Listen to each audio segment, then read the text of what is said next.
Jiang Lu travels to a parallel world and finds himself in the middle of a creative competition being broadcast live in real time. Participants are required to create on the spot based on the themes randomly drawn by the judges. When the judges announced that the theme of this competition was comedy, other contestants plunged into their creations, either weaving comedy plots with biting social satires, or creating a cheerful and harmonious atmosphere with inspiring and passionate stories of struggling young people. Jiang Lu did not hesitate to offer a Chinese Odyssey. The audience initially thought that this was just a story full of nonsensical humor, but as the plot progressed, they gradually realized that something was wrong. Jiang Lu quietly implanted a sharp blade of the soul into the laughter, accurately piercing the softest part of the netizens' hearts, causing everyone's emotions to fluctuate like waves.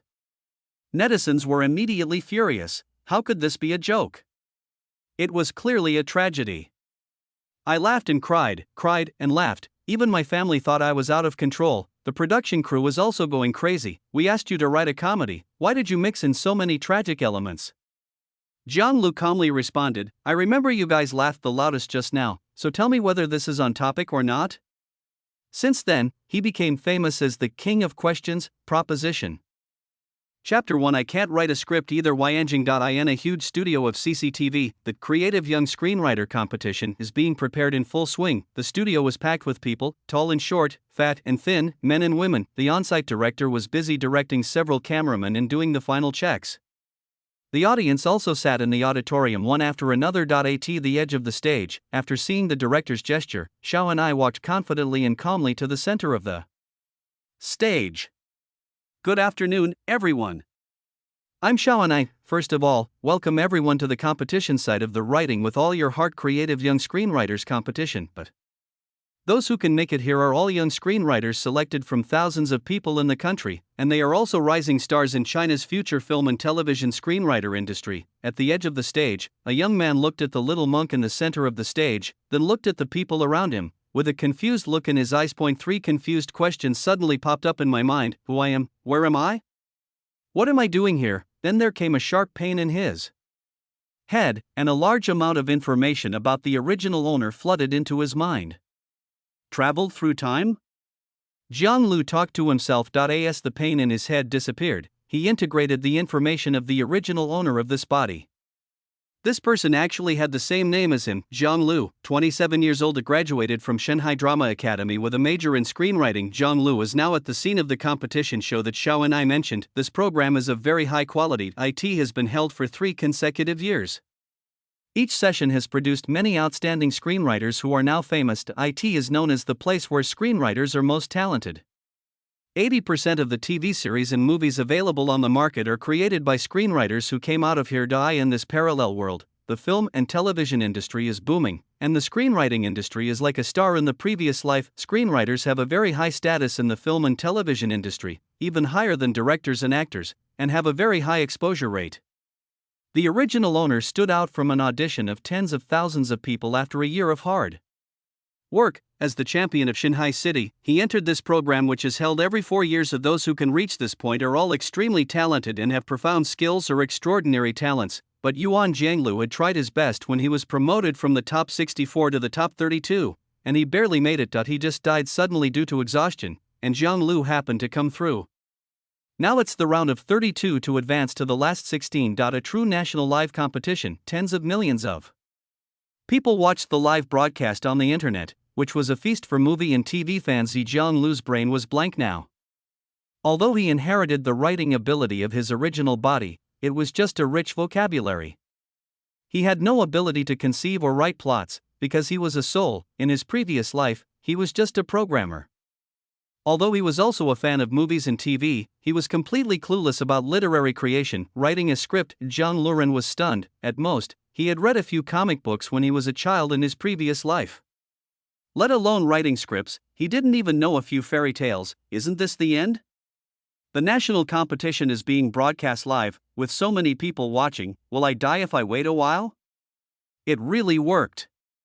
I'm grinding with my bare bottom. It's embarrassing to go around in circles.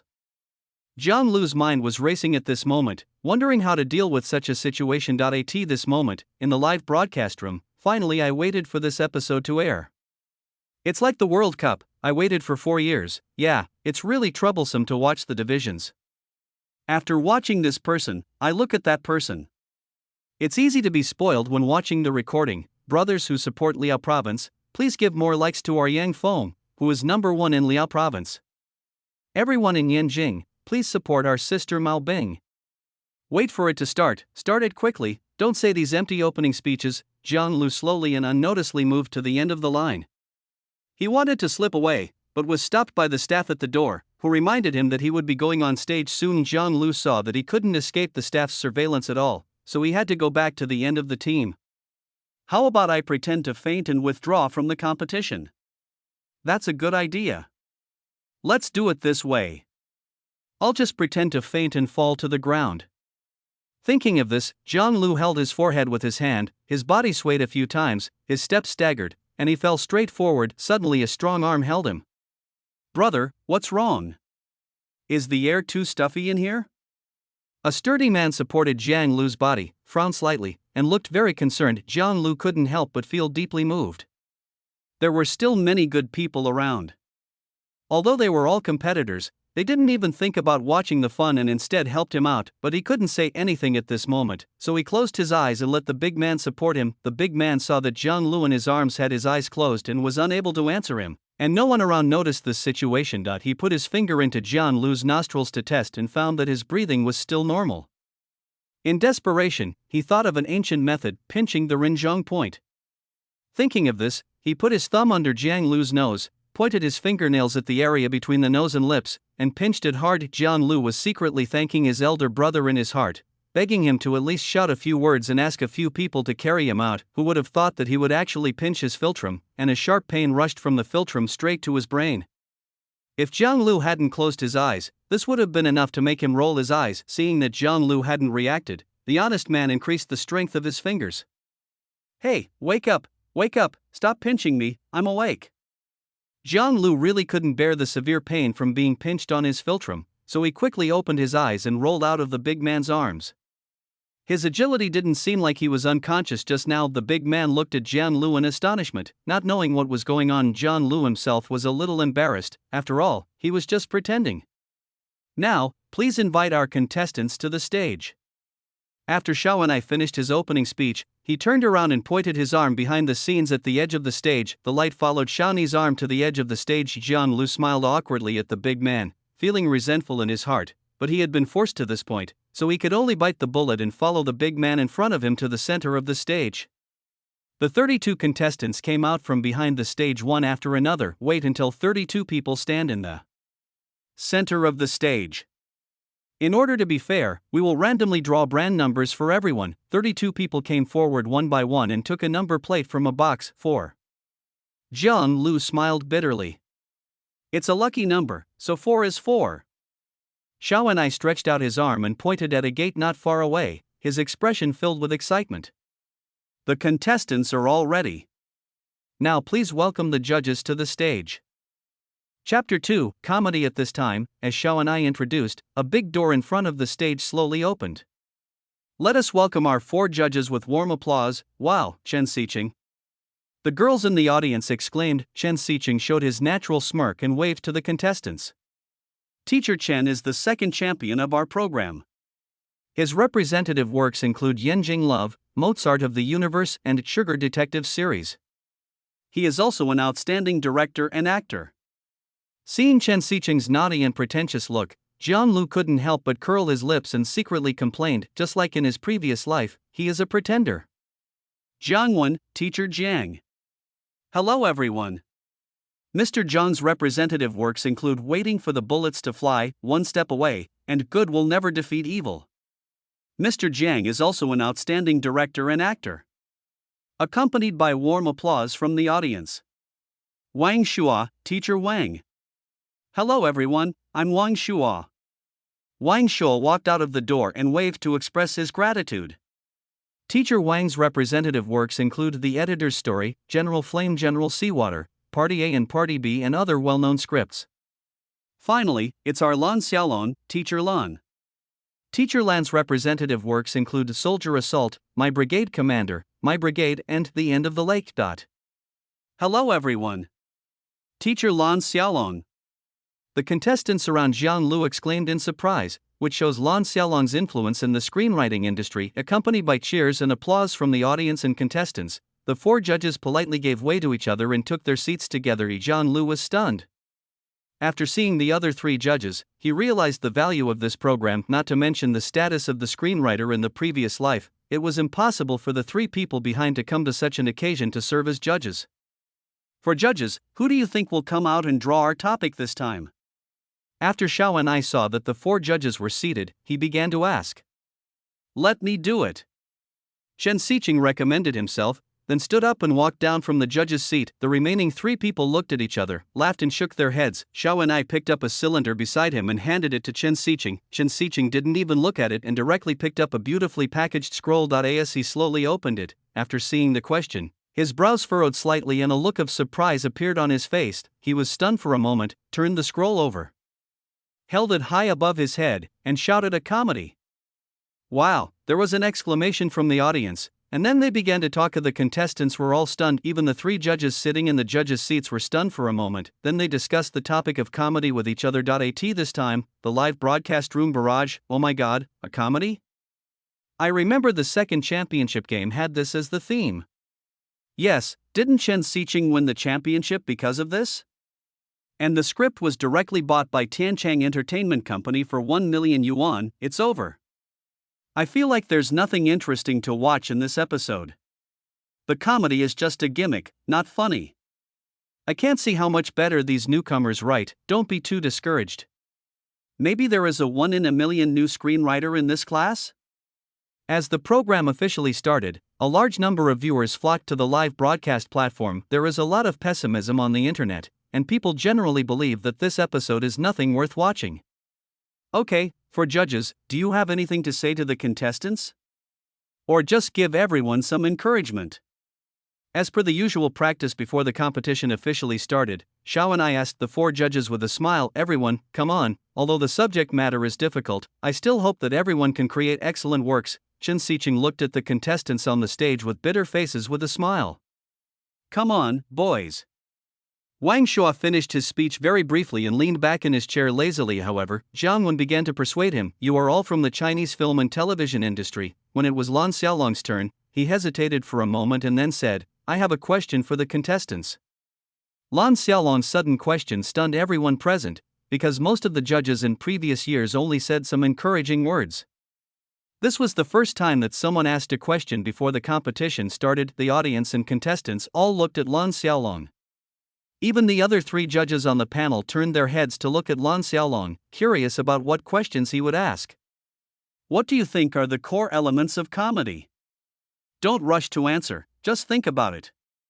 Lan Xiaolong smiled and looked at the contestants on the stage. As soon as Lan Xiaolong finished speaking, a discussion broke out again in the audience behind him. Teacher Lan asked a good question. It not only takes the perspective of a creator, but also answers questions for the majority of film and television fans. Xiao and I came to the rescue at the right time. People started discussing it online. Isn't this question too difficult? What's so difficult about this? Comedy is all about making people laugh, right?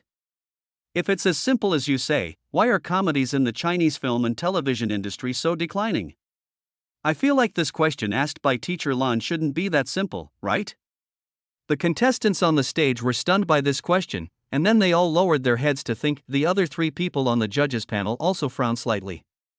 Although they were all well-known screenwriters, the question of the core elements of comedy had never been truly defined. I watched your Warrior Assault and I think the core element of comedy should be inspirational. After thinking for a while, the first contestant still hesitated and flattered Lan Xiaolong because he didn't know the answer to this question at all. I watched Mr. John's Waiting for the Bullets to Fly and I think the core element of comedy is justice. The contestants began to flatter the judges like the first person did, because the question was too difficult, so they all followed the example of the first contestant who answered. At least this way they wouldn't make mistakes. The four judges on the jury smiled and nodded continuously, but none of the contestants dared to speak out their true thoughts, and some even summarized biased or even wrong elements. This made them feel quite disappointed. Jiang Lu watched as the contestants around him began to lick the four judges on the stage. He was not too surprised because it was human nature. But what surprised him was that when it came to comedy, why didn't anyone mention Stephen Chow? Then he immediately realized a problem in his memory. In this parallel world, there is no such person as Stephen Chow, and there are no works of Stephen Chow at all. Moreover, almost no one in China creates any pure comedy films or TV series, because they are not funny and therefore have no market.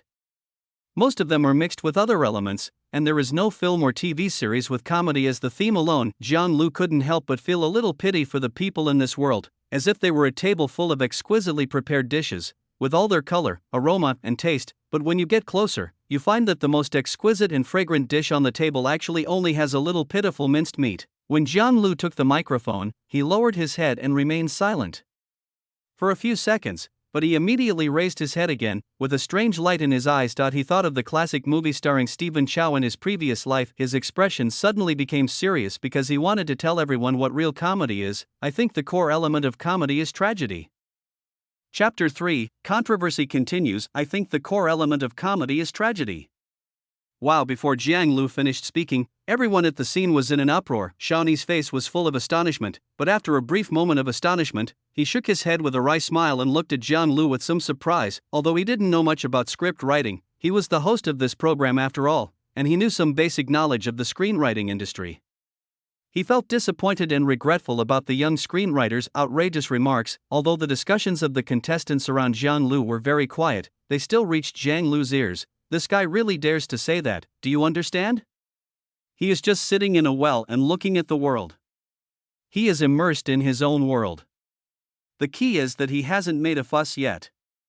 This makes people laugh. That's good, there's one less competitor. Some people always think that they are the one in a million geniuses, but have they never thought that they might become the abandoned geniuses? Keep your voice down. Just watch the fun for a while and write your own script. Jiang Lu clenched his fists when he heard the discussions of the contestants around him. He even wanted to go up and grab one of them by the collar and tell him loudly what real comedy is and who is the one who is looking at the world from a narrow perspective, but he also knew that if there was no solid script in front of him, no matter how much he said, he would still be seen as sitting in a well and looking at the sky. Arrogant, he no longer cared what the players around him said. He stood there quietly, with anger in his eyes, waiting for the game to begin. The audience began to talk about Jiang Lu. Is that number 4 really a screenwriter? Which university did he graduate from? Is that what his teachers taught him? How did such an uneducated and ignorant person make it to the top 32? He doesn't even know the basic core elements of comedy? It seems like what he said makes sense. Isn't it said that comedians are usually taciturn? Is he an actor who can speak? This guy is simply the epitome of being unlearned and unskillful. Which of the 4 judges below the stage is not a well-known big shot? He is just trying to attract attention. At this time, the internet is also full of condemnation, and it is even more violent in the minds of those fans. This program is just as enthusiastic as the fans' attention to the World Cup every 4 years. When a bad player from their own country appears in the show, they start to attack this person frantically, fearing that this bad player will affect other players because they could not accept such subversive remarks. There were even comments demanding Jiang Lu to withdraw from the competition. Seeing the anger among the audience and on the comments, Xiao and I quickly asked the 4 judges, trying to divert attention. For judges, do you think the statement made by contestant number 4 is correct? After Chen Xiqing looked through Jiang Lu's information and found out that Jiang Lu was actually a professional, excuse me, do you know that these 2 elements are mutually exclusive?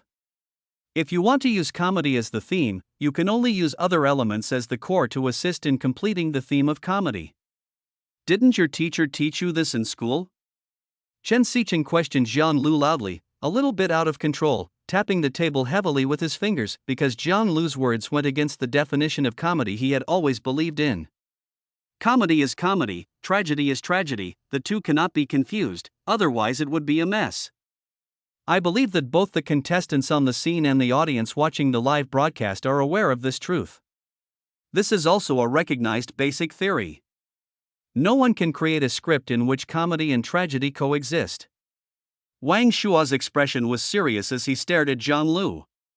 He now doubted how Jiang Lu had made it into the top 3 too. It is a basic understanding that 2 elements that repel each other cannot be put together. Jiang Wen's eyes revealed some surprise, but he still looked at Jiang Lu and said slowly, I don't understand what you mean by this sentence.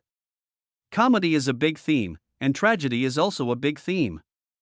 Do you think you can combine the two big themes into one? Isn't it a bit whimsical? You should know that your idea is a false proposition. After the judges issued their professional comments, netizens online also agreed that Jiang Lu was just talking nonsense. I've been writing scripts for so many years, but this is the first time I've heard such remarks from you. I'm a practical person, so I'll focus on your creations later. I'm very curious about how you will demonstrate the theory that the core element of comedy is tragedy. I won't judge your remarks now.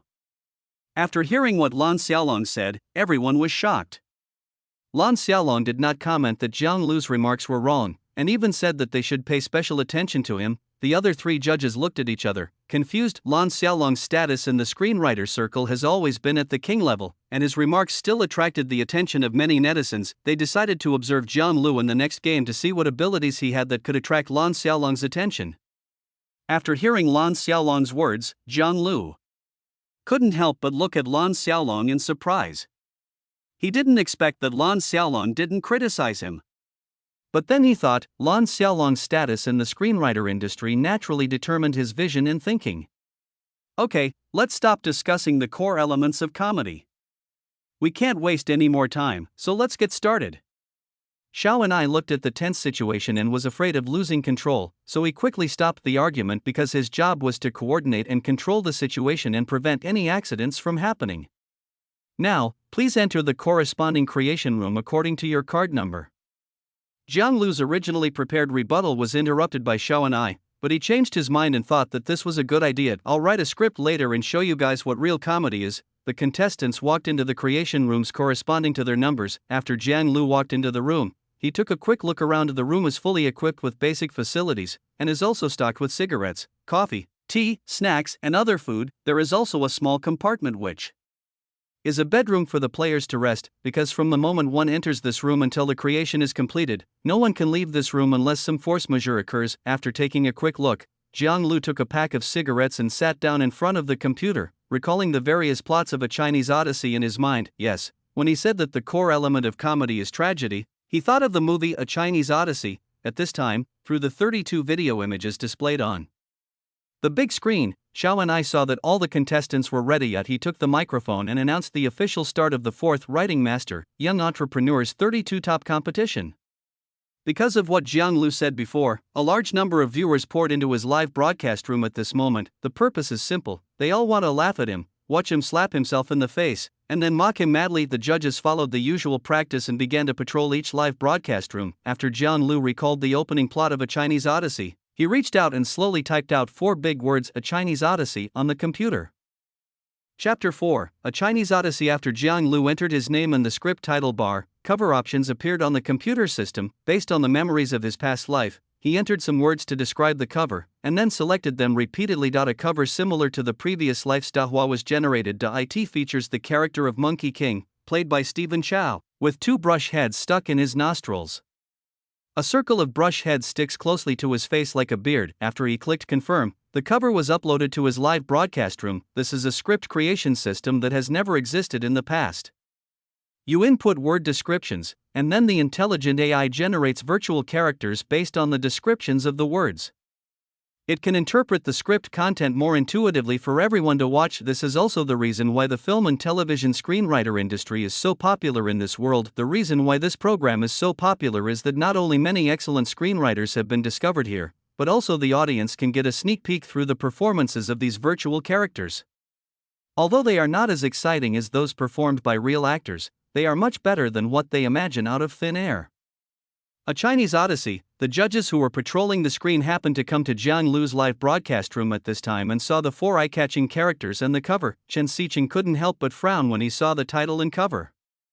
Not only did the cover have a sense of vicissitudes of time, even the font and name of the script seemed like a product of the end of the last century. The other 3 judges showed some surprise in their eyes. Although this ugly trick is a bit old-fashioned, it is undeniable that this method has been thought through. Lan Xiaolong commented with a smile. I hope this isn't just another gimmick to attract attention. Wang Shua followed with an expressionless face. At least you can tell at first glance that this is a comedy. Jiang Wen also made a pertinent comment: when people on the internet saw the title and cover, "Isn't this cover design terrible?" Judging from the cover, the content is probably not that good either. What a shitty title. Even a college student wouldn't write such a cliché title, right? Really? I think it's pretty good, quite fun. This is the first time I've seen such a funny cover.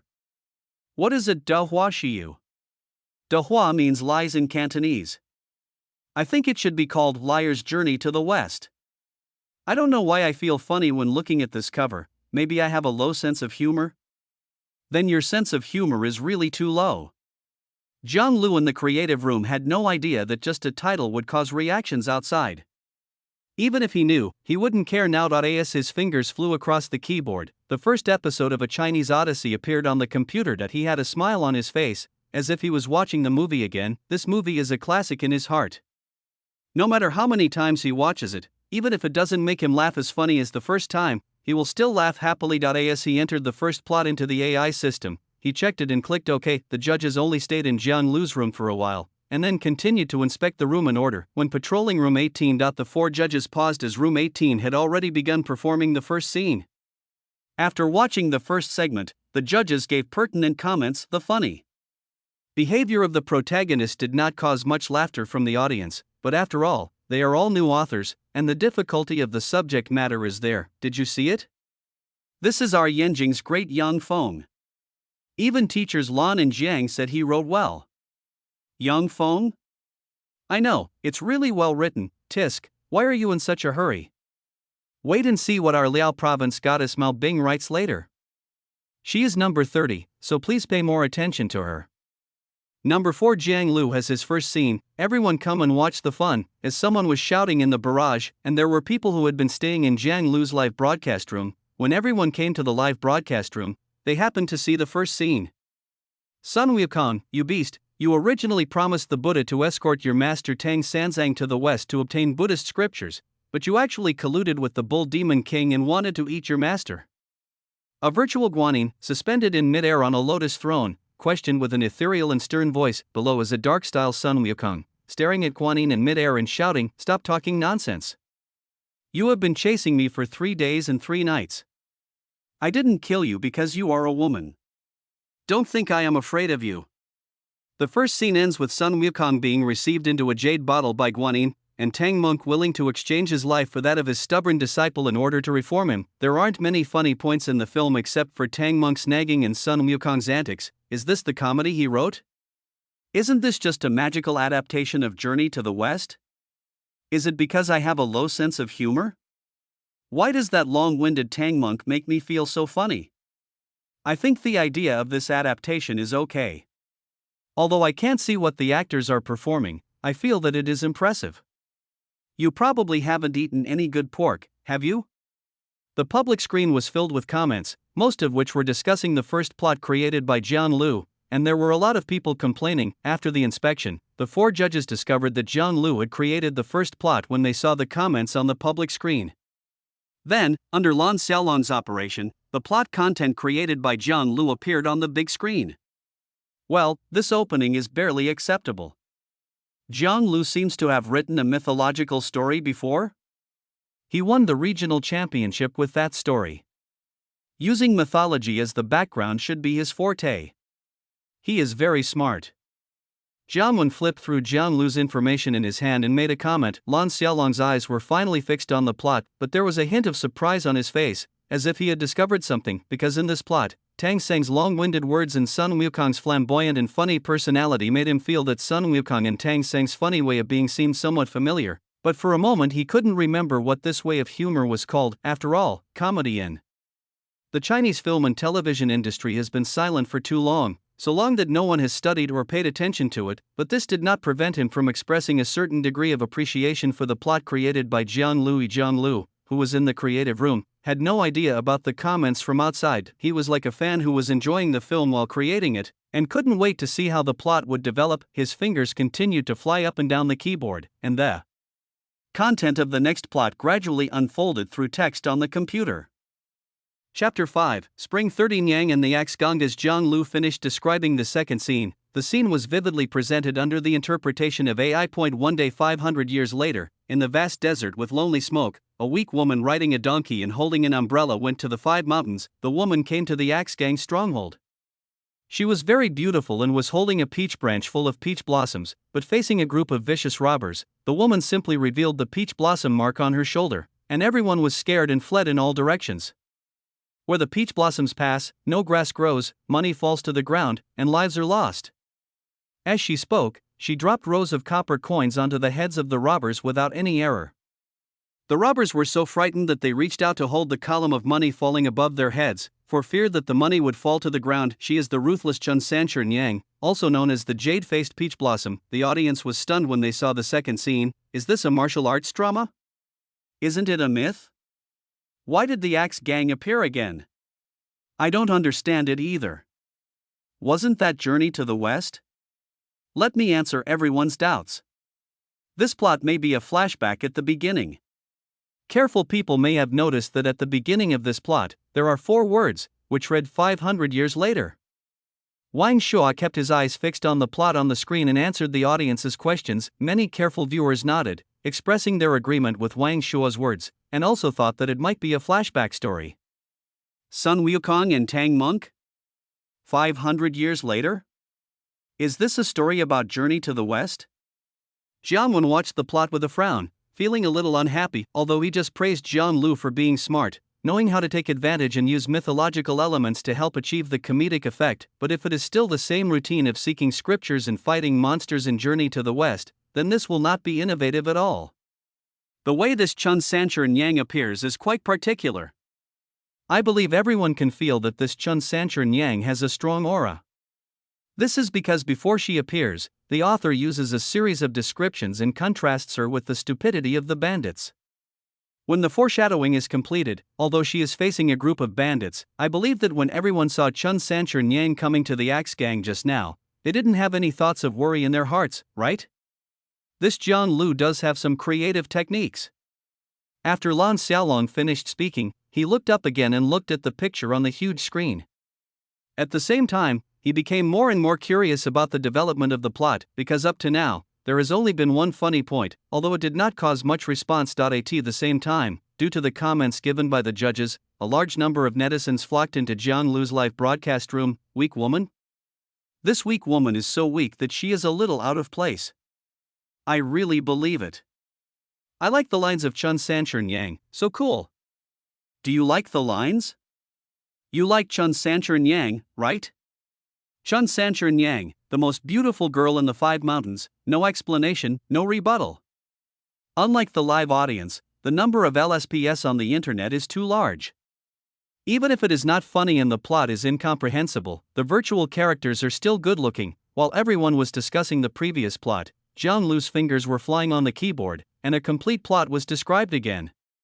As he entered it into the AI, the new plot was once again presented to people. The arrival of Chun Sanchur Nyang alarmed Zizunbo, but since Zizunbo was hit by the 7 injury fist of the 3 saints of Kunlun, his injury has now developed into cross eyes, so he can't see things clearly. In a rage, he ordered several people to put down the money on their heads, and in panic he took a small local dog tied in the courtyard and treated it as the second in command. He was seen holding his waist.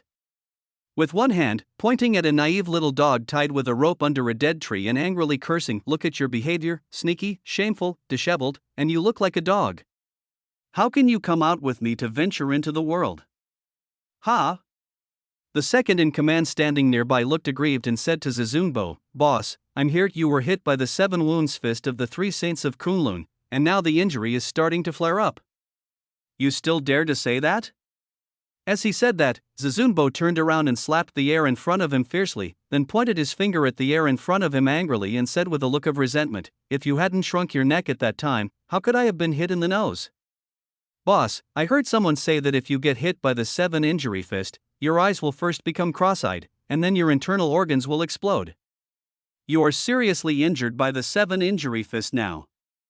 The second in command looked at Zizunbo with some concern. "Who said I was cross-eyed?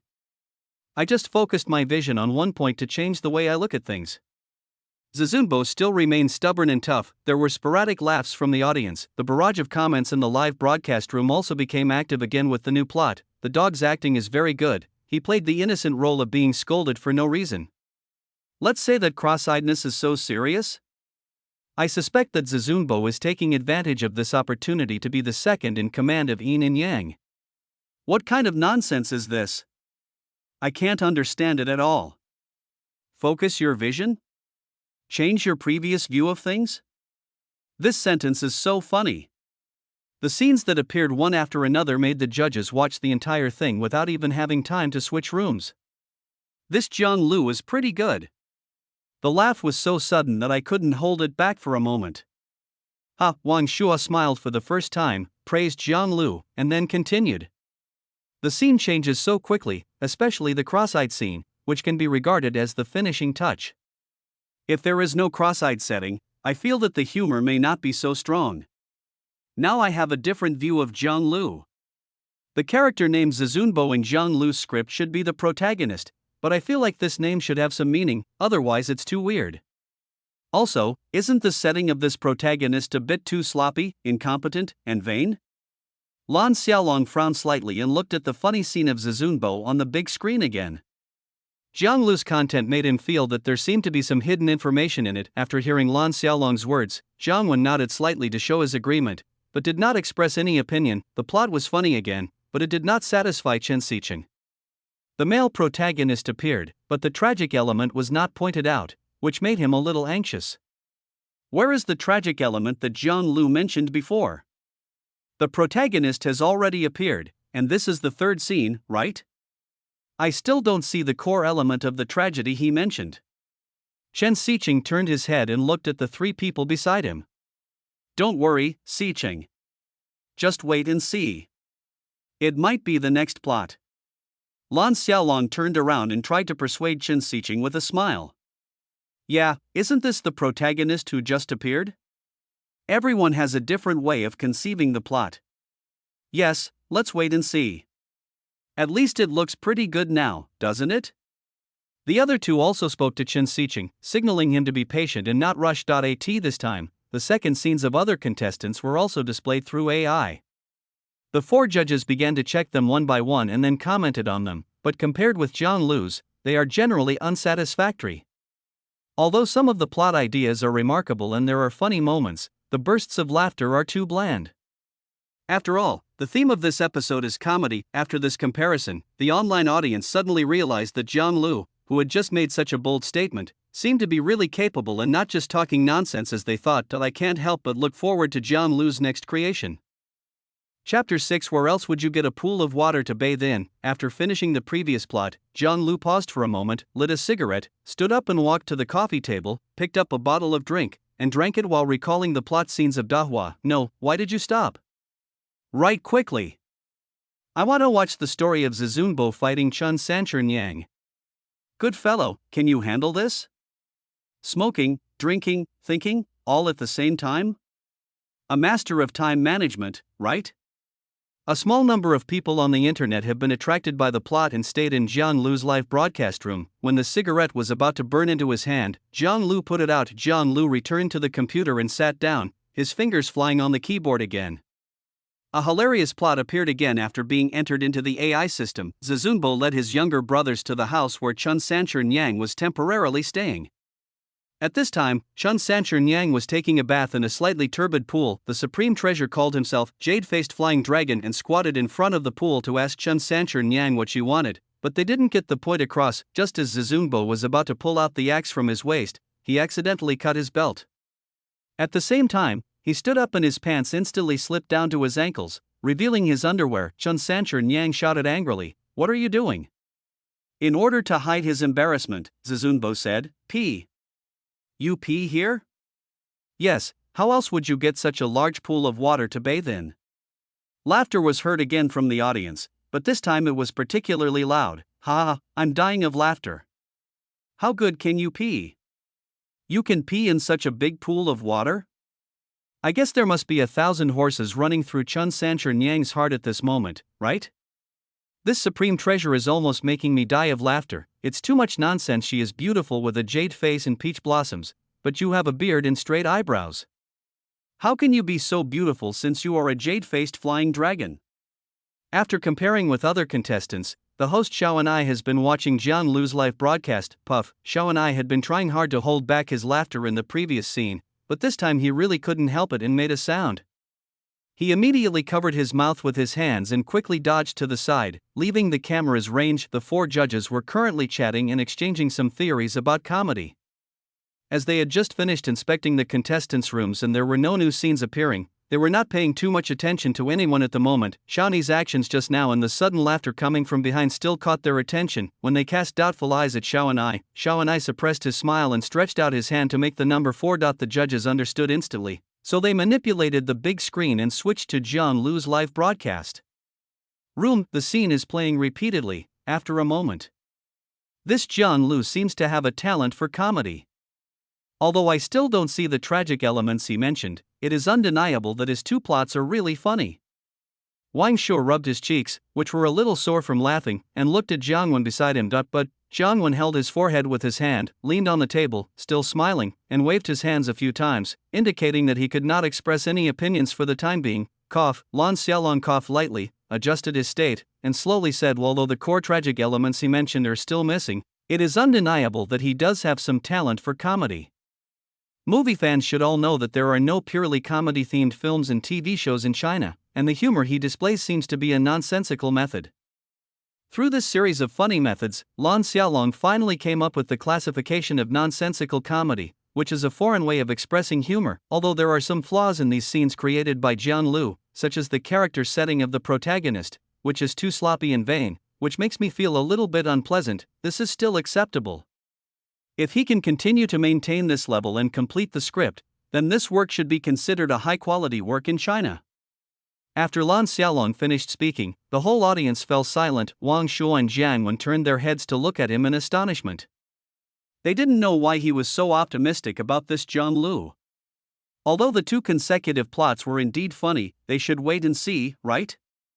Isn't it too early to bet now? Chen Xiqing kept staring at the screen and didn't care what other people said. He himself is good at comedy, but now he has to admit that Jiang Lu's comedic talent is indeed quite high, yet he has now somewhat given up on the tragic elements that he was previously entangled with. After all, the emergence of a good comedy is enough.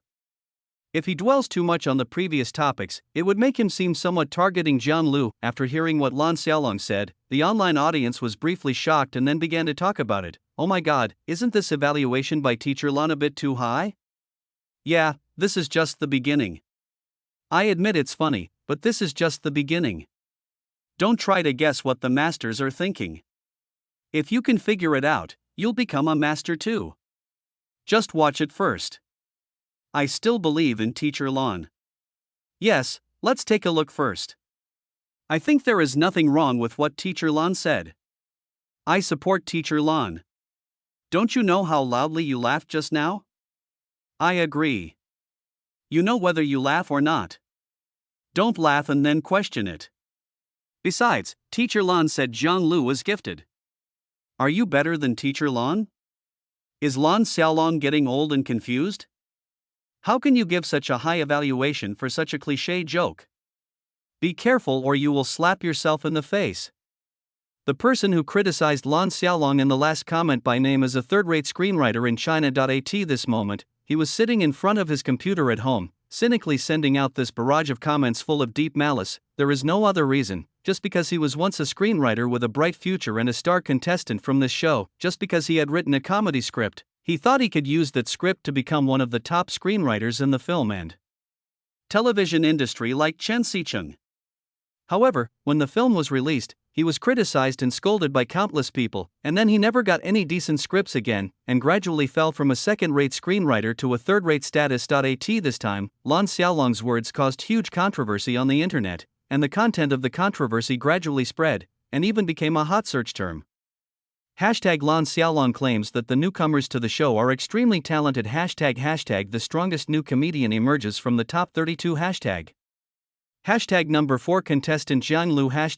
This resulted in many people who had never paid attention to such programs before also seeing the controversial content. Many people were attracted by this controversial topic and came to the live broadcast platform of the program to watch the controversial protagonist, Jiang Lu. Chapter 7. The second in command is so happy. What is he carrying? as the protagonist of this controversial storm, Jiang Lu had no idea. He didn't even know that he had only written the first few scenes and they had become hot search terms on the internet, but all the chaos outside has nothing to do with him for the time being as he concentrates on his creation. His ideas were flowing like a stream, and his fingers couldn't stop typing away on the keyboard. With the input into the AI system, a new plot is revealed again. The Axe Gang's bandits were defeated by Chun Sanchun Yang. Chun Sanchun Yang was wearing a red tulle and sitting elegantly on the stone at the door, looking at the people kneeling on the wooden bridge at the door and begging for mercy with a teasing look. "Spare my life, heroine."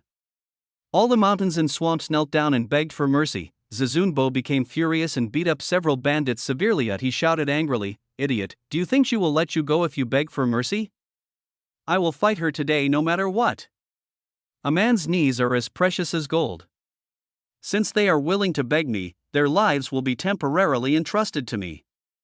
As for you, you are really a man of integrity." Chun Sanchun Yang said with a sinister smile and cold eyes, looking at Zizunbo. Before he finished speaking, Zizunbo raised his hands high, slowly knelt on the ground, and then prostrated himself on the ground, raised his palms, clasped his hands together, and kept bowing for mercy. The huge contrast at this moment made the audience laugh again. The main point is to catch someone off guard. I thought he was going to fight Chun Sanchun Yang and become a tough guy who would rather die than surrender. Okay, I thought too much, really courageous. Why is this Zizunbo so funny? This Jiang Lu was really, the contrast trick always works, right? Wang Shuo instantly understood what Chen Xiqing meant, and said what Chen Xiqing was thinking with a smile. Chen Xiqing nodded helplessly, and at the same time he was pleasantly surprised to discover a problem. It turned out that if used properly, a method could be used repeatedly, which was something he had never realized before. At this moment, he was completely absorbed in the plot and had seemingly forgotten about the core element. As the plot progresses, Chun Sanchun Yang asks the bandits to check the souls of all passers-by and look for people with 3 moles on the souls. Although the bandits are confused, they have no choice but to agree due to Chun Sanchun Yang's ruthlessness, but Zizunbo is the leader of the Axe Gang after all, and he is unwilling to accept this. So he arranged for the second in command to use a love potion at night to make Chun Sanchun Yang unconscious and then kill her. At this time, Zizunbo was seriously injured by the 7 injury fist and could only walk upside down on his hands. He walked very fast, but he didn't have good balance and ended up falling into a big pit. The second in command saw Zizunbo fall into the pit and exclaimed, "The leader has fallen into the pit." Leader boss. The bandits behind him also screamed and ran towards the pit to rescue Zizunbo. There is joy on the internet. I've had enough. Why is such a vulgar plot so funny? I just came out of that funny moment, but I didn't expect another one. Can you give me some time to relax? This vulgar scene is really disgusting. The third-rate screenwriter sent another barrage. He now seems to be finding faults. No matter how funny the jokes are, as long as there is something that can be questioned, he will definitely send a barrage and criticize directly. On-site judge's seat. Bang! Wang Shuo suddenly slapped the table, startling the 3 people around him, and at the same time he said something loudly. This Jiang Lu has really mastered the art of contrast. This guy is really good at it. The other 3 looked at Wang Shuo helplessly. Although they all knew that he was such a person, but in such an occasion, with nearly 10 million people watching the show, his unrestrained temper really made people. At night, Zizunbo had a strange dream. In the dream, he was in a cave where water was constantly flowing, and a woman's voice appeared, asking him if he had found a person with 3 moles. Just when Zizunbo was wondering why everyone asked him to find a person with 3 moles, pairs of eyes kept flashing and staring at him, and he was directly awakened by fright. 3 moles? Why not just 1 mole? I only have 1 mole. I have 3 moles under the soles of my feet. Please come find me on Spring 30. Location XX City, Guangdong Province. You'd better have it, and then Chun Sanchun Yang will chop off your feet and take them away. Oh my goodness, you were so into the role, right? I have 3 moles on the soles of both feet. What did I say? I won't say anything more. I am ready to run away.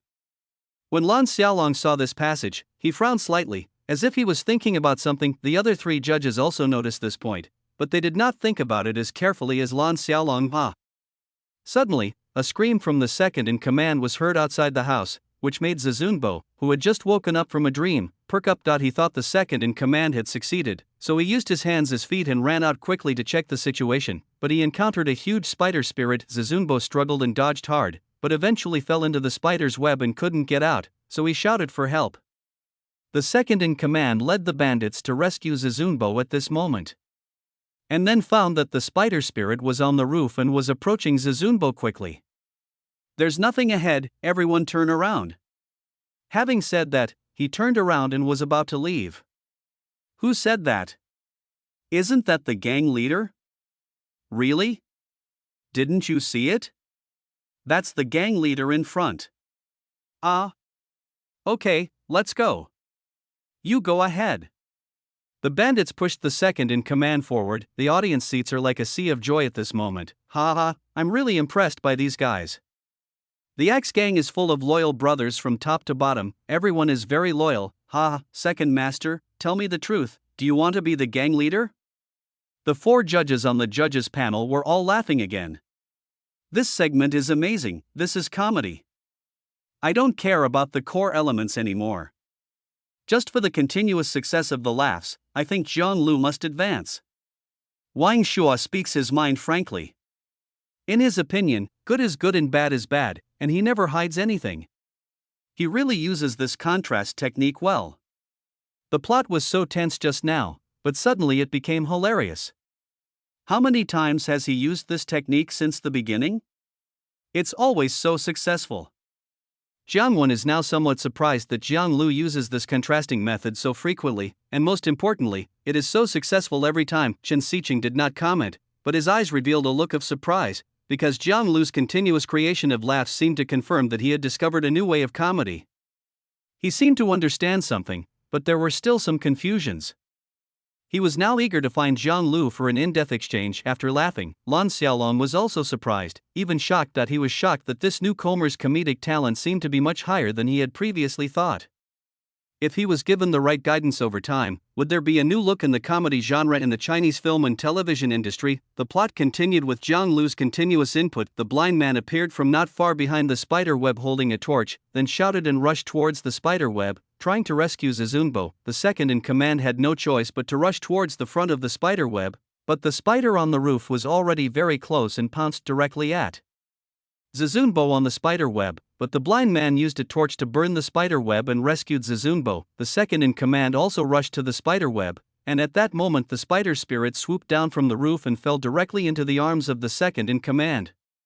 The second in command felt a heaviness in his arms, thinking that he had caught the supreme treasure, so he suddenly accelerated, carrying the spider spirit and ran forward madly. The escaped Zazunbo looked at the second master who flashed past him and asked the blind man beside him, "Second master is so happy, what is he carrying?" "Ah, boss, isn't it you he's carrying?" After the blind man tore off the spider silk wrapped around his body, he heard someone asking him questions. He turned around and saw Zazunbo, and exclaimed just a dozen seconds after the previous funny moment, another funny moment came out. "Ouch, my stomach hurts, what should I do? I can't take it anymore. Help, I don't want to watch anymore, but I can't help it. Now my stomach is cramping. Can someone help me?" It's simply unbeatable. This is the best comedy I have ever seen this year. No, this is the best comedy I have ever seen. Chapter 8, Hilarious Stories. Not only the audience burst into laughter, Xiao and I had already hidden outside the camera, squatting on the ground with a smile on his face, and constantly wiping tears from the corners of his eyes. What did I say? What did I say? He used contrast again, twice in 1 minute, and the effect was fucking great. Following Wang Shuo, Jiang Wen also became so emotional that he cursed out loud. Wang Shuo's face turned red with laughter and he kept nodding his head. Chen Xiqing laughed so hard that he slammed the table. Lan Xiaolong covered his face with his hands, not caring about what Jiang Wen said, but the story doesn't end there. At this time, the second in command was holding a huge spider spirit and running wildly all the way. The bandits who met him stopped and looked at him in horror, but he didn't pay any attention to it. He kept running and talking to himself in a trembling voice, "Boss, boss, go home, take a shower, go to bed early, and don't run around at night." When he turned the corner, a shrill scream suddenly rang out, "Ah, spider!" Yanjing City. In an ordinary community, a girl was rolling on the sofa, holding her belly, and her cell phone fell to the side of her. Geese, geese, geese, geese. She laughed so hard that she was out of breath, the image is like crazy. Her mother was originally sitting nearby watching TV.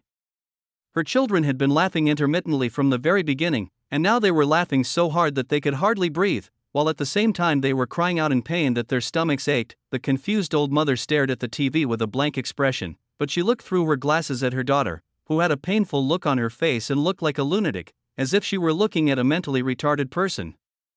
Xiao and I at the scene had already laid on his side on the ground, his stomach cramping from laughing. He let the tears slide from the corners of his eyes without even bothering to wipe them away. Even the photographer on the scene had already fixed the camera, turned around, bent over and covered his mouth with his hands, laughing. The 4 judges had already disregarded their image and were lying on the table with their heads buried under the table, laughing so hard that they were twitching. Some were squatting on the ground holding their stomachs, some were covering their faces with their hands and were shaking with laughter. The temperament of the big guys before was completely broken at this moment. Before Jiang Lu entered this series of plots, he actually already had an idea in his mind. A confident smile appeared on the corner of his mouth. He stopped tapping the keyboard and input the completed continuation of the plot into the AI again. He stood up, stretched, lit a cigarette, sat on the sofa, and closed his eyes to rest. After such a long period of concentrated creation, he felt a little mentally exhausted. In the picture, the bandits hold torches and drive the spider spirit away, searching for it everywhere. At the same time, a scene appears in which the spider spirit transforms into a human form and evades. The supreme treasure escaped by standing upside down on his hands, with his legs on top, dancing up and down, just like the legs of a spider spirit. This scene was discovered by the second in command who was chasing the spider spirit. He held an axe in his hand and looked around. When he found that it was only him, he said viciously, with the remaining 2 claws, "I will split you in the middle." Then he lay in ambush on the side, and when Zazunbo reached his hiding place, he suddenly jumped up, raised the axe high and chopped it down hard between his legs, but the axe fell on the wooden beam above, leaving only the wooden handle of the axe, which hit Zazunbo hard between his legs. After a short rest, most people were rubbing their stomachs, recovering from the mixed feelings of pain and joy. But this compact joke touched everyone again.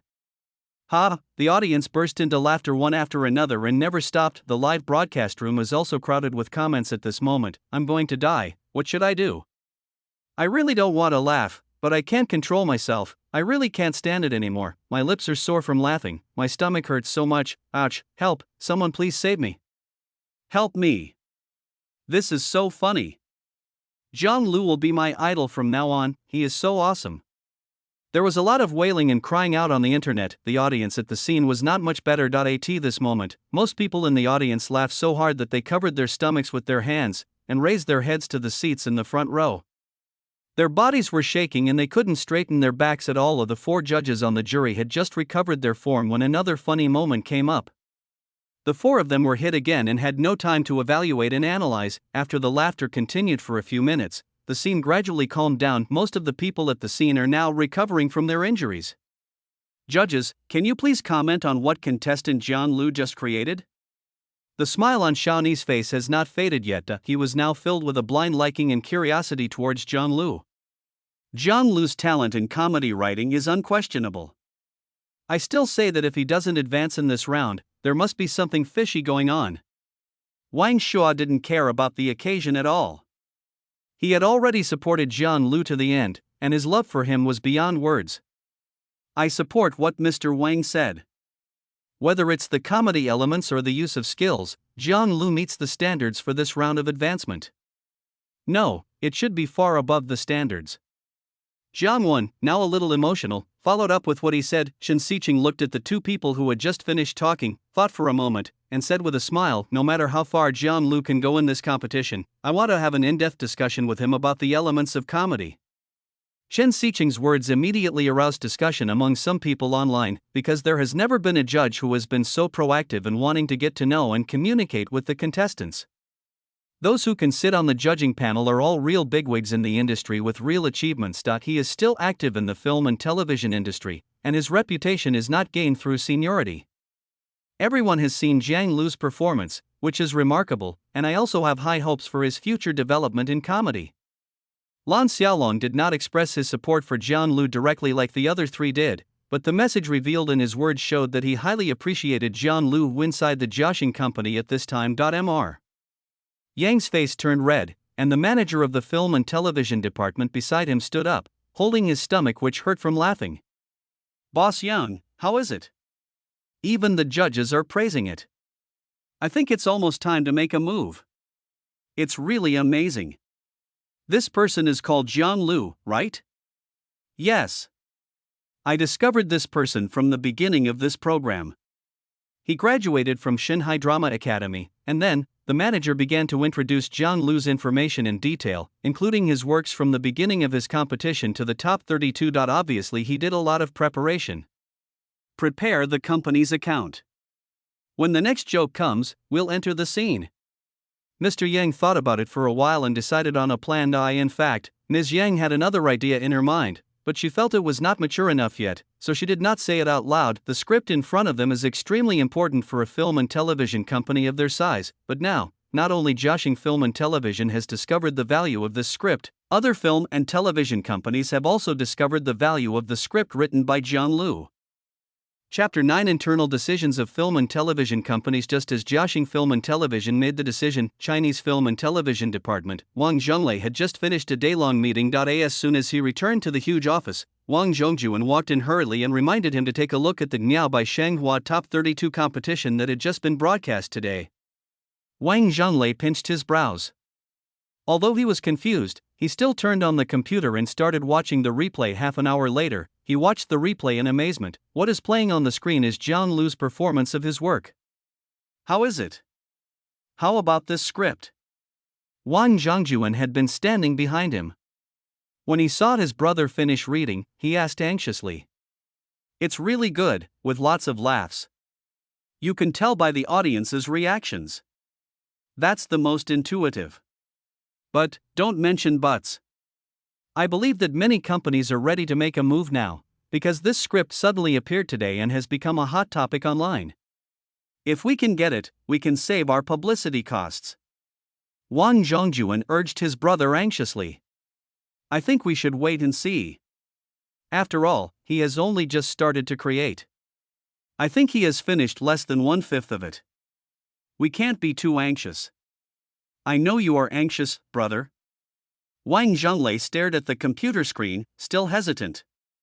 It was undeniable that it seemed like a good work so far. However, given the company's deteriorating situation, it can no longer act as it did before, directly taking action when it sees a promising script or actor. Moreover, for a script like this, if it is really a hit, it doesn't matter whether it ends early or late, and what matters in the end is the financial resources during the bidding. Berna Films. In a small meeting room. Yu Don was having a meeting with several managers and directors from the film and television departments. On a screen not far away, the footage from A Chinese Odyssey was still playing. In the dim light, everyone was discussing something.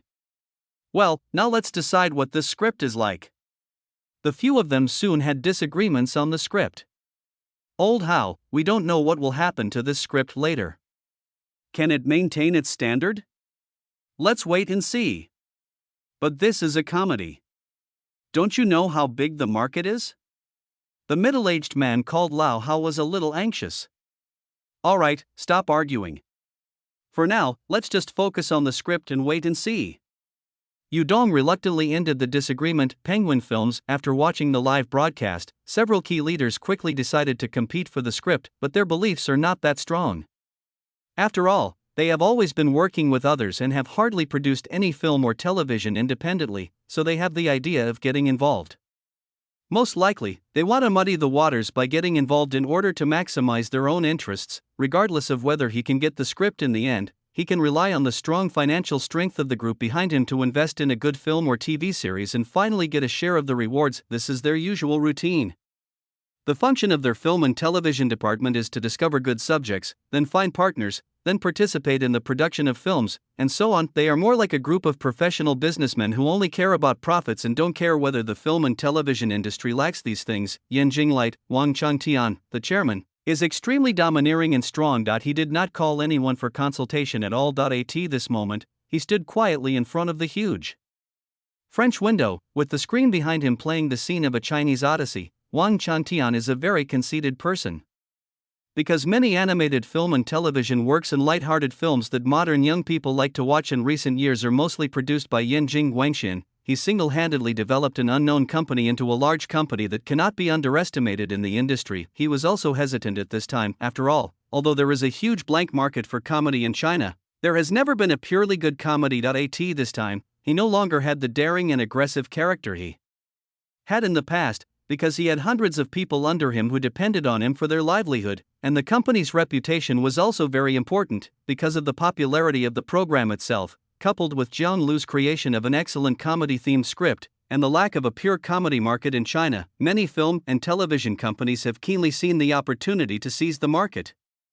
All companies are preparing to take over, but they are just preparing. After all, no one is a fool, and the script is only the beginning. So most people are still in a wait-and-see state. It was already 7 o'clock in the evening. The program staff delivered meals to the contestants one by one. The audience in the auditorium also temporarily left their seats to eat and take care of personal matters. The judges had already gone backstage to eat. However, the live broadcast system was not shut down, and everyone could still directly see the images in the players' room. Jiang Lu was attracted by the aroma of the food and stopped creating immediately. Wow, the food is so good? 6 dishes and 1 soup, great. Jiang Lu looked at the food on the coffee table and his appetite was suddenly aroused. He picked up a small bowl and started eating. As Jiang Lu's scripts became more and more popular, there were nearly 10 million people in his live broadcast room.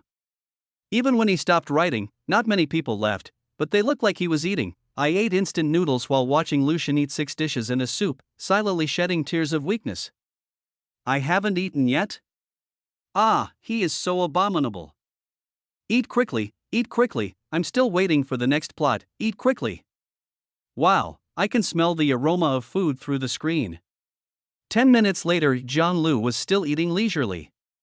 The 4 judges had already finished their meal and, after taking care of their personal affairs, returned to the judges' seats. The 4 of them chatted briefly and then switched the image on the big screen to Jiang Lu's live broadcast room. Then I saw the screen full of resentful comments and the scene of Jiang Lu eating slowly. Some of the audience who had returned from the scene couldn't help but laugh sporadically when they saw Jiang Lu still eating. Ha ha ha, why didn't I realize before? This Jiang Lu seems to have a natural sense of humor. I feel like laughing when I see him now. When Wang Shuo saw the scene, he laughed out loud.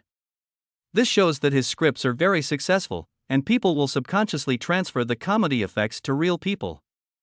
After all, the scenes performed now are still virtual, so they will instinctively transfer the effects to the creators. Jiang Wen also said with a smile as he looked at Jiang Lu, who was eating slowly. Maybe he himself is a humorous person. After all, if his real personality is more rigid, it would be difficult to create such a funny script. Chen Xiqing has now begun to be curious about Jiang Lu himself, because he is eager to talk to Jiang Chao about his ideas and theories on comedy. While everyone was chatting, Jiang Lu finally finished his meal. After a short rest, he devoted himself to creation again. Chapter 10 Firefighting scene. As Jiang Lu input the text into the AI system, a famous scene from the plot of Dehua was performed again, because Zizunbo was hit in the crotch by the second-in-command. The second-in-command also brought down a large piece of shroud when his axe hit the wooden beam. The cover just happened to cover Zizunbo's body, and Zizunbo crawled on the ground in panic. The bandits who arrived thought that there was a spider spirit under the cloth, and started beating Zizunbo with sticks until he fainted. This time, the second-in-command shouted, "Everyone get out of the way," then picked up a torch and lit the cover cloth.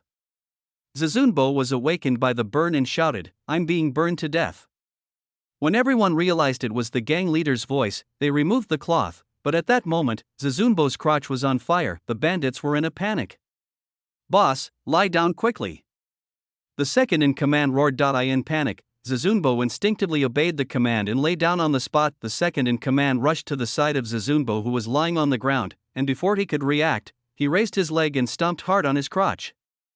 "Don't be afraid, let me crush it. I'll stamp it out. I'll step on it. I'll step hard." The second-in-command continued to stomp hard while speaking. Zizunbo lay on the ground, shaking his head in pain, enduring the severe pain coming from his crotch. In the end, the second-in-command even jumped up and stomped on the fire several times, finally putting out the fire. There was still green smoke coming out of Zizunbo's crotch from the extinguished fire. Shanghai City. A family of 6. They were eating a sumptuous dinner around a large table. A young man at the table was watching the live broadcast on his phone. His parents were just about to Scold him for looking at his phone while eating, the words haven't been spoken yet. Ahem, puff. The young man sprayed the rice in his mouth all over the table. The young man glared at the whole family. I was having dinner with my family just now and I sprayed all over the table. Now I'm crying. Jiang Lu, you've ruined me. Friendly reminder, when reading Lucian's script, you cannot eat or drink anything. You may lose your property at the least, or get hurt at the worst. Don't ask me why I know this. When this second in command jumped up and stomped on the house a few times just now, I really couldn't hold it back during the evening self-study. My laughter resounded throughout the classroom. Now I dare not even look up. I am so embarrassed. Please tell me, how can I dig out a 3-bedroom, 1 living room house with my toes? Waiting online, urgent. The online fun continues. The laughter from the audience once again filled the entire studio. At this moment, several huge barrages suddenly appeared one after another, occupying nearly 1/3 of the public screen. Several large gilded characters repeatedly flowed slowly from the public screen. Jiaxing Film and Television, bidding 200,000, Tancheng Entertainment, bidding 200,000. Biostar Films, bidding 200,000, Penguin Pictures, bidding 300,000. Everyone was shocked for a moment. The names of film and television companies appeared from first to fourth place in Jiang Lu's live broadcast room. The internet was boiling over. Oh my god, 4 film and television companies have already entered the bidding? What do you think? Even if the following script of Lucian cannot maintain the standard, it is still a top-notch work in comedy films, right? This seems to be the first time that a company has bid in the top 32? Previously, the earliest bidder was in the top 8. Are these film and television companies really blind? They are bidding for such a cheesy script? I hope they don't lose everything in the end. The third-rate screenwriter couldn't help but feel even more sad and angry when he saw such a scene. A newcomer's work was actually so highly regarded. He really didn't understand where he was lacking and why no one appreciated it. The online audience was very excited, as if the script they created had attracted many film and television companies to bid for the script. So no one paid attention to the flashing comments of the audience at the scene. Also opened their mouths in surprise, because there were only 32 companies in the top, and there were actually 4 companies entering inside Jiaxing Film and Television after participating in the bidding. The manager of the film and television department couldn't help but frown when he saw several companies appearing closely after him. He turned his head to look at Yang Mi, but saw that Yang Mi was not worried at all. But I still couldn't help but speak. Sister Mi, 3 companies have entered the market. Should we, Manager Wang? It doesn't matter. It will be like this sooner or later. There's no rush. Just wait and see. Now we just need to enter the venue. After all, what we can see, others can see too. Don't treat others as fools. What's more, none of those big companies have come to an end yet. Yang Mi stared at the list on the computer screen, and the last sentence seemed to be spoken to himself inside the Chinese film company, Wang Zhongju, and looked at the companies of the same kind that kept entering the market, and suddenly he could no longer sit still. He was about to stand up and persuade his brother. Wang Zhonglei waved his hand at him, signaling him not to speak, his eyes fixed on the screen. He was waiting for what he considered to be his main rival, Berna Films. After a moment, he let out a long sigh, turned his head to look at his brother, seemed to be hesitant to speak, and finally just patted his brother's shoulder without saying anything. Then he called the manager of the film and television department and asked him to keep a close eye on the programs and charts and notify him immediately if there were any changes. Similarly, several large film and television companies had a tacit understanding and no one entered the bidding process in this round. Subsequently, due to the pressure brought by the first 4 companies that withdrew from the competition, 3 more small companies entered the bidding. The 4 judges were also very surprised that a film and television company had entered the scene so early, but they immediately thought of another aspect. I hope that the film and television company's early entry will not affect Jiang Lu's creative mood. Wang Shua frowned as he looked at the bidding rankings on the big screen, which was a list of film and television companies. I hope the production team will keep this information strictly confidential and not let the contestants have any inner fluctuations, which will affect the contestants' performance. Chen Xiqing made requests to the program team. Xiao and I naturally ensured that the information was kept secret and the players were prevented from communicating with the outside world. But if the players found out, although the contestants cannot leave the room to eat, drink, defecate and urinate, the computer in the room can also be used to browse external information. After all, sometimes it is still necessary to search for certain information through the internet. Jiang Wen nodded in agreement with what Wang Shuo and Chen Xiqing said, but did not say anything. His eyes were fixed on Jiang Lu, who was still typing on the keyboard in the screen, and his worries were no less than those of the two. Let's change our perspective and stop worrying too much. Jiang Lu's performance so far has been almost perfect. If he can maintain his level and continue to perform, then the film and television company's entry is inevitable. It's just a matter of sooner or later. You will understand this if you think about it.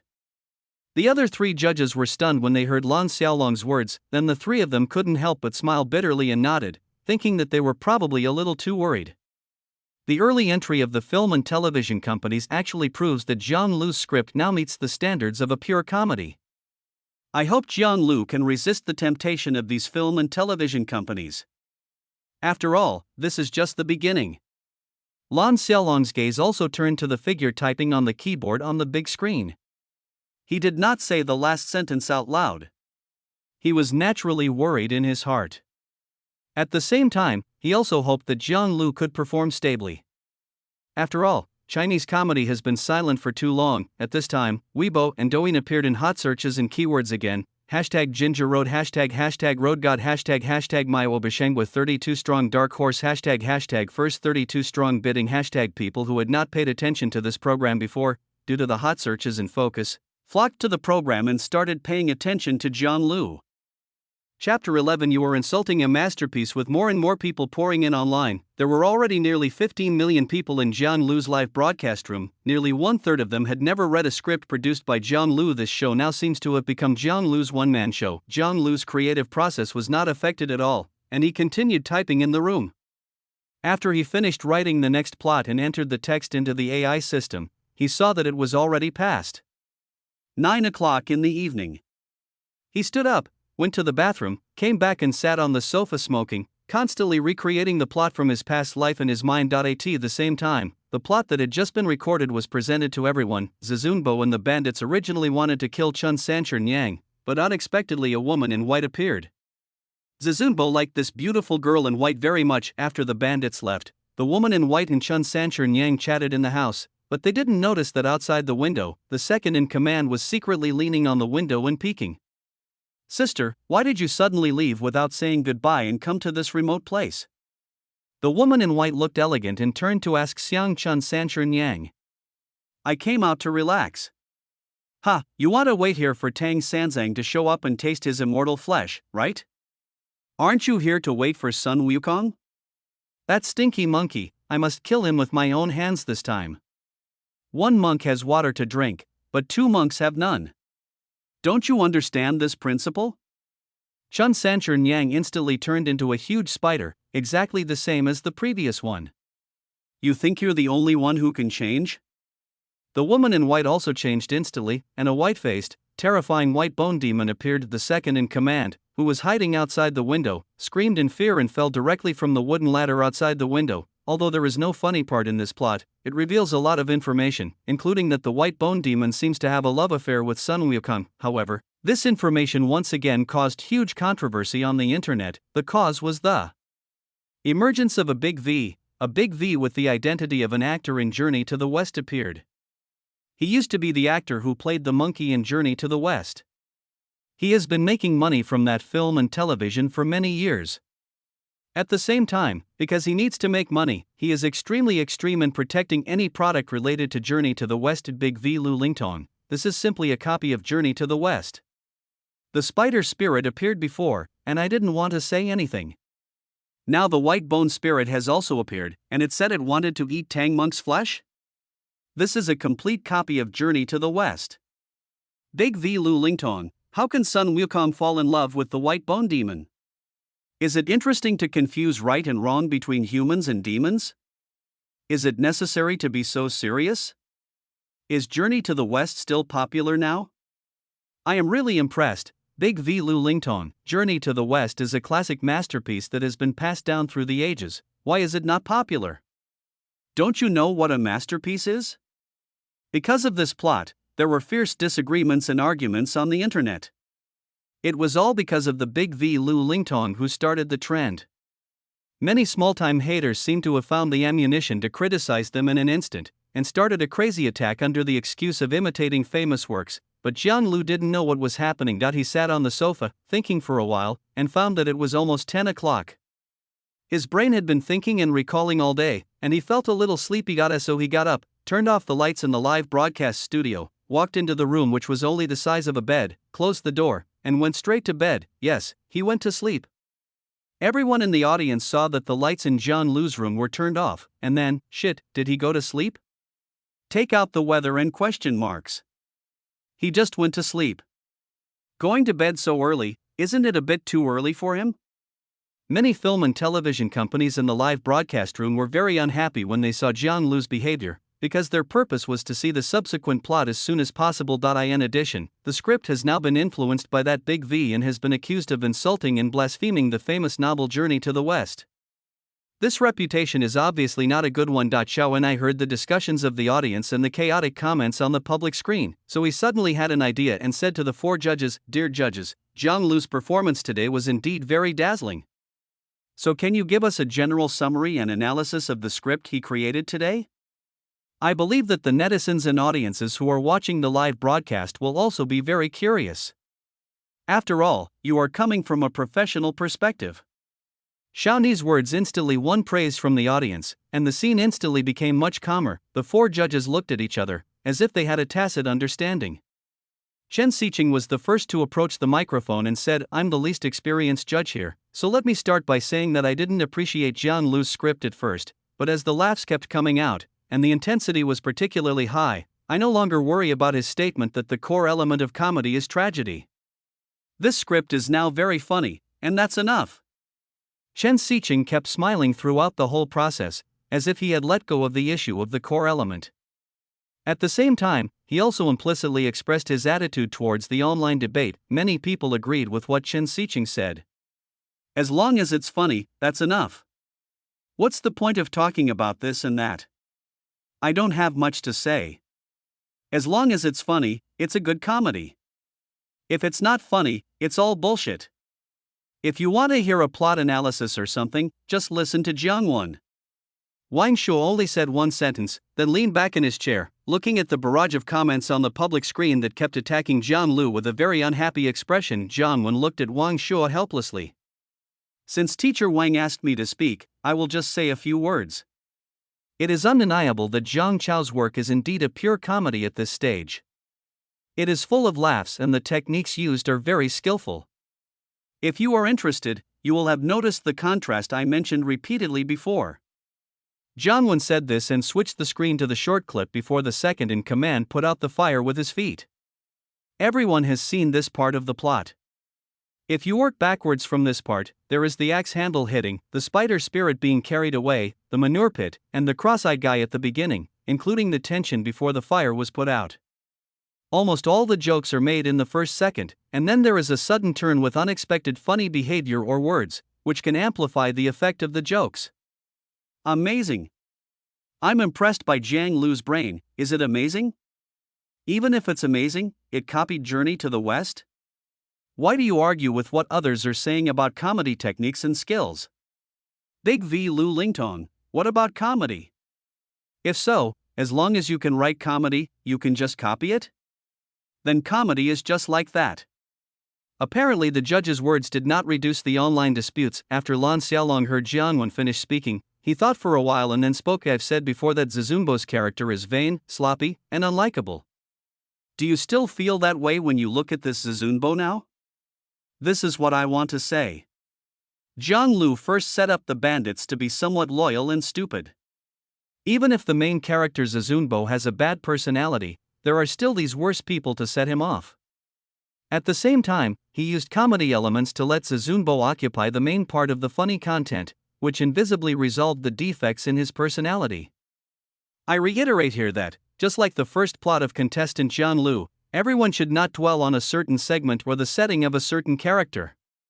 I believe that everyone will find that the characters are from Journey to the West, but they are just borrowed names. Whether it is the plot or the conception, it has nothing to do with Journey to the West.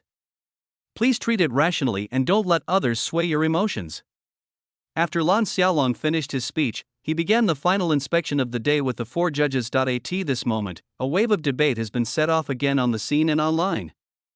Chapter 12 is not only not funny, but also imitates Journey to the West. A fierce debate broke out online following Lan Xiaolong's words. After Teacher Lan's analysis, I suddenly realized, you must have been fooled.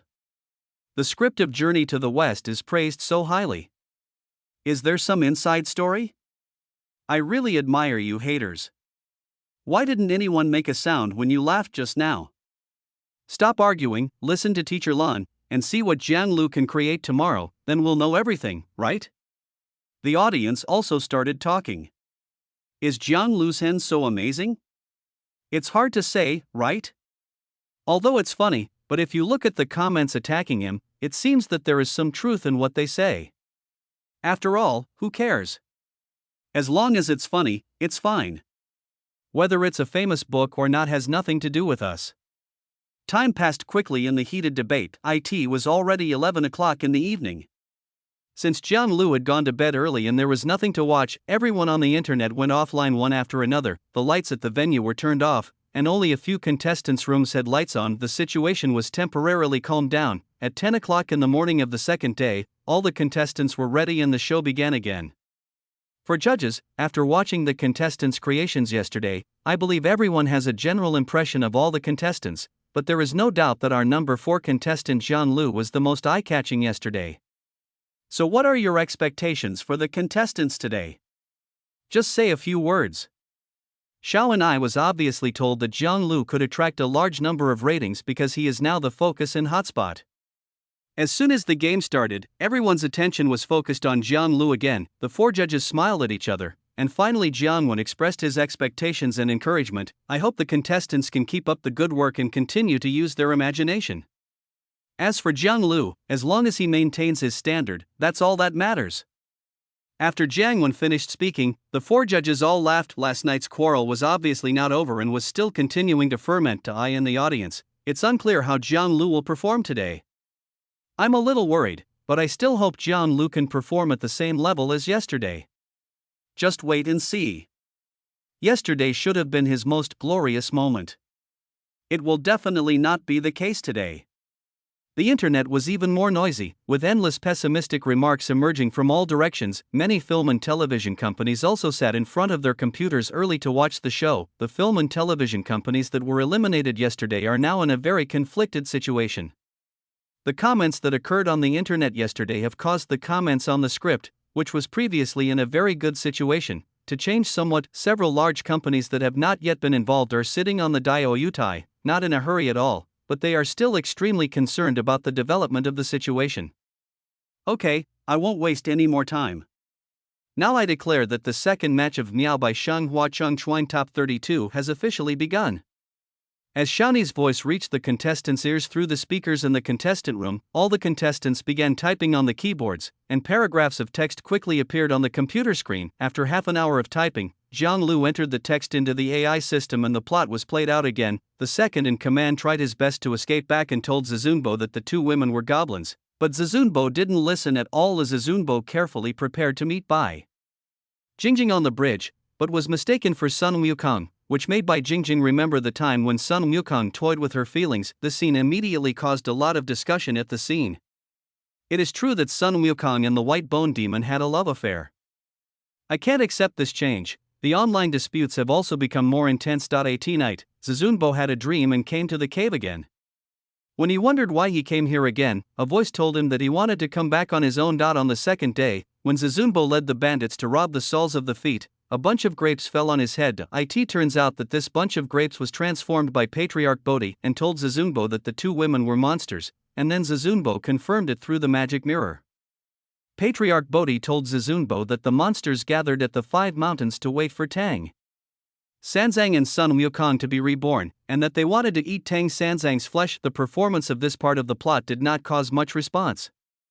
Although the appearance of Patriarch Bodhi was a funny point, it was indeed much worse than before. The 4 judges on the jury did not patrol the room, but just kept staring at the scene in Jiang Lu's room.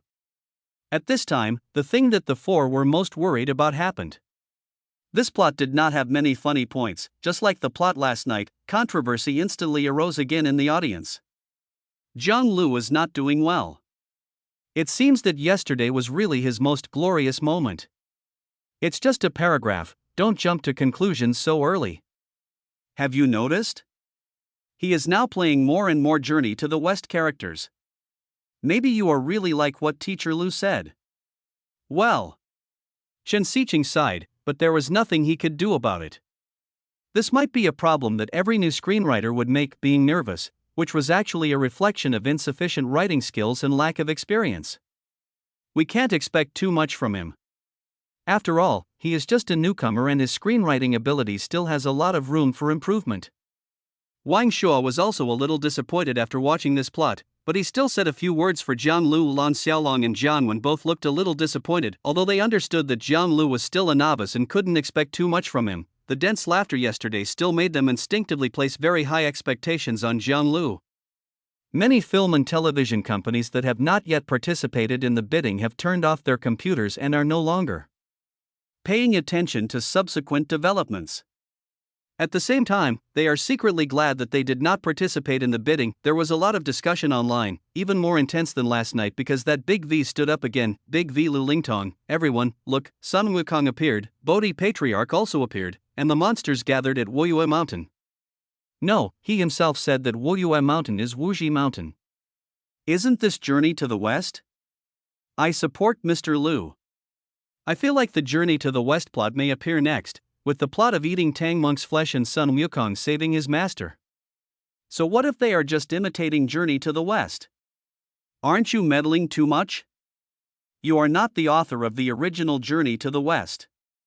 There is still a small number of people who insist on fighting against the haters, but their words are indeed not as confident as before. Big V Lu Lingtong, the imitation of Journey to the West is not very good, but it's not funny when he imitates it.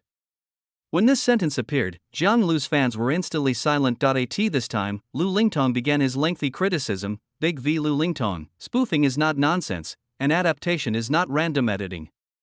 Now Jiang Lu was blaspheming historical masterpieces and the characters in the masterpieces. Seeing that there were not many people who would confront him, he put on a lecturing attitude and began to talk.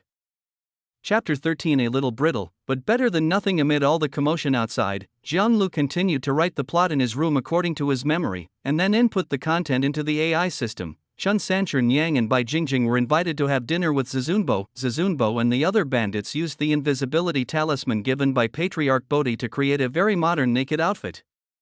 Even Zizunbo made a bow and hung it around his neck. When this scene appeared, the comments criticizing Jiang Lu on the public screen suddenly froze, as if they had suddenly disappeared. I in the picture, Chun Sanchun Yang and Bai Jingjing actually knew their plan a long time ago, but pretended not to see it. Then Chun Sanchun Yang pointed her finger. The invisibility paper talisman on Zizunbo's crotch instantly caught fire.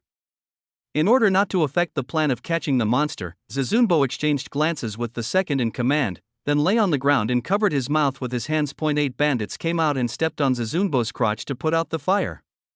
Ha ha ha, the audience finally burst into long-lost laughter. This supreme treasure, that place is really full of disasters and troubles. Why do I still find it so funny when a similar plot appears again? The audience suddenly became lively. Chun Sanchun Yang suddenly pretended to quarrel with Bai Jingjing and poured a bowl of wine directly on Zizunbo's crotch, where the fire had just been extinguished, but there were still some sparks, and the fire started burning again. This time, the 8 people wanted to extinguish the fire completely. So he jumped up and stepped on it. Zizunbo held a stick in his mouth and endured the unbearable pain of life. By the time the flames were completely extinguished, the stick was almost bitten off. The number of comments on the public screen increased instantly. Oh, I am dying of laughter. These 2 fairies are so mean.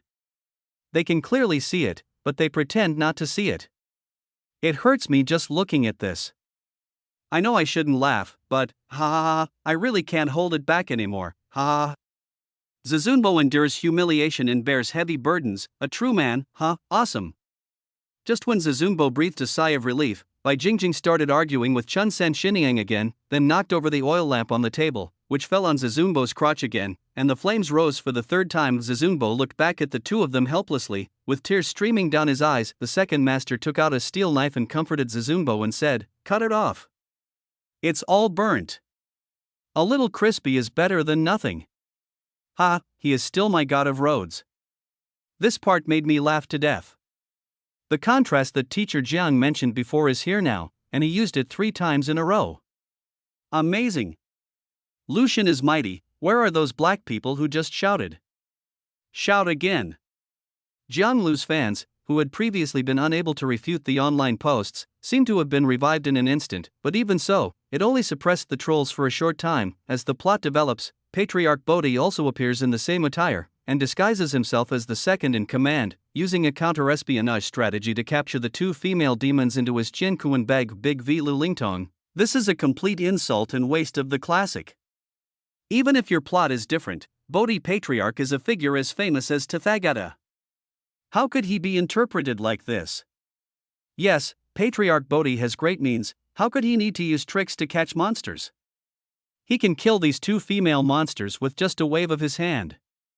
When this Big V showed up again and set the pace, these trolls seem to have found a backbone and began to confront Jiang Lu's fans on the internet. This is a comedy. How can it be effective without using other elements?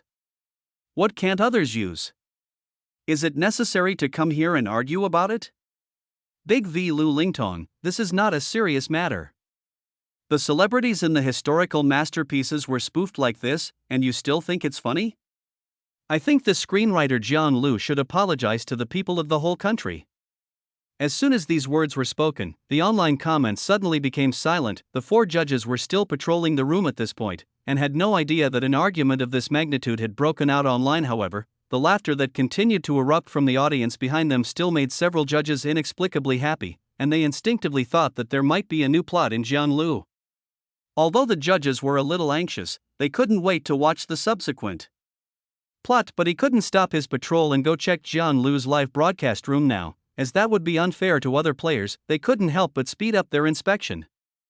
The other contestants' works were mediocre, so they just made a few comments and quickly ended the inspection. When they hurriedly finished their inspection and could not wait to switch the screen to Jiang Lu's room, the famous scene of the second firefighting appeared in front of them along with the barrage of comments. But after watching the plot clips, the 4 of them did not burst into laughter like the audience, but talked to each other with gloomy faces. I don't quite understand Jiang Lu's idea. He doesn't need to use any characters from Journey to the West. Can't he just create or borrow someone else? He just caused trouble for no reason. Chen Xiqing frowned, looking at the comments criticizing Jiang Lu. Really, what the hell is this? Wang Shua became furious when he saw the comments on the public screen. Don't think about that for now, let's just wait and see. There's no point in you getting angry here. Jiang Wen hurriedly comforted Wang Shua. He was also very angry, but he didn't go so far as to start cursing on the show. Soon, we should know why he borrowed these things. The white bone demon that suddenly appeared, the 3 moles, Tang Sanzang and Sun Wukong who haven't appeared yet, and the dream that appeared twice, all of these have not been answered yet. Lan Xiaolong looked at the noisy comments on the public screen with a smile on his face, as if he was talking to himself or to the other 3 people. At the same time, those film and television companies that had already exited the market all breathed a sigh of relief. They like to see the script's content turn around and develop in a positive direction, accompanied by fierce arguments on the internet, which is equivalent to a disguised advertisement. At this moment, they hope that the situation will remain like this, and the more intense the quarrel, the better. Bernard, Hui, and Yanjing Guangguang watched the show from beginning to end and never left. They originally thought that if there were no more funny moments in this segment, they would give up. But when the funny moments broke out, they returned to the situation of hesitation and wait and see. Big V Lu Lingtong, okay, let's continue reading. I am sure that there will be more characters from Journey to the West following Jiang Lu. Facts speak louder than words. Yes, this time the funny part must be his last burst of energy, because he has used this routine once before, and it will definitely not work next time. After finishing the previous plot, Jiang Lu lit a cigarette again, trying hard to recall the plot of his previous life. Suddenly, a classic quote from a previous life story that had been passed down through a generation came to my mind. He quickly put out the half-smoked cigarette in his hand and began to write the plot quickly on the keyboard. Chapter 14, Exploding the Audience. When Jiang Lu input the next plot into the AI system, he let out a long sigh and stared at the picture being generated and performed. His thoughts drifted to who knows where, as if he had returned to his previous life. The scene when he first heard these words and was shocked by the scene, when Patriarch Bodhi and Zizunbo were about to say goodbye and leave, they found that the rope of the Qianquan bag had been torn open by the local dog, and the 2 female demons had been released, Patriarch Bodhi pretended to hold Zizunbo hostage, saying that he was the reincarnation of Sun Wukong, and made Bai Jingjing believe that Zizunbo was really Sun Wukong. Patriarch Bodhi took the opportunity to escape, but the bandits rushed forward to deal with the two female demons, and naturally they were no match for them. The blind man died with blood spitting out of his mouth, and all the bandits were killed one by the two banshees. The Big V seized the opportunity and set the pace. Big V Lu Lingtong, did you see that? Patriarch Bodhi actually fled in panic. I really don't know what to say. It's simply, there was another long paragraph of comments about ruining famous works, and it immediately attracted many helpers, and the words attacking Jiang Lu once again filled the entire public screen. This scene was naturally seen by the audience, and the sound of discussion gradually filled the entire studio. Bai Jingjing knocked Chun Sanchen Yang down, but she was also poisoned. The escaped Bodhi patriarch suddenly came back, shouting that the Bull Demon King was coming. At this time, Big V set the pace again. Big V Lu Lingtong, what did I say? The Bull Demon King is out, and his copy of Journey to the West is simply a mess. I don't know why you are so enthusiastic about it. The Bull Demon King destroyed many houses, and the bandits who were lying on the ground pretending to be dead got up and fled for their lives as Zizunbo took advantage of the gap between Bai Jingjing and Chun Sanchen Yang fighting with Bull Demon King to quickly escape. Then he passed by a blind man and several bandits who were fleeing. Zizunbo was stunned, turned around with a puzzled look and shouted, "Blind man, didn't you just die?" "Ah. We just pretended to be dead." When the blind man heard someone calling him, he hurriedly turned around, replied, and continued to run for his life. "Fuck, I'm convinced by you." The story ends here. The comments criticizing Jiang Lu on the public screen seemed to disappear in an instant. The discussions at the scene also disappeared with these words, as if someone was strangling them. There was an eerie silence both on the public screen and at the show venue. Only the Big V was still criticizing Jiang Lu. A few seconds later, the exclamations, noises, and discussions at the show site almost blew the roof off the studio. "Fuck, awesome. How did you come up with this sentence? What the hell? What the hell?" When that sentence came out just now, my hair stood on end. I thought I was the only one who felt this way. This is definitely the most searched phrase this year. The number of comments on the public screen also increased instantly. What the hell? What did I just hear? A divine sentence, isn't it? Based on this line alone, Jiang Lu is just copying Journey to the West. I won't say a word. I am kneeling down to watch the plot. I am convinced Jiang Lu, no, Lucian, is unbeatable. My Dalushan is truly a genius. If anyone says he imitates Journey to the West, I will fight him to the death. Ha, why did those haters who were shouting just now suddenly shut up? Did they suddenly get the slap in the face that you love the most? The four judges on the scene also widened their eyes and watched the last scene where the screen stopped. The picture naturally would not stop by itself, but when the words "I surrender to you" appeared, Lan Xiaolong instinctively reached out and pressed the pause button. This sentence is really amazing, so amazing. Wang Shua suddenly slammed the table and stood up from his seat. Postmodernism? Comedy? Jiang Wenya sat up straight instantly, surprised and confused. Chen Xicheng hadn't yet recovered from his shock, and at this moment, it felt like an electric current was running through his body, and he got goosebumps all over his body. Lan Xiaolong was obviously also reminded by Jiang Wen's words. It's a postmodernist technique. Yes, Jiang Chao really gave us too many surprises. How did he come up with the idea of combining Chinese and Western elements? The key is that he used this sentence so cleverly. It was really so clever. Lan Xiaolong now doesn't know how to express his praise for Jiang Chao's imaginative thinking. The four judges were all looking at the frozen picture. That sentence seemed to have some magic power that attracted their attention and made them unwilling to look away for a long time. Big V Lu Lingtong, are you so flattering about a sentence that is neither Chinese nor Western? What is the level of appreciation among you young people nowadays? Just when the Big V was trying to save the situation, Chinese film and television. What are you still hesitating about? Just for this sentence, it's worth taking the photo. Wang Zhongjuan supported his brother Wang Zhenglei's decisions most of the time and rarely refuted them, but that doesn't mean he is brainless or has no vision. Wang Zhenglei looked at the heated comments online, gritted his teeth, and dialed the phone next to him. Berna Films, IT was still the same conference room. When Lao Hao strongly recommended it again and Yudong keenly realized what that sentence meant, he made a quick decision. At this moment, Wang Changtian of Yanjing Wangguang, after seeing that sentence, did not discuss it with anyone at all, but directly called the film and television department, and then, Yanjing Guangxin, bidding for 600,000. Several large gilded characters suddenly appeared on the public screen without waiting for everyone's reaction. Berna Films, bidding $800,000. A few seconds later, Chinese Films, bidding $800,000. Wow. Three big companies entered the venue, and the audience was shocked. After the three major film and television companies entered the market, the Big V suddenly shut up and stopped talking. At Big V Lu Lingtong, please give us your opinion. At Big V Lu Lingtong has read. At Big V Lu Lingtong, my big brother asked you a question, why didn't you reply after reading it? That's enough, there are still people imitating big verses. I'm really impressed. But I like it, ha ha ha ha. Although there were still people refuting those who had previously been pessimistic about the views online, they were instantly drowned out by the barrage of comments. The situation was reversed in an instant. The microwave opened by the Big V Lu Lingtong had been hacked by someone, and there were long paragraphs of accusations and ridicule below. Among them, there is a comment with more than 500,000 likes. Teacher Lu, I am a fan of Journey to the West, and I would like to ask a question. About it. Wu Qinan, the original author of Journey to the West, wrote in Journey to the West that during one of Sun Wukong's tribulations, he met a man named Lu, right? So my question is, do you know this Lu?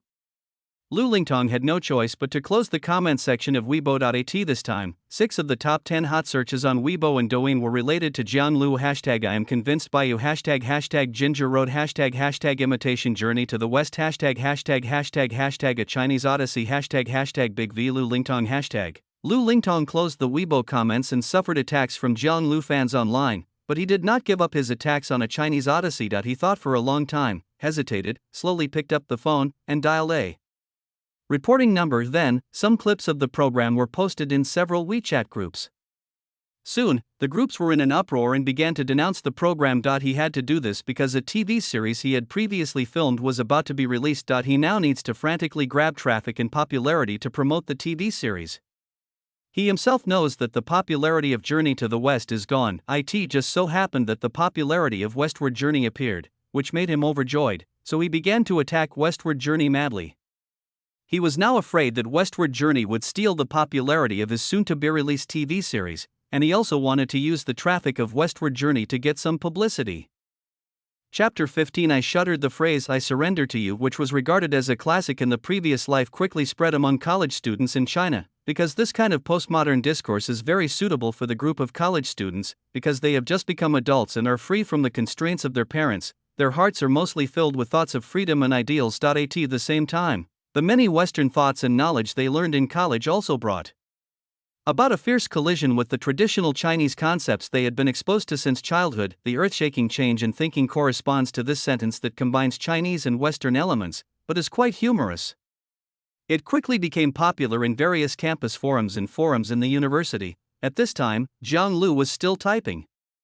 He had no idea that the similarities between his previous life and this parallel world would cause such a sensation because of A Chinese Odyssey and its many classic scenes and sentences. Bai Jingjing and Chun Sanchur fought a fierce battle with the Bull Demon King, but they were no match for him. Then he kidnapped Zizunbo and the second in command, who were still fleeing, and hid in the Ponzi Cave.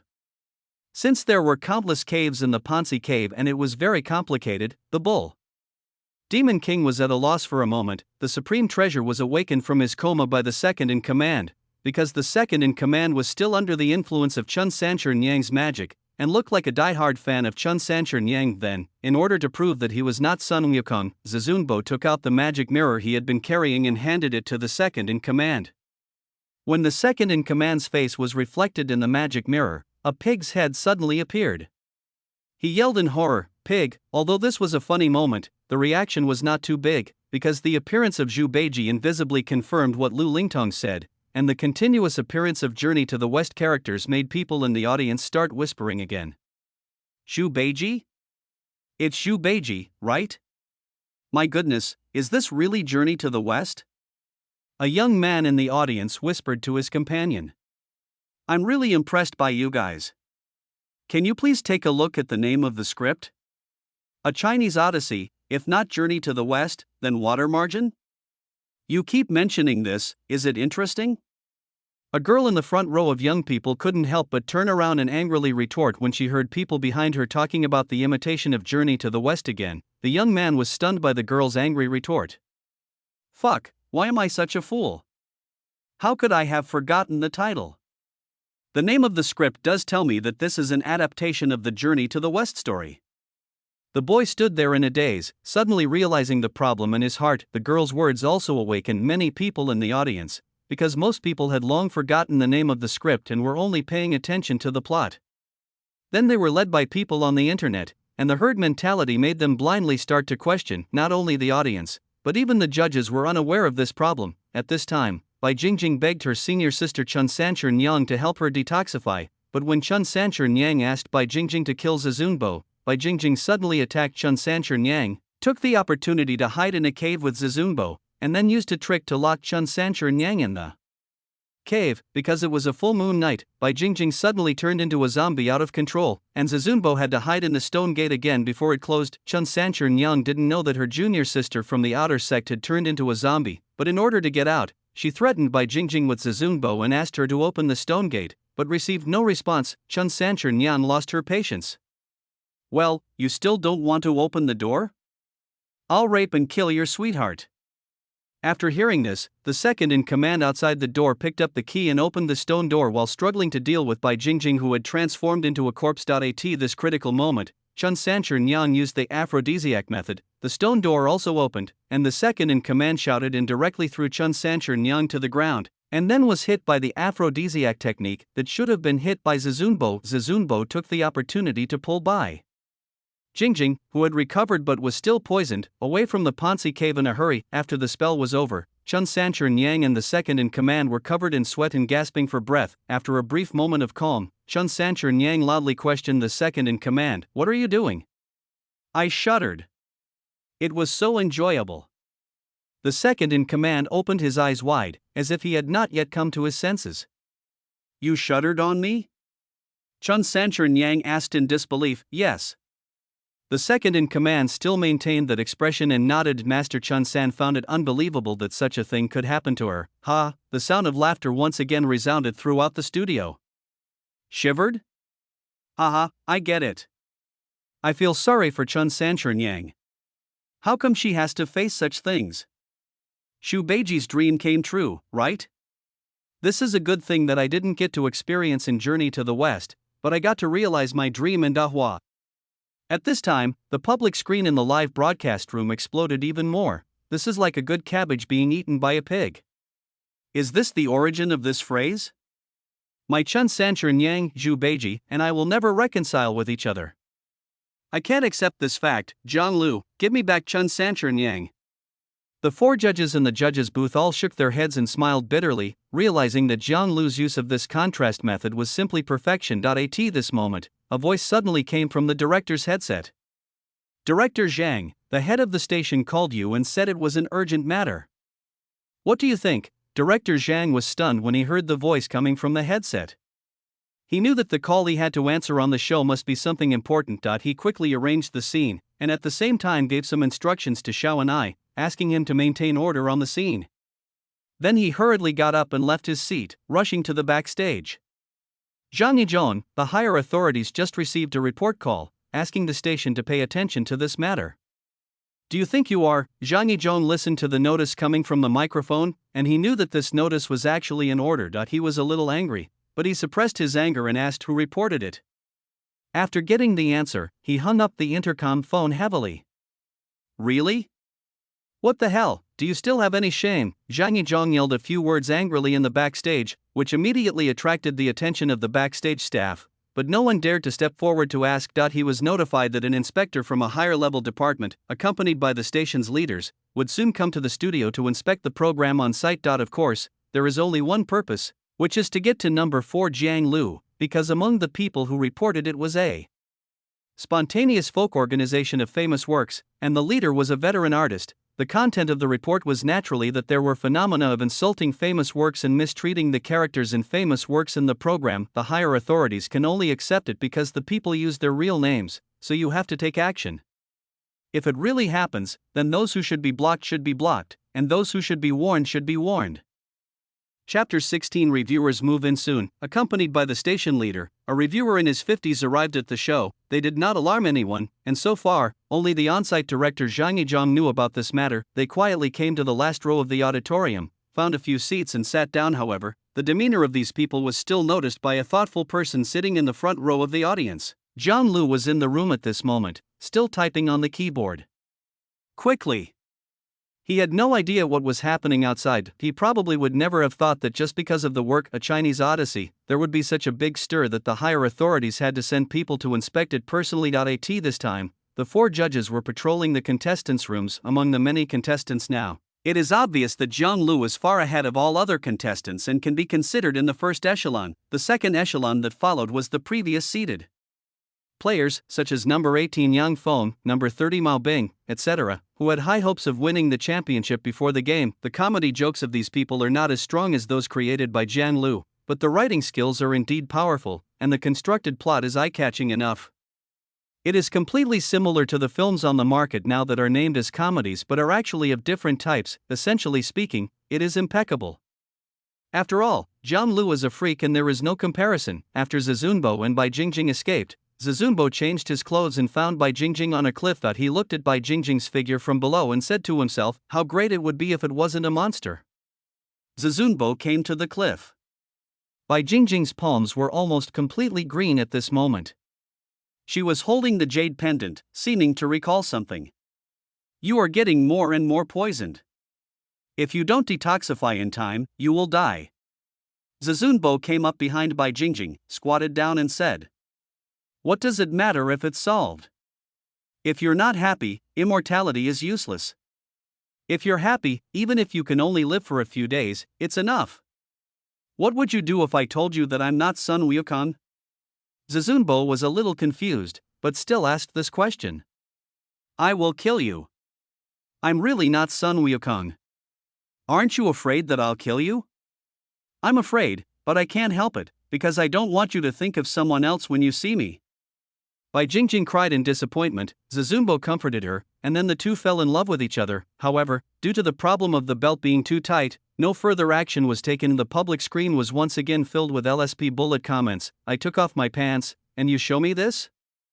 Okay, you're starting to play this, right? Tell me, where do I pay? Same question, where can I pay? I just want to watch a shemale romance. There was also a burst of laughter in the audience, who was watching the pornographic plot, but the people sitting in the last seats looked at this scene with serious expressions. Wang Tai, the script you are performing now is the one that was reported, right? The examiner frowned slightly and asked Deputy Director Wang beside him. Yes, Fanshin, this is the script. After getting confirmation, the examiner turned his face and looked at the screen again. The man in front of them was startled after hearing their simple conversation, but he did not make any attention-grabbing movements. He just straightened his body so that he could better move his head back. He planned to continue eavesdropping on their conversation, because he felt that these people must have some purpose, and it might be some big secret. When Zhang Yizhong, the live director, saw this scene, he couldn't help but look back at the audience. Seeing that several people had expressionless faces, he couldn't help but become worried. Zizunbo looked at Bai Jingjing, who had fainted due to the poison, but still tightly grasped the jade pendant while lying on the ground, and murmured as if in a dream, I found someone who looks a lot like you. Zizunbo decided to save Bai Jingjing no matter what, so he got up and rode back to Ponzi Cave at full speed. So this is a love scene? It's a little sad to watch, but also a little funny. Zizunbo has become brave. I am looking forward to the sequel. The 4 judges on the jury were looking at this scene with some surprise, because they vaguely felt that something was slightly different from before. An element of tragedy? Shen Xiqing suddenly remembered what Jiang Lu said yesterday, then he shook his head and immediately denied it because he thought of the funny thing that just happened, and the tragic elements in this section don't seem to be that intense. Wang Shuo and Jiang Wen looked at each other and saw confusion in each other's eyes, but they just looked at each other and did not communicate. Lan Xiaolong frowned because he had a bad feeling that he is now worried about Zhang Lu. For the sake of the so-called tragic element, he wants to forcibly blend the comedy elements and the tragedy elements together. If that is the case, he really has a good hand, but he has ruined it. After returning to the spider cave and finding Chun Sanchur Nyang, Zhizuan Bao lied that he knew news about Tang Sanzang, but needed Chun Sanchur Nyang to get the antidote to save Bai Jingjing. At the same time, Bai Jingjing woke up from a coma and found that Zizunbo had abandoned her. She was heartbroken and jumped off the cliff, but she was found by Bull Demon King's men. Bull Demon King helped Bai Jingjing eliminate the poison, but needed Bai Jingjing to lead the way to find the reincarnation of Sun Wukong. When Zizunbo returned to the cliff with Chun Sancher Nyang on the second day, he found that Bai Jingjing was missing, but he found the jade pendant that she had been holding in her hand on the edge of the cliff. It's really a love scene. Did you notice? There are no funny moments in this part, and it has a sad atmosphere. Yeah, why am I getting more and more confused the more I read it? Why don't I know what this is about? Yeah, I'm confused too. Is this talking about Zizunbo's love? It's a complete mess. I find that apart from the jokes, the script seems a bit messy. When the plot no longer produces funny moments, everyone starts to analyze the plot rationally and everyone becomes a mastered. I found a problem, so Zhu Beiji and the spider spirit will have a child, right? Did you see it? Chun Sancher Nyang's belly is big.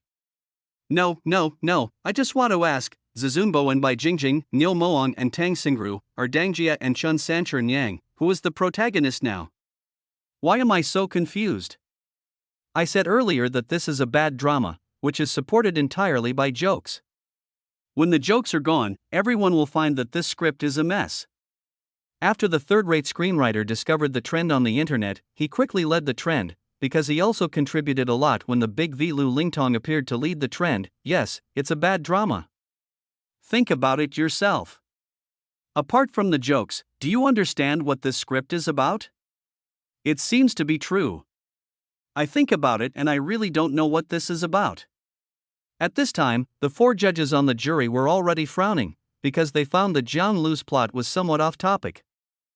Chapter 17, Sun Wukong reincarnates. The supreme treasure was locked up in the same cave by Chun Sancher Nyang, who threatened him to reveal Tang Sanzang's hiding place. Zizunbo had no idea where Tang Sanzang was, but he was worried about Bai Jingjing, so he came up with a stupid idea, digging a tunnel. When he had just dug a small hole in the ground, he found a piece of wood.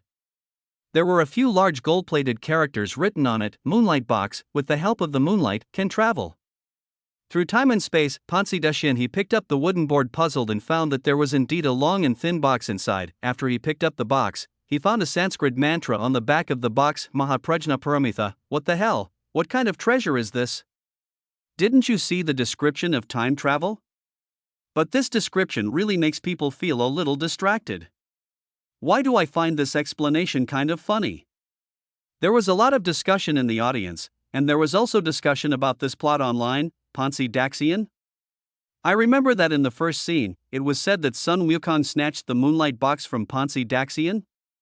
Yes, now that you put it that way I remember it too, but why did it appear in the Ponzi cave? I feel like my mind is a bit confused, I can't remember the things before. I told you this is a bad drama. The logic is not clear at all. Now there are contradictions, right? I probably forgot what I wrote.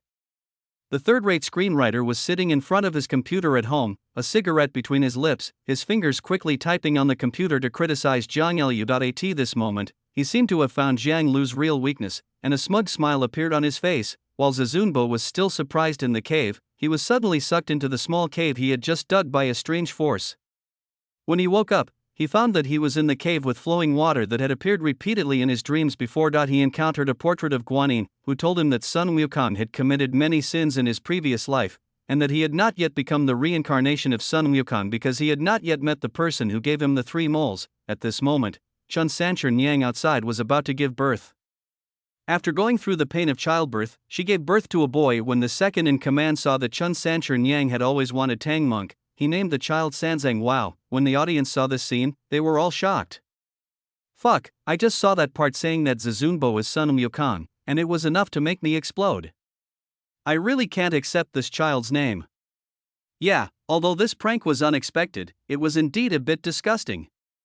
The 4 judges would certainly not fail to hear the discussions of the audience, but the 4 people just frowned, did not express their opinions, and continued watching. At this time, Bai Jingjing suddenly appeared, and then Chun Sancher Nyang lied that the child was born to her in Zizunbo. After hearing the news, Bai Jingjing couldn't accept the blow and fainted on the ground. Then the Bull Demon King appeared, and Chun Sancher Nyang handed the child to the second master so that she could fight with the Bull Demon King until the last part. Chun Sanchur Nyang saved the second-in-command once and pushed him away. At the critical moment, the second-in-command said, "You care about me so much, I am willing to die for you." The last sentence still caused some laughter at the scene, but it was only a laugh from some people. The examiner sitting in the last row of the audience couldn't help but frown after watching this scene. Deputy Director Wang was always paying attention to the examiner's expression, and when he saw his unhappy face, his heart skipped a beat. "But I don't know what to say at this moment. After all, the facts are there. I'll make a blind guess." What happens next is that Zizunbo transforms into Sun Wukong, fights against the Bull Demon King, saves the baby Tang Sanzang, and then has some ridiculous scenes with the baby Tang Sanzang, until Tang Sanzang finally grows up. The barrage of comments by third-rate screenwriters instantly received a lot of praise. 666. That guy just now had a wild imagination. It's not impossible. Fuck, if what people say is true, then this script is really terrible. Ah, I just overlooked a plot. Isn't Zhu Beiji Tang Sanzang's biological father? He had to raise Tang Sanzang with great difficulty. As for the spider spirit, I think it should be killed by the Bull Demon King, and then at the critical moment, Sun Wukong will appear again. This third-rate screenwriter was frantically posting comments online, as if he had already seen through the subsequent plot. As he fabricated what he thought was a reasonable plot, the trolls on the internet who had previously followed Lu Lingtong changed sides and began to stand on his side, attacking and complaining about the content of Jian Lu's script, and no longer mentioned the imitation of Journey to the West. The 4 judges on the jury were a little anxious as they looked at the comments on the public screen. They could see it clearly because they were professionals. Although there were fewer laughs, the plot was still acceptable and not as bad as some said on the internet. They couldn't openly defend Jian Lu. Well, let me say a few words. Lan Xiaolong suddenly said something into the microphone. The chaotic noise at the scene suddenly quieted down. The plot just now answered the doubts in my mind. I think the audience here or the netizens online may also have the same doubts. So whether you already know it or not, I think it is necessary for me to talk about it. Lan Xiaolong's words focused everyone's attention on him, and for a moment they forgot to complain, because everyone was curious about what was in his mind. First of all, I want to make it clear that Jian Lu's script is, so far, a good work from a comedy perspective. Maybe some of you didn't understand it and felt that apart from the jokes, the logic and plot were confusing. You didn't understand what it was about, right? Many people at the scene and online couldn't help but nod their heads after hearing Lan Xiaolong's words. Let's start from the beginning. Everyone still remembers the first scene, right? Do you remember what story Tang Sanzang, Sun Wukong, and Guanyin told? Does it correspond to the story just now? After hearing Lan Xiaolong say this, many people recalled the plot and suddenly realized that it seemed to be true. So after the beginning of the story, has it always been about finding the person with the 3 moles? And after Bai Jingjing appeared, everyone thought that the 3 moles were Tang Monk, because the information revealed in the plot was that he would eat Tang Monk's flesh, because no one thought that Sun Wukong would be Zizunbo. And Zizunbo is the protagonist of this drama, so let me ask, which story in Journey to the West occupies the largest space, or who is the protagonist in everyone's mind? Is it Tang Monk? Or Zhu Beiji? Sha Wujing? None of them, right? The protagonist in everyone's mind must be Sun Wukong. So let me ask again, do you watch Journey to the West to see Tang Monk's journey to the West to obtain Buddhist scriptures? No, right? I think that basically what everyone wants to see is how Sun Wukong fights monsters. Having said that, Lan Xiaolong stopped, unscrewed a bottle of mineral water, and drank it in small sips. Everyone seemed to understand something from Lan Xiaolong's words, but it seemed a little unclear, so everyone waited for Lan Xiaolong to finish drinking the water and listen to his continued analysis. Chapter 18 Prajnaparamita. After drinking the water, Lan Xiaolong looked at the sporadic comments on the public screen and the silent audience. He knew that he had achieved his goal and had successfully diverted everyone's attention. Come back to the topic. I would like to ask everyone to take another look at the name of Jian Lu's script, A Chinese Odyssey. Let's not talk about what a Chinese Odyssey means. I believe everyone knows what the 2 words Journey to the West represent. So since the word Journey to the West has been mentioned, is there anything else to be entangled in or not understand? Think about whether you have been confused by others. If it is Journey to the West, why not mention Sun Wukong? Isn't it called Journey to the West? If the protagonist is not Sun Wukong, isn't it called Journey to the West? As for other confusing points, I believe that the following plot will gradually reveal them. That's all I have to say. Some of these things are also what I thought of after watching the plot just now. I will share them with you. That's all I have to say. After Lan Xiaolong finished speaking, he picked up the bottle of mineral water and took a few sips. After screwing the cap on, he put it on the table. He reached out and started operating the screen, switched to other contestants' rooms, and began to patrol the rooms. The judges beside him were all staring at Lan Xiaolong in shock, not for anything else, but just because of Lan Xiaolong's simple words, a Chinese odyssey, if not Journey to the West. What else could they talk about? The three of them suddenly felt a little ashamed. As a well-known screenwriter, they actually ignored the standard that the name of the script is the standard of the script content. After dozens of seconds of silence, a heated discussion suddenly broke out at the scene. I've said it before, if we don't talk about Journey to the West, then what about Water Margin? It really is, but I didn't expect that my findings would coincide with Teacher Lan's, ha. A girl in the audience was talking excitedly to her friend next to her.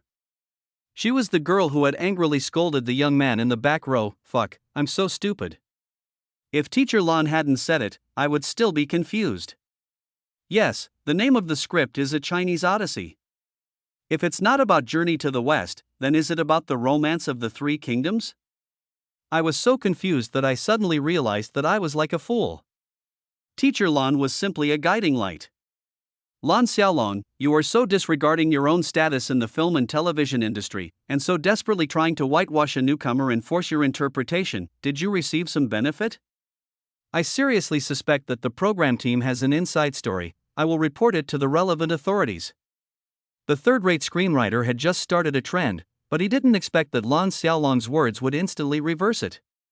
He was extremely angry, but he still didn't want to admit that he didn't understand the plot. He kept thinking that Lan Xiaolong was deliberately protecting him, and thus got stuck in a dead end, and the more he thought about it, the darker it became. At this time, Jiang Lu had just walked out of the toilet. He had no idea that so many things happened outside while he was in the toilet. He lit a cigarette, sat in front of the computer, and recalled the last plot of the Moonlight Box in his previous life. When Zizunbo returned to the cave, he found Bai Jingjing dead and her sword fell on the ground beside her. He thought someone had killed Bai Jingjing, so he took out the Moonlight Box and thought of time travel. Outside, Chun Sanchern Yang was fighting with the Bull Demon King. Chun Sanchern Yang used magic to drill into the body of the Bull Demon King and frantically chopped at his organs. The Bull Demon King also used his soul to leave his body and drill into his own body to continue fighting with Chun Sanchern Yang. He saw Chun Sanchern Yang standing on his intestines and yelling, "Bitch! Don't step on my intestines! Like! Happy! Love!" Chun Sanchern Yang's words instantly resonated with female audiences online. This sentence is so cool, just like her personality. I like Chun Sanchern Yang so much. She is so strong and beautiful. If I were a man, I would love her to death. Do you feel like a heroine? Who said it wasn't true? My mom said that I have bad teeth and can only live off women. I need a strong woman to support me. As Chun Sanchern Yang was defeated by the Bull Demon King and retreated while fighting, she came to the entrance of Ponzi Cave.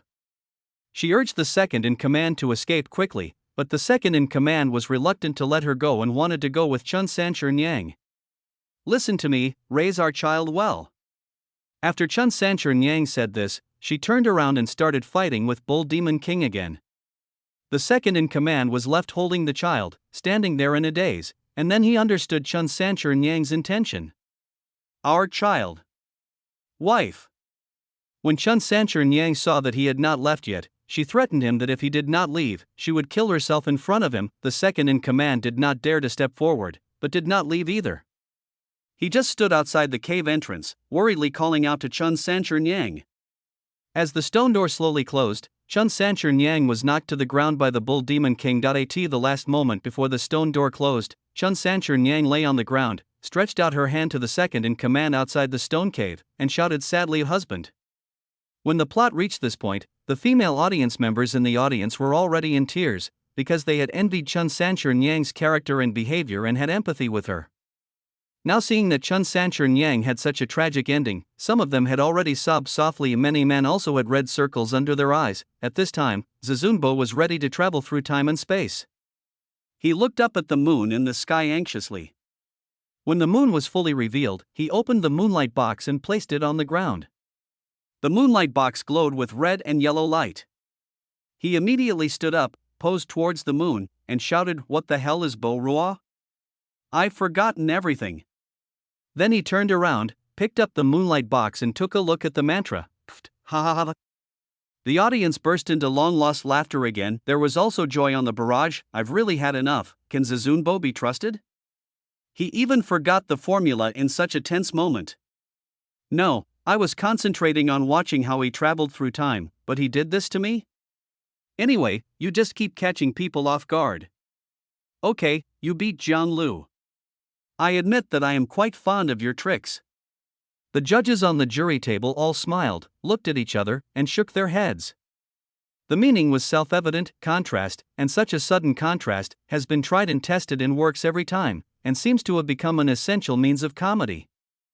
I wonder if after Jiang Lu finishes writing the script, there will be people who will specifically use it for research as a teaching material for comedy. Although the examiner in the last row of the audience tried hard to suppress his smile, a hint of a smile still appeared on the corner of his mouth. At this moment, Lu Lingtong was organizing a group of folk classics enthusiasts in a group and made another reporting call that he couldn't just watch this big talk become more and more popular, so he urged those classic book lovers in the group.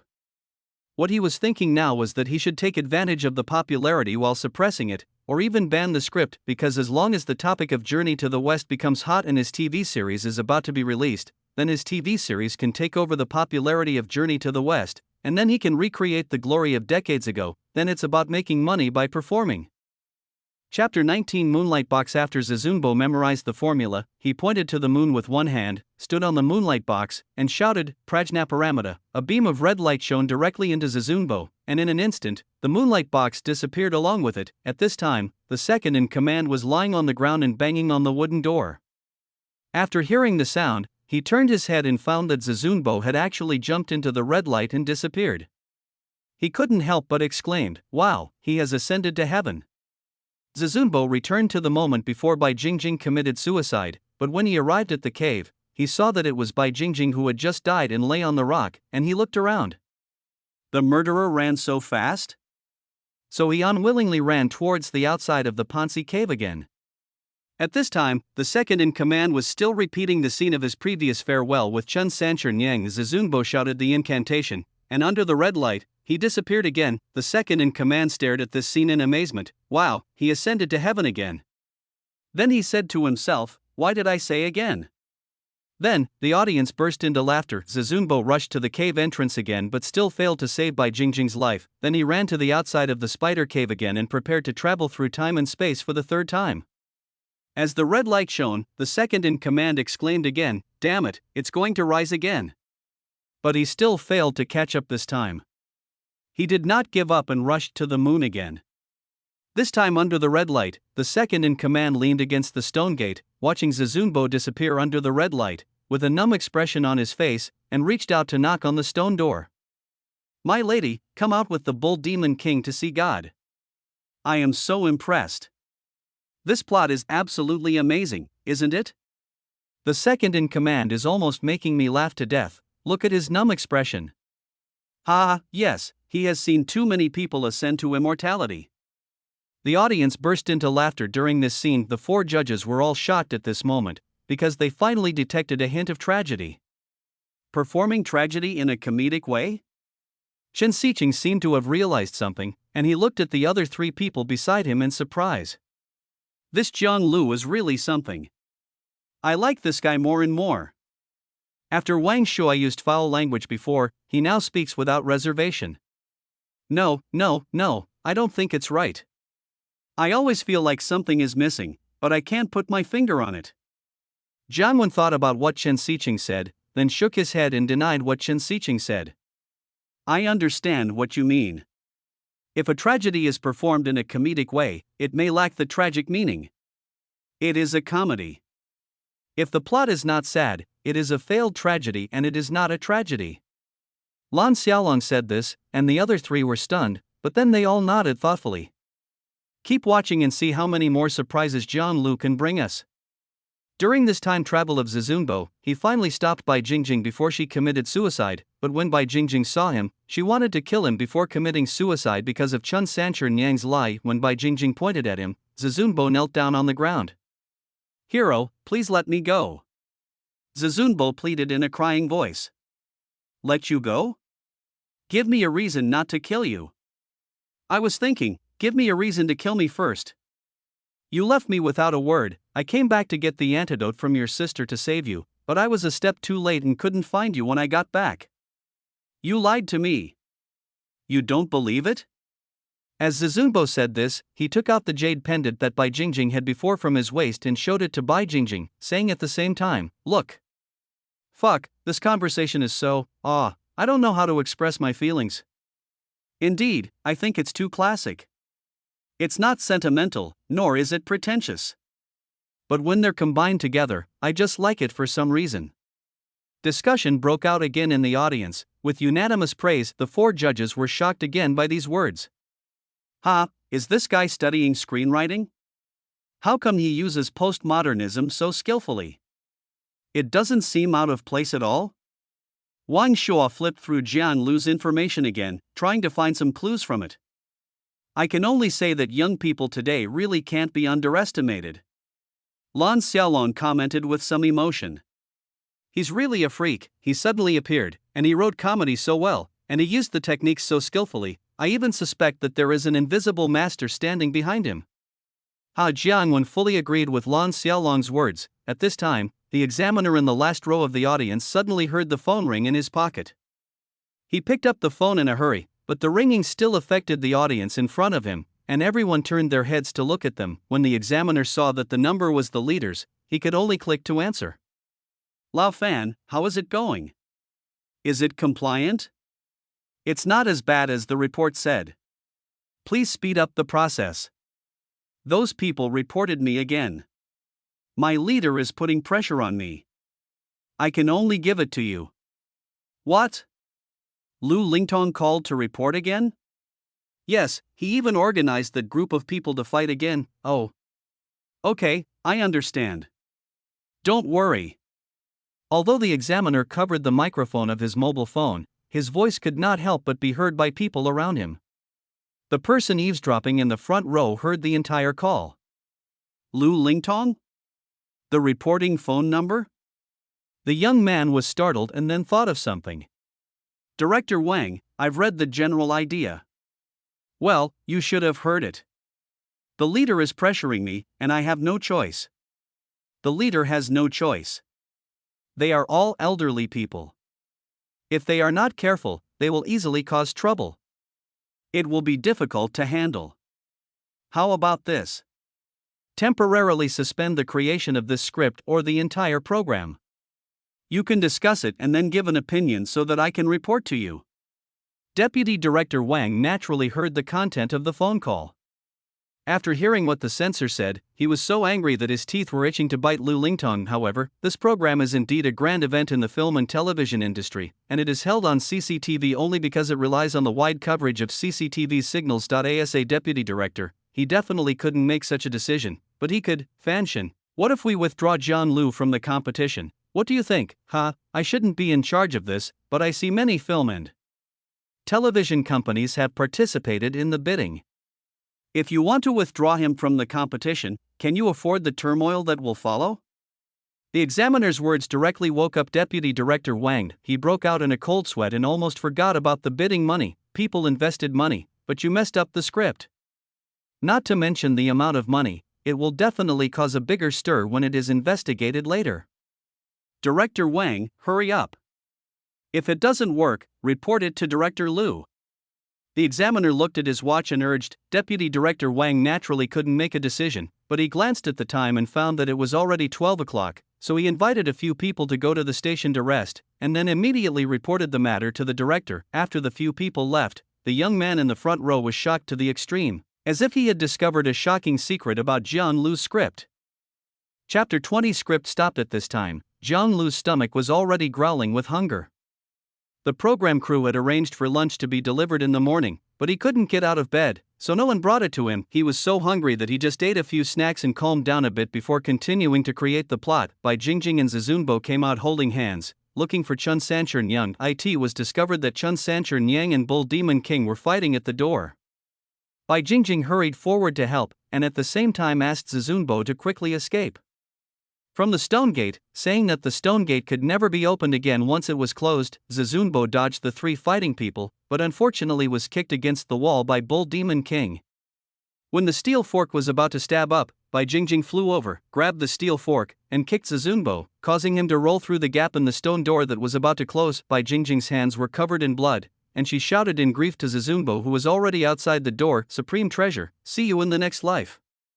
At this moment, Bai Jingjing and Chun Sanchur Nyang were both knocked to the ground by the Bull Demon King, and they cried out in pain through the cracked stone door, "Husband!" Zizunbo and Erdangjia outside the door cried out in pain, "My wife!" As the stone door closed, Zizunbo was extremely angry and pounded the ground a few times, then opened the moonlight box again. As he shouted the mantra, his figure disappeared again and then appeared in the Ponzi cave. The story ends here, but just when everyone was attracted by the plot and hoped that the supreme treasure created by Jiang Lu could once again turn the tide by traveling through time and space, the screen in Jiang Lu's live broadcast room froze instantly. This scene stunned not only everyone outside, but even Jiang Lu, because his computer screen was also stuck. But then, Xiao and I trotted to the center of the stage. "I'm very sorry.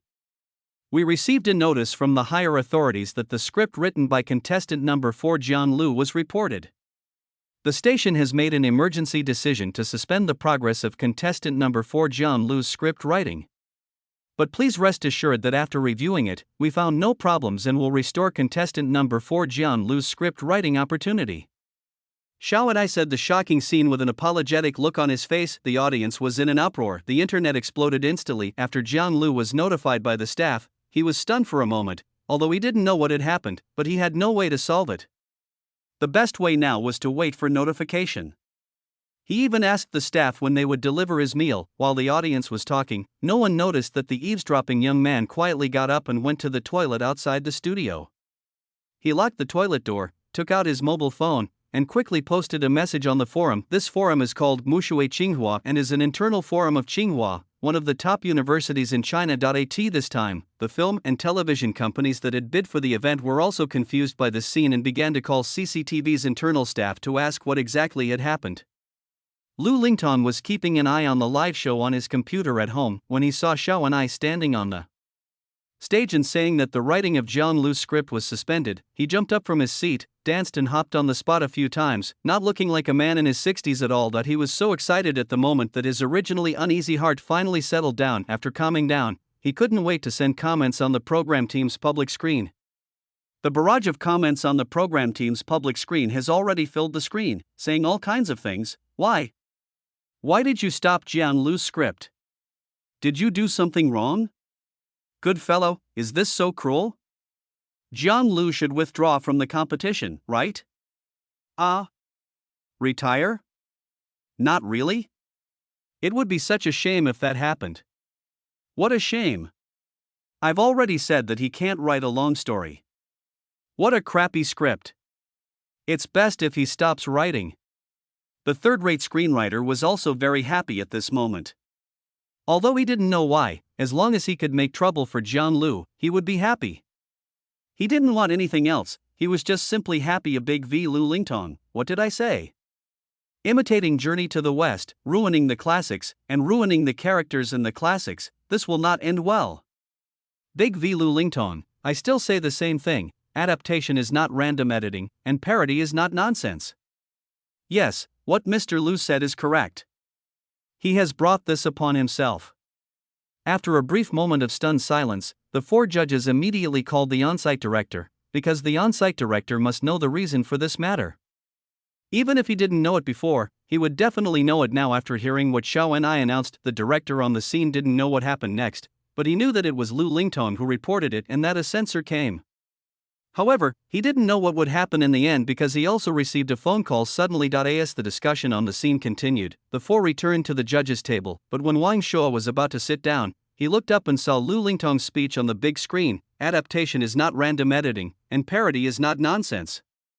The suppressed anger in my heart could no longer be suppressed. Bang! He slammed his fist down on the table at the judge's table. F***ck, he's just an actor, what does he know? He's jumping around here, what does he want to do? Just post something on the barrage, don't bother with him, he's just being too arrogant. Can't he tell the difference between a big boss and a small boss? How can a person who has been living off his old reputation for decades be so shameless? Wang Shuo pointed directly at the barrage on the big screen and started cursing. This scene shocked everyone, because no one could have imagined that Wang Shuo, as a judge, would dare to curse directly during such a large live event. The audience in the auditorium was confused again. This time they didn't know why Wang Shuo was so angry. At the same time, they were also curious about who Wang Shuo was scolding. The other three people quickly stood up and grabbed Wang Shuo to calm him down, waiting for the follow-up, and continued to comfort Wang Shuo. There was a lot of discussion online, and CCTV held an emergency meeting. A post caused an uproar in the Mushui Tsinghua forum. The post described that the author had a personal experience of hearing the conversation between the censor from the higher authorities and the leader of CCTV on the spot, and described the content of the call and the course of events in detail. The post spread quickly in some famous universities such as Peking University and Renmin University, and then quickly spread through the internet in forums and campus networks in China. The college students from Tsinghua University and Peking University, two top universities, who were the first to know about this, began searching for information about Lu Lingtong on the internet. After all, he is already an old actor who has passed his prime. Everyone only knows that he played the monkey in Journey to the West, but no one cares about the details. After checking, I found out that when Lu Lingtong was at the peak of his fame in his early years, he made a lot of news because he performed at various places during filming and even sued his own director. However, due to the underdeveloped information dissemination at that time, only people in the entertainment industry and TV stations knew about it, but the information collected shows that this person's character is really not very good. If this is the case, it is obvious that his motive must not be simply to protect historical masterpieces. As people continued to dig deeper, they gradually discovered that he participated in the filming of a TV series called Wu Qinan and Journey to the West. It was filmed in a joint venture with an American company. It is known as the world's first mythological 3D TV series and will be released in the country soon. Chapter 21: Using one's own spear to attack one's own shield. After a large amount of information was dug out and sorted out, Lu Lingtong's shameful past many years ago was immediately exposed on the internet. At this time, Jian Lu was sitting idly on the sofa in the creative room, smoking a cigarette and looking very depressed and dazed, but in fact, there was no ripple in his heart at all, because he didn't think about what would happen at all. He knew that there was a lack of Chinese comedy films in this world, but he tried his best. If he failed, he would not feel any guilt. Now he just wants to withdraw from the competition and leave. Either you continue to create, and when you're done, that's it. He doesn't want to participate in any competition anymore. I don't know how many brain cells he died in this round. On the program team's public screen, Big V Lu Lingtong, if you want to talk about Journey to the West, you still have to follow the original work. You have to know that the original work is the authentic one, the original work is the historical masterpiece, and it is timeless. He was still talking at length because he was going to take the opportunity to promote the original novel and then introduce the TV series he was filming. Although people on the internet do not particularly agree with his views, there is really no need to confront him. Now most people are still wondering what the final outcome of Jian Lu will be, whether he will withdraw from the competition or continue to create. At the same time, most people still don't know why this happened. Quick, everyone, go to Douyin. Someone posted the whistleblower's information, and dug up a lot of information. Holy shit, it shattered my worldview. Suddenly, a message from someone appeared on the barrage, but not many people noticed it. In fact, even if he didn't post the barrage, some people would have known it, because the audience in the auditorium saw the Douyin video earlier than the barrage, and as they passed it on to each other, the discussion gradually became louder. The four judges were all very depressed at this time, because they had finally discovered a good comedy talent, but now he was reported by someone. They were powerless and could not help much. I don't care. If Jian Lu is disqualified, it doesn't matter. I'll take him with me. I don't believe that I can't train a comedy master with all my efforts. Even if he is a blockhead, I can train him to be a first-class screenwriter. When Wang Shuo gets angry, he has no scruples at all. A few years ago, when he was recording a program, he was interviewed while smoking, which caused a heated discussion. Don't worry, the results haven't come out yet, have they? Jiang Wen has the best relationship with Wang Shuo in private, so he has been comforting Wang Shuo. After the four judges walked around the room and gave their comments, they had nothing to do as there was nothing much to focus on. Just as they were about to discuss some comedy theories, they heard exclamations and discussions coming from the audience behind them. They couldn't help but look back, thinking that one of the contestants had done something worth watching. It turned out that everyone was looking at their phones, and because the distance was quite far, I couldn't hear what they were saying. I couldn't help but feel more confused. This time, Lu Lingtong was still promoting support for the original work and respect for the original work's theory in the program's barrage, and he felt that the time was ripe. Big V Lu Lingtong. Maybe everyone doesn't know, I participated in the filming of a TV series a few years ago, which is about to be released soon. This is the world's first three-dimensional mythology TV series. Lu Lingtong, you are so nice. I really admire you. I used to think you were some old artist, but now it seems that your surname is not in vain. It really is just one word, Lu. Lu is so good that he takes off. I have never seen anyone more Lu-like than Teacher Lu. How did you say that? Adaptation is not random editing, and parody is not nonsense. The clip of your TV series has been released and it was first shown in the United States. My goodness, you acted like a monkey to Wu Qinan, and you thought it was interesting, right? Fuck, I watched it too. It was so shocking that it shattered my worldview. Why is Teacher Lu so Lu? I guess Wu Qinan's coffin lid is about to burst. Just when Lu Lingtong was about to say the name of the TV series, suddenly a large number of barrages appeared on the public screen, and they were all attacking Lu Lingtong, which confused Lu Lingtong. The audience at the scene has nothing to do now, so they just watch the barrage. After all, this is much more interesting than watching Douyin and reading the comments. They can watch the real online quarrels and be a spectator of the live broadcast. Teacher Lu, how did you act in that TV series? You acted from the age of 28 to 82. You don't respect Wu Qinan. He is just a material collector and organizer. Many of the stories in it have existed since the Yuan dynasty, and some others have been passed down orally. That's right. If it's an imitation, then isn't Journey to the West an imitation of the Great Tang records on the Western regions? The internet is full of momentum, and keywords on Douyin and Weibo have appeared. More and more people know the ins and outs of this matter. Lu Lingtong was the one who made the reporting call. After Jiang Lu's script was stopped, he immediately jumped out again, which made people very suspicious of his real motives. In addition, all the videos that were found by top students from top universities were interviews from his early years, which could prove what kind of person he was, and the videos were edited together. Therefore, the negative information about Lu Lingtong back then was basically well documented, and was not some fabricated online pictures or text versions of rumors of the.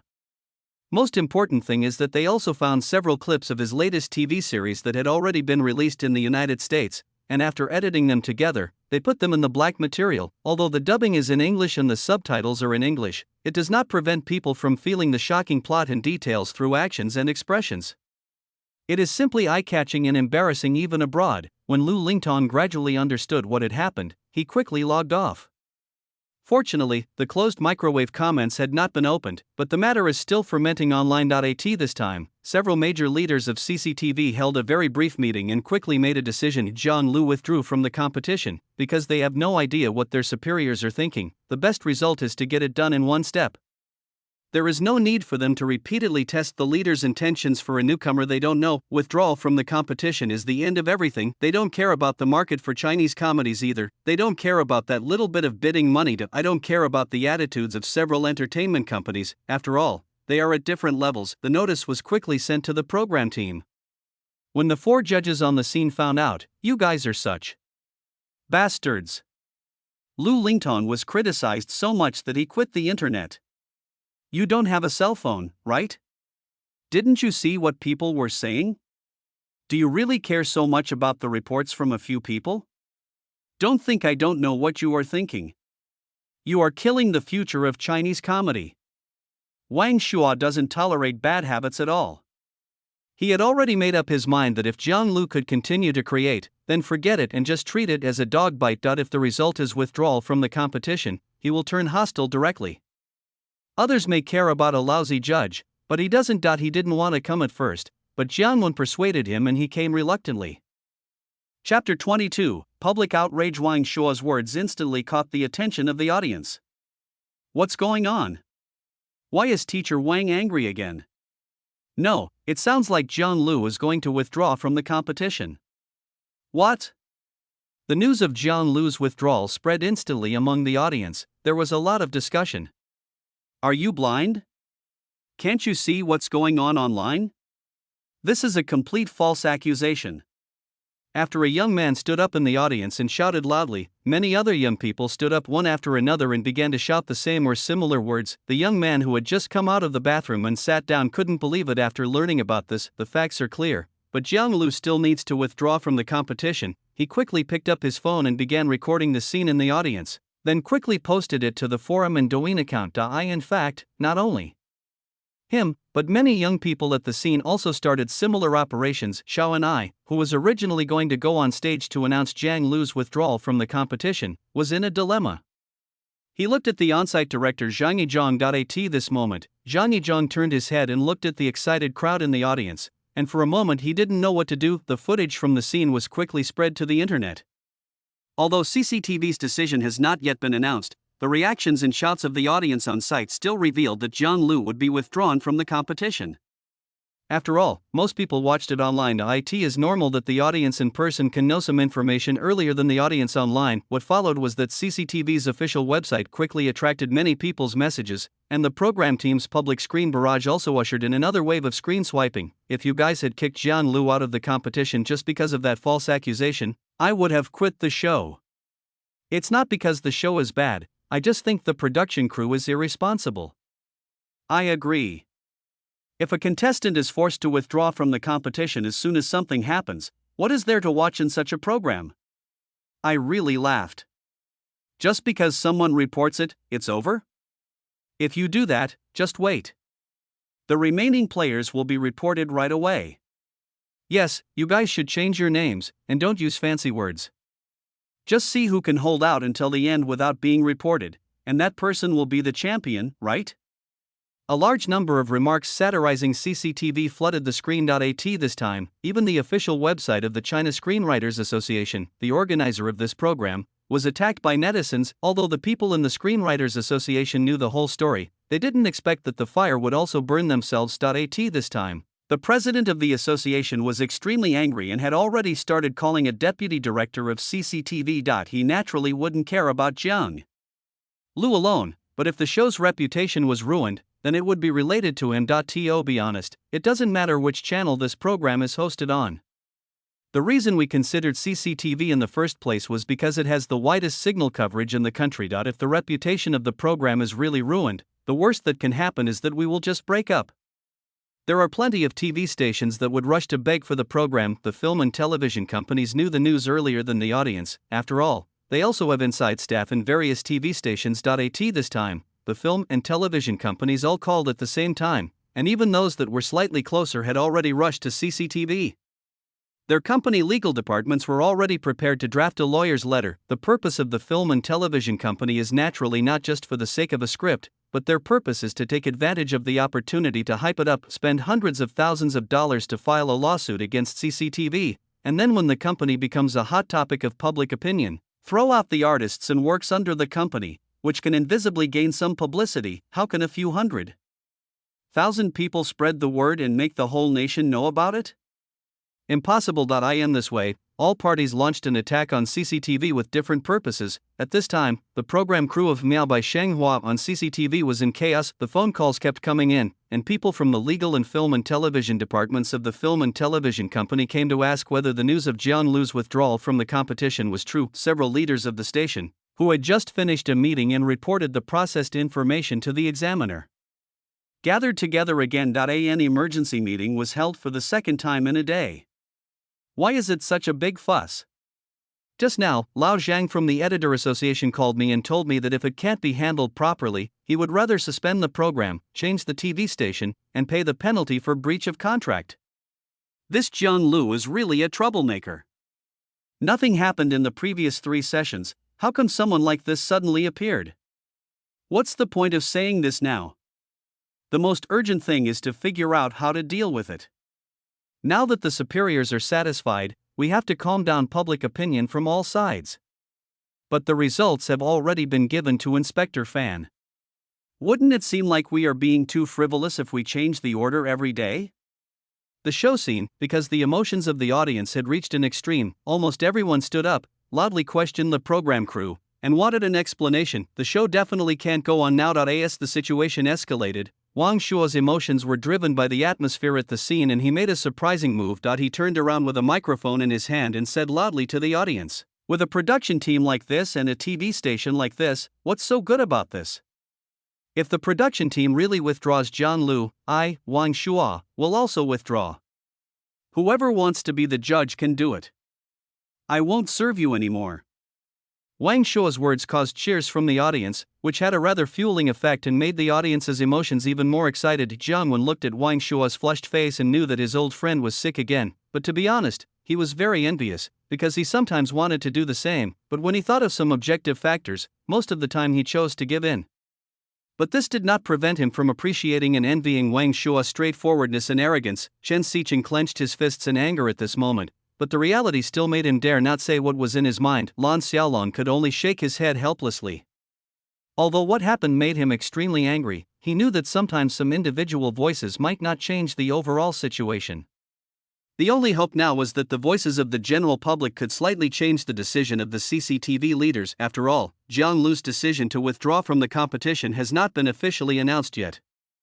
Even if it is changed to a warning, at least he can continue to create. Just as several key leaders of CCTV were still discussing, the door of the conference room was pushed open. Everyone turned their heads and saw that it was the examiner.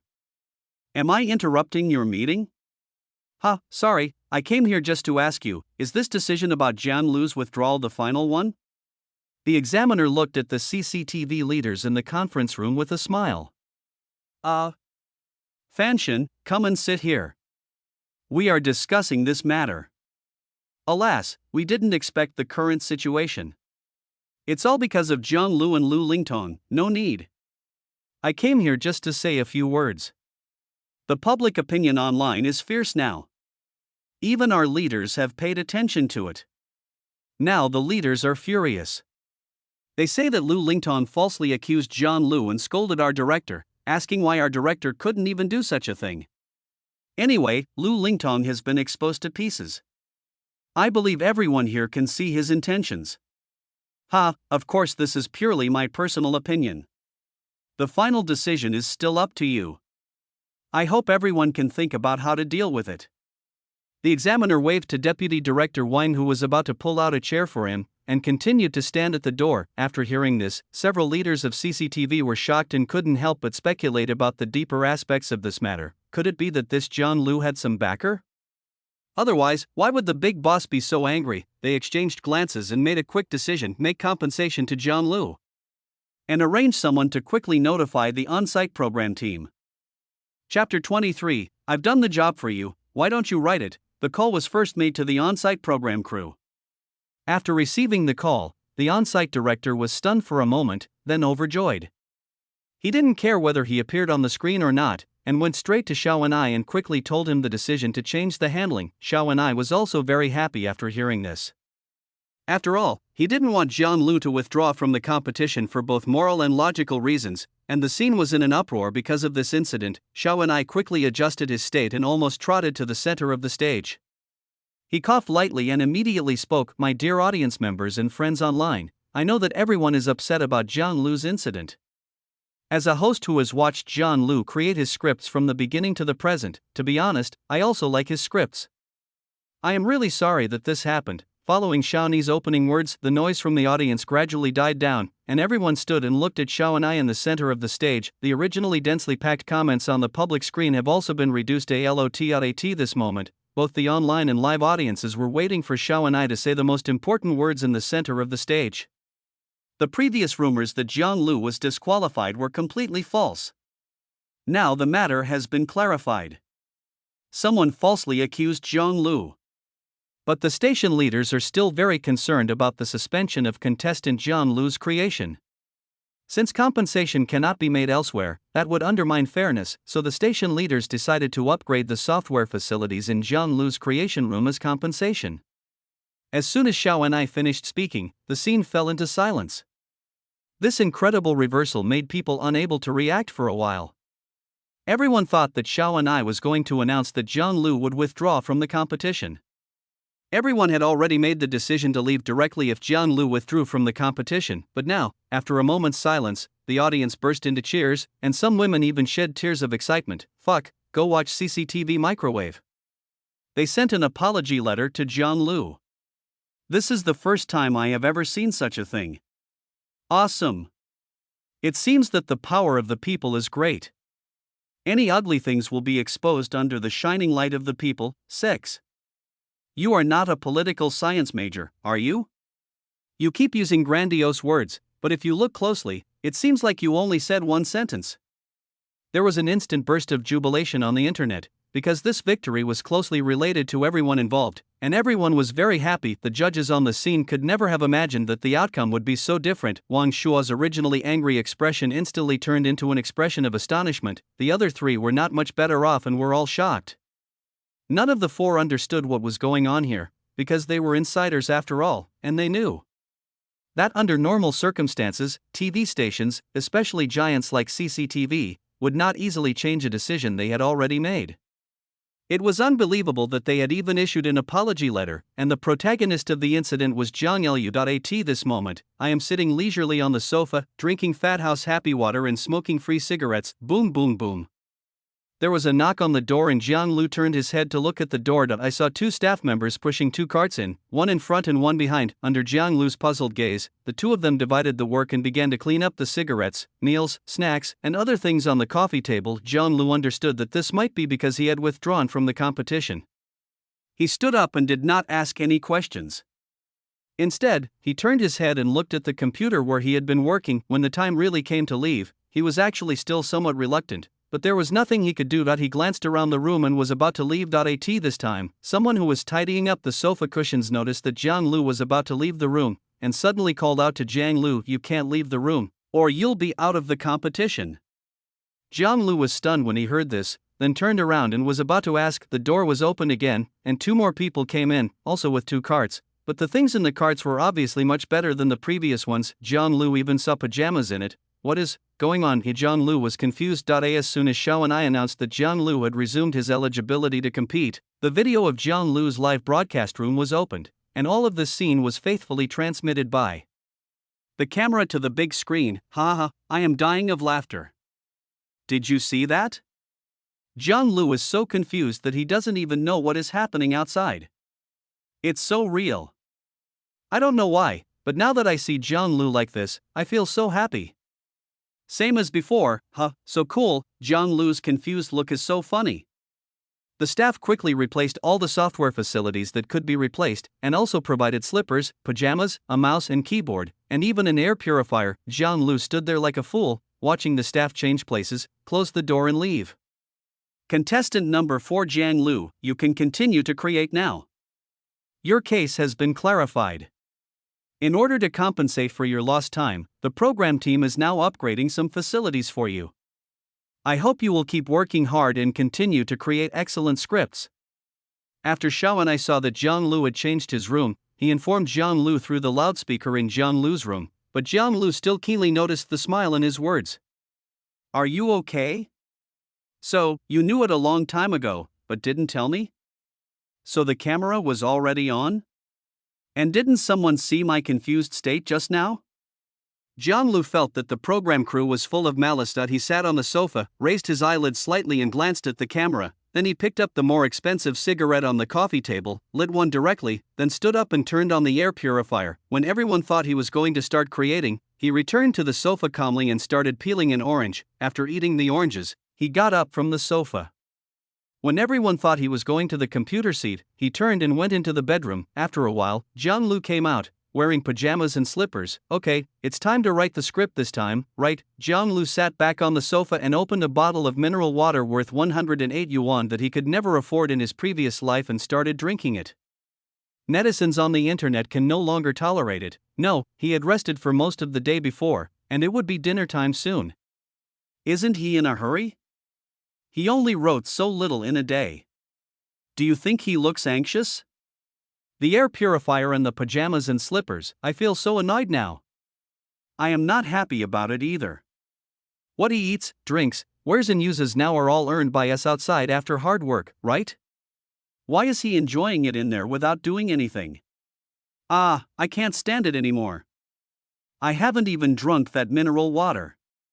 Can anyone contact John Liu and ask him if he wants to keep the bottle after he finishes it? You are so humble. Everyone on the internet is crazily complaining about Jiang Lu, and the current audience is also getting anxious when watching Jiang Lu's behavior. After all, everyone wanted to prevent him from withdrawing from the competition. Now, he has not withdrawn from the competition, and he will not create any works either. The 4 judges looked at Jiang Lu and shook their heads with a wry smile. After all, he was still a young man. Chapter 24, Fairy Zixia appears. Of course, the things on the internet will not disappear just because CCTV simply sent an apology letter and upgraded the software facilities in Jiang Lu's room. Many anchors who made their living by relying on online popularity have turned their attention to Lu Lingtong. Everything started because of his reporting call. As more and more anchors analyzed him from different perspectives, more and more negative information about him was exposed. He is transformed from an old artist with both moral integrity and talent into a sanctimonious hypocrite, and has gradually become a target of public condemnation. This seriously affected the upcoming TV series and also put enormous pressure on the TV station. Therefore, the TV station urgently negotiated with the TV series producer, because all of this was caused by the main actors of their TV series wanting to promote it. Who will bear the losses? Who can bear it? This TV series was jointly produced by China and the United States. Now it cannot be released in such a huge market as China. Not to mention our side, the United States will definitely not agree, and they are already preparing to sue Lu Lingtong because his reverse publicity has caused losses and he needs to bear the consequences. At the show, Xiao and I saw that Jiang Lu was slow in writing the script and seemed to be really enjoying life. The audience at the scene and the online comments began to complain crazily. He felt that he had the need and obligation to remind Jiang Lu. Contestant number 4, Jiang Lu, I hope you can write the script as soon as possible. Our competition is about writing the script, not enjoying life. Xiaoni's voice suddenly came from the speaker in the room, which startled Jiang Lu. Jiang Lu rubbed his nose, feeling a little embarrassed. He knew that he seemed to have gone a little too far, but he muttered, "Who told you not to notify me that you were going to start a live broadcast?" Jiang Lu's words were still transmitted through the live broadcast system. Half of the audience in the auditorium were still complaining just now, but now they burst into laughter. The 4 judges on the jury were also amused by Jiang Lu's words. Could it be that Jiang Lu was retaliating? Although he said this, Jiang Lu still walked to the computer and turned it on. While waiting for the machine to start up, he thought carefully about the previously interrupted segment. After everything was ready, he did not stop at all and his fingers began to type quickly on the keyboard. A beautiful young woman rode a donkey to an inn, but saw the innkeeper taking fire from the fire and running into the inn trying to light an oil lamp without a wick and go back and forth several times. The woman kindly reminded the shop owner, "Uncle, you can't light the lamp like this. You only have oil but no wick." "I know, but the wick is gone. What can I do?" "Buy one." "That makes sense." "Miss, let me ask you, if the wick of the Buddha's magic lamp is missing, where can I buy one?" When the woman saw the shop owner asking this, she immediately shouted angrily, "If I had known you had a problem, you should have shown up." As soon as he finished speaking, several guests sitting in the room and the shop owner who was lighting the lamp revealed their true forms. Oh, it turns out to be Erlang Shen and the 4 heavenly kings of Nanshanmen. "Zixia, you and your sister Qingxia are the wicks of the Buddha. You came to the mortal world without permission and told everyone that whoever can pull out the purple and blue sword from your hand will be your ideal husband. You are a deity, how can you be tempted by mortal desires? If the evil spirits pull out the sword from your hand, won't we become the laughingstock of the world?" But the girl called Zixia answered indifferently, "Whether it's a fairy or a monster, only my beloved and I can pull out the sword. Even if he is a monster, I will follow him for the rest of my life. If I can't be with the person I love, I won't be happy even if I become the Jade Emperor." From the beginning of the plot, the audience never stopped discussing because no one could understand it. The previous part was talking about Zizunbo traveling through time and space to save Bai Jingjing, but how come the next part suddenly became like this? I'm stupid, why didn't I understand? Wasn't that Zizunbo just now? Yeah, how come another woman came out? And why did she appear riding a donkey? It seems that Jiang Lu has some special preference for certain livestock. The four judges on the scene were all confused and had no idea why the picture suddenly changed. The four people frowned and tried to understand how this sudden plot was related to a previous point, but looking at their frowns, they had not discovered anything yet. What the hell? What is this? Erlang? The Four Heavenly Kings? Is this really Journey to the West? I'm really fed up. Did you just get the internet at home? It's been so long since you've mentioned it again and again. You might as well just say Panga created the world.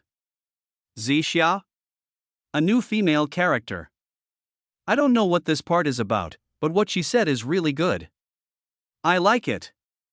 You like it? You don't want your Chun Sancher Nyang anymore, right? You despise me because I've given birth to a child, right? You scumbag. It is very obvious that although there are still complaints online, people seem to have accepted such incomprehensible plots. They are just complaining and are not belittling the plot like before. In the scene, Erlangshan saw that Yu Zixia was not convinced, so he joined forces with the four heavenly kings to fight Zixia. After Zixia shook the bell in her bracelet and confused everyone, Zixia didn't want to get entangled with them, so she took the opportunity to escape. After Erlangshan and others regained consciousness, he was afraid of being embarrassed and forbade the four heavenly kings to spread the matter. Why, I told you, no more. No, your roaring sky dog is riding a bitch over there. Ah. Even it has tempted me. I'm going to kill it tonight for a feast. Okay. I've been thinking that for a long time. The four heavenly kings were delighted and fully agreed with this decision. Ha ha ha ha. There was a burst of laughter at the scene. Roaring Skydog, I asked you to come here to capture Zixia, but you actually, I can't help it, I'm dying of laughter. Although I don't understand what this part is about, it's too funny. I've discovered a problem. None of the gods and monsters here are normal. The four judges all smiled after seeing this part of the plot, because no matter what happens next, at least Jiang Lu's performance remains stable, and the laughs are as unexpected as ever. Keep up your level. It seems Jiang Lu hasn't been affected at all. Let's continue watching. This part of the story must have some deep meaning. Jiang Wen was the first to comment, which was rare. The order of the plot is quite interesting. I feel that Zixia must be a major supporting role. Did you notice her lines? As long as you pull out the purple sword, you will be her ideal husband. This setting is very interesting. I am looking forward to the following plot. Chen Xicheng, who had not expressed his opinion for a long time, suddenly said something quite insightful. The IT also won Lan Xiaolong's nod of approval. Wang Shuo was watching the plot with a look of satisfaction on his face. As long as Jiang Lu maintained his standard, he felt that everything he had done would not be in vain. Chapter 25, Settlement of Accounts. After watching Jiang Lu's first act, the four judges began their daily inspection and commentary work. In the room, Jiang Lu began to create the first scene of the meeting between Zixia and Zizunbo. After using the moonlight box to travel back to the spider cave, Zizunbo found the cave was silent. He looked around in surprise, but there was no Bull Demon King, Bai Jingjing, and Chun Sancher Nyang. He ran towards the cave entrance in panic. As he turned the mechanism, the stone door slowly opened, but he found that it was daytime. He was at a loss and wanted to use the moon box to travel through time again, but he remembered that it was daytime and there was no moon at all. A woman leading a donkey suddenly appeared in front of Zizunbo. Zizunbo stared at the woman passing by in a daze. Then I saw her leading the donkey towards the cave. Zizunbo hurriedly stood up to stop them. When he saw this, Ponzi Cave, don't barge in. After hearing this, the woman turned around and said with a smile, Ponzi Cave? Do you think I can't understand it? It's Water Curtain Cave. At this moment, Zizunbo looked up and saw three big characters on the cave, Water Curtain Cave. He stood there in a daze, not knowing what was happening. Well, the name Pansidian Cave is quite good. The woman said as she waved her hand, and the three big characters Water Curtain Cave on the cave instantly turned into Pansidian Cave. Just as Zizunbo was about to step forward, the the woman turned around and knocked Zazumbo down. Then she saw the moonlight box fall into the ground, and then she reached out and sucked the box into her hand. I now solemnly declare that everything on this hill belongs to me, including you. Yeah, just like my donkey, stamp you. As he spoke, he pointed, and Zazumbo felt a pain in the sole of his foot. You are mine now. What if someone bullies you? Just tell me my name. From today on, I am Ponzi Daxian. Ponzi Great Immortal? 500 years ago? Zazumbo's feet were still painful. When he took off his shoes, he suddenly found 3 moles on the soles of his feet. He then thought of what Guanyin said in the cave. He immediately escaped from the magic mirror. I am the mirror, there is a monkey with a thunder god's mouth. When this scene ended, the scene was silent. At this moment, the 4 judges were inspecting the works of other contestants and did not see this plot at all. This immediately sparked a heated discussion on the internet. Isn't this woman the Zisha mentioned above? She is actually the Ponzi Immortal? Now everything matches up. Wow, this is awesome. Although I knew that Zazumbo is Sun Wukong, I didn't expect it to be transformed like this. My imagination is so open, my god of direction is so amazing, this is really an unexpected turning point for me. While heated discussions were still going on online, the audience at the event gradually began to discuss the plot after a brief pause. Awesome, seriously, I never thought of this design, actually going back 500 years and giving him 3 moles. This relationship is a bit confusing to me. Ponzi Daxian is Bai Jingjing's master, and the 3 moles were also given by Ponzi Daxian, and then, I am speechless. I don't know what to say at this moment. I can only give you 666. Xiao and I was also staring at the plot in amazement at this time. This design also surprised him. The 4 judges looked around and saw Xiaoni's shock and the discussions of the audience behind him. They knew it was Jiang Lu's new plot without any guessing. With curiosity, they clicked on Jiang Lu's plot screen. It's really clever. It turns out to be here. This Jiang Lu was really full of surprises. Wang Shuo was also stunned after reading it, and it took him a while before he could utter a word. Have you noticed a problem? I feel like the story seems a little, how should I put it, it seems to be fragmented. Jiang Wen frowned and expressed his feelings in confusion, but he was not sure if it was right. No, maybe it's because the first part of the story didn't connect with the previous one, and the second part connected with the previous one, which made you have this illusion? Shen Xiqing didn't quite understand what Jiang Wen said because he didn't feel anything different. No, there are some. Let's take a look. Jiang Lu must have his own ideas. Maybe we can connect them together later. Lan Xiaolong had the same feeling, because he could guess that the subsequent plot would be that Zazumbo would go back to save Bai Jingjing, but then he thought of another question: did I come to this time and space just to get 3 moles? If so, that would be too far-fetched. At this time, CCTV had calmed down the public opinion storm and the program continued smoothly. Deputy Director Wang took out his mobile phone, and the picture showed a still frame of Wang Shuo holding a microphone. After all the leaders left, he followed the director to his office, closed the door, and handed the phone to the director. The director didn't understand what was going on, but he still clicked on the frozen picture. Then Wang Shuo, holding the microphone, spoke with angry accusations from the phone. His accusation won cheers from the audience and the scene stopped. The director frowned and turned to look at Deputy Director Wang. Director, this is not the first time Wang Shuo has done this. Oh, I mean, in this episode, he has done this more than once or twice. Old Wang, what do you want to do? The director handed over the phone. I think we need to change the guests. We can't accept judges like this. It's hard to find top screenwriters, but aren't there a lot of first-rate screenwriters? Deputy Director Wang took the phone and spoke tentatively. You decide, but you have to be careful about the method. Wang Shuo is fine, but if the 4 judges get together and quit, then this will be, hey, I understand, don't worry, master. After getting the director's approval, Deputy Director Wang immediately made the promise and stood up and left the director's office. After he left the director's office, he quickly took out his cell phone and called the director of the program team. Contact them and find a few first-rate screenwriters. Yes, Wang Shuo cannot be used, but to prevent the 4 of them from being tied together, we must make some preparations in advance. Yes, find young and obedient ones, not those with blunt tempers. What we want is the effect of the show, not the inheritance of the film and television industry. Do you understand? Deputy Director Wang gave some instructions over the phone, reprimanded the program director, and then swaggered back to his office. The program director arranged for people to quickly contact the top screenwriters from various entertainment companies. Soon it was 6 o'clock in the evening and the staff began to deliver dinner to the contestants, while the audience and judges also went out to eat and take care of some personal matters. At the gate of CCTV, several figures appeared. They were the first-rate screenwriters who were invited, and they were also the most famous among them. Originally, I thought that a first-rate screenwriter would be more than qualified for a normal competition, but if it were a national competition like this, a first-rate screenwriter would basically not be qualified. But now that there is an opportunity, no one wants to miss it. Chapter 26: Dismissal of Wang Shuo. After a break after dinner, Zhang Lu sat in front of the computer again and began to input the plot frantically.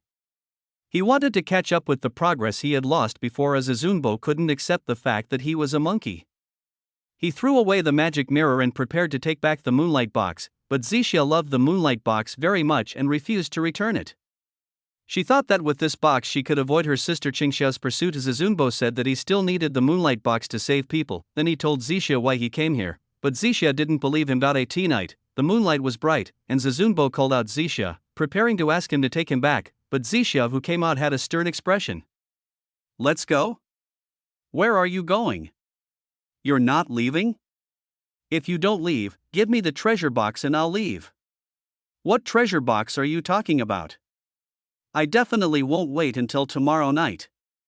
Hurry up, or your bitch sister will come out and hurt you again. Bitch, you told everyone I would hurt her. When Zixia heard this, she became extremely angry. What? Zunbo didn't understand. I'm that bitch's sister. Then he punched Zunbo and knocked him unconscious. There was a sudden buzz of discussion in the audience.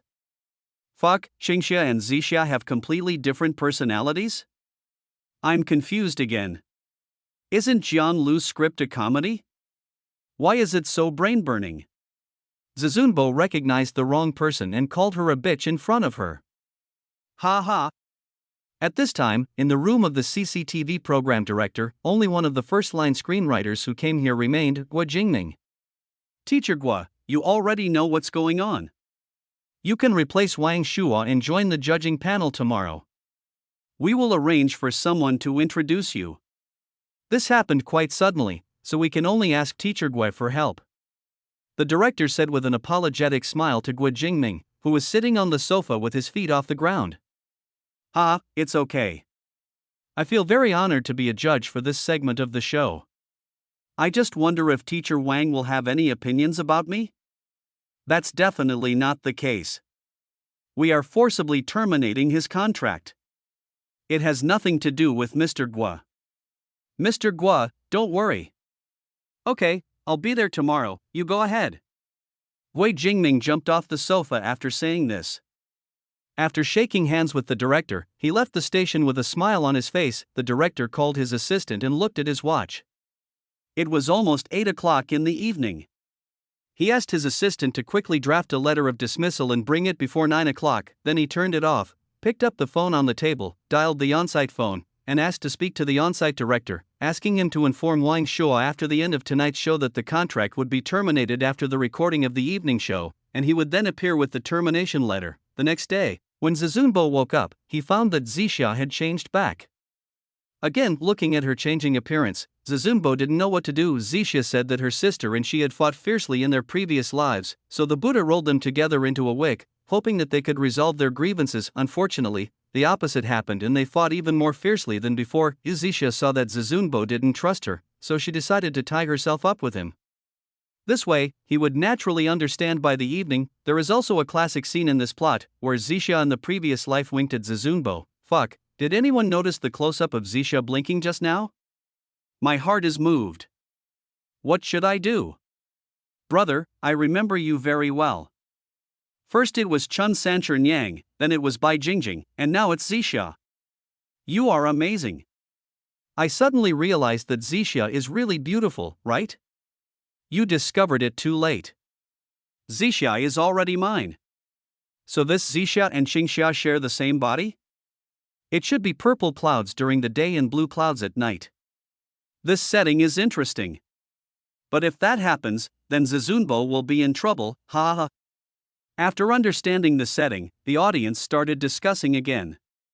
If it's purple during the day and blue at night, then Zizunbo probably won't be able to go back. Lan Xiaolong suddenly said something. The other three were stunned. I can't go back. The story of Bai Jingjing and Chun Sanchernang, Chen Xiqing was halfway through his speech when he realized a problem and immediately stopped talking. This is not a good idea. If the characters that everyone is familiar with are suddenly not written about, the plot will seem very disconnected. Jiangwen frowned and said something that all four of them were aware of. The four judges have now begun their final round of inspection tonight, as it is already past 9 o'clock in the evening. At this time, the program director, his assistant, and the contract were already in the elevator rushing to the studio. The director and his assistant arrived at the studio just as the judges finished their inspection. The director and his assistant stood backstage, waiting for the show to end soon. It was 11 o'clock in the evening. The audience had already left. Originally, many people wanted to wait for Jiang Lu to come up with another plot, but although Jiang Lu kept typing, he did not input the plot into the AI system. Although everyone was complaining, they had no choice but to leave just when the judges were about to leave. Teacher Wang, wait a minute, I have something to tell you. Suddenly, the director came out from backstage and glared at the on-site director Zhang Yizhong. When Wang Shuo heard someone calling him, he stopped and turned to look at the director in confusion. The other three judges also stopped and looked at the two. Teachers, if you have something to do, you can leave first. It's late, so go to bed early. I have something I want to talk to Teacher Wang alone. When the three heard the director say this, they understood that he didn't want them to know. Although they were confused, they didn't think much about it and turned to leave. Only Jiangwen, after walking out of the studio, said goodbye to the other two, then stopped and waited for Wang Shuo. Mr. Wang, you see, our cooperation is quite pleasant, huh? What do you want to say? Hurry up and say it. I have a craving for cigarettes. Is smoking allowed in your studio? Right away, right away. Teacher Wang, I won't say anything more. Look at this. I have no choice. After all, it was the leader of the station who asked me to do this. Otherwise, I wouldn't have. Wang Shuo took an A4 paper from the director and immediately saw the three big words, termination letter. He frowned. Without even reading it, he took a pen from the assistant and signed his name immediately. Seeing that Wang Shuo signed so readily, the director stepped forward, stretched out his hand, and said with a smile, Teacher Wang, from now on, alright, why are you still nagging? I've already signed the agreement, so stop talking nonsense. If it weren't for Jiangwen, do you think I would be here? Let's go. Wang Shuo turned around and left in a very casual manner, leaving the director standing there awkwardly with his hand stretched out for a handshake. Jiangwen waited for Wang Shuo outside the studio. After hearing Wang Shuo tell him about the termination of his contract, he was not too surprised and could only pat Wang Shuo on the back. What? I'm still making money from CCTV for free. They unilaterally terminated the contract, so I have to pay them.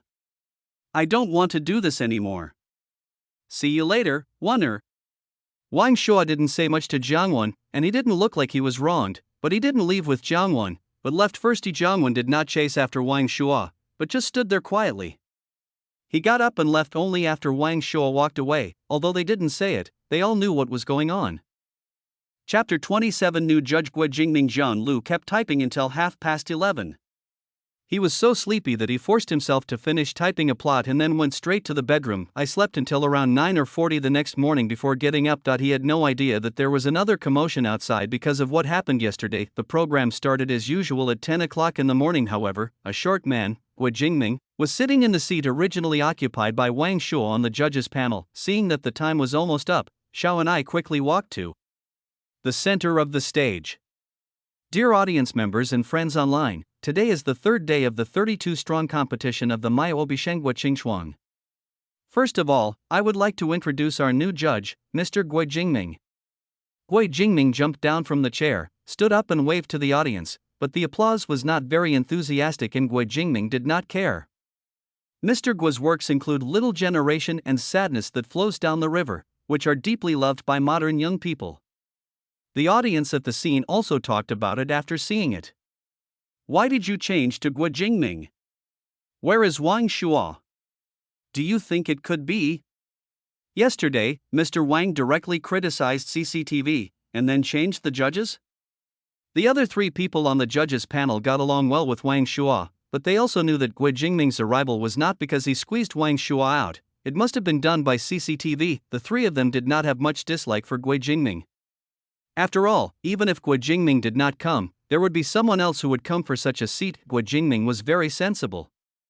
He began to shake hands with the three judges respectively and expressed his hope that the three seniors could be more tolerant. The game started again amidst the chaos. However, there was a dispute in the online comments because of Gua Jingming. Wow, I like Gua Jingming. His filming of Little Generation is really good.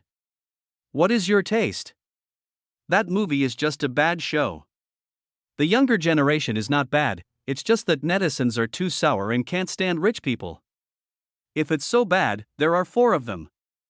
They're really bad, but why are the box office of each one so high? Refer to the Fuchunchen drama map. As long as there are popular stars, there is no need to worry about the box office. The reviews on Gua Jingming online are obviously polarized, but it is obvious that most female viewers praise him, while most male viewers ridicule him. Gua Jingming naturally also saw the barrage, but he didn't think there was anything wrong with it. On the contrary, he liked it very much because such continuous disputes would constantly increase his exposure, and naturally his name would become known to more people. After the competition started, as usual, the judges began to inspect the contestants' rooms. At this time, Zhang Lu, with a messy hairdo, was sitting in front of the computer checking the plot he had hastily written last night. Because he got up so late, he would have overslept if a staff member hadn't come in to wake him up when the room inspection scene came to Zhang Lu's room. Haha, did Zhang Lu just get up? This look, really, his script is hilarious. Is he also this funny? Good fellow, you really don't care about your image at all? When the audience saw the images on the big screen, they couldn't help but burst into laughter. Gua Jingming frowned slightly, because in his opinion, a public figure should always maintain a good image, and refinement is a must. Just like him now, his hair was carefully sculpted by the hairdresser for a long time, and his casual suit was ironed straight and smooth. She even put a little bit of simple makeup on her face. Unlike Gua Jingming, the other 3 judges just smiled and shook their heads, because Zhang Lu's image at this moment was a true portrayal of a screenwriter's daily script creation. In reality, the screenwriters paused for a moment and then continued their inspection. When inspecting Yang Feng's room number 18, Gua Jingming suddenly praised him in his unique neutral voice. His script is well conceived and quite funny. The other 3 judges thought that Gua Jingming just wanted to make his presence felt and did not say much. I've actually been following this show at home. I know there's another number 30 called Mao Bing, right? Her creations are also very good.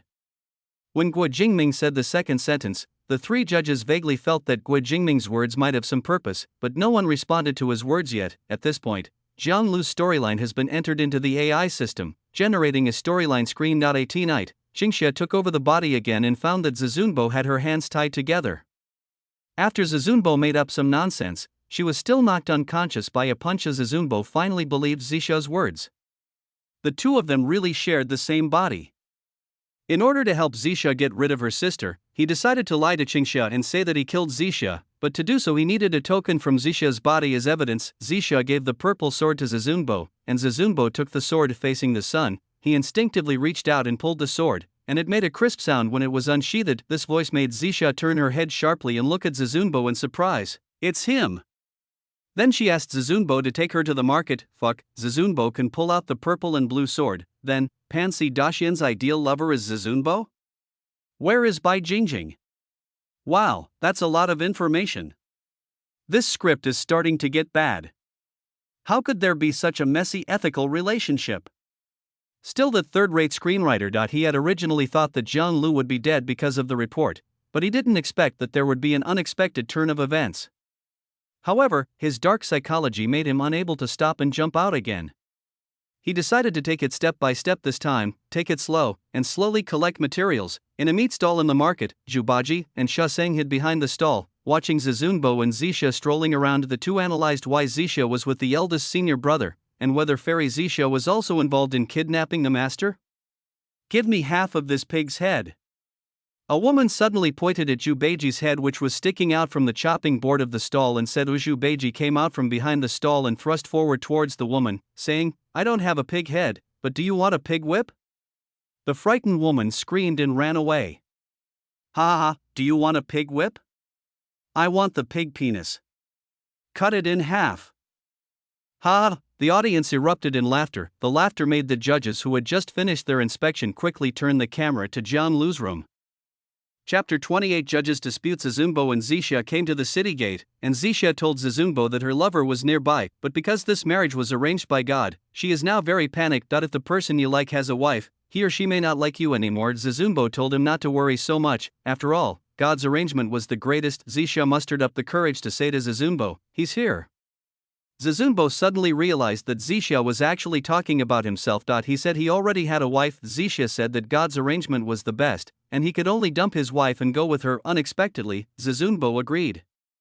Zixia was overjoyed and said that she wanted to start this relationship immediately and asked him to kiss her. Unexpectedly, Zizunbo pushed her away. Zixia understood that Zizunbo was lying to her and just wanted to get the moonbox back, but Zizunbo explained that he was serious, and if she didn't believe him, he could take out his heart and show it to her. Zixia said no, so she shrank her body and got into Zizunbo's body.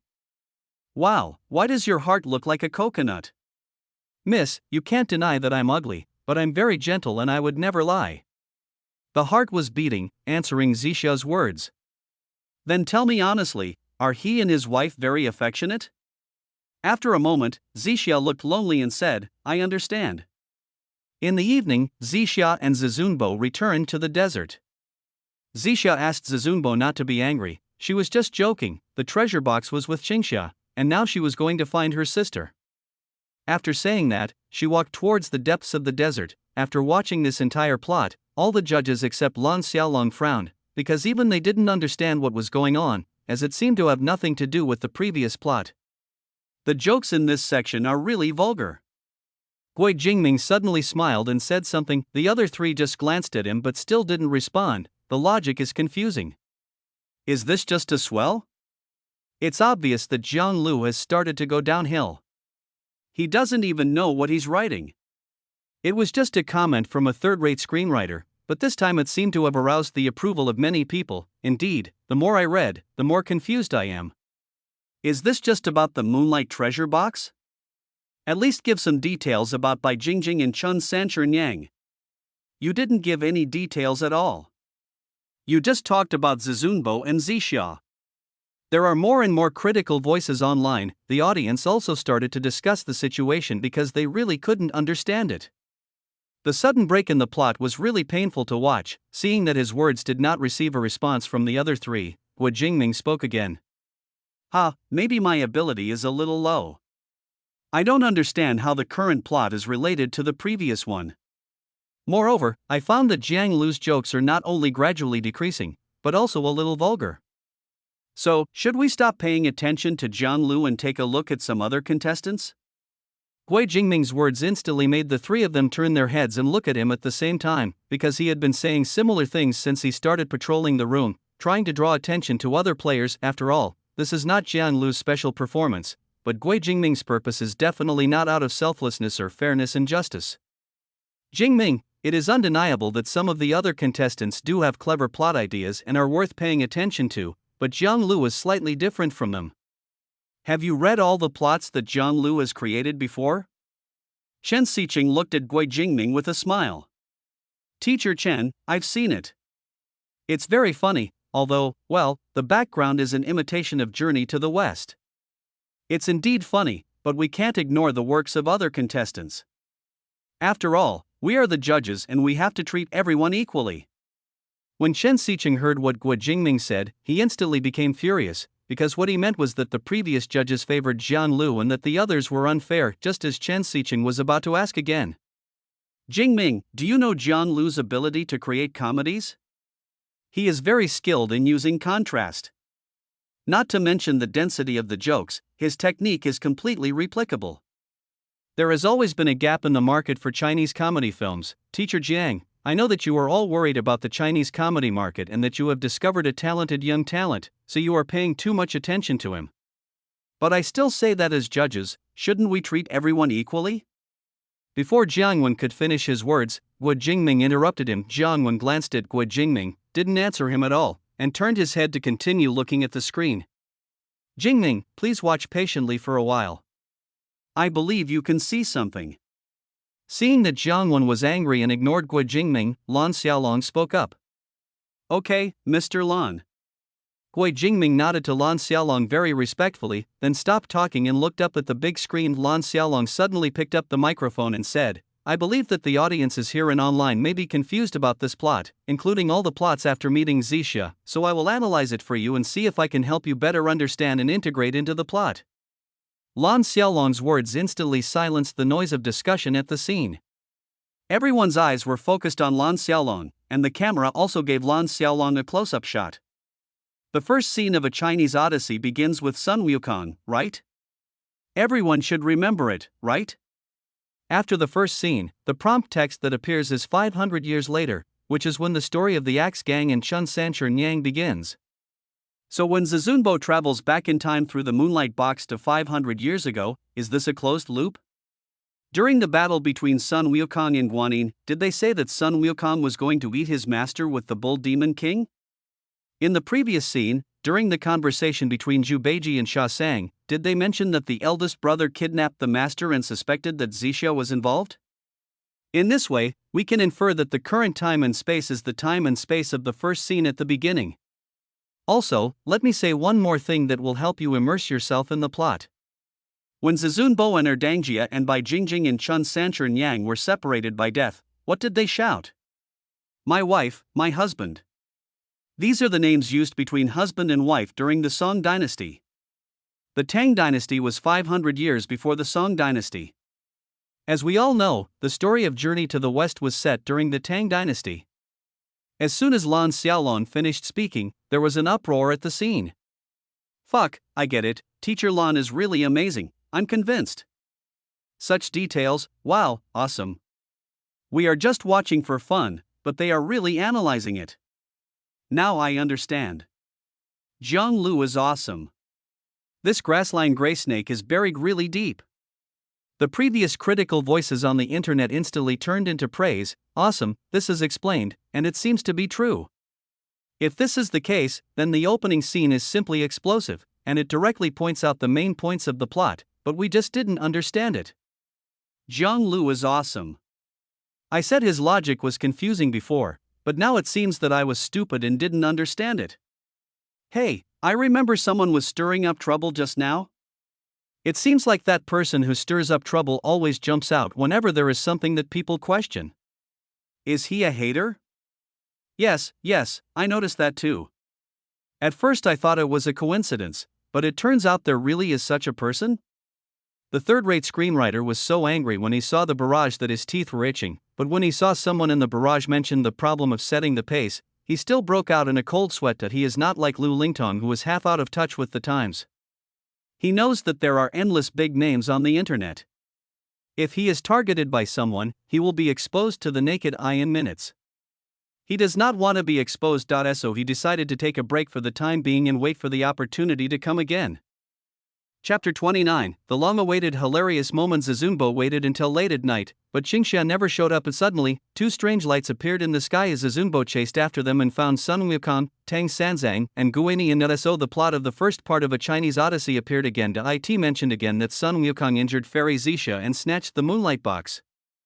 What is slightly different here from the first scene is that Tang Sanzang is particularly nagging, and even Guanyin can't help but stop him from nagging. Zizunbo failed to snatch the Moonlight Box several times, but he finally got it the last time. But when he opened it again, Tang Sanzang was ready to commit suicide to redeem his apprentice Sun Wukong. Unexpectedly, the falling Zen stick suddenly hit Zizunbo on the head, and Zizunbo was knocked unconscious. It happened that the Moonlight Box in his hand shone on Tang Sanzang, and the Moonlight Box and Tang Sanzang travel through time and space together. Hasn't this plot been performed before?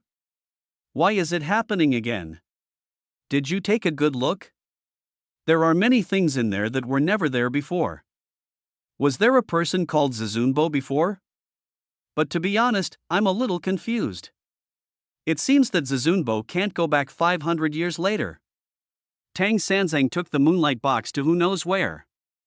The audience had just had their questions answered by Lan Xiaolong, but the next plot left everyone confused again. I want to ask, what degree do I need to read Jiang Lu's script? Why can't I understand it? I graduated from a 211 university, but I still don't understand. Am I proud? Good fellow, if a 211 undergraduate can't understand it, then I can't understand it either. Even if I understand it, I have to say I don't understand it. This has nothing to do with diplomas, right? This has to do with life experience. I am over 60 years old and I still don't understand it. A large group of people also started complaining online. I really don't know what to say. It's still the same two words, a bad drama. I don't know what these judges are doing. Is it necessary to analyze and study a drama created by a newcomer so repeatedly? The third-rate screenwriter finally couldn't help but jump out again. Although he wanted to stop, when he saw the opportunity, his dark psychology took over and he couldn't control himself at all. It's this guy again. We complain for fun. What are you trying to do by repeatedly stirring up trouble? I have confirmed that there is a black fan. Good fellow, this black fan will come to blacken the moment he sees the opportunity, right? He just set the pace. What the third-rate screenwriter didn't expect was that his appearance this time was targeted by some interested people. The four judges had different expressions. Gui Jingming was very impatient and couldn't concentrate on the plot created by Jiang Lu at all because he came with a mission. Lan Xiaolong seemed to have touched something, but he couldn't say for sure for the time being. He could only wait for the subsequent plot to verify his guess. As Jiang Lu entered the coded content into the AI system, the next plot was presented to everyone the next morning. Zizunbo woke up and thought that everything that happened last night was just a dream. Once again embarked on the journey to find the treasure box. That night, he found a caravan to stay with. This place is called Black Wind Bell, and it is the lair of the Black Mountain Demon. Beiji and Sha Sang also came here and happened to see the Black Mountain Demon coming out to look for food. At this time, everyone in the caravan was already asleep. Zizunbo got up at night and met Tang Monk, who had just returned from Rome. He was dressed as a Roman soldier. Tang Seng also mistook Zizunbo for Sun Wukong. Zizunbo finally realized that last night was not a dream and that the moonlight box was with Tang Seng.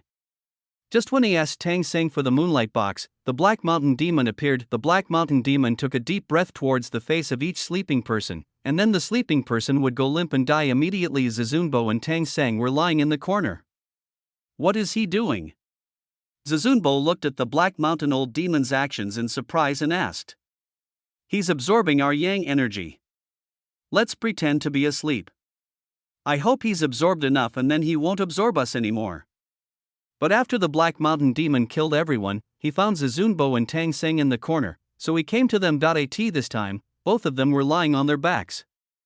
He put his face close to Zizunbo, but Zizunbo, who was pretending to be asleep, turned his head to one side, pretending to be an unintentional movement after falling asleep. Then he was about to suck Tang Seng again, but Tang Seng was still snoring like Zizunbo and turned his head to the side. The Black Mountain Demon inhaled to the side again, and Tang Seng turned over to the side of Zizunbo, and stretched out his hand to pinch Zizunbo's chin, forcibly turning his face back to the upper side. When the Black Mountain Demon was about to wash Zizunbo, Zizunbo pretended that his nose was itchy, scratched his nose with his hand, and covered his nose and mouth with his hands. Just as the Black Mountain Demon was about to suck, Zizunbo turned his face to the side and faced Tang Seng. The Black Mountain Demon's patience was gone at this point, and he sucked directly towards the center. The two men instantly stood up and ran away separately, but the Black Mountain Demon chose to chase after Tang Seng. This time, the sky flickered.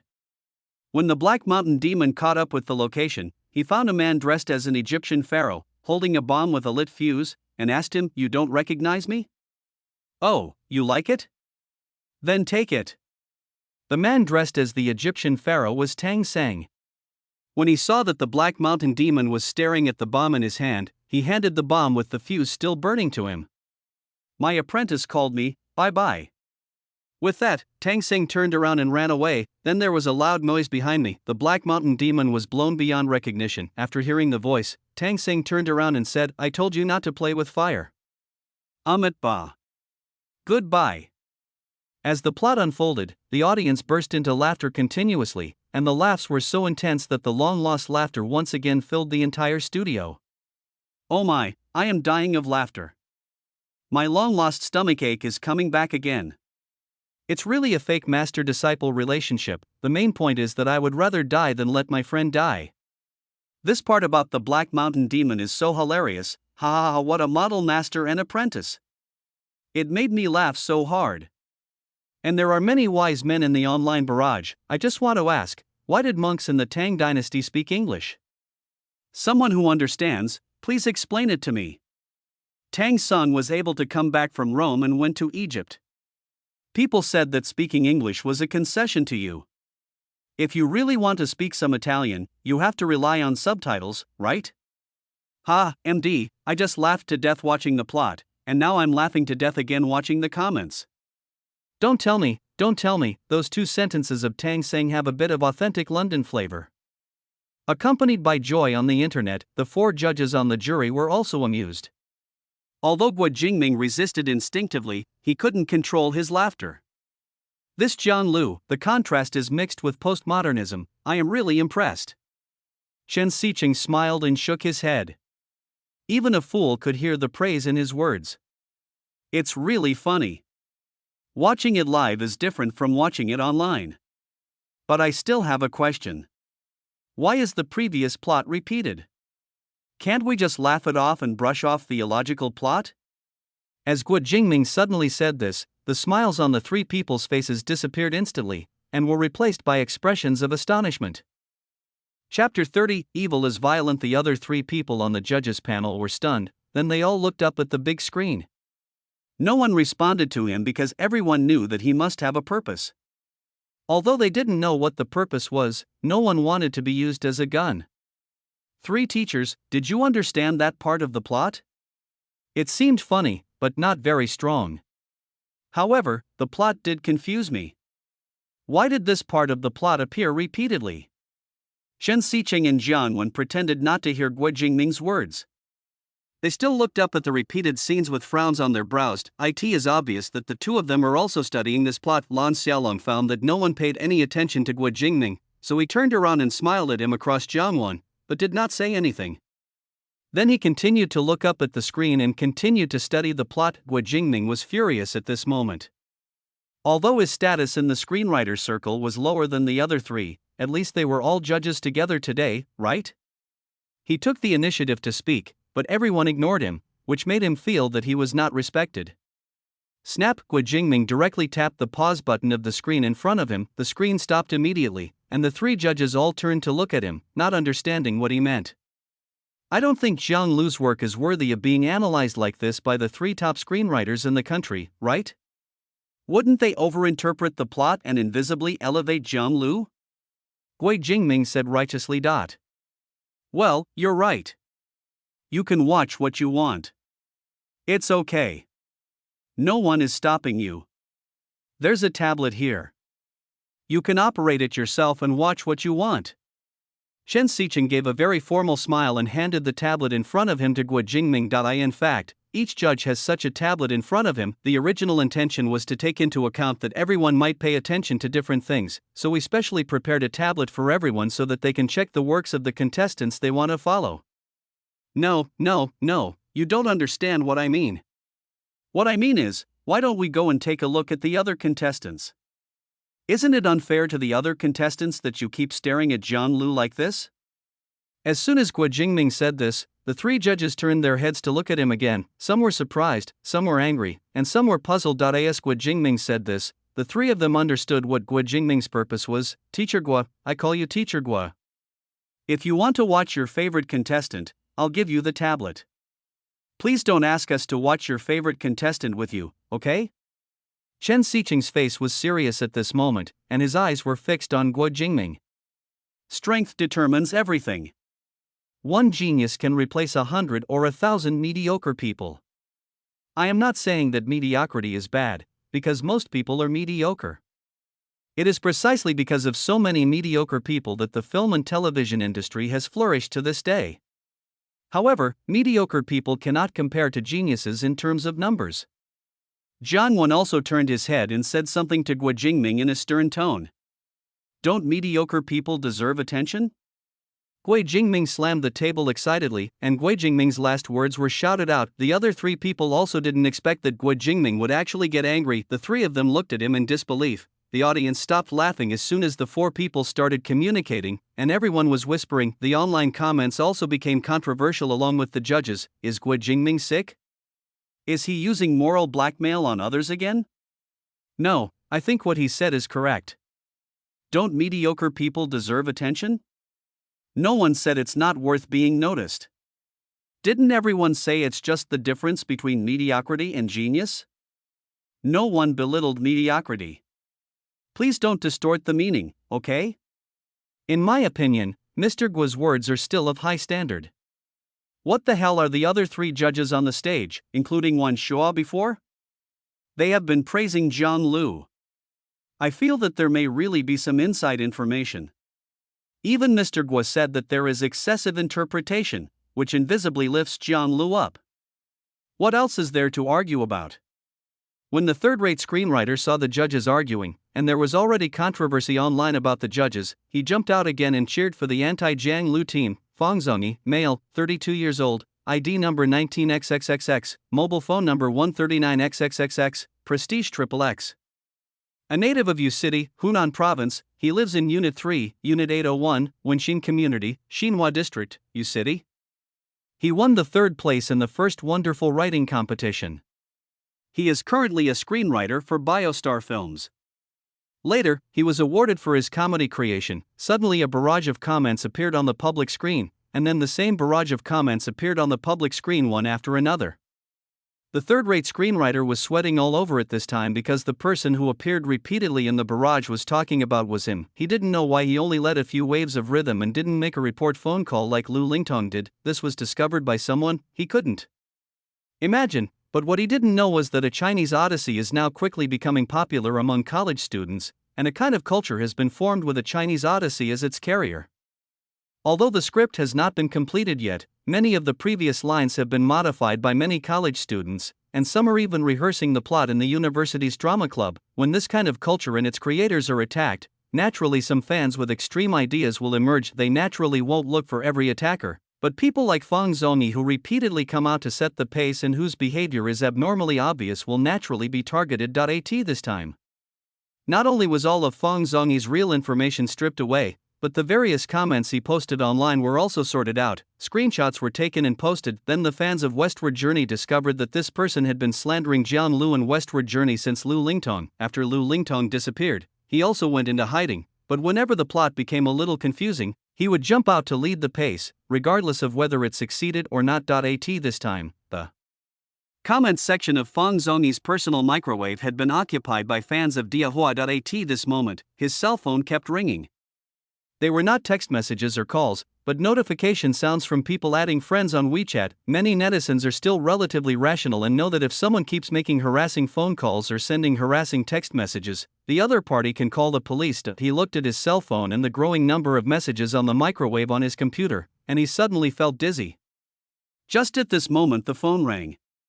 He instinctively picked up the phone and saw that it was a call from the company director. A bad feeling suddenly came over me, but he answered the call anyway.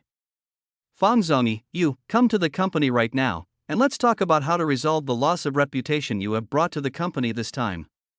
If we can't resolve it, then you can expect to be sued.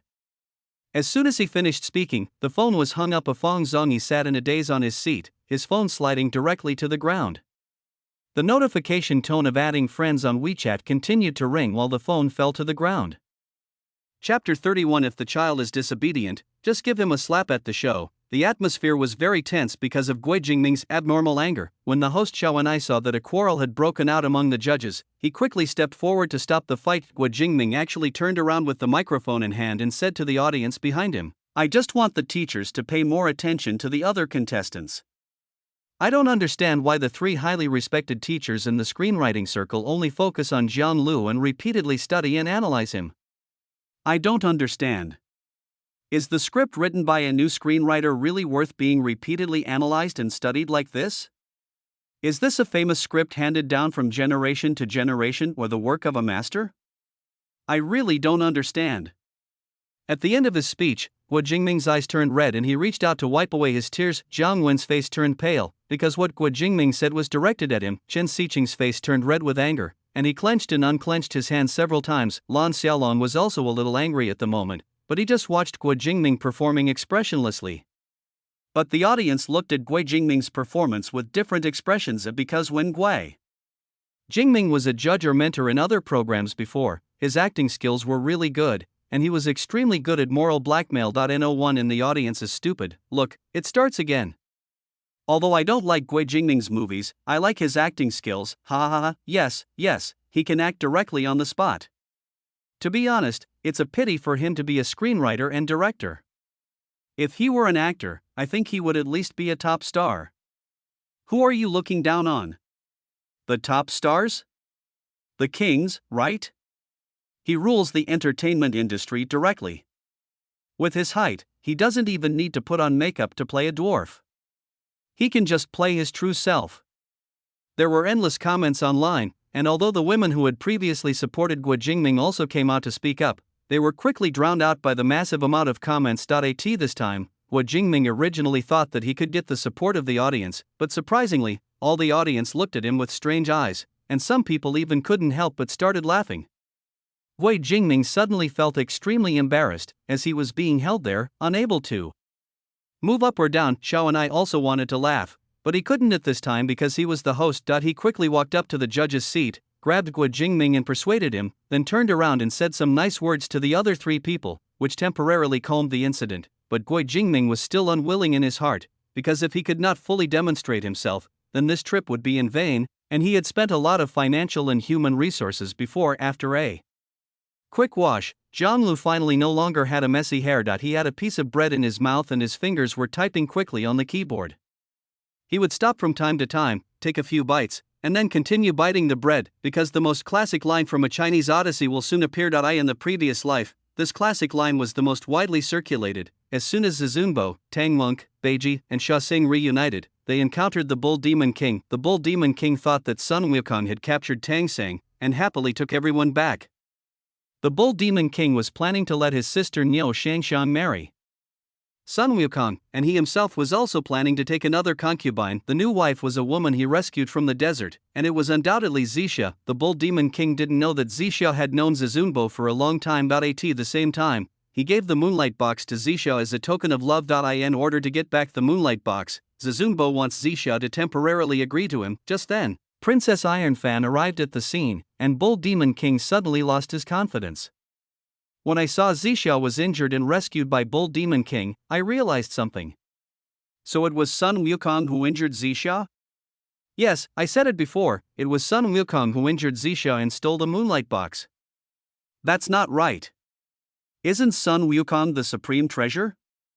Because of this question, there was a lot of discussion in the audience. In fact, many people have discovered this problem, and discussions have begun on the internet about the reappearance of the Bull Demon King. I started to get confused again. I don't dare to question Zhang Lu anymore, because every time I questioned him, I would get slapped in the face. Me too, it's so painful, but I'm still a little confused and don't understand. Please help me. This is indeed a contradiction. When Sun Wukong and Zizunbo appeared in the same place before, I posted a comment, but no one paid attention to me. Now that the Bull Demon King has appeared again, everyone has noticed this point, right? Snort! Guo Jingming looked at the barrage and listened to the discussions behind him. He couldn't help but snort coldly, because in his opinion, this was indeed a very obvious contradiction. Then, this is a huge loophole, and it's obviously caused by the author's negligence when writing. It can't be explained at all. In my opinion, it's important for a script to be well conceived, but if there is a loophole like this, the script can be directly judged as zero. In order to make himself feel more present, Guo Jingming finally spoke out what was in his heart. He believes that this loophole is real and cannot be washed away no matter how hard he tries. No, it's not a loophole. Lan Xiaolong originally did not want to explain, but seeing Guo Jingming's expression reminded him of his previous performance. Coincidentally, now that Guo Jingming had taken the initiative to extend his face towards him, it would be a good opportunity to teach him a lesson. Maybe everyone has now recalled the scene where Sun Wukong and Zizunbo appeared at the same time. First of all, I would like to state that this is not a loophole. Lan Xiaolong's words caused an uproar at the scene, while Guo Jingming curled his lips in disdain. Let's talk about the first scene of the script of A Chinese Odyssey again. That's the beginning, but when Zizunbo traveled back 500 years, in the scene where he reappeared, Zizunbo and Sun Wukong appeared at the same time, right? But what about the ending? Is it the same as the opening scene? Lan Xiaolong's words made everyone present silent instantly. They all started thinking, and then they all realized that in the end, Tang Sang was taken away by the moonlight box. Everyone has thought of it, right? Although Sun Wukong was taken away by Guanyin, Tang Sang did not die, right? So will the taken Sun Wukong be reincarnated? Lan Xiaolong's words surprised everyone. And Journey to the West cannot be without Sun Wukong, and Zizunbo is the reincarnation of Sun Wukong, so Zizunbo fills the position of the previous rebellious Sun Wukong. As for the scene where Zizunbo and Sun Wukong appeared at the same time, they actually did not appear at the same time at all.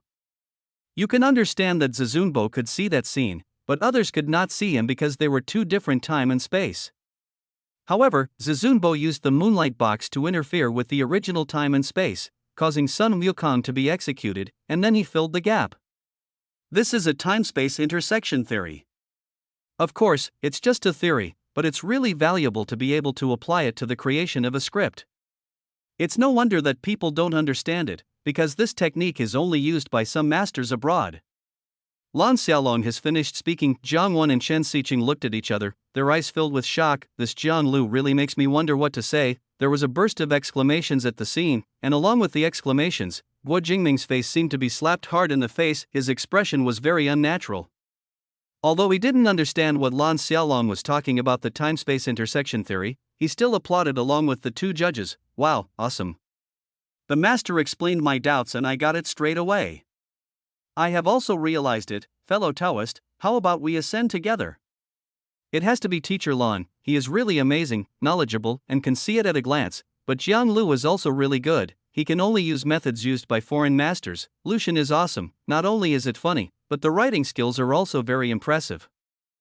Chapter 32. There was once a true love. As for Jiang Lu, he didn't understand anything about the theory of spacetime intersection. At this time, he was humming a song softly and quickly inputting the sensational plot of his previous life into the AI system, taking advantage of the opportunity when Princess Ayanfan arrived to tie up Bull Demon King. Zizunbo looked for Zixia everywhere, and then found Zixia sitting in front of a pavilion in a courtyard. Hey, why are you hiding here?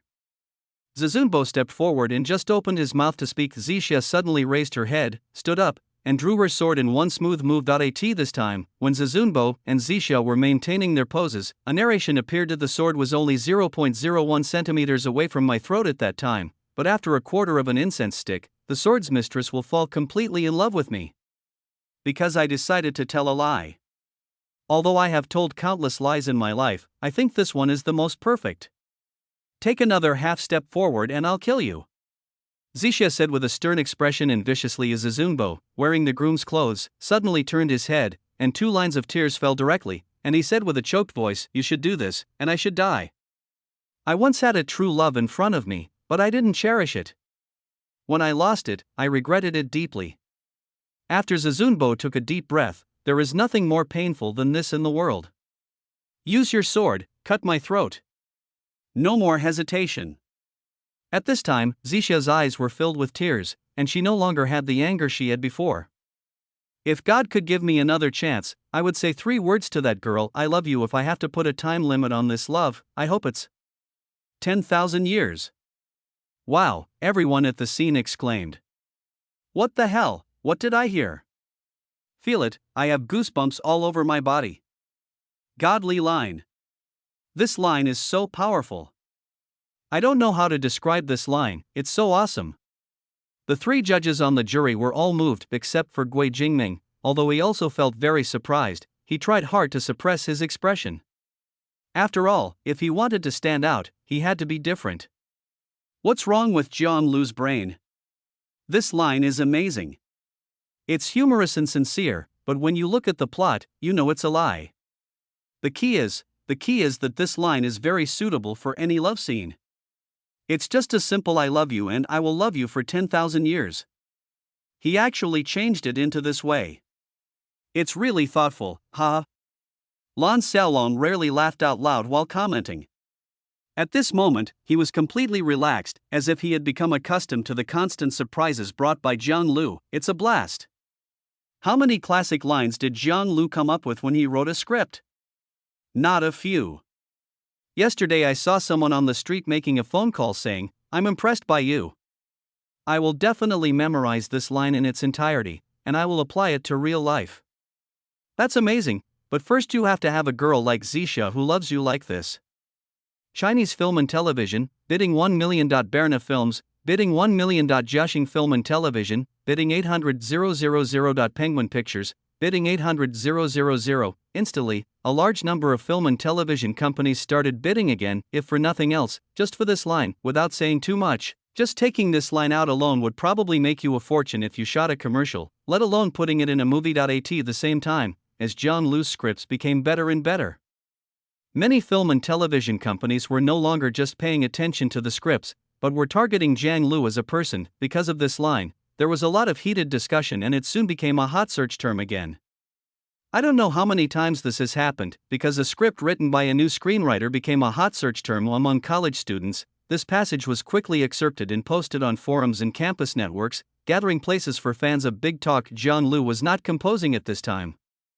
Looking at the two people performing in the plot, he hummed "Love of My Life" again. Zixia was deeply moved by Zizunbo, and he decided to help Zizunbo get the Moonlight Box back. This time, Bull Demon King and Princess Ironfan arrived. Faced with Princess Ironfan's questioning, Bull Demon King didn't know how to explain, and Zizunbo hurriedly said that this person was his first wife.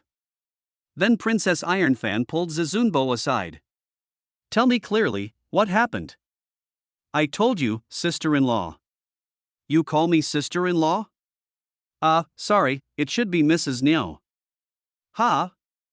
When you used to watch the moon with me, you called me little sweetie. Now that the new one is better than the old one, call me Madam Niu." As he said this, he reached out and twisted a piece of Zizunbo's arm in a very intimate manner, and Zizunbo cried out in pain. The Bull Demon King looked at the two people's backs and couldn't help but sigh. "Alas, my dear brother, I have really wronged you." Ha ha ha ha. The audience was still immersed in the shock of the previous lines, but unexpectedly, a conversation between Princess Ironfan and Supreme Treasure made the whole audience burst into laughter. I laughed so hard that I almost choked. "God damn it, sweetie, I've had enough. I suddenly remembered a joke. Sister-in-law, open your mouth quickly, I'm about to come out, is this it?" "Ha ha. Yes, in Journey to the West, there's a line like this when Sun Wukong gets into Princess Ironfan's belly. Ha ha. The Bull Demon King will be called the Green Demon King from now on. Green Grass Cow is now online. The greenest grass can raise the greenest cow. Brother, don't worry. Leave it to me if there are any such things in the future. I suspect that Sun Wukong had an ulterior motive when he swore brotherhood with Bull Demon King. Sun Wukong, when I first met Princess Ironfan, I had a goal. I must become sworn brothers with Bull Demon King." Shen Xiqing was looking at the live broadcast room and suddenly noticed that Jiang Lu was humming a song, which seemed to be a Cantonese song, but it sounds very sad. In fact, many people have noticed Jiang Lu's voice humming songs, including the director of a record company on the internet. When he heard the melody hummed by Jiang Lu, he couldn't help but be attracted. He was stunned for a moment, because as a music director, he might not know all the music on the market, but he could at least know the melody and lyrics after just one listen. But the melody that Jiang Lu hummed was not available on the market at all, and even a similar one could not be found when Jiang Lu was humming before. Someone on the internet also noticed that Jiang Lu was humming a song, so he turned on the screen recording function. Fortunately, most of the humming content was recorded, then this person posted it on Douyin. Chapter 33. Do you know what is? Dang dang dang dang. Jiang Lu had no idea that the song he was humming had been recorded and posted online. He was still concentrating on typing. At this moment, he was extremely motivated because the plot was gradually reaching its real climax. Zixia decided to take back the Moonlight Box tonight, and made an appointment with Zizunbo to meet here at the second watch. Late that night, Zizunbo was preparing to go to a date, but was accidentally discovered by his two junior brothers. They forcibly took Zizunbo to find the master and prepared to take him away from here, but Tang Sang refused to leave and planned to talk to Sun Wukong. Alone, then Tang Sing opened the door of the cell and invited Zizunbo in.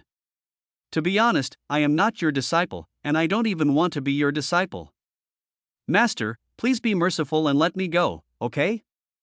Zizunbo spoke to Tang Sing very sincerely, and clasped his hands together to plead with Tang Sing. Tang Sing slowly placed his hands on Zizunbo's clasped hands, begging for mercy, and said, "Do you know what, dang dang dang?"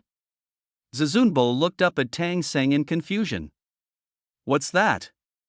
Dang dang dang, that's it, only you can accompany me to the west. Only you can kill monsters and exorcise demons. Tang Monk actually sang a song. When a section of the song was finished, Zizunbo was about to open his mouth to speak, but Tang Sing started singing another section directly. The look in Zizunbo's eyes gradually changed from helplessness to anger. He couldn't help but clench his fists and closed his eyes tightly. Finally, the song was finished, and Zizunbo opened his eyes and said, I really can't, I tell you. Whoa whoa, when Tang Sing opened his mouth to sing again, Zizunbo knocked Tang Sing to the ground with one punch. Oh, you mother, are you done yet? I've already told you no more, but you keep on ignoring me. I can't stand it, you can't stand it. If you do that again, I'll stab you to death. There was laughter from the moment Tang Sing started singing, and it didn't stop until Zizunbo finished his last sentence, when the laughter broke out at its loudest. Dang dang dan? I thought it was something else. I am dying of laughter. I was caught off guard. I never thought that Tang Sing would actually sing a song. If I were Zizunbo, I'm afraid I wouldn't be able to bear it either. The devil's voice pierces my ears. Even Zizunbo was stunned by what he heard. Ha ha ha. 666. I was stunned for a moment at first, and then I burst out laughing. This Tang Monk's singing is so much like my uncle's. I have found the real prototype. I have to say, ever since I read Zhang Lu's script, my 8-pack abs have taken shape. I moved directly to Bung Bu. The judges also laughed uncontrollably at this sudden plot. Zhang Lu has now mastered the combination of contrast and postmodernism. Zhang Wen said to the other two with a smile. Yes, I really suspect now that Zhang Lu has something from an old man who made a ring. Otherwise, this creation technique is so advanced. I really can't imagine how a newcomer can know so much and use it so skillfully. Chen Xiqing put forward a ridiculous conjecture. The other two laughed again when they heard Chen Xiqing's words. Only Guo Jingming looked confused, not knowing what they were talking about. It was almost noon and Zhang Lu was eating his upgraded and sumptuous lunch under the gaze of millions of people. He ate leisurely and contentedly. No, why do I feel inexplicably angry when I see him eating so slowly? Are you angry when you see him eat quickly or when you see him eat slowly? Everyone is angry. You understand without any explanation. Hey, Douyin has a video of Zhang Lu humming a song, and it has over 1 million likes. As the Douyin video became popular, the song hummed by Zhang Lu was also extracted by some experts. Then, after removing the noise and other means, a pure a cappella recording with only Zhang Lu's voice very clear was put online. What the hell? What song is this? Is it in Cantonese? It sounds so sad. What is this song about? Can someone please translate it for me? I don't understand Cantonese very well. Isn't this the song sung by Zhang Lu? Damn, my God, Lu can sing? It's pretty good. An inexplicable feeling of sadness welled up in my heart, but he wrote a comedy, why would he hum such a sad song? This song instantly caused heated discussion on the internet. Similarly, the record companies had also discovered this song, but the purpose was different because Zhang Lu was singing the song, which was already popular. If it could be released, after lunch, Zhang Lu took a short break and then plunged into his creative work again. Zizunbo got rid of Tang Sing and came to Zixu's room, but he found that Zixu was seriously injured.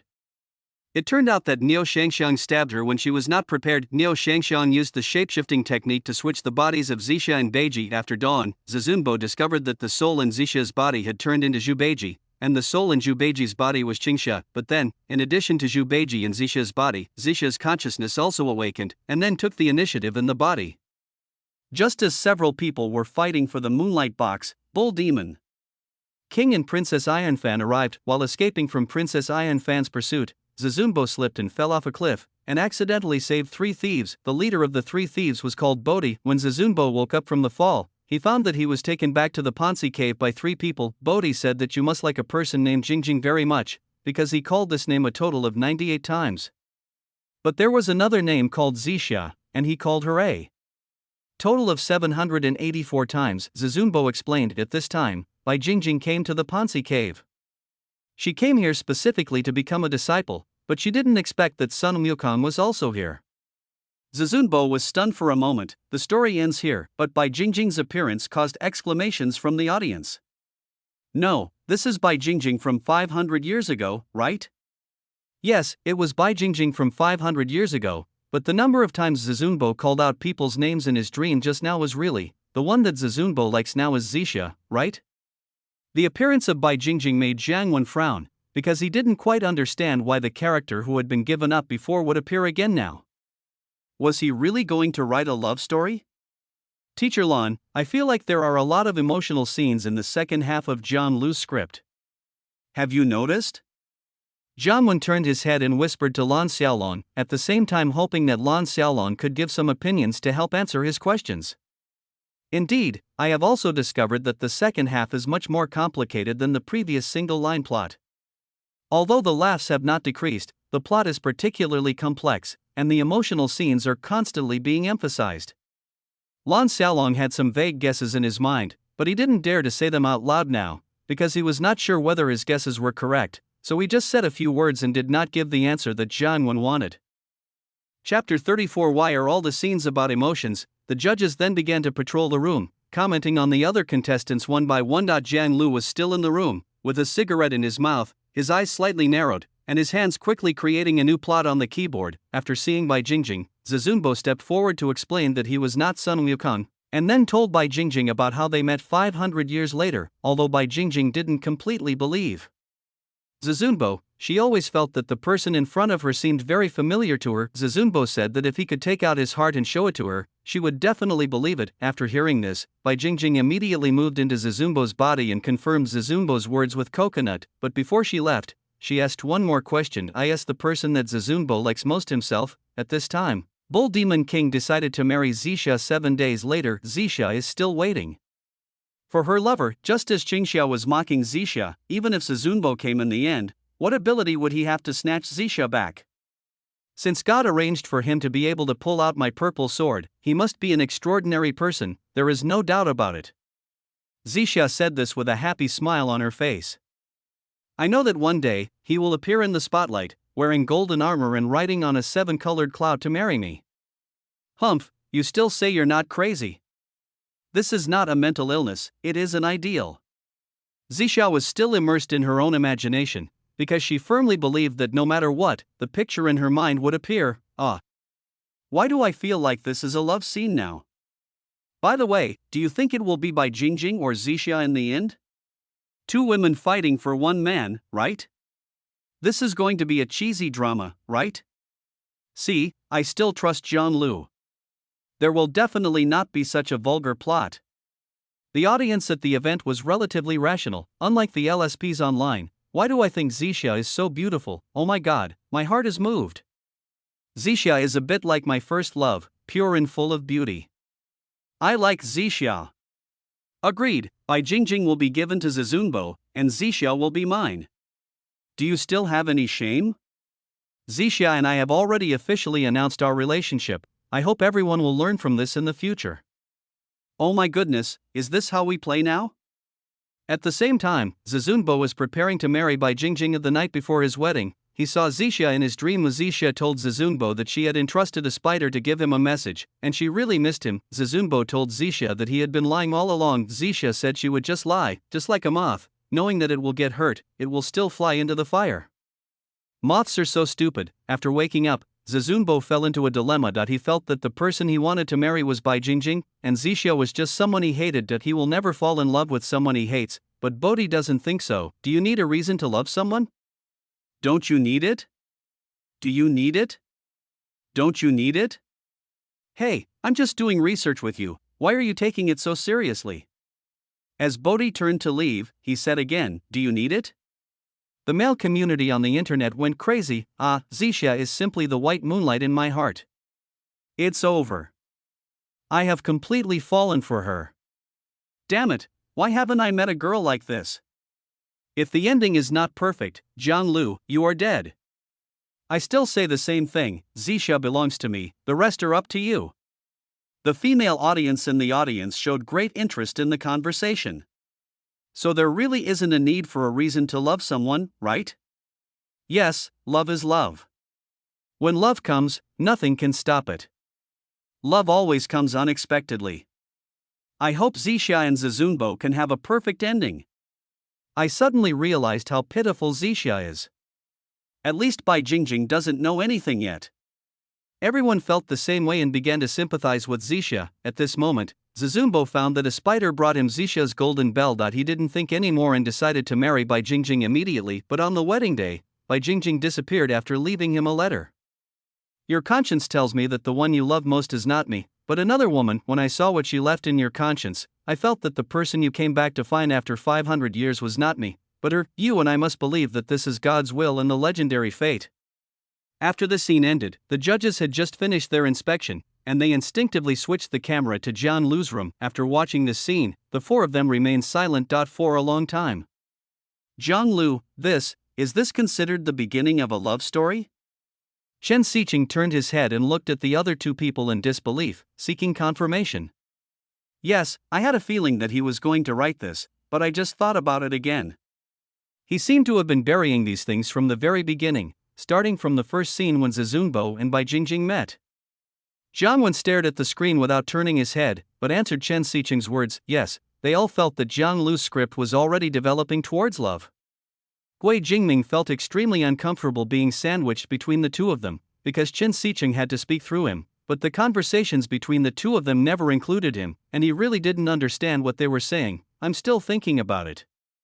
I want to go through the plot carefully from the beginning. After realizing the problem, Lan Xiaolong always felt that something was wrong. He picked up the tablet in front of him and planned to watch the plot of A Chinese Odyssey from the beginning. He wanted to review it frame by frame. For some reason, the atmosphere at the scene suddenly became extremely depressing, because Jiang Lu's long plot was written entirely around emotions, and everyone was instinctively drawn into it. Bai Jingjing is gone? So Zizunbo's favorite now is Zixia, right? I take back what I said just now. Zixia is pitiful, Bai Jingjing is pitiful, and Zizunbo is a scumbag. Ah, but why can't I hate him? I think Zizunbo is also pitiful. Why? Why are all three of them so miserable and conflicted? Why?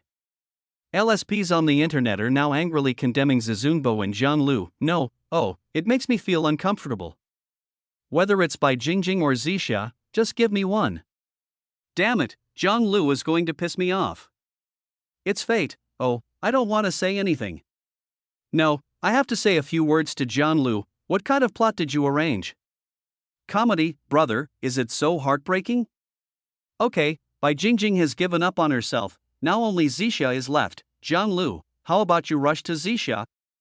I will really send you a razor blade. Chapter 35. I just want to make a friend before I die. Although Gui Jingming didn't understand what the other three were talking about, he could still feel that this part of the plot seemed to be filled with too many emotional scenes.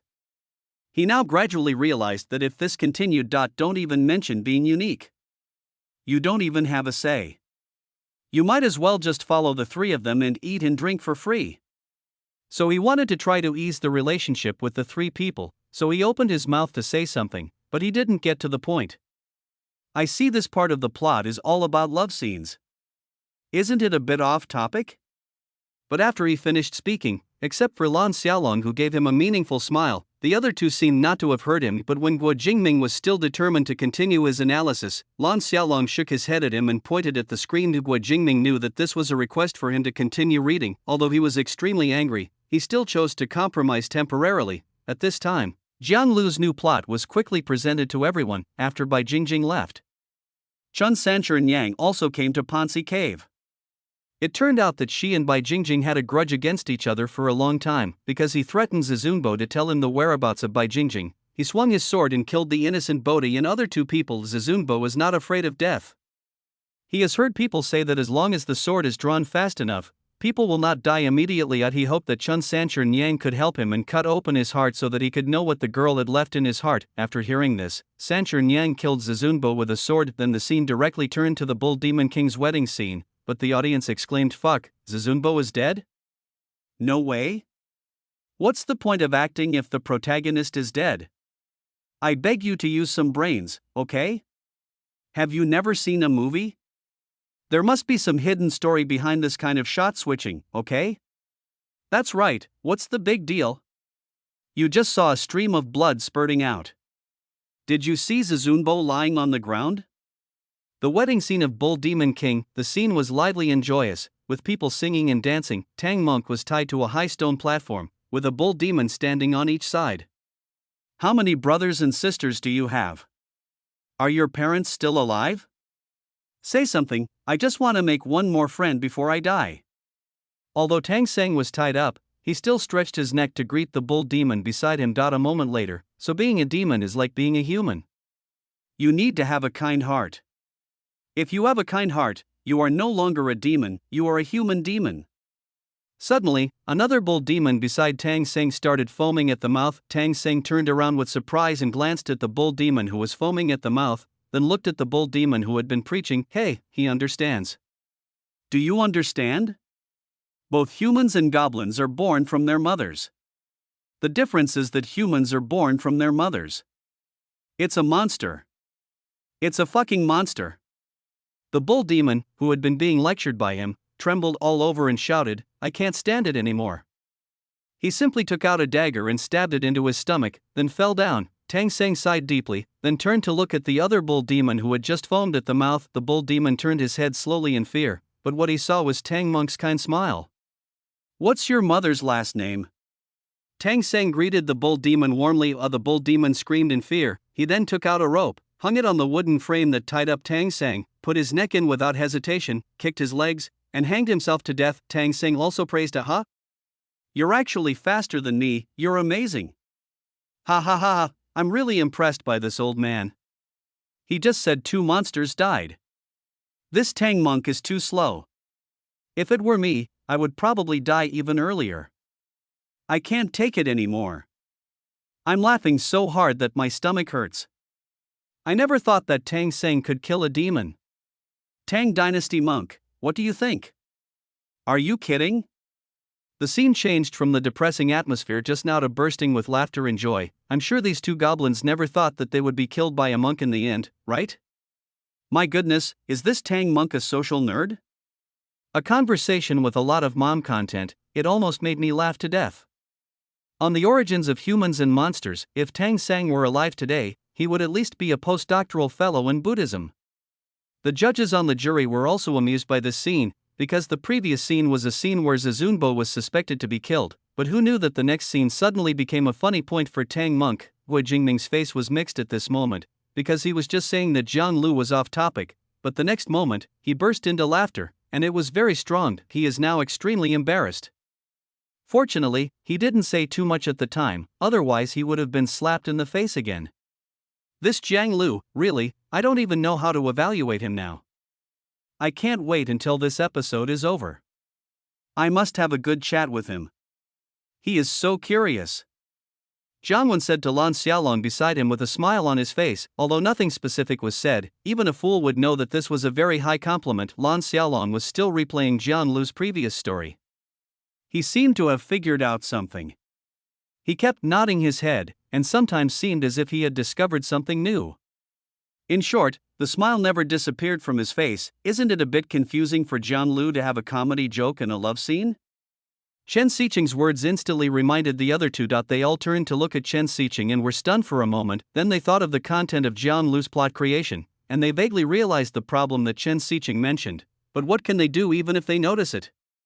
They can't remind or guide you. The three of them looked at each other, shook their heads and smiled bitterly. At this time, film and television companies have also begun to enter the preparation stage, because anyone can tell from the length and time that the script writing has entered its final stage. This A Chinese Odyssey, created by Jiang Lu, has become a hit among hits, and it is also a comedy.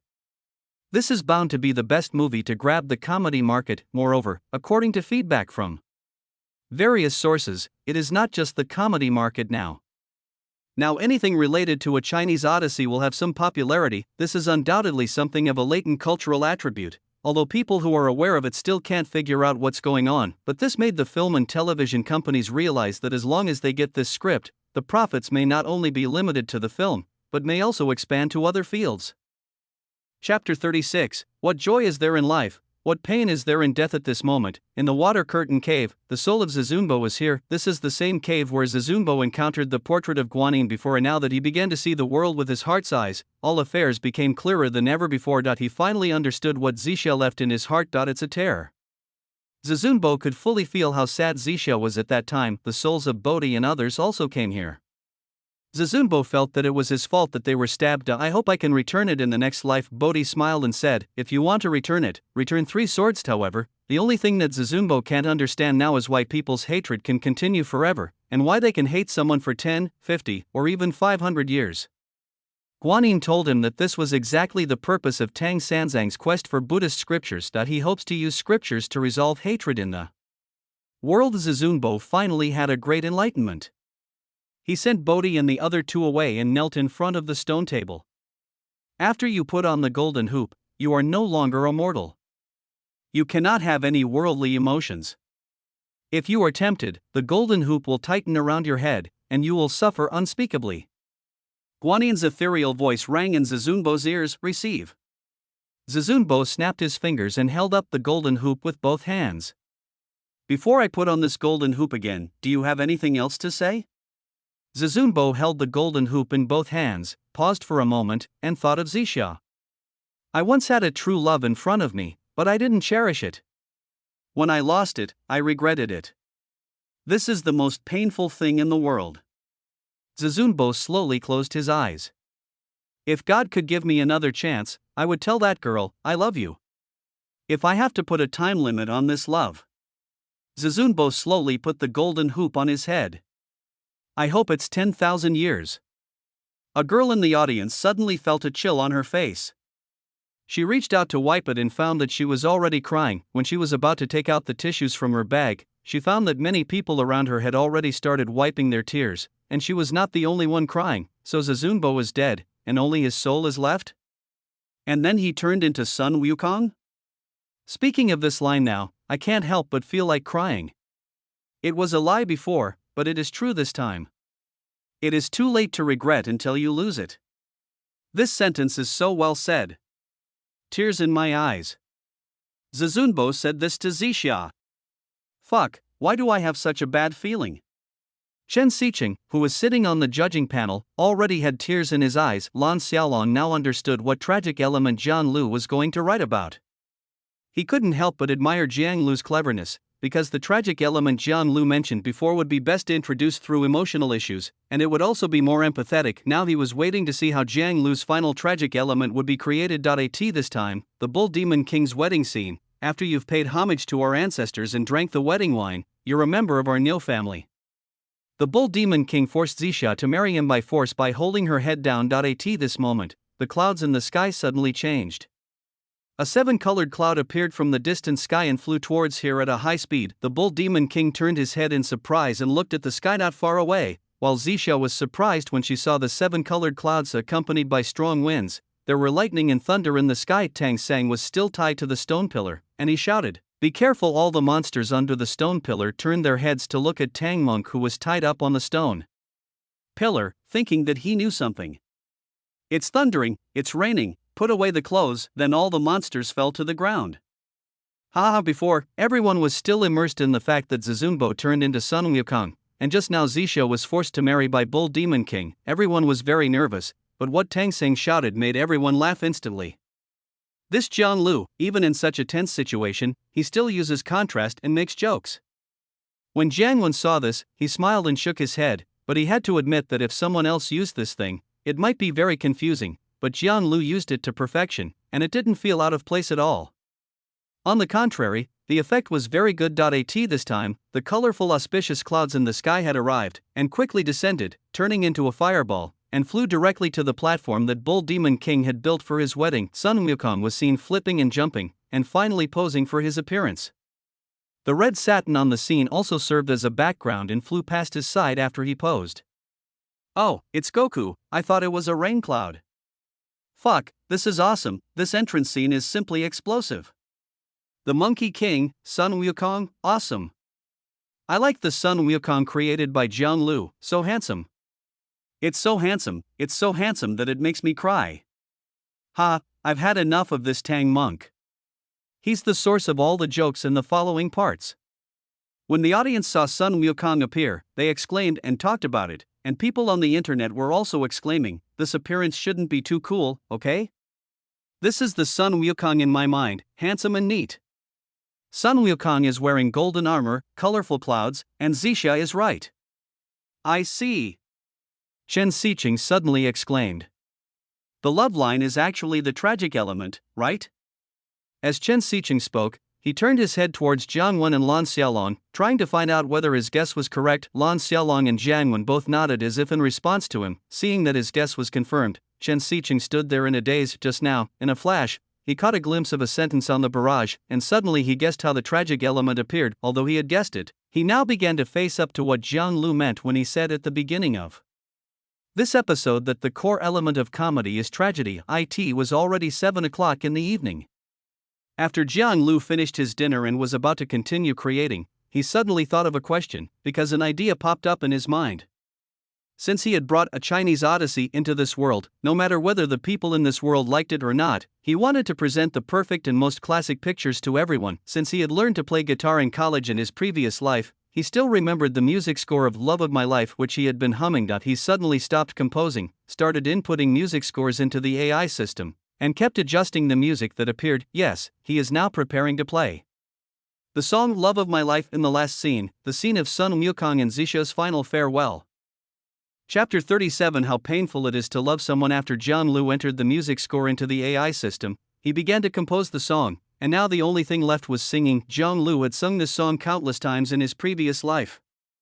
His singing skills might not be that great, but the good thing was that he sang every word of the lyrics on time. But now that so many people were live streaming, Jiang Lu didn't want to sing loudly in front of so many people, so he had to wait until night time. Sun Wukong knelt down in front of Tang Monk and said that he had committed many sins in the past, but now he has gained enlightenment and will never be attached to any worldly desires. Xixia recognized that this person was Zizunbo and ran to him with a smile. Sun Wukong said that he did have a friend named Zizunbo, who asked him to pass the message to Fairy Xixia. He has now returned to his former place, and hopes that the fairy can find an ideal husband as soon as possible. After hearing this, Xixia was stunned. Sun Wukong said no more, took out his golden cudgel and started fighting with the Bull Demon King. The Bull Demon King was no match for his opponent, so he threw out the bull lice, while Sun Wukong pulled out the monkey hairs, and a fierce battle ensued. Xixia found Sun Wukong again and proposed to go to the west with him to obtain the scriptures, but was insulted by Sun Wukong. Xixia shed tears. The Bull Demon King took out a palm leaf fan and blew away all the monkeys. Xixia didn't believe that Sun Wukong would treat her like this, so she drew her sword and prepared to commit suicide. Sun Wukong tried to stop him,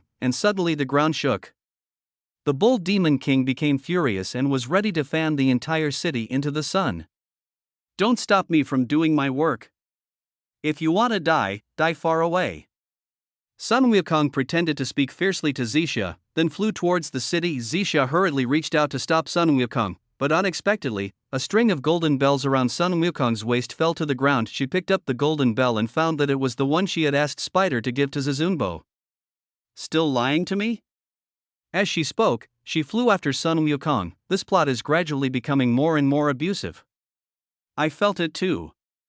After Zizunbo transformed into Sun Wukong, he couldn't recognize Xixia. Was he afraid that he couldn't control himself? I'm already starting to get worried. Damn it, I feel so uncomfortable watching this. It's heartbreaking. I didn't expect that watching a comedy would make me so heartbroken. Does anyone still remember what Jiang Lu said at the beginning? The core of comedy is tragedy? Damn it, brother, I figured it out. When the Bull Demon King saw Sun Wukong using his golden hoop to thrust into the city flying towards the sun, he could not help but increase his strength, but because he leaned too close, the banana fan caught fire. Sun Wukong used all his strength to withstand the wind from the banana fan. Xixia flew over and hugged Sun Wukong directly. Asshole. What do you want, bitch, asshole? You're the bastard. You are not human. You are not a human being. Stop being crazy. Do you understand what I just said to you? Do you understand that I am no longer a god? I only understand one thing: loving someone is so painful. Don't say that kind of nonsense to me. I told you that you got the wrong person. Where did you buy this string of golden bells? Sun Wukong looked at the golden bell, speechless, staring at it in a daze. Suddenly, the bull demon king stabbed from behind. Careful! Zixia used her body to block Sun Wukong, and the steel fork hit Zixia right in the body. Ah! Zixia! The bull demon king exclaimed, but was then hit away by Sun Wukong's angry stick. Zixia was falling in the air, and Sun Wukong approached quickly and hugged Zixia directly. Zixia! Sun Wukong looked nervous. Zixia slowly opened her eyes. My crush is a great hero. One day he will come to marry me on a rainbow cloud. I guessed the beginning, but I couldn't guess the ending. Sun Wukong was filled with grief, and lust surged in his heart. The golden hoop on his head was getting tighter and tighter. Sun Wukong was in great pain and held his head in his hands, but when he saw Zixia's body about to fall, he immediately reached out and grabbed Zixia's hand. Sun Wukong covered his aching head with one hand in agony, while holding Zixia's hand tightly with the other hand. The double pain of body and mind was tormenting him extremely at this moment. He howled in pain, but the golden hoop became tighter and tighter. He could not bear the great pain coming from his head. He could only hold his head with both hands and struggle in mid-air. He could only watch Zixia's beautiful body drift away into the distance. At this moment, all the female audience members at the scene broke down and burst into tears. Why did Zixia die? Why couldn't Sun Wukong save her? Fuck! I'm a grown man and I can't stop crying. Why is it so painful to love someone? This was also the first time since the beginning of the script of A Chinese Odyssey that all the people at the scene burst into tears. The atmosphere at the scene was extremely depressing. Although the audience's crying was not loud, they could not be stopped at all. At this moment, it was as if someone had stabbed a knife into my heart, and an inexplicable sadness surged in my heart. I seemed to understand something, but also seemed to have lost something. My Zixia, whoa, my Zixia. She knew it was like a moth flying into a flame, but she still went ahead without hesitation. My heart hurts so much, I don't know why, but I can't stop crying. Oh my god, I picked up my son at the school gate after school and he couldn't stop crying at the gate. Wow, I was slacking off at work and now I can't stop crying. People think something happened at home. The 4 judges on the jury also had red eyes. Jiang Wen rubbed the tears from his eyes with both hands, stared blankly at the person in the picture, and muttered to himself. How can one achieve both in this world, without disappointing the Tathagata and without disappointing you? Void Jingming was also moved at this time. He cried loudly and said something that hit the point. I can't love her with the golden hoop, and how can I save her without it? It's really too difficult for Zizunbo. After Zizunbo angrily killed the Bull Demon King, he used the Moonlight Box to lead his 2 disciples to escape from the city that was about to explode. When the 4 masters and apprentices walked out of the city, they suddenly saw the hustle and bustle on the city wall, and many people were watching under the wall. A man and a woman were standing on the city wall. The 2 men had been standing on the city wall for 3 days and 3 nights. The scene ended abruptly after giving the last shot of the 2 people on the city wall. Fuck, Zizunbo and Zixia, right? Right? When a young man in the audience discovered that the 2 people on the city wall looked like Zizunbo and Zixia, he stood up and exclaimed. Yes, that's them. The other girl still had tears on her face, but she looked very surprised and stood up with an excited look on her face. The audience at the scene also saw the appearance of the 2 and shouted in surprise with great excitement. Fuck, there is light at the end of the tunnel, brothers, it's all good. Zhang Lu, you are sensible. I will take back the blade I sent you right now. No, Sun Wukong is still here. Those 2 people are not Zizunbo and Zixia. Chapter 38 The love of my life. Just when everyone was exclaiming that the 2 people on the city wall were Zizunbo and Zixia, Zhang Lu finished inputting the last part of the plot, but he did not enter the text into the AI system, because he hasn't finished recording the song Love of My Life. It was nearly 10 o'clock in the evening. Zhang Lu sat quietly in front of the computer. He knew that he had finally brought Journey to the West to this parallel world. He had no idea what the response would be, and he didn't really care, because he had thought about it before, that after finishing this script he would return to his normal life, and he didn't want to participate in this screenwriting competition again, but everyone outside was anxious for the next plot to unfold. The God knows what you feel when you were heartbroken and the hero and heroine say farewell to each other, life and death, and the next scene shows a scene with the hero and heroine, but there is no explanation of who these two people are. It's absolute torture every second, but Jiang Lu just didn't write it. No, he finished writing it but didn't enter it into the AI system. Lucian, I was wrong. It was my fault for sending the razor blade just now. Please hold on tight, or I won't be able to sleep tonight. It's torture, I feel so anxious right now. Who is there? I'm here, I'm there, I want to rush onto the stage now. Warriors, I support you. Come on. Not only was there a urging on the internet, but the audience at the scene also saw the scene in Jiang Lu's room. I saw him just sitting there blankly, not typing a single word. The cheers from the audience were no less than those from online. The four judges didn't know what was going on and looked at each other. As time passed, it was soon 11:30, but none of the audience left. At this moment, most of the contestants turned off the lights in the room and went to rest. The live broadcast was also shut down, and the program crew really had no choice but to start notifying the audience that the lights in the studio would be turned off, and everyone was asked to leave. Although the audience was unwilling, they just sat there because Jiang Lu had not taken a break yet, give everyone the feeling that he might create at any time, but everyone knew that they couldn't make things difficult for the program crew, so they all left reluctantly. At 12 o'clock, everyone left and in the dark studio, only Jiang Lu's room was still lit. Jiang Lu felt that it was 12 o'clock now and there must be no one around, so he turned on the recording function of the AI system and began to sing along with the arrangement he had recorded. Once, twice. It was not until 2 o'clock in the morning, when Jiang Lu's voice became a little hoarse, that he finally recorded what he thought was the most perfect performance. The next day, at 10 o'clock in the morning, when the competition was about to begin, Jiang Lu was still sleeping soundly. Xiao and I had no choice but to ask the staff to wake up Jiang Lu again. Jiang Lu walked out of the room in a daze, entered the text he had prepared long ago directly into the AI system, and also put in the song he had recorded in the early morning. Then he turned around and went back to his room to sleep. His actions confused everyone. Has he finished writing his script? No way. Logically, there should be another day left today, right? Is it so fast? I don't know. He looks so sleepy. He must have gone to bed very late last night. He might have finished the work overnight, but he just didn't enter it into the AI system, right? Although the audience was puzzled, they couldn't wait to turn their eyes to the big screen after seeing that Jiang Lu had already recorded the plot. Sun Wukong came to the outermost part of the crowd carrying his golden cudgel. On the city wall, the man held a sword in his arms, his head lowered, and he didn't look at the woman opposite him. It seems I shouldn't have come. The man spoke first. It's too late now. The woman's eyes were full of stubbornness and grievance. Can we leave some memories? I don't want memories. If you want, leave your people behind. You can only get my body, but not my soul. I already have a lover, and there will be no future between us. Please let me go.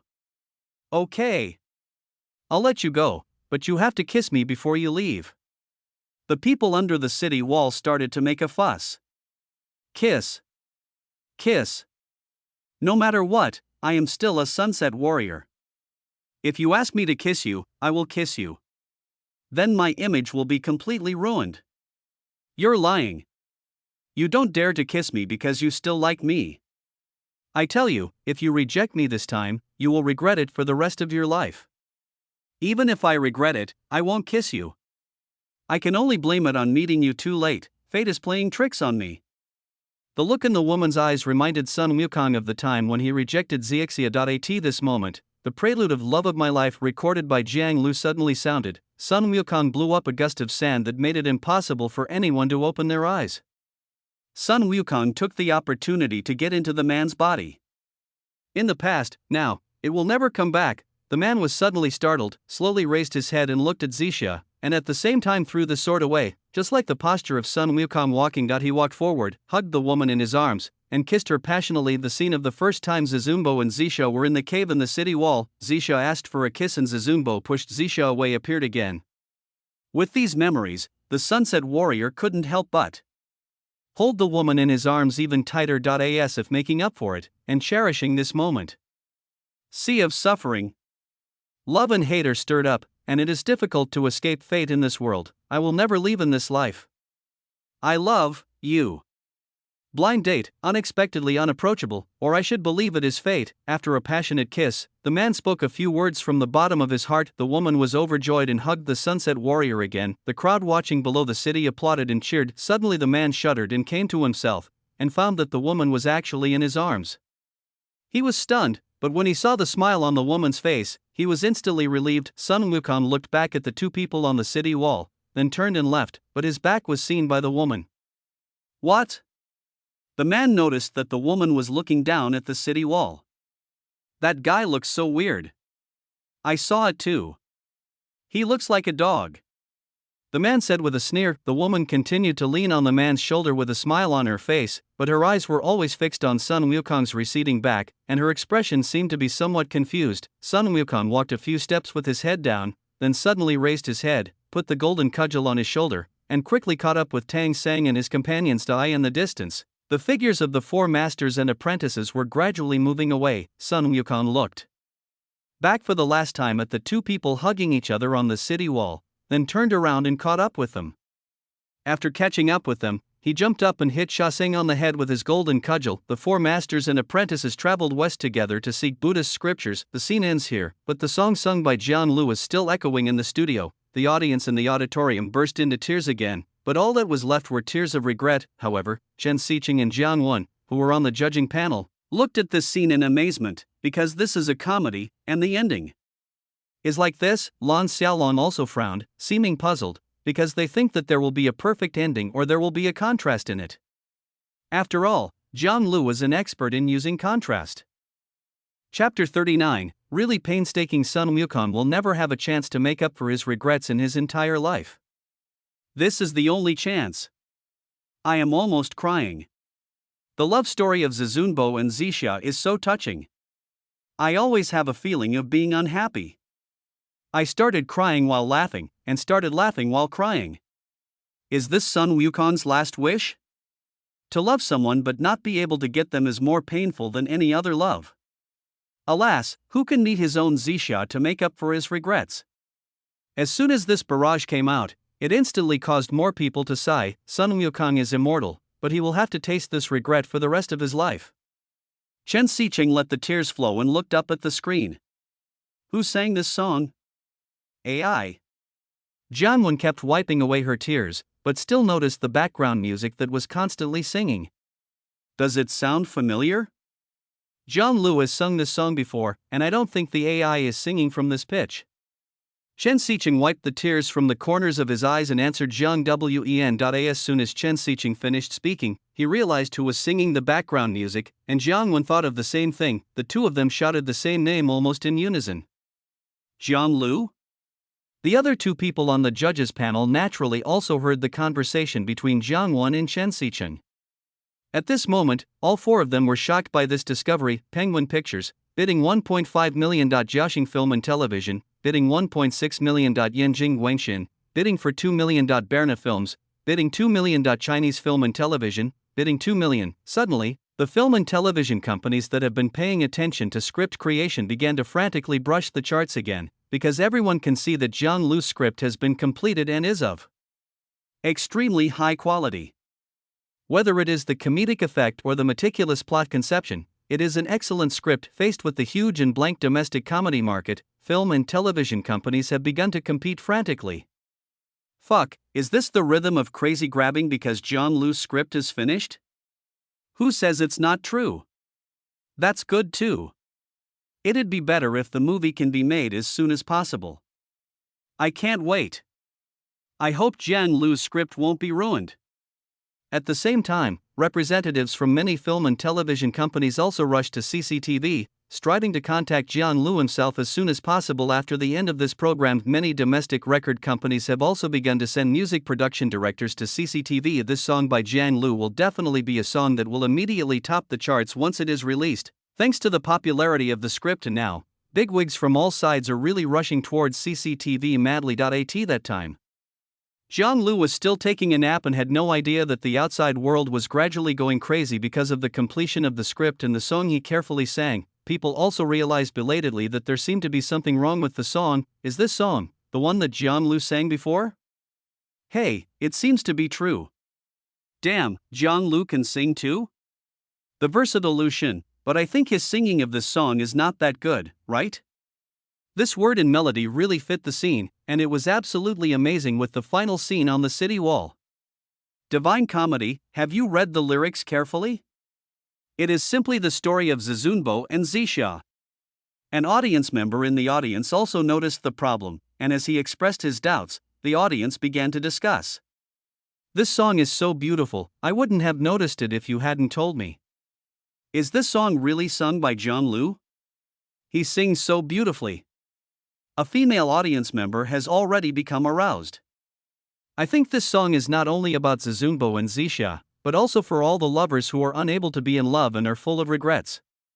Someone in the audience said this, and all the audience members were silent instantly. The image of the lover who was missed and lost for some reason appeared in their minds. According to previous regulations, some contestants have finished writing their scripts at this time, and the judges have begun the final round of inspections for this episode. With the end of the Dahua plot, many online anchors began to use the Westward Journey's script to gain popularity and traffic, including the entangled emotional lines, timelines, and many words that are regarded as classics. As time went by 2 o'clock in the afternoon, all the contestants had finished their creations. Jiang Lu was woken up at noon and told that the competition would end today. He was now impatient to leave this creative room. At 3 o'clock in the afternoon, all the contestants were notified that they could leave the room. When all the contestants walked out of the creative room, they were suddenly attracted by a burst of cheers. The contestants had no idea what was happening outside, but they should have guessed it. It must be that someone among these 32 people wrote a hit script. Only Jiang Lu looked indifferent. He was just waiting for the ranking to be announced and then leave here quickly. But before leaving, Jiang Lu still remembered deeply the great hatred he had suffered from being hated and slandered by everyone. He took great pains to sing the songs, one of his purposes being to bring a relatively complete version of a Chinese Odyssey into this world. The other is to let these ignorant people see what real comedy is. Okay, contestants, today is the last day of the top 32 of the magic writing competition. I will open the online voting function soon. Then the online audience can use the mobile phone number you registered before to participate in the voting. One person can only cast one vote. The same rules apply to the audience friends on site. Okay, now let's start the voting function. Within 5 minutes, please cast your precious vote for your favorite contestant. Xiao and I was standing on the stage at this moment, holding a microphone in his hand, with a warm smile on his face, and spoke to the camera. After the voting function was activated, audiences online and on-site picked up their phones and cast the only vote in their hands for the contestant they admired and liked the most. 5 minutes passed quickly. Okay, our voting session has ended. Thank you all for participating. I would also like to thank you all for your attention on behalf of the contestants.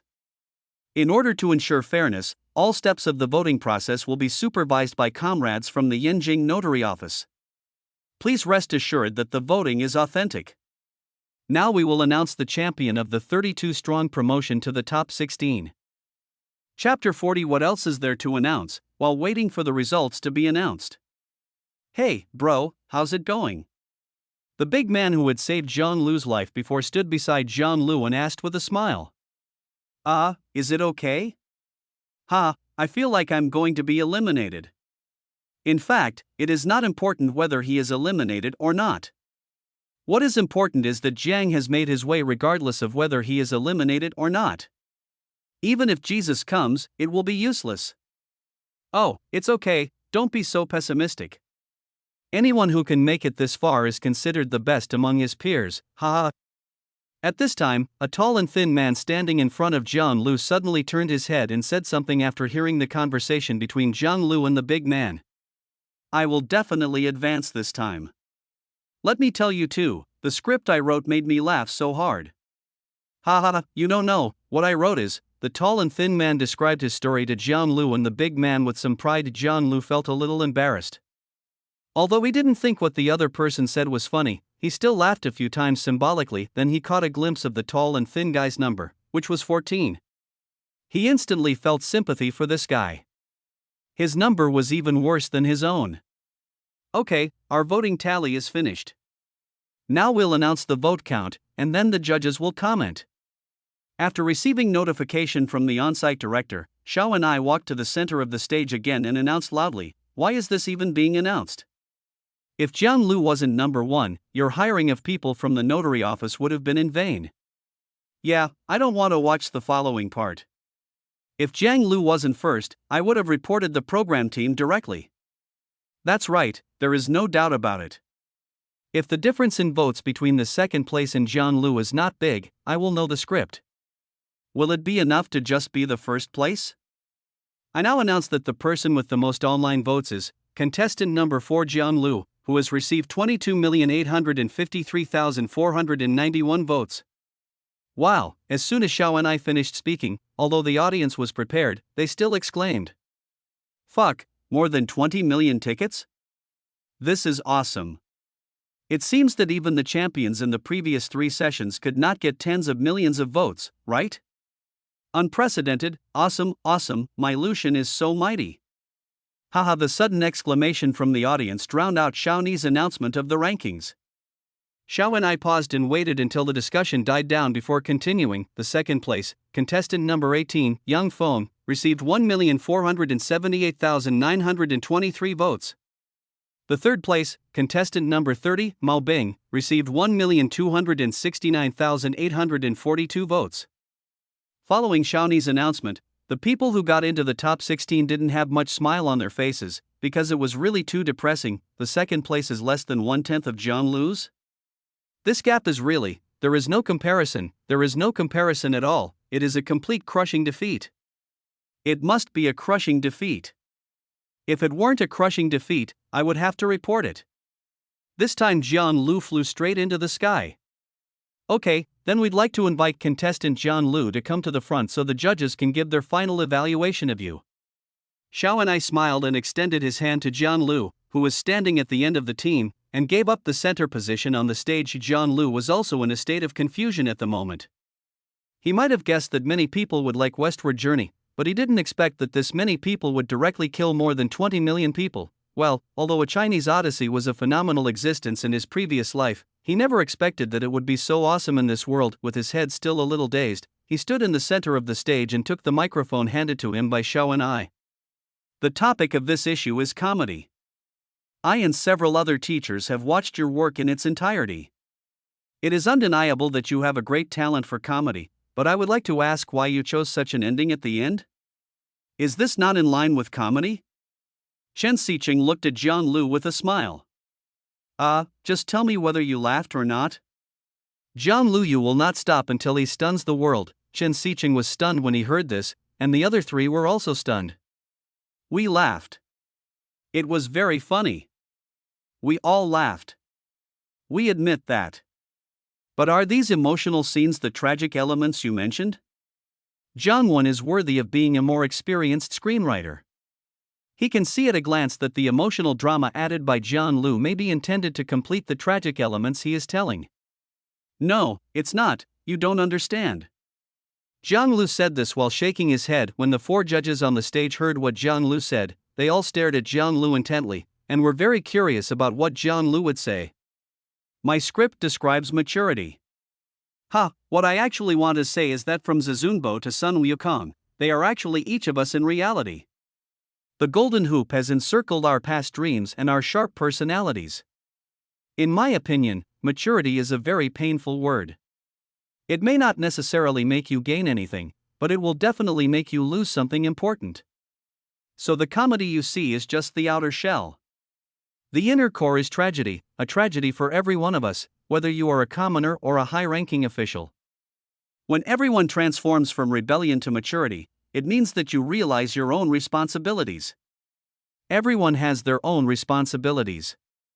When you realize that you have to shoulder these responsibilities, then you will inevitably give up something, and the thing you give up is exactly what you care about the most. It may be the ideal when you were young, or it may be like Zizunbo, the person you love deeply.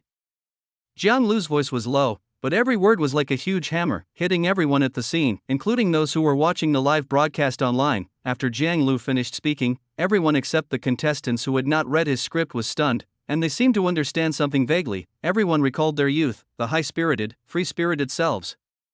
When they thought they could live happily all their lives, some responsibilities would suddenly come, making them realize that it was time to grow up. The scene was completely silent. First of all, I want to apologize to contestant number 4 Jiang Lu. At the beginning, I criticized him and was very angry because I couldn't understand what Jiang Lu said about the core element of comedy being tragedy. I felt that this contestant was just dreaming. I even doubted how he made it to the top 32. But now, I have to admit that Jiang Lu really taught me a lesson and made me understand what real comedy is. As Chen Xiqing spoke, he stood up and actually bowed to Jiang Lu, expressing his apology and also showing that he had learned a lesson. Not only the audience and contestants at the scene, but everyone on the internet was in an uproar. Fuck.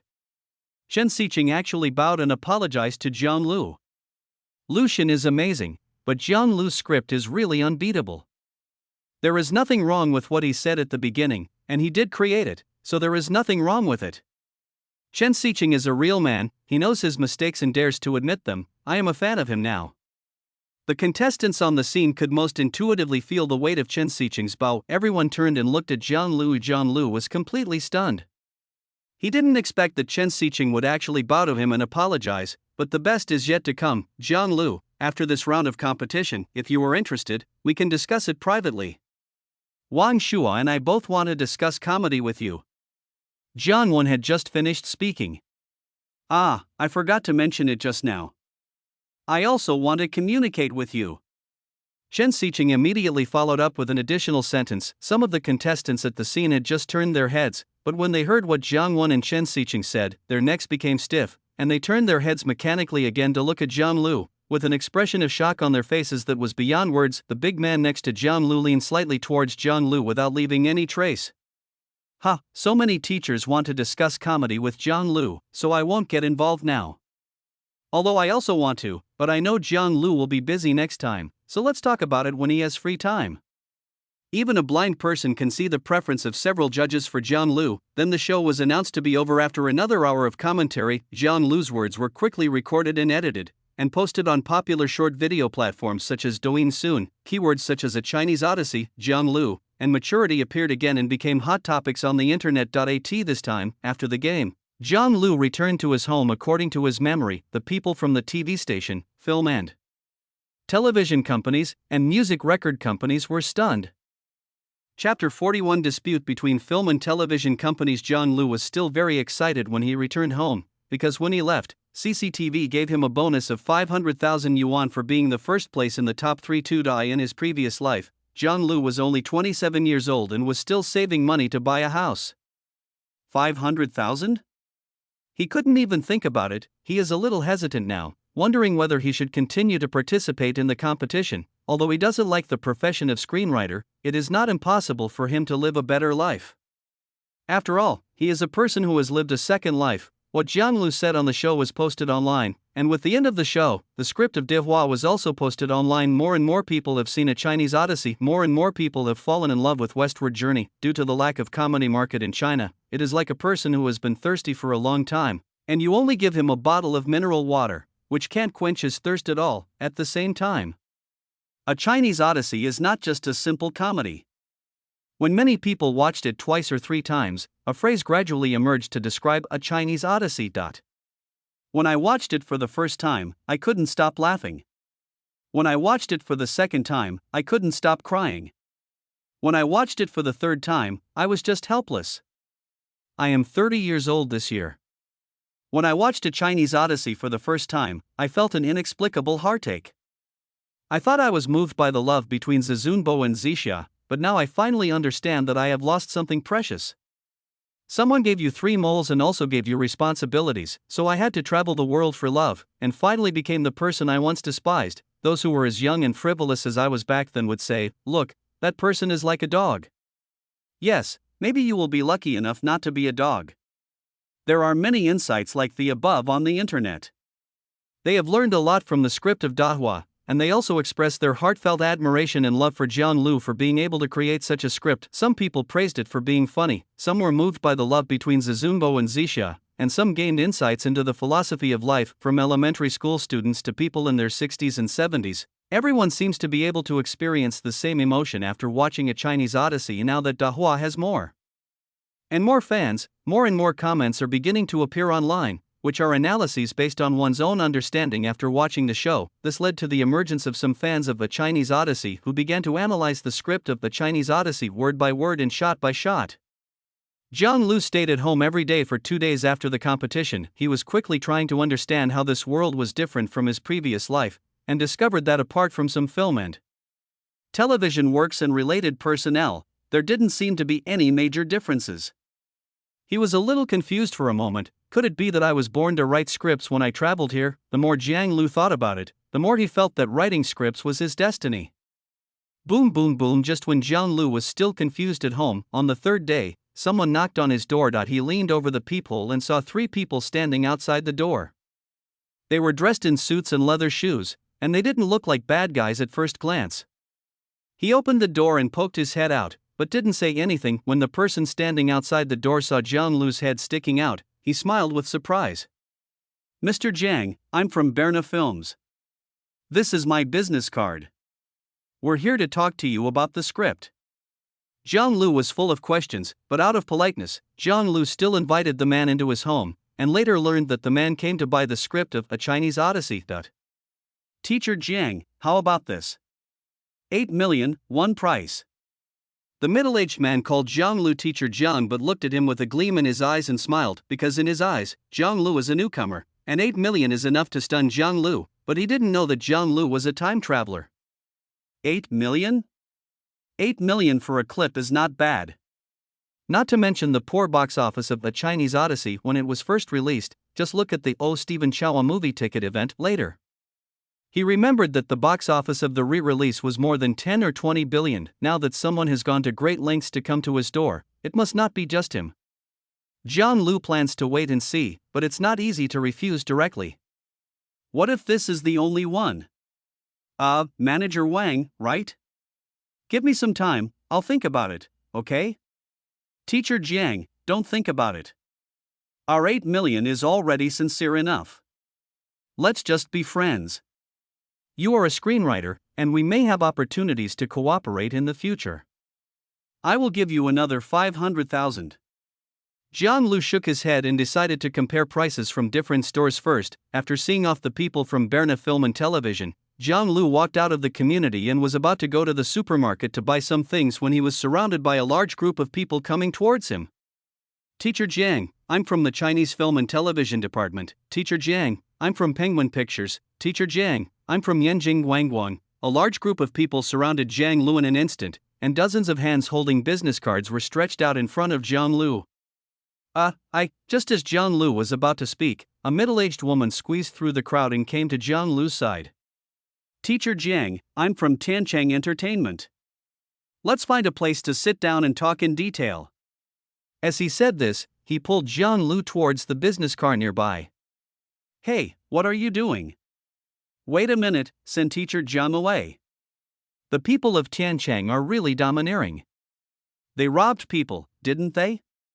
Just when the middle-aged woman was trying to force Zhang Lu to leave, people from the surrounding film and television companies also started to take action, some grabbing the middle-aged woman and some grabbing Zhang Lu. The scene was in chaos. There is a main road at the entrance of the community, so naturally some people who like to watch the fun stopped and watched. When they found that the person surrounded was Zhang Lu, and heard the dispute among the group of people, it seemed that they were all from the film and television company. They understood instantly. At the same time, he immediately took out his mobile phone and recorded it. In the end, when everyone was about to start a fight, Zhang Lu simply ran away in the chaos. However, this scene was faithfully recorded by many people and videos shot from different angles and posted online. I am dying of laughter. There are so many film and television companies. Zhang Lu almost tore them apart. Yeah, I didn't realize at first that the person being torn apart was Zhang Lu. I thought it was a clickbait title. Poor Lu Xin, but these film and television companies are really interesting. They completely disregard their image and are just short of taking action. What should we do? Although the comedy market is huge, there is only one film that is the originator of the genre. It would not be an exaggeration to beat our brains out, right? At 8 o'clock in the evening, there was a knock on the door again. When Jiang Lu saw the person knocking on the door through the peephole, he was stunned because he didn't know the person in front of him at all, but out of politeness, Jiang Lu still opened the door. After introducing himself, Jiang Lu realized that this person was Mr. Yang, the boss of Jiaxing, after inviting it into the house. Mr. Jiang, I think you know why I asked you to come. Our company may not be as rich as Bernard and the Chinese, but we will definitely make the movie according to your requirements. At the same time, I will give you 5 million, plus 20% of the movie's revenue as a dividend. Ms. Yang simply and directly explained to Jiang Lu how she would work with him. Jiang Lu looked at Mr. Yang in surprise. He didn't expect that Yang Mi would speak to his heart, but Jiang Lu still didn't agree immediately. He decided to think about it again. Teacher Jiang, please believe that our sincerity is the highest. I hope you can consider it comprehensively. I am always looking forward to hearing from you. After Jiang Lu politely said goodbye to Mr. Yang, the excitement in his heart was finally released completely. Only then did he realize that being a screenwriter could make so much money. This time, a senior person gradually appeared on the internet who not only analyzed the script of A Chinese Odyssey, but also began to analyze Jiang Lu's creative thinking. This person originally thought that as long as the creator's ideas were clarified, the plot of Dahua could be better analyzed, but what I didn't expect was that while comparing the plot of Dahua and analyzing Jiang Lu's creative ideas at the time when the complicated things in Dahua, such as the main plot, subplot, emotional line, timeline, order of appearance of characters, etc., appeared, he gradually discovered that Jiang Lu not only completed such a complicated plot idea in just a few days, but also completed it in one go. This discovery shocked the senior expert for a moment.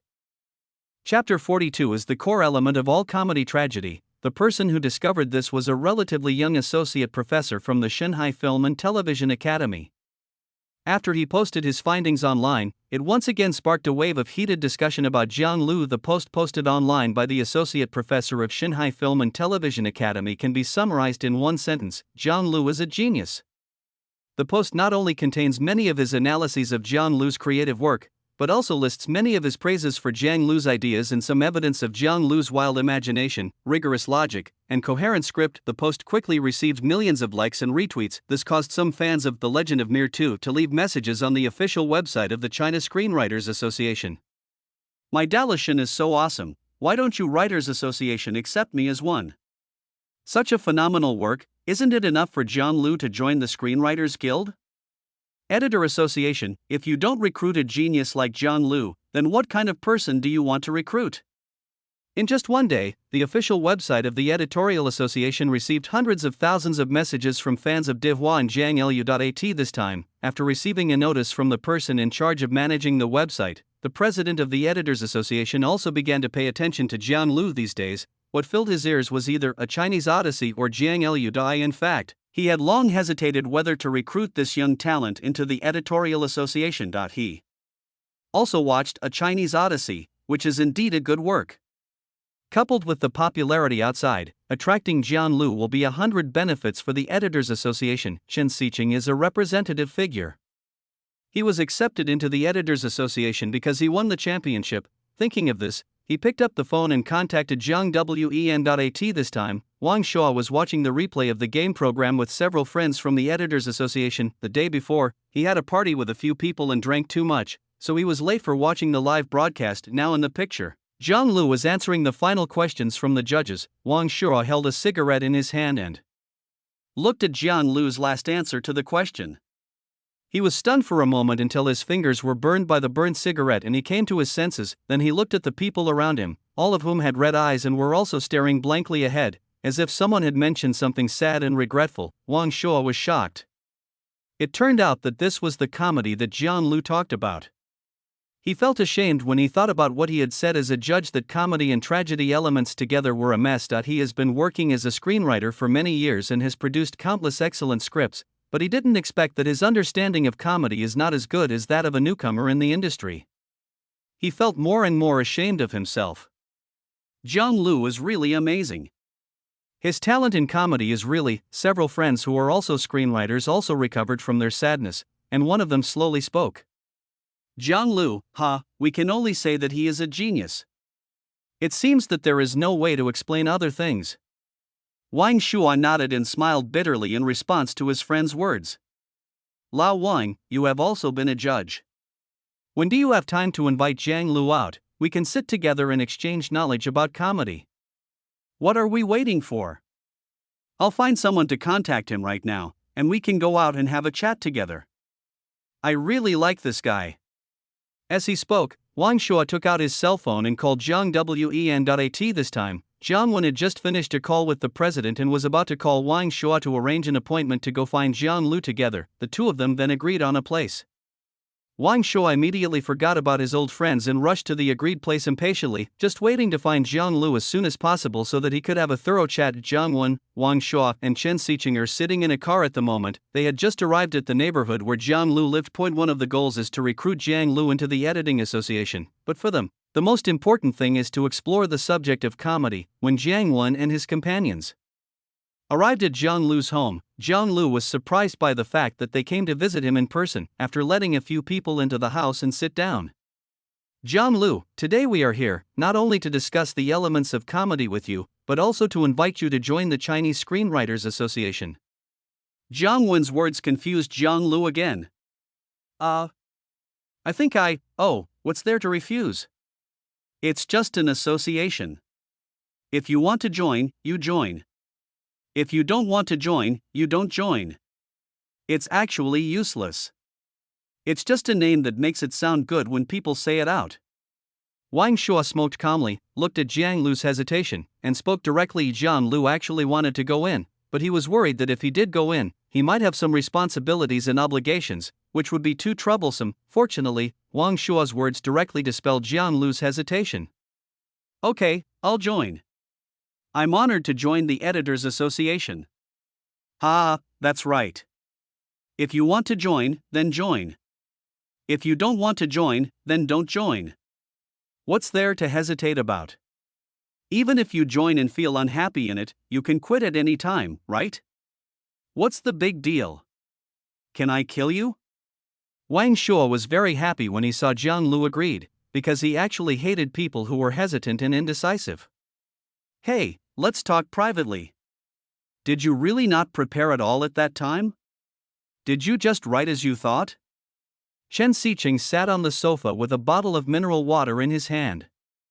He couldn't wait any longer and asked Jiang Lu first. When the other two heard Chen Xiqing's question, they also looked at Jiang Lu, because the internet has been flooded with information about Jiang Lu these days, and as the script of the Chinese Odyssey continues to be analyzed in depth, everyone is increasingly feeling that A Chinese Odyssey is no longer a simple comedy. It contains many other philosophies that make people realize, whether it is about life or love. The three of them had also discussed this on the road before coming here today.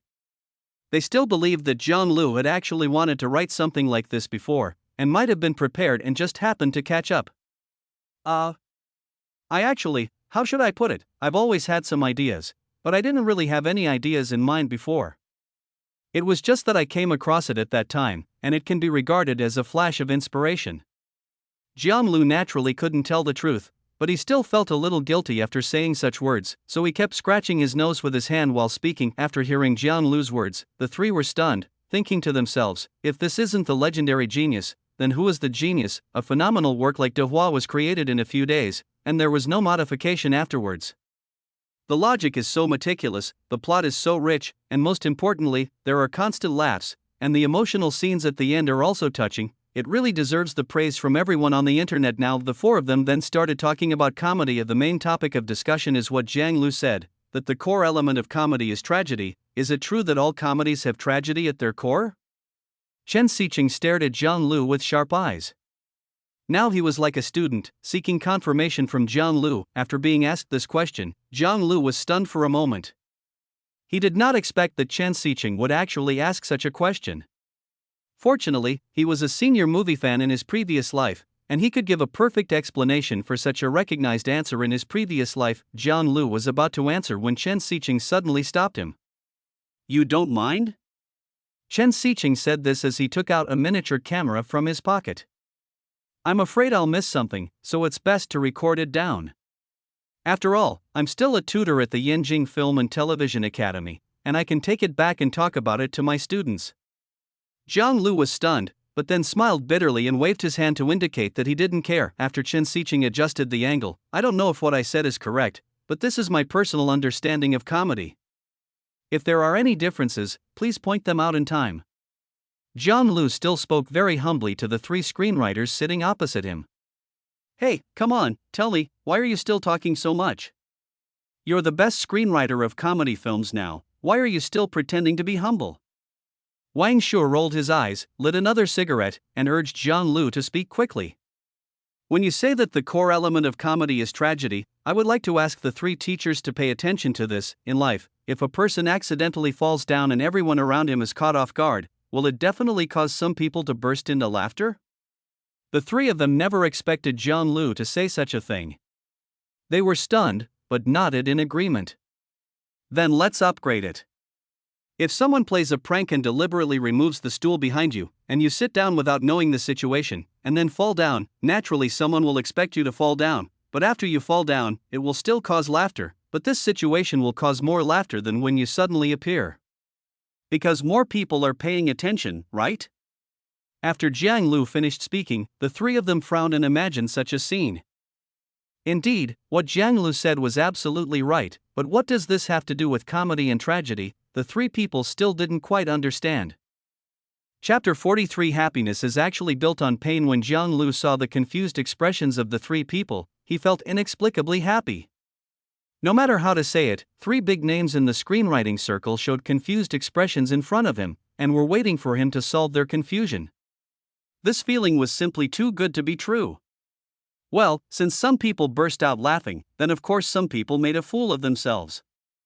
Teachers, if you were the one who fell or was laughed at, how would you feel at that time? After Jiang Lu said this, the three of them suddenly looked up at Jiang Lu. His eyes were full of shock. Fuck, I think I understand a little bit.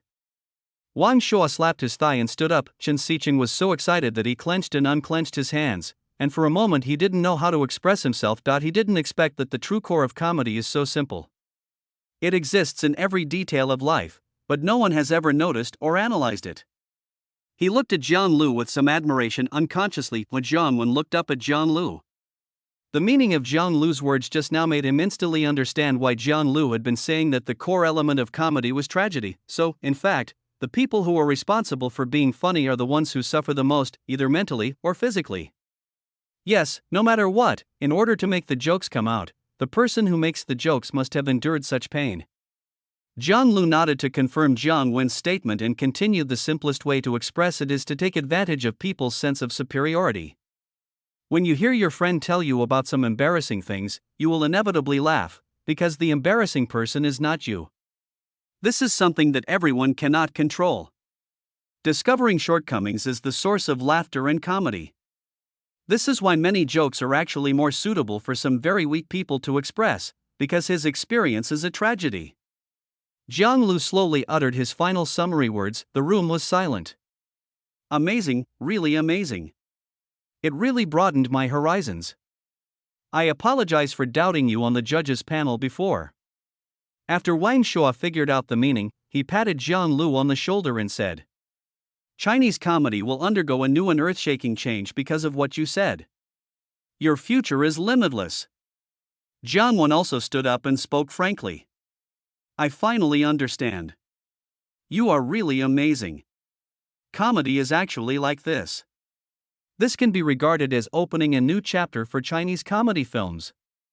Chen Xiqing stood up excitedly, and the mineral water bottle in his hand had been deformed due to his excitement. After Jiang Lu's enlightenment, he finally understood the core of comedy. At the same time, he felt ashamed again for his previous ridicule of Jiang Lu. The few of them then continued chatting for a while according to Jiang Lu's advice, and then the three of them said goodbye and left. When Chen Xiqing got home, he couldn't wait to edit the recorded video, and played the conversation recorded in the morning during the afternoon class. This caused a stir in the class. Many students majoring in screenwriting had actually watched A Chinese Odyssey and had been analyzing the plot in the film, hoping to learn something from it. However, they could not grasp the main points, and the plots they tried to write were nothing but awkward laughs. There was constant discussion in the class, and many people seemed to have suddenly realized something. Some people took out their mobile phones, faithfully recorded everything that happened in the class, and then posted it online. In the video, John Liu, projected on the screen, is talking to three well-known screenwriters. The confused expressions, the expressions of sudden enlightenment, and the excitement of the three people will shock the netizens who see the video beyond words. Fuck, Lucian was giving a lecture, and the three big guys were stunned, haha. John Liu is definitely the founder of Chinese comedy films. Of course, Lucian, will be righteous. All comedy writers in the future will follow the direction he has pointed out to the younger generations. It's really amazing. I really didn't expect comedy to be like this. He explained it in a simple and easy to understand way. I understood it all. The saying that art comes from life is true. Lucian is awesome. Along with a large wave of praise online, film and television companies became even more anxious because John Liu's words not only explained the core of comedy, but also brought A Chinese Odyssey to another height, the height of a milestone in Chinese comedy films, because from now on, no matter how hilarious or popular a comedy is, as long as comedy is mentioned, it is inseparable from A Chinese Odyssey. So who can grab this script to shoot, and what it means, Teacher Jiang? Hello, I'm from Berna Films. I went to your house the other day. Yes, that's right. Do you have time now? We want to visit you again. Oh, Teacher Jiang, it's not a bother.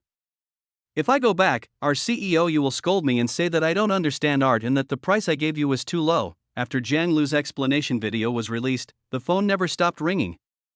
They were all from film and television companies, and now they all said they wanted to increase their bids. After thinking for a long time, John Liu finally chose Jiaxing Film and Television.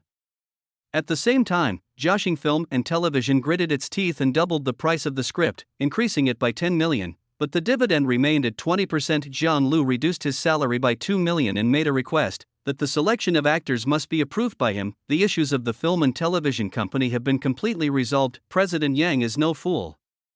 After she officially signed the contract with John Liu, she immediately held a media conference. Soon, news spread that A Chinese Odyssey was about to start filming. Hurry up and shoot, I can't wait, I will definitely watch it twice as soon as the movie is released. It was sold so quickly? By the way, which company is it from? Jiaxing. It's pretty good, it's produced a lot of TV series and has a lot of popular artists. Just when everyone thought that it was just a matter of selling the script, an employee from Jiaxing revealed, whether intentionally or unintentionally, that the roles in A Chinese Odyssey needed to be played by actors designated by John Liu, and said that this was signed into the contract. For this, John Liu even sacrificed part of his royalties. John Liu's behavior once again won a lot of praise online. A conscientious screenwriter is responsible for his own script. If he doesn't follow me, it would be unjust. I am Lucian Wu. I am not only responsible for my own scripts, but also for the fans who love Daihua. I love it. It would be unjust if Lucian didn't become popular. This is the first time I've seen such a responsible screenwriter. As the press conference in Jiaxing was successfully held, all entertainment media from across the country were present, making it look like a grand gathering of the film and television industry. This time, there were some unfamiliar faces sitting on the press conference stage. Netizens who were watching the live broadcast online were also very confused, because although the actors sitting on the stage were familiar faces, there was not a single big-name star. After the reporters' constant questioning, everyone realized that these people were actors designated by Jiang Liu, and as long as their appearance met his standards and they had acting skills, it would be fine. It doesn't matter whether you were a big name or famous before. Because of this incident, there seemed to be some disputes within Jiaxing, but in the end Yang Mi made the final decision against all odds. I originally thought that Lucian was just talking, but I didn't expect him to be so responsible. This screenwriter is so responsible. I have more confidence in the movie A Chinese Odyssey. Yes, I am so looking forward to it. Please start shooting soon. I can't wait. The press conference ended after nearly 2 hours, but a piece of news that followed instantly focused everyone's attention on John Liu again.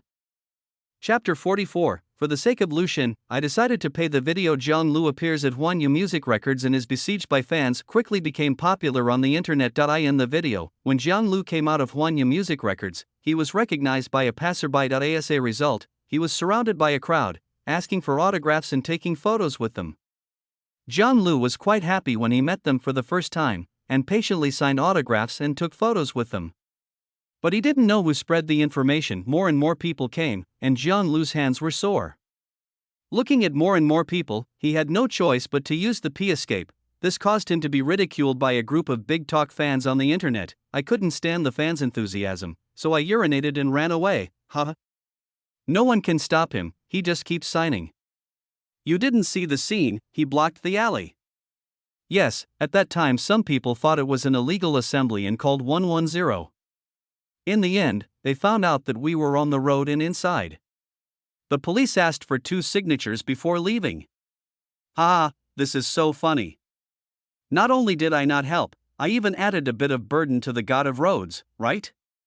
Although everyone was watching the fun and seeing Jiang Lu make a fool of himself, someone immediately thought of a question: why was Jiang Lu appearing at the music record company? Later, another piece of news involving Jiang Lu appeared on the internet and quickly caused heated discussion. Jiang Lu signed a contract with Huanyu Music Records, and the theme song of A Chinese Odyssey, Love of a Lifetime, was produced by this company. Shit, that means I can hear the real song soon. Please release it quickly.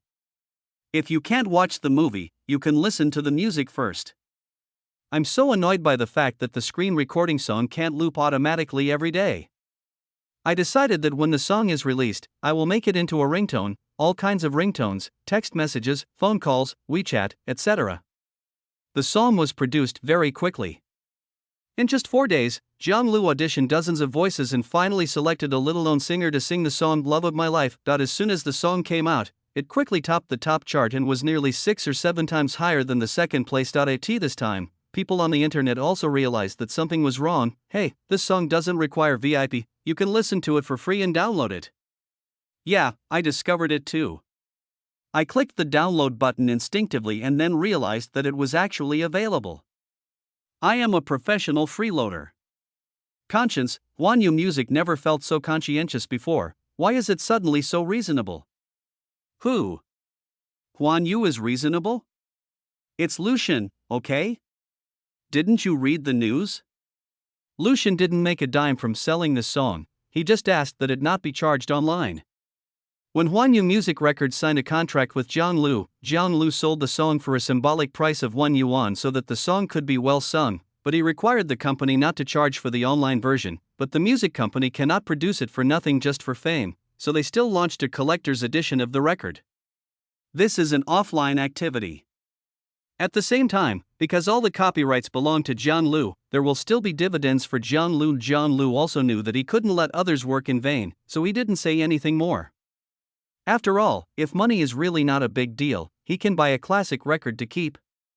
If he just wants to listen to it occasionally, the version on the internet is enough. He thought that he had earned enough money from the scripts, and as long as it was enough money to spend, that was enough. As a piece of news appeared, Jiang Lu gives away songs for free, just so that netizens can listen to the Love of My Life they want to listen to for free. Jiang Lu was once again in the spotlight. Fuck, Lucian still thinks about us fans, I am really touched. Lucian is awesome, I really didn't support him for nothing, this is the first time I've seen someone like him. It is foreseeable that this song will be so popular. There are millions of copies online. It is really amazing. Without further ado, I went to see this collection of records. It's not expensive, only 100 yuan. Lucian thought of me, I can still afford 100 yuan. Subsequently, many people began to spontaneously purchase the collection of records, and they were sold out in a short time. The record company did not expect that things would take such a turn, and they could only call the production company and urge them to work overtime. Jiang Lu only realized later that the record was selling like hotcakes. So he opened a personal microwave and called on fans to buy it rationally. If they really don't need it, they should not waste money blindly for some sentimental reasons. Who knew the message under the microwave was this: just do your own thing, who are you looking down on? That's right, I bought it and it's collecting dust at home. I'm happy with it. Is it your business? Don't force me to scold you. You can spend your own money however you want. Although you are my favorite road god, you can't stop me from spending money just to love you. Jiang Lu was speechless for a moment, but he couldn't say anything else. The crew of A Chinese Odyssey has entered the filming stage, and the progress is exposed online every day, which affects the fans' mood all the time. A notice from the Yanqing Grand Theater instantly attracted everyone's attention. Our theater will be performing A Chinese Odyssey at the end of the month. and the ticketing system has enabled pre-sale. When someone was surprised to find this news, took a photo with their mobile phone and posted it online. Damn it, why is it the Yanjing Grand Theater? At Xinhai Grand Theater, what do you do? Fuck, you want to watch a play? A play is fine. Before the movie comes out, watching a play is also good. Aw, why are all the tickets sold out? Who got a ticket? I'll charge you double the price. Double? You must be dreaming. The price has been raised to 5 times, and no one is buying it. As soon as the announcement of Yanjing Grand Theater was exposed, it was quickly sold out. Many people also came to the theater to question why so few tickets were sold, leaving the ticket sellers speechless. Normally, not many people watch plays. Only when famous plays are occasionally performed can the seats be barely filled. At this moment, the faces of the theater leaders were all beaming. They had thought about this explosive scene, but they had never expected it to be so popular. So we quickly pre-sold the second batch of seats, and the play, which was originally only performed once a day, was now increased to 2 shows. However, the tickets were snapped up in an instant as soon as they were put up for sale. After an emergency meeting and consultation, an unprecedented third seating arrangement was made in that day, but just like before, it was cleared in an instant. The drama actors expressed that they were under a lot of pressure because the show was so popular that if they messed up, there would be people who would dare to throw things onto the stage. Theater leaders expressed that they are under a lot of pressure because other local theaters are already trying to purchase the secondary performance rights. Chapter 45 Textbooks for Film and Television Academy. At this time, several professors and college leaders of the screenwriting department of Xinhai Film and Television Academy were sitting in a simple conference room. The plot of A Chinese Odyssey created by Jiang Lu was being projected onto the screen in the conference room. Which batch of our screenwriting major did Jiang Lu graduate from? A man in his 50s wearing black framed glasses asked the others. This person is Wang Dezhong, the vice president of Xinhai Film and Television Academy. If I remember correctly, it seems to be 5 years since graduation? A middle-aged woman told Wang Dezhong that this woman was Jiang Lu's counselor when he was at Xinhai University. Let's contact Jiang Lu. We want to include his A Chinese Odyssey into our teaching materials. Vice President Wang Dezhong's words stunned everyone in the conference room. Vice Deputy Wang, that's not the case, is it? A middle-aged man who looked slightly younger, about 40 years old, directly raised his question. The others also looked at Wang Dezhong in confusion. Although this script is indeed good, it doesn't need to be included in the textbooks, right? Even though it's very popular now, but Wang Dezhong simply waved his hand to interrupt the middle-aged man's speech. Have you seen Jiang Lu's speech at the end of the show? Wang Dezhong glanced at everyone in the conference room. I've seen it, and it does have some substance, but I think, have you seen the video that Chen Xiqing from Yanjing Film and Television Academy showed in class? I don't like him. Ignorance. Does your profession allow you to deny the quality of a work based on your personal preferences? Does your profession allow you to say that this screenwriter is good based on your personal preferences?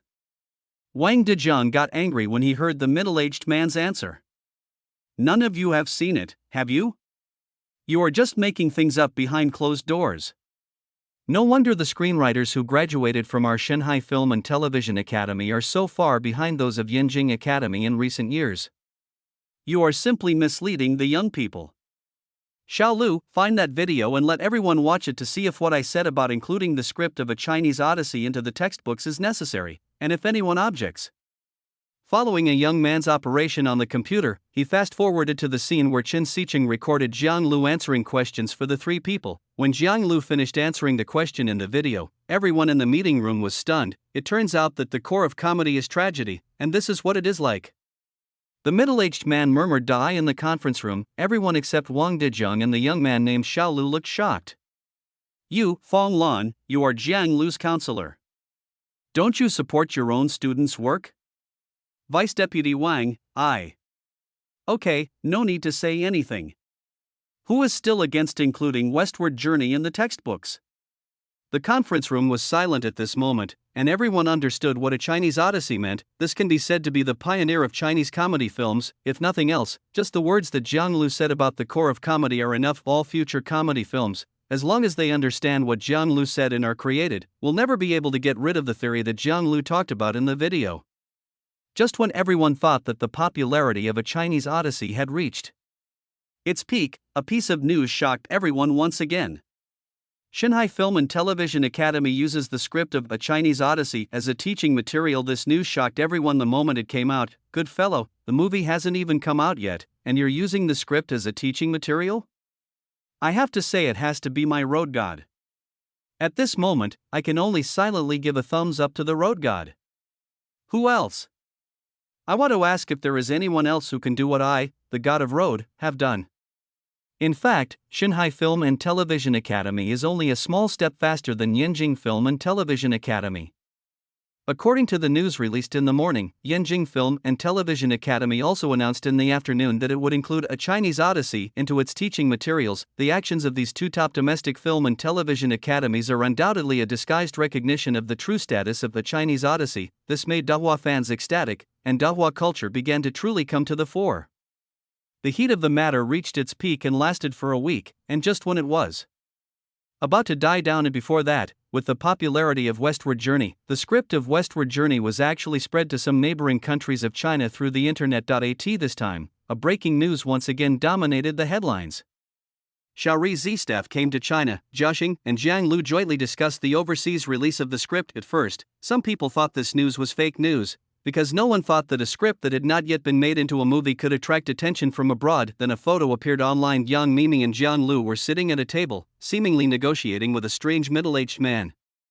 When everyone was still questioning whether the person in the photo was a normal person or not, Hanwha BBE Films came to China and went straight to Jiaxing after landing. When this news came out and was accompanied by the release of a series of real videos, it seemed that some people had begun to believe it. Things fermented for 3 days. Jiaxing held another press conference and officially announced that A Chinese Odyssey will be translated into Chinese and Japanese after filming is completed, and the copyrights of these two countries have been signed, but the specific amount of money is not convenient to disclose. After Jiaxing confirmed the news, it was like a bomb exploded in the domestic entertainment circle. Many film and television companies that failed to grab the script before are no longer just beating their chests and stamping their feet. It's no exaggeration to say that I want to die. The money is secondary. The most important thing is that this is the first film exported from China.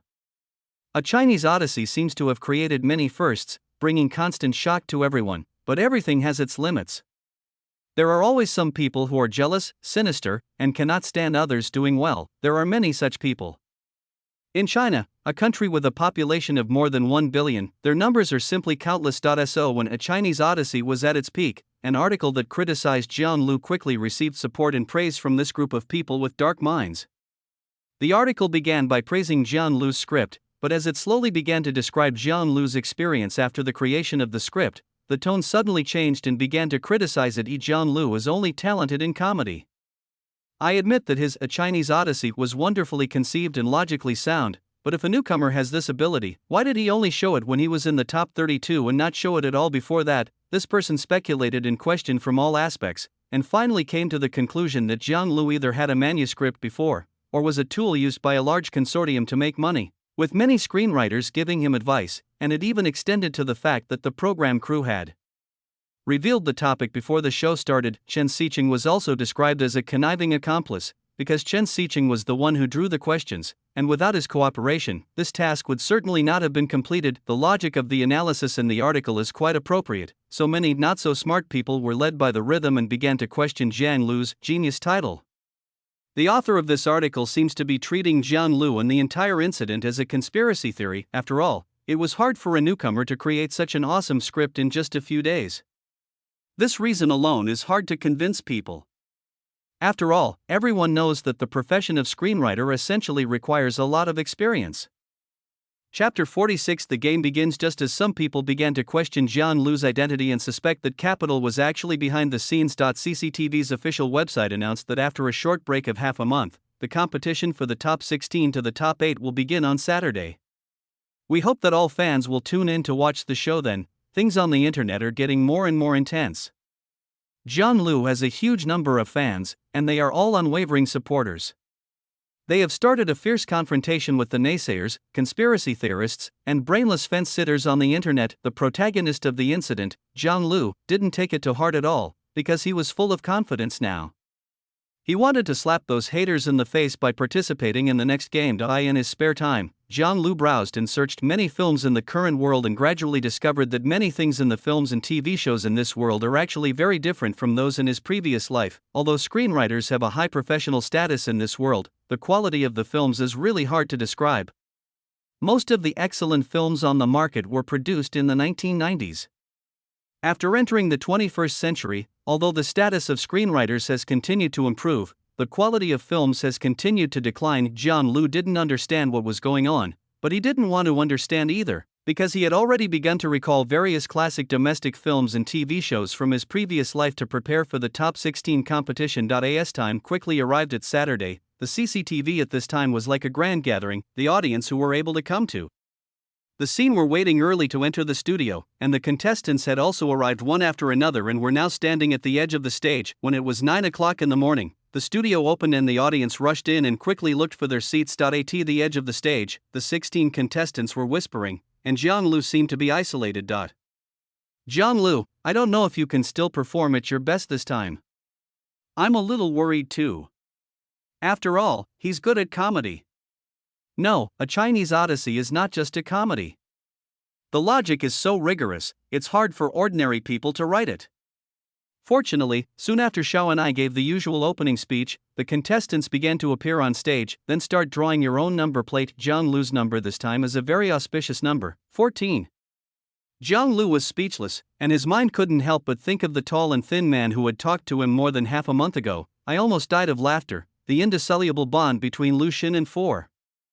Jiang Lu's luck is really unmatched. The road god who brings his own funny points. Okay, our contestants are all ready, now let's welcome our judges. The big door not far away opened again, accompanied by warm applause from the audience and contestants. Lan Xiaolong, Jiang Wen, and Chen Xiqing were the first to step out, but the last person who walked out surprised everyone. Ning? There was a burst of exclamations from the audience and contestants at the scene. Ning Hao, Mr. Ning's representative works include The Yellow Turban Heist, Five-Man District, Crazy Stone and other masterpieces, which still influence generations of screenwriters. Ning Hao smiled and waved to the audience around him, then walked towards the judges' seats. Dear audience members at the event and friends watching the live broadcast online, the competition for the top 16 to top 8 of the Niobi Shanghua Youth Entrepreneurship Competition is about to begin. Now, please invite the judges to draw the topic for the top 16 competition. Xiao and I extended his arms enthusiastically and invited the judges on the judges' panel. Let me do it. It was Chen Xiqing again. He stood up again and came to the cylinder where the proposition was stored. He reached out and picked up a scroll, and slowly opened it. The title of the proposition comes directly into view. He showed a slightly confused expression, but still turned the scroll over and held it high above his head, shouting, "Only." There was an uproar at the scene again. Some of the contestants looked confused, while others lowered their heads to think. Only when Jiang Lu heard the proposition and then saw Ning Hao, his eyes lit up, and a suitable plot instantly appeared in his mind. What the hell is this proposition called The Only One? Fuck, this is the first time I've heard of such a proposition. What is this? What's The Only One? The audience at the scene immediately started talking about it. The other 3 judges on the panel were smiling.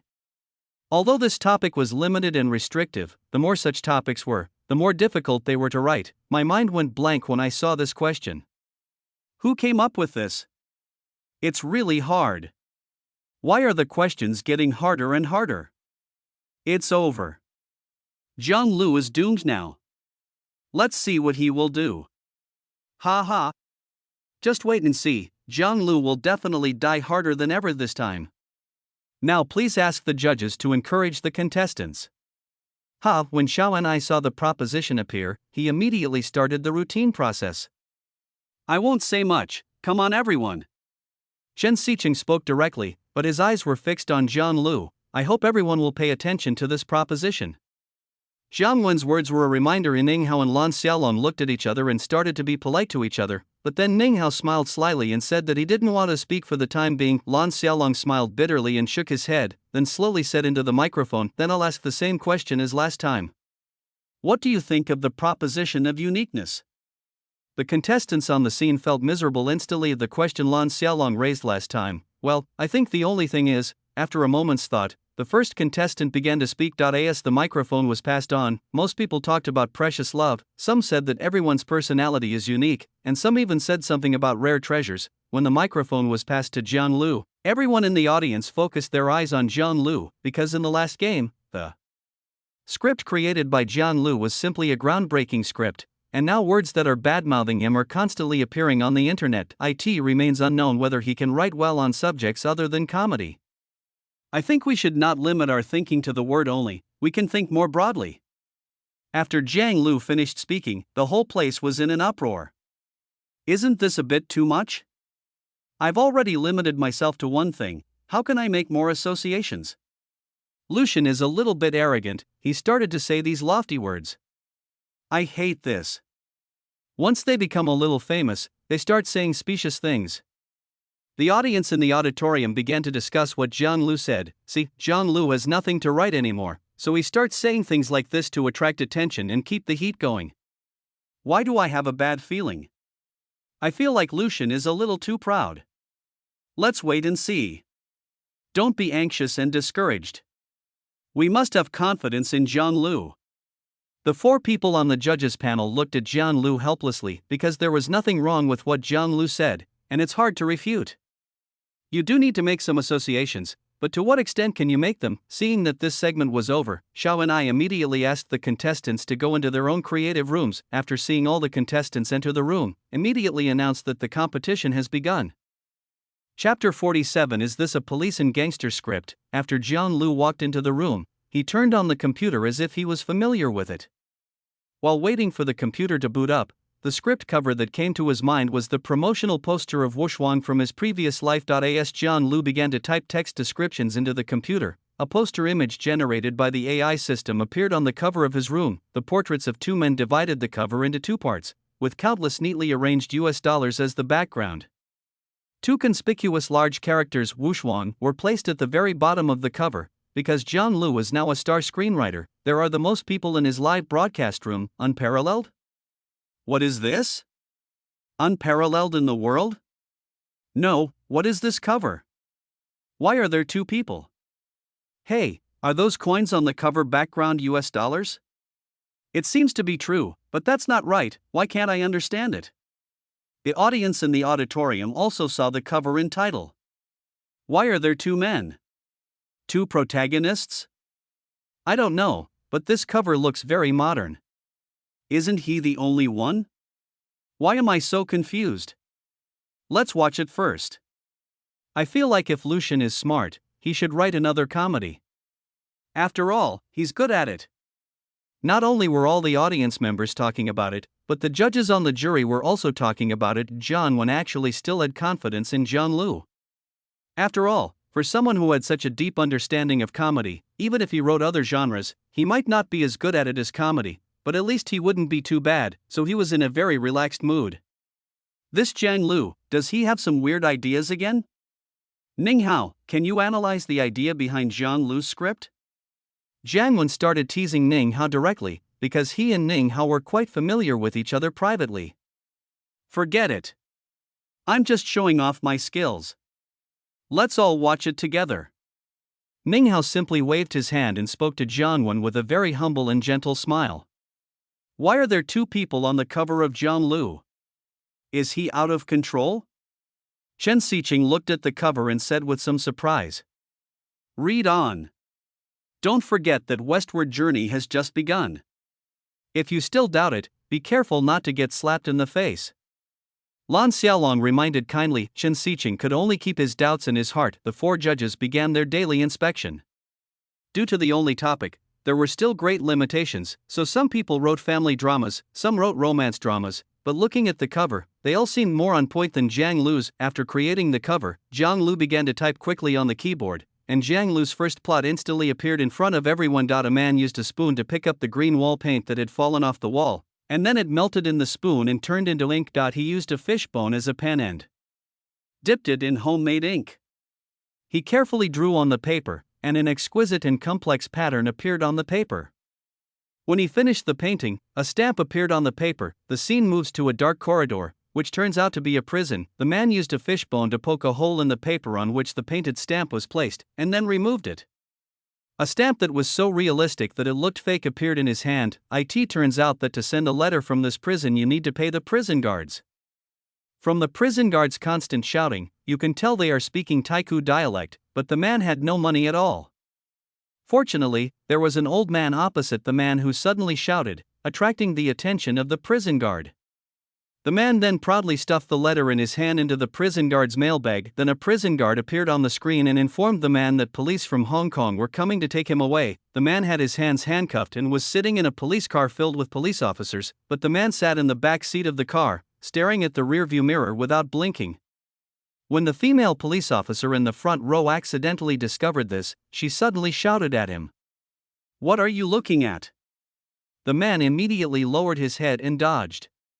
When the female police officer looked out the window again, the man slowly raised his eyes again and stared at the rearview mirror inside the car. When everyone finished reading the first plot created by Jiang Lu, they were basically confused. What is this? I don't understand it at all. At first I thought it was some awesome person, a hand-painted stamp, but I didn't expect it to be a criminal. Yeah, why is he still in Taigua?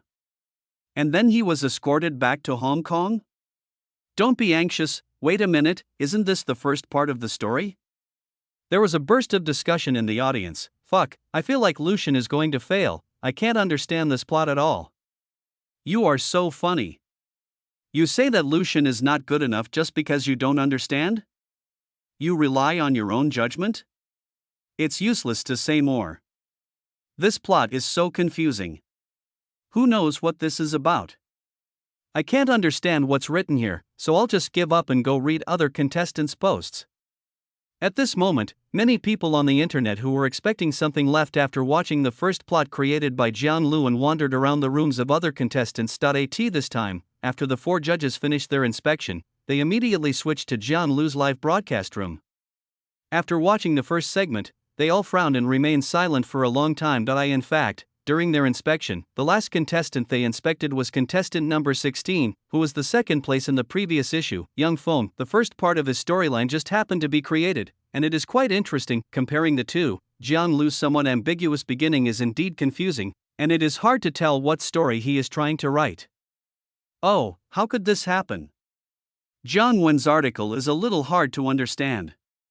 Even if it's like the beginning of a Chinese odyssey, at least the theme is stated. When you wrote a Chinese odyssey, the beginning was about Sun Wukong or something, and the theme was unique. But in your beginning, the scenes kept changing instantly, and nothing was explained clearly. It was really too messy. Be patient and watch his next paragraph. If it still doesn't work, then Lan Xiaolong didn't finish his words, but the other 3 people also knew what these unfinished words actually represented. Chen Xiqing is particularly concerned about Jiang Lu. He is the person who least wants Jiang Lu to become decadent quickly after becoming popular. I feel like he might be writing a police drama, but I just have a feeling, I can't really say. Ning Hao suddenly said something, which instantly awakened the other 3. Maybe it was because the 3 of them were too familiar with Jiang Lu and had very high expectations of him, so they were a little confused due to their concern. But through Ning Hao's words and watching the first plot, I instantly felt that what Ning Hao said seemed quite reliable. But how can a police and criminal script be consistent with Wei? The question raised by Chen Xiqing again silenced the judges instantly. Yes, how can a police and gangster script approach this unique proposition? Chapter 48 An Accidental Misunderstanding. Inside the room, Jiang Lu's fingers kept tapping on the keyboard. Jiang Lu actually thought of this movie when he was recalling and recording the plot at home, but because he thought of it too late and the plot of Wushuang was too complicated, he only sorted out the beginning part. Now he needed to write down all the parts he had sorted out as quickly as possible, and then seize the time to think carefully about the subsequent plot. The man was taken to a room by the police. Some photos were posted on a whiteboard and a policeman said, 2 years ago on February 2nd, 7 guards of the Chungyang Bank were killed on the Kaneda Highway. In June of the same year, 82 people were killed and 157 were injured in the Triangle Marang guerrillas. On September 10 last year, there was an arson and murder case at the Tunman dyeing factory. A few hours later, Canadian mounted police officer Li Wingche and art dealer Lok Wan were killed in a hotel in Sim Sha Sui. Several murders are linked to an international counterfeiting ring. The members inside include Wu Xian and Lin Lihua from Macau, and Shen Sihai and Wang Bo from South China. They were all killed. The remaining 2 are alive, and you are one of them. The other one is your boss, Painter. According to the police officer's statement, the painter's identity is unknown and there is no information about him in any country in the world. The police then took out a photo, saying that it was the only photo of the painter taken by the highway distribution plant's surveillance camera, but the photo only showed a very blurry back view, and it was also a black and white photo. The only breakthrough now is this man, and the police want all the information of the painter. Tell me who the painter is? The female police officer asked the man, but the man looked very nervous and his eyes were evasive. Do you know why there is no information about him in the world? Because he is clean, and he will kill people to silence them if there is even a little suspicion. The policewoman tried to get the man to talk, but the man was very resistant. If he knew I was here, everyone here would die. Suddenly the scene switched to a man who looked like the one on the cover appearing in the police station. He was wearing a police uniform and saluting his leader in the elevator. It was obvious that he did not hold a high position, but there are not many pictures, they just flash by. Thinking that the painter might take revenge on him, the man suddenly lost control. He begged the police for mercy and asked them to send him back to jail quickly. The man began to cry and refused to talk about the information of the painter, and warned everyone that a lot of people would really die. The police then collected the man's hair, saliva, and DNA while he was sleeping, and compared the DNA data remaining at the hotel with the exact match. The police produced false evidence that was enough to sentence him to death. You'll die whether you tell me or not. Do you think I'll tell you? The man looked at the false evidence on the table and yelled at the female police officer in agitation. You'll die whether you tell or not, so I'll borrow your life. I'll announce it to the public. You betrayed the information about the painter in exchange for your sentence. I'm using the witness protection program to send you to a place where the painter will definitely find you. The female police officer's words meant to use the man to lure the painter to appear. At the same time, you can also take advantage of the man's fear of the painter and put further threats and pressure on him, hoping that he will reveal the painter's information. Fuck. This script is full of ruthless people, a painter and a policeman, none of them are good. Is this guy the protagonist? That's pitiful. I understand now. This painter seems to be a cruel and ruthless person. It's not as if. Didn't you see that the man was scared? I like the way this police officer handled the case. After seeing this part of the plot, the audience seemed to understand the plot and started discussing it. Oh my goodness, the villains kill without blinking an eye, and the police are not easy to talk to. Is this a police and gangster movie? Nothing wrong with that, but don't you think this is a bit ordinary? Isn't this a common cliché of police and gangster movies? I've also figured it out. All police and gangster movies are like this. There's nothing interesting to watch. It's nothing more than fighting and killing, and the police win in the end. After watching this clip, the 4 judges still frowned and remained silent, because although the plot made it clear that it was a story about police and gangsters, it seemed a bit too ordinary. Is there any point to this? Shen Siqing was confused. Could it be that Jiang Lu had laid some foreshadowing and he didn't see it? There's not much to say, except that this plot has been emphasizing that this painter is an extremely dangerous person. Ning Hao opened his mouth and answered Shen Siqing's question. I always feel like something is wrong. Wait for me to turn around and take another look. As Jiang Wen spoke, he immediately controlled the screen to move backwards little by little, until the scene of the other person on the cover, a low-level policeman saluting the elevator, appeared, and Jiang Wen watched the scene before and after again and again. Everyone at the scene understood it. Shit, isn't that policeman the other person on the cover?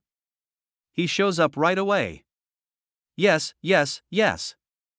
I was thinking it looked very familiar just now. It turned out to be this clip, and it must be the judges. Look carefully. Isn't this straightforward? This policeman's identity is very unusual. When he mentions painter, the screen cuts to him. It's most likely him, right? I also saw this when I watched the film repeatedly with Jiang Wen online. I think I can guess something. That policeman, could this policeman be the painter? Is it that easy? Or is it because the judges are so careful? I also feel that the policeman should be the painter. After all, the most dangerous place is the safest place. He is hiding in the police station, and he is a low-ranking policeman with a very high status. No one would have thought of it. On the jury seat, the plot is so simple that it was revealed so early? Chen Xiqing looked at the other three in disbelief. Did Jiang Lu accidentally write out the foreshadowing that he had in mind? Ning Hao didn't know Jiang Lu, but he felt that if this point was hidden well, it could be used later and the effect would be good, but it's a pity now Ning Hao's words stunned the other three, and then they thought that what Ning Hao said was very possible. It is very likely that Jiang Lu accidentally wrote down the foreshadowing in his mind. This is really a big mistake. The three of them couldn't help but sigh. This misunderstanding was useless now, no matter whether Jiang Lu discovered it or not, because Jiang Wen watched it repeatedly. The picture had already been exposed, and even if it was modified later, it would no longer have any effect. Just listen to the discussions of the audience behind in the comments on the public screen and you will know that everyone has guessed that the policeman might be the painter. Chapter 49 is off topic, right? Jiang Lu was typing quickly in the room. While everyone outside was still discussing the plot, the next part of the plot appeared in front of everyone again as Jiang Lu inputted into the AI system. This time, a mysterious visitor came to the police station. The mysterious visitor was a young woman named Nguyen Van. Through the conversation, it turned out that the man caught by the police was named Li Wen. Nguyen Van is a national treasure-level painter who has many connections in politics and business. At the same time, the accompanying lawyer also produced evidence of perjury by the female police officer and used this to put pressure on the police to demand bail for Li Wen. Ms. Ruan Wen, do you still remember me? I took you to the hospital on the day your fiancé was killed. The female police officer's surname is He. She is an inspector and also the daughter of the director. Inspector He tried to appeal to Ruan Wen's emotions, but Ruan Wen didn't buy it at all. The police didn't actually want to do anything to Li Wen. They just wanted clues about the painter. So after a while of arguing, the two sides reached an agreement. As long as Li Wen gives out the painter, he can be released on bail. Li Wen was brought to the interrogation room. Ruan Wen sat in the interrogation room waiting for Li Wen. When he met Li Wen for the first time, Ruan Wen said directly, "They said that as long as you tell them about the painter, you can leave." Li Wen walked forward a few steps, approached Ruan Wen, and said, "You know, if I tell you, we'll both be in danger." Ruan Wen chuckled, took off his sunglasses and answered, "Then you should also know that if I leave now, there will be no danger, right?" The two looked at each other for a few seconds, and Ruan Wen stood up and was about to leave. "Why is that?" Li Wen looked at Ruan Wen. "Why? The person I loved the most was killed by the painter. I have the right to know, right?" "You have the right." Li Wen seemed to think for a moment before answering. Li Wen was then taken to the chair in the interrogation room and began to confess. "Why am I confused again after watching this part?" "Ah, you've confessed already? Isn't that painter going to be quick? It's almost time. I understand now. This is actually a flashback script. The audience was still talking about it, I understand. Now let's talk about how to commit a crime." Then the painter goes undercover in the police station, and finally comes with a wave of ruthless attacks, and finally gets killed or caught. Congratulations on the end. I guessed the end of the story blindly. It's boring. I'm going to watch other contestants. After Li Wen heard a crisp sound from the lighter in the female police officer's hand, Li Wen's story began. Let's start with his story with Ruan Wen. The two painters met in a foreign place, became lovers, and went through 10 years of hardship and poverty together. When he was at his lowest point and could barely make ends meet, Li Wen had no choice but to come up with the idea of painting fake paintings. He found an acquaintance and forged a work of Dürer for that person. Li Wen is good at copying and can imitate famous artists' paintings exactly, but they don't know how to adapt and lack their own characteristics. Ruan Wen is quite talented and has a unique painting style. 10 years later, Ruan Wen finally met Luo Wen, an agent who wanted to represent her paintings, but she, who deeply loves her boyfriend, has one condition: while representing her own paintings, he must also take Li Wen's paintings. With him, this was decisively rejected by the art dealer. The art dealer said that Li Wen's works were just a repetition of what his predecessors had done and had no originality. Ruan Wen, on the other hand, created something from scratch. His girlfriend's excellence makes him look even more incompetent. Li Wen didn't want to drag his girlfriend down, so he secretly found the art dealer, agreed to the deal on his girlfriend's behalf, and told his girlfriend that all her paintings had been bought and She could start cooperating with Mr. Luo with peace of mind. From that day on, Li Wen gave up his original creation as if he was possessed and started to copy fake paintings. One day when Ruan Wen was delivering a painting to Li Wen, he accidentally discovered the truth. Ruan Wen felt sorry for Li Wen's sacrifice and didn't want him to continue, but Li Wen felt that painting fake paintings was his vocation and he was born to paint fake paintings. Suddenly, female police officer Inspector He knocked on the table, interrupting Li Wen's memories, remind him to get to the point, but Ruan Wen, who had been sitting nearby, said she liked listening. What's this part about? It's getting more and more outrageous. Is it about struggle? Or a love story?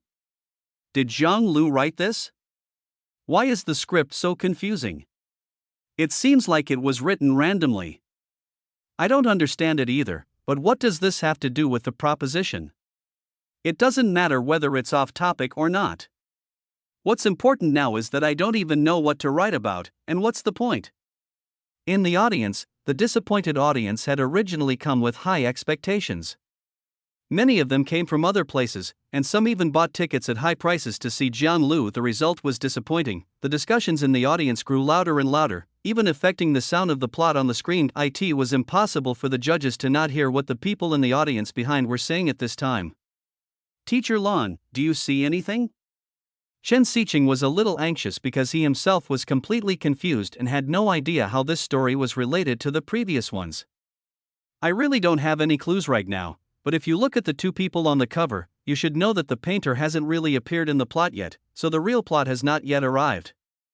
Lan Xiaolong's words also made the other two realize something, but even if the painter comes out, it still doesn't seem to fit in with the proposition of the only one. Chen Xiqing asked the same question again, but this time no one could answer his question. The only answer he got was the noisy discussions and criticisms from the audience behind him. This time, the four judges on the jury were actually somewhat disappointed with Zhang Lu. The number of people in Zhang Lu's live broadcast room has dropped sharply, because most of them simply cannot understand what the script is about. In fact, for ordinary netizens, it doesn't matter whether what you write is relevant to the topic. The important thing is to have something interesting to watch. But the scripts written by Zhang Lu, so far, are really neither of the two. Except for some fans who still support and have confidence in Zhang Lu in their hearts, most people have basically gone to other live broadcast rooms. Hey, Yang Feng's script is pretty good, it's pretty interesting, let's take a look at Yang Feng's script. Our Miss Mao Bing's script is also good, it's about ancient history. If you like emotional dramas, you can come and have a look. Zhang Lu really disappoints me, really. Oh, I won't say anything. I'm leading. I have said before that he only wrote that one book, and he might have someone behind him as people say online, and the big words might not have been written by him. At this time, Zhang Lu in the room did not know that he had once again become the target of people's criticism. Compared with before, it seems that there are now fewer people who even talk to him, but Zhang Lu didn't care at all, because the important character painter was about to appear. Chapter 50. This villain is too good at bewitching people. In order to cheer up her boyfriend, Ruan Wen placed a painting by Li Wen in the center of the exhibition hall at her personal exhibition. The original intention was to help him promote himself, but it turned out to be a humiliation. In the end, all of Ruan Wen's paintings were ordered, leaving only Li Wen's paintings unsold. The man on the cover appeared and responded sarcastically to Li Wen, saying that he was just a photocopier. In order to protect her boyfriend, Ruan Wen ran over and poured a glass of wine on his face. He was told to get out of here immediately. But Li Wen was afraid of offending the customer, so he chased after him and wanted to apologize. I didn't expect that they came prepared. I have no problem with your girlfriend. I came here today because of this painting. The man sat in the car and took out the imitation of Durer's painting that Li Wen had previously sold to an acquaintance. The painting is called Night, Death, and the Devil and is a copperplate painting created by Durer in 1513. This man is the painter who committed multiple murders. They chatted in the bar, and Li Wen described to the painter the process of making his fake paintings. The ink used by experts is mostly vegetable oil, which dries quickly and is stable, but I use a mixture of walnut oil, coal ash, and turpentine. The painter was very satisfied with Li Wen's professionalism. He also encouraged Li Wen that anything done to perfection is art, and if one is willing, fakes can be made better than the real ones. Are you also a fake painter? Li Wen asked curiously. It's a painting that looks so real that even the top experts can't tell it apart. Let me tell you, there is only one protagonist among a million people in this world, and those who are the protagonists are those who can reach the pinnacle. Some of the audience were still watching the scene in Jiang Lu's room, so when the plot came out, everyone started talking about it. I told you, that policeman is the painter. He finally appeared in my memory. But what this painter said is really very misleading. Yeah, if I were Li Wen, I wouldn't be able to bear it either. I've been painting silently for more than 10 years, and finally someone recognizes me. Those people online who were still in Jiang Lu's live broadcast room had unknowingly started discussing the plot, so this painter is actually trying to seduce Li Wen? Yes, but he is really good at bewitching people. If I were Li Wen, I would probably just bow down to him. It started from here.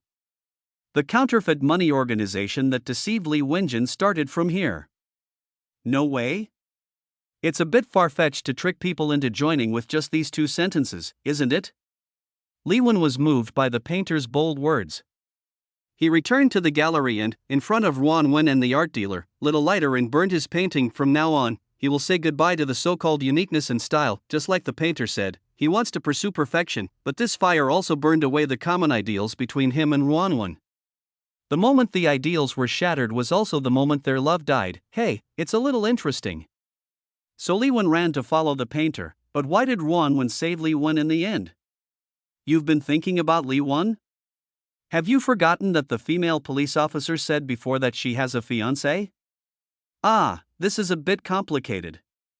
Could it be that Jiang Lu's script is not a police and gangster movie, but a romance movie? I have to say, the scene where Li Wen burned the painting and held a cigarette in his mouth was really cool. He is also a ruthless person. He can make up his mind immediately after thinking about it. What do you think? He has been poor for more than 10 years, but he still insists on painting. This cannot be simply described by the word passion. I am afraid that few people can have such perseverance. The next day, Li Wen met the painter, and Li Wen thought he would have to continue making fake paintings with him. Unexpectedly, the painter took out a $100 bill. So low a shot? Li Wen asked the painter jokingly. I want you to make a copy of this dollar bill. Li Wen understood instantly.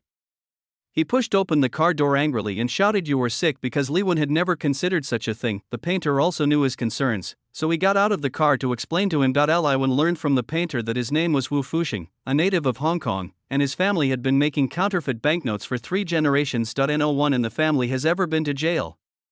They only do wholesale business, selling to distinguished and powerful customers.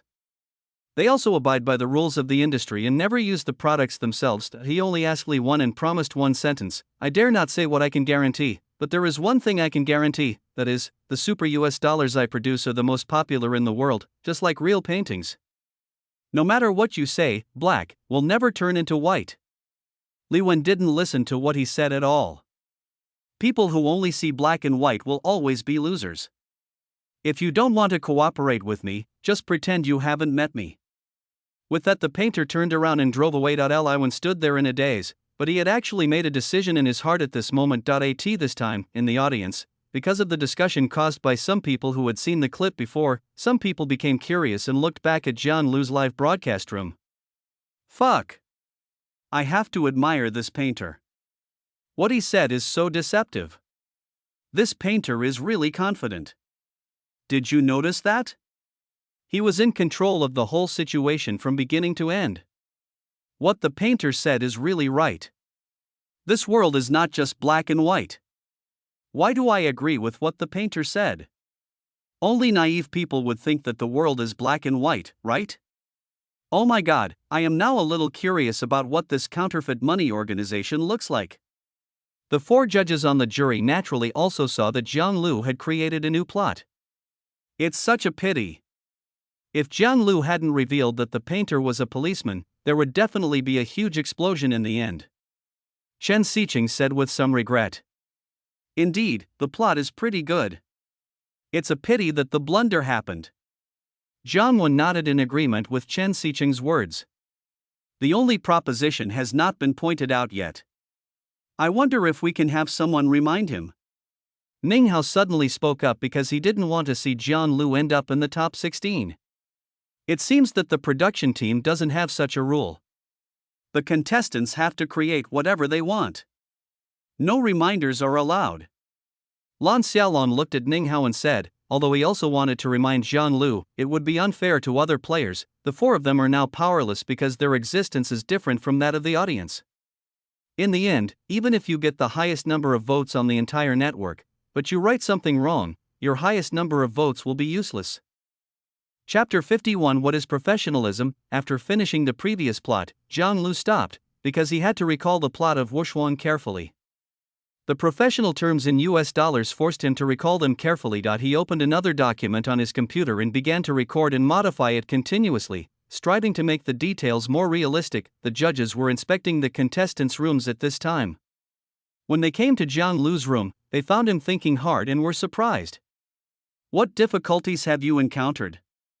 Jiang Wen looked at Zhang Lu's painful expression and for some reason he felt a little happy. This is the real creative process of a screenwriter. It's not like what he did before, or he just thought for a while and then his ideas came out. He's simply a freak. Chen Xiqing felt inexplicably happy when he saw this scene. Lan Xiaolong looked at the two people who were gloating in silence and shook his head. Can you zoom in a little closer so I can see what he's writing? I'm a little curious about what's causing him so much pain. Ning Hao turned his head and asked the three people on his left and right. Then, under Lan Xiaolong's control, the camera zoomed in little by little to Zhang Lu's computer screen. New US dollars, Duplessis version, Franklin, Moorish pattern, microprint. What does this say? Is that Franklin on the dollar bill? Is that so? I haven't seen it either. As the judges zoomed in, the people in the audience began to talk. The four judges saw Zhang Lu staring at the words on the computer screen, seemingly thinking about something. The four people were slightly surprised. Well, it's true that we should strive for authenticity. But for something like this, we need to collect a lot of information. It might be difficult to imagine it alone. Lan Xiaolong praised it, and at the same time pointed out that something like this required a lot of professionalism, and it would take a lot of information to restore it to its true form. But under the current conditions, it seemed a little difficult. The four of them did not stop afterwards and continued to inspect the contestants below. Zhang Lu thought about it for a full hour before he could barely recall it. It seemed that he had not missed much else, and he couldn't find any information to supplement it at this time. Whether it would work or not, this is it. Zhang Lu switched to the script document, his fingers rapidly tapping on the keyboard. After packing his luggage, Li Wen hid not far away and watched Ruan Wen leave the house where they had lived together for 10 years. He came to see the painter after all. At this time, the painter on the plane introduced to Li Wen the direction of making counterfeit money. In March this year, the United States launched a new version of US dollar bills, which used the Duplessis version of Franklin's portrait and enlarged it by 50%. Two US dollar bills overlap in the picture, creating a contrast. There are too many lines and details. Even with the highest resolution printer, there will be noir in the printout. The worst part is Franklin's collar, which was printed using microfilm. It's printed with the United States of America. The painter then introduced the members of the team. The electrical master is Uncle Xan, the housekeeper is Hua Nu, the transport department is Si Zai, and the security department is Bobby. After introducing everyone, Uncle Xan suddenly said, after we have the ink, we need to find acid-free paper and the anti-counterfeiting pen used to check for counterfeit bills. The anti-counterfeiting pen has a chemical reaction on ordinary paper, and the color drawn will turn purple. The acid-free paper used for real banknotes will turn yellow after being drawn with the anti-counterfeiting pen. Acid-free paper is strictly regulated in various countries. Do we still need to make paper? Li Wen asked doubtfully. Impossible, that would be too expensive. I'll find a way. You help us get rid of the watermark first. The watermark is formed by the fibers in the paper. It is impossible to achieve this without papermaking. Li Wen raised questions. Why else would I ask you to come here? Master, Si Zai, who was sitting in the front row, turned and said to Li Wen, who was sitting in the back, What the hell, what is this? Is this for real? Do you have to be so professional? Why can't I understand a word you say, but it sounds so amazing? No, is this part true or false? It feels like it's real to me. It would be difficult to make it up on the spot, right? I think so too. It doesn't look like the professional knowledge here was made up by Zhang Lu himself. The audience who saw the scene were in an uproar. The discussions made the audience who had not paid attention to John Liu unable to contain their curiosity and looked towards John Liu's room, followed by another exclamation, "Is there anyone who knows the subject who can come out and tell me whether this part is true or not?" Even those who are knowledgeable wouldn't dare to talk about this, as it would expose their identities. Is this paragraph too professional? I doubt it. Fuck, John Liu's part is really amazing. I was stunned watching it. It seems to be real. This part of the story caused an uproar on the internet, and many people have even started to search on Baidu to verify the authenticity of John Liu's story. The four judges were also shocked when they saw this part. This seems to be true? I once saw a video on the internet that explained the currencies of various countries. This video is very interesting and contains a lot of professional knowledge. Ning Hao showed a look of surprise and at the same time praised John Liu's plot. Is it true? But what does that acid-free paper and more mean? Chen Xiqing was even more shocked when he heard Ning Hao's words. Well, I see that the audience here and friends online are all doubting the authenticity of this plot. I was fortunate enough to learn about this before, so I will briefly explain it to you. If there is anything wrong, please be gentle with your comments, ha. Ning Hao suddenly leaned close to the microphone and said something, and instantly everyone's eyes were focused on Ning Hao. Let's first talk about moire. Let me explain it in simple terms. If you watch some movies or photos, you will find that if you wear clothes with fine textures and grid-like stripes, the lines will be blurred or bent and deformed. This is moire. As for acid-free paper, it is actually this kind of paper that is solid and strong. As for the rest, I can say that what contestant John Liu described in the script is basically the same as what actually happened in reality.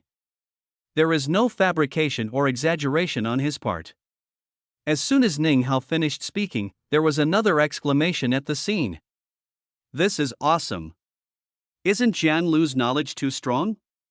It's just writing a script, do you have to be so professional? I have a bold idea. Is your bold idea serious? Tell me and I'll see if I can punish you. At this time, John Liu was still writing the script very quickly, because the next part of the script would really begin to enter the plot. Chapter 52. Something is wrong. Something is very wrong. Li Wen followed the team of painters to a place deep in the mountains of Tunmen, where there was actually a factory. Li1 and Uncle Xian immediately got down to work to eye in the picture. Li Wen delicately painted the details of each part of the US dollar bill. After many days of hard work, Li Wen's copying was finally completed perfectly. Everyone held a celebration party in a secret antique shop. At this time, several members played a small game. They bet with each other and guessed whether Sue's rock pine picture on the table was real or fake. I saw the real painting of rock pine in a factory in Hong Kong last year. I bought it for 5,000 yuan. It's fake. The Chinese woman said this with a solemn oath. Uncle Xian joked, 3 months ago, Taiwan also auctioned a painting for 800,000 yuan. Which one do you think is real or fake? Just as everyone was arguing, Li Wen, a true expert in counterfeiting, made a move. He made a shocking statement, saying that all 3 paintings were real. Chinese painting mounters have a skill that allows them to peel off the layers of an ink painting one by one. Depending on the thickness of the rice paper, they can usually peel off 3 layers. The top painter's skills are so strong that they can see through the back of the paper. Even if they peel off 3 layers, each layer is almost identical. This ink is lighter, it should be the bottom layer. As soon as Li Wen finished speaking, the painter suddenly had an idea. The reason why they couldn't solve the watermark problem before was because the watermark was printed in the middle of the acid-free paper. If they make the watermark on a piece of paper now, and then use 2 pieces of paper to sandwich it up and down, wouldn't it be seamless? What a genius! They can even add a security thread. Uncle Xian slammed the table and stood up. Why do I feel something is wrong? Is this knowledge too professional? I think so too. My goodness, what does John Liu do? Are you overthinking it? He has been working as a screenwriter since he graduated from college. What else can he do? This is the first time I've heard of this knowledge. It really opens my eyes. Amazing. It seems to have opened the door to a new world for me. Good fellow, you finally learned something, right? Why is Jian Lu so knowledgeable in this area? Not only does he know about US dollars, he even knows the technique of dividing a painting into 3 pieces. We suggest a strict investigation of Jian Lu's 3 generations. Li Wen and Uncle Xian worked together to make the electronic version. Do you know what is the most important thing in making electronic version? Uncle Xian asked Li Wen a question, precise. Li asked and answered. How accurate does it have to be? 1/1000th of a millimeter. Is that enough? 1/10,000th of a millimeter. That's not enough. We want to make it taste like the original US dollar. Chemical reactions and optical principles can all be measured, but plate making requires a sense of the original. The water flow and the temperature of the fire need to be adjusted according to the changes in the materials. The purpose is to restore the flavor of the pattern image. Finally, Uncle Xian and Li Wen spent 2 months making 16 master versions, and finally on the 17th one, they made a nearly perfect US dollar master version. The counterfeit banknotes have no noir patterns and all the details are 100% restored to the real banknotes. Why do I feel like Jian Lu is writing an autobiography? Really? I feel the same way. Man, this is too real, isn't it? Yeah, it's not like I haven't seen movies about counterfeiting money, but they were all over the top or didn't even talk about it. This one even describes the entire production process. Yes, not only the production process, but also the reality, and the presentation is very professional.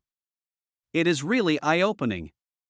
The exclamations of the audience accompanied Jiang Lu's plot, which was full of twists and turns. The judges on the jury panel are now shocked beyond words. Now even Ning Hao couldn't explain some things. After all, he had never seen how counterfeit money was actually made. Jiang Lu's story opened his eyes. This plot is so detailed and professional, so detailed that it makes people think it's all real. Ning Hao still had a look of shock on his face as he spoke slowly. You're making this up, right? This can't be true, right? Chen Xiqing's brain almost crashed.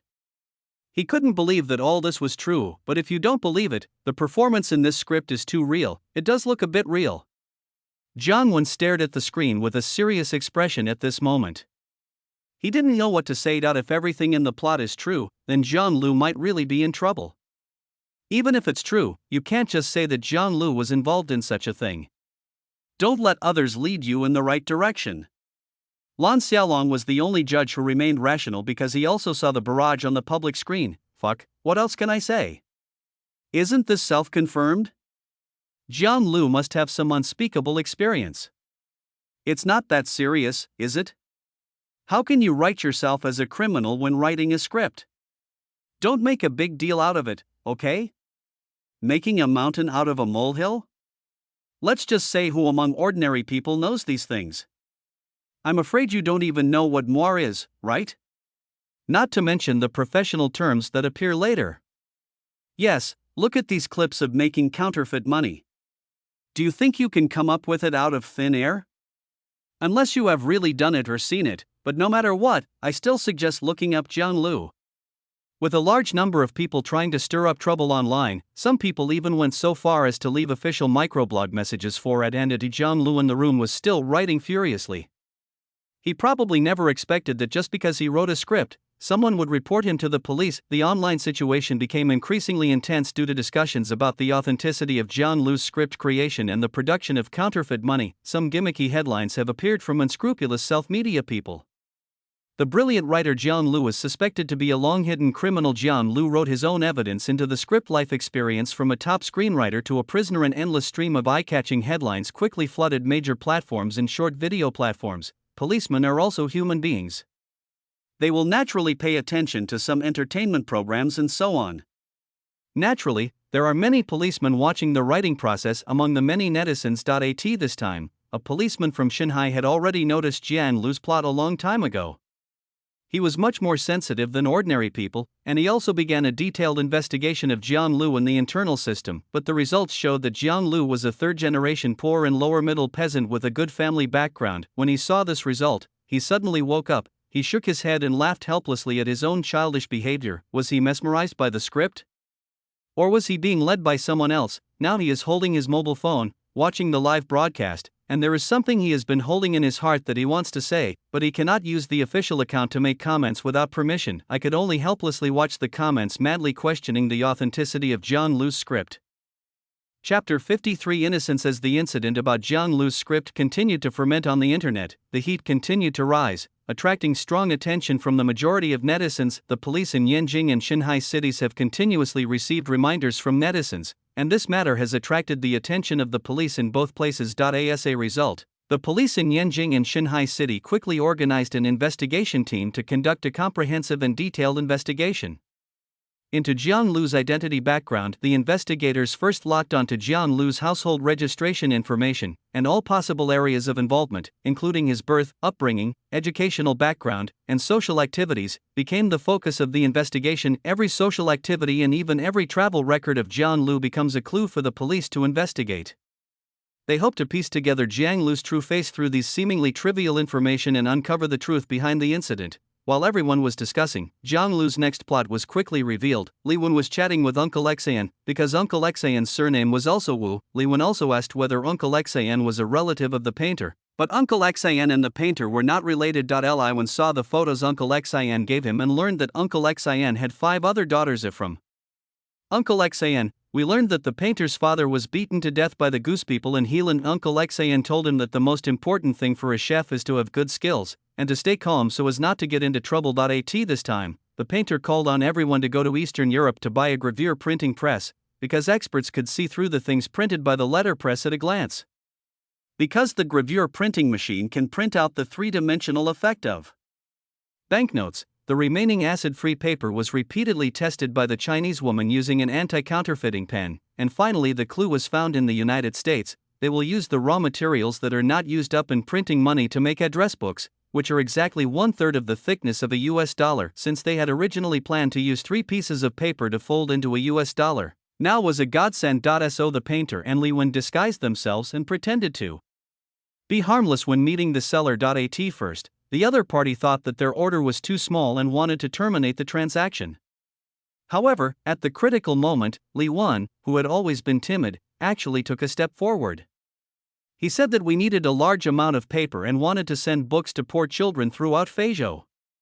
Only then did the deal come to fruition. The team of painters then began to experiment with printing counterfeit banknotes. The machine was running rapidly, and a large number of full pages of experimental counterfeit banknotes were produced, but the painter looked sad. Uncle Xan excitedly held up a printed counterfeit banknote and shouted to the painter, "The effect is good, master.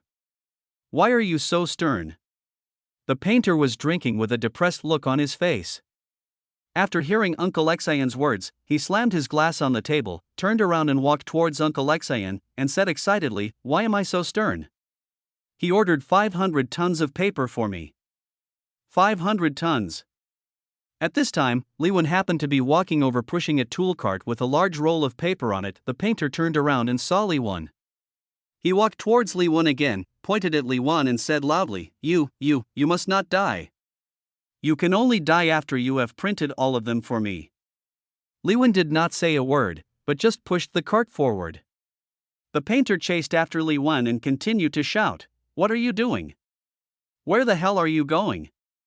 I'm talking to you." Ha, that last part is hilarious. If they ordered so much paper, if they ordered so much and printed it all, wouldn't that be gravure printing machine, letterpress printing machine? I'm so confused. Do you have to be so professional?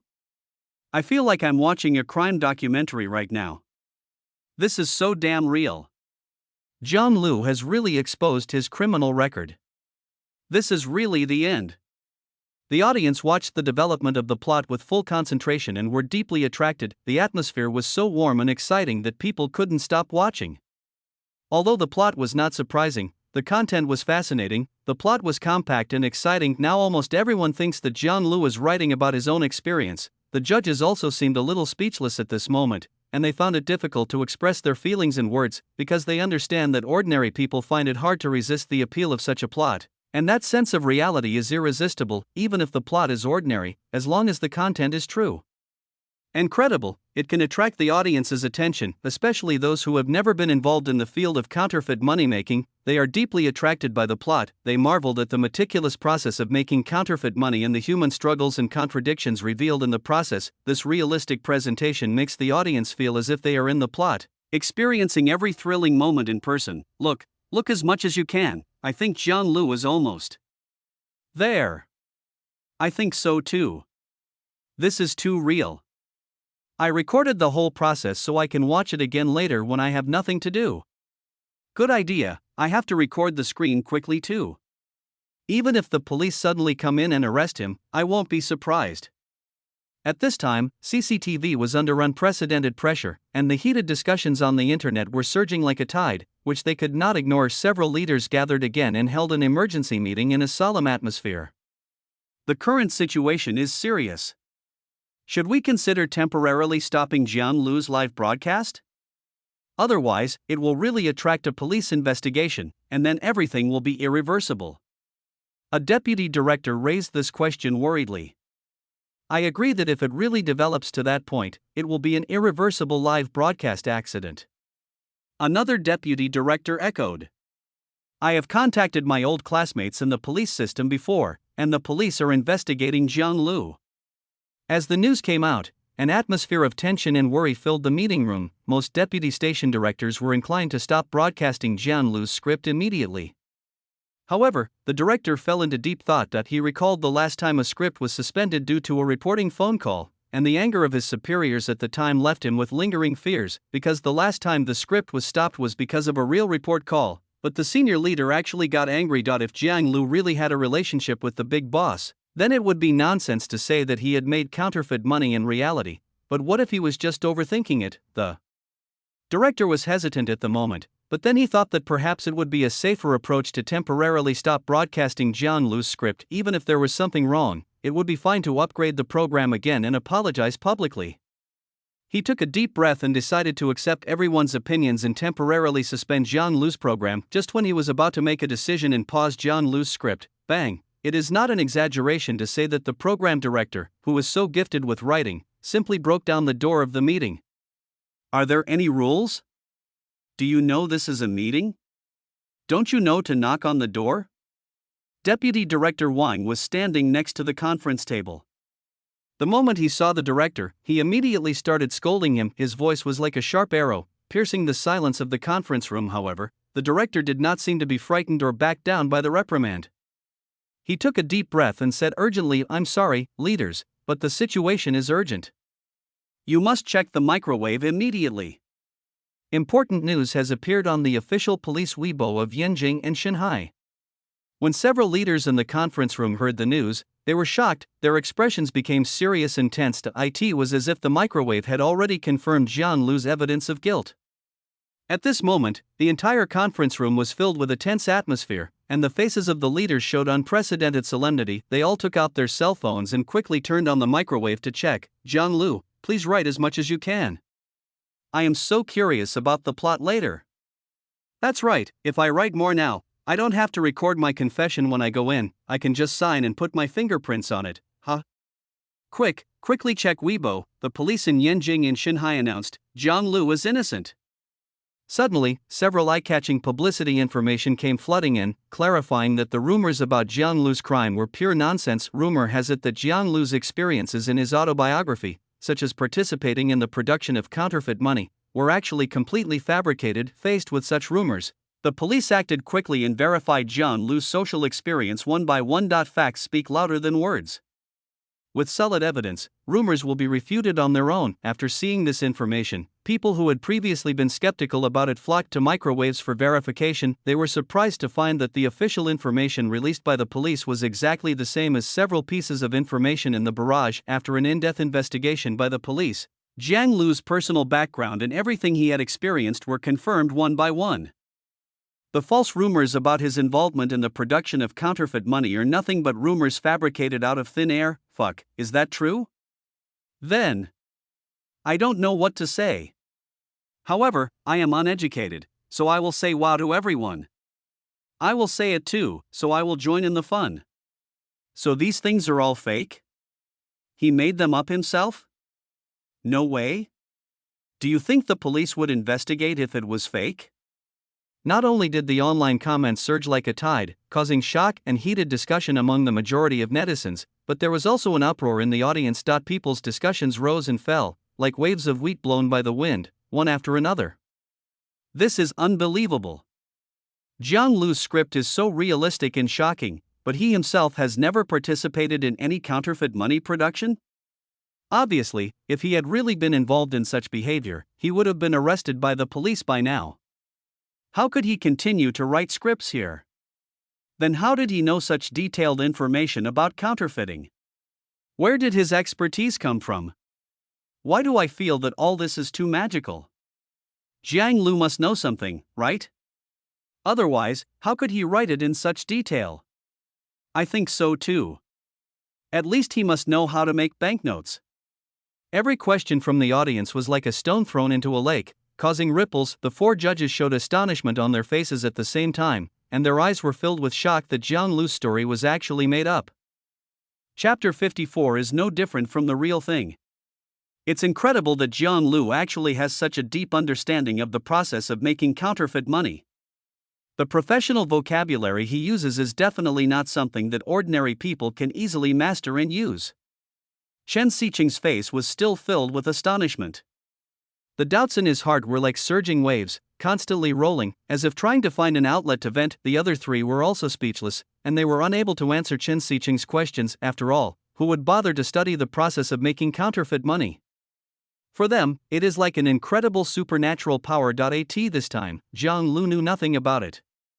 He sat in the room, enjoying the strange looks from the food delivery staff. He sat leisurely on the sofa in front of the coffee table and began to enjoy the lunch that had just been delivered. The number of viewers in his live broadcast room once again soared to tens of millions, many of whom were attracted by his shocking remarks about counterfeit money. The barrage of comments poured in like a waterfall, all discussing the hotly debated event that had just occurred. Among them, there are many people who had no interest in A Chinese Odyssey before, but the script of the screenwriter describes his personal experience of committing a crime on the spot is so attractive. Although everyone knew that the police had confirmed Jiang Lu's innocence, they were all shocked by his amazing talent. After watching the script he wrote while eating, Jiang Lu's thoughts seemed to still be wandering in the world of the script. After lunch, he sat down in front of the computer again and started writing.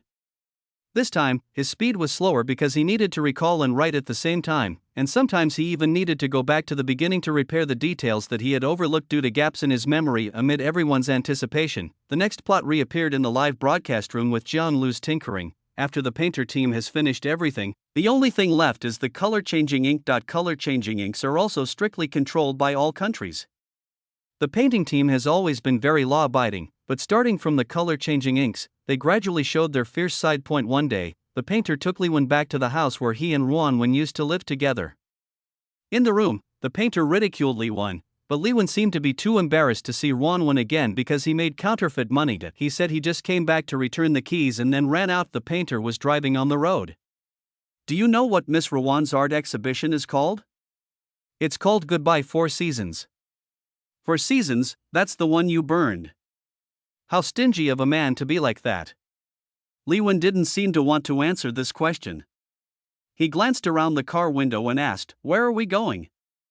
"I told you the day I took you to Hong Kong that you had to get her back after we were done." "Why did you suddenly say she was gone? What would you say when you see her? Tell her that you've been printing counterfeit money for the past 6 months? I've thought it through for you. How can a normal man live his whole life without lying to the woman he loves the most? Can you just treat me as abnormal?" Li Wen suddenly became angry. The painter suddenly threw the poster of Ruan Wen that he had brought into the car directly at Li Wen, and at the same time stepped on the brakes to stop the car. "I'm telling you, I brought you to this stage, and you're not only going to be the protagonist, you're also going to be Miss Ruan's leading man. How can you do whatever you want?"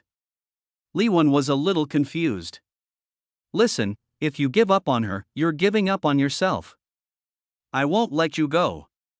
The painter said this, then took out a bulletproof vest from the back seat and asked him to put it on, and then put on a hood.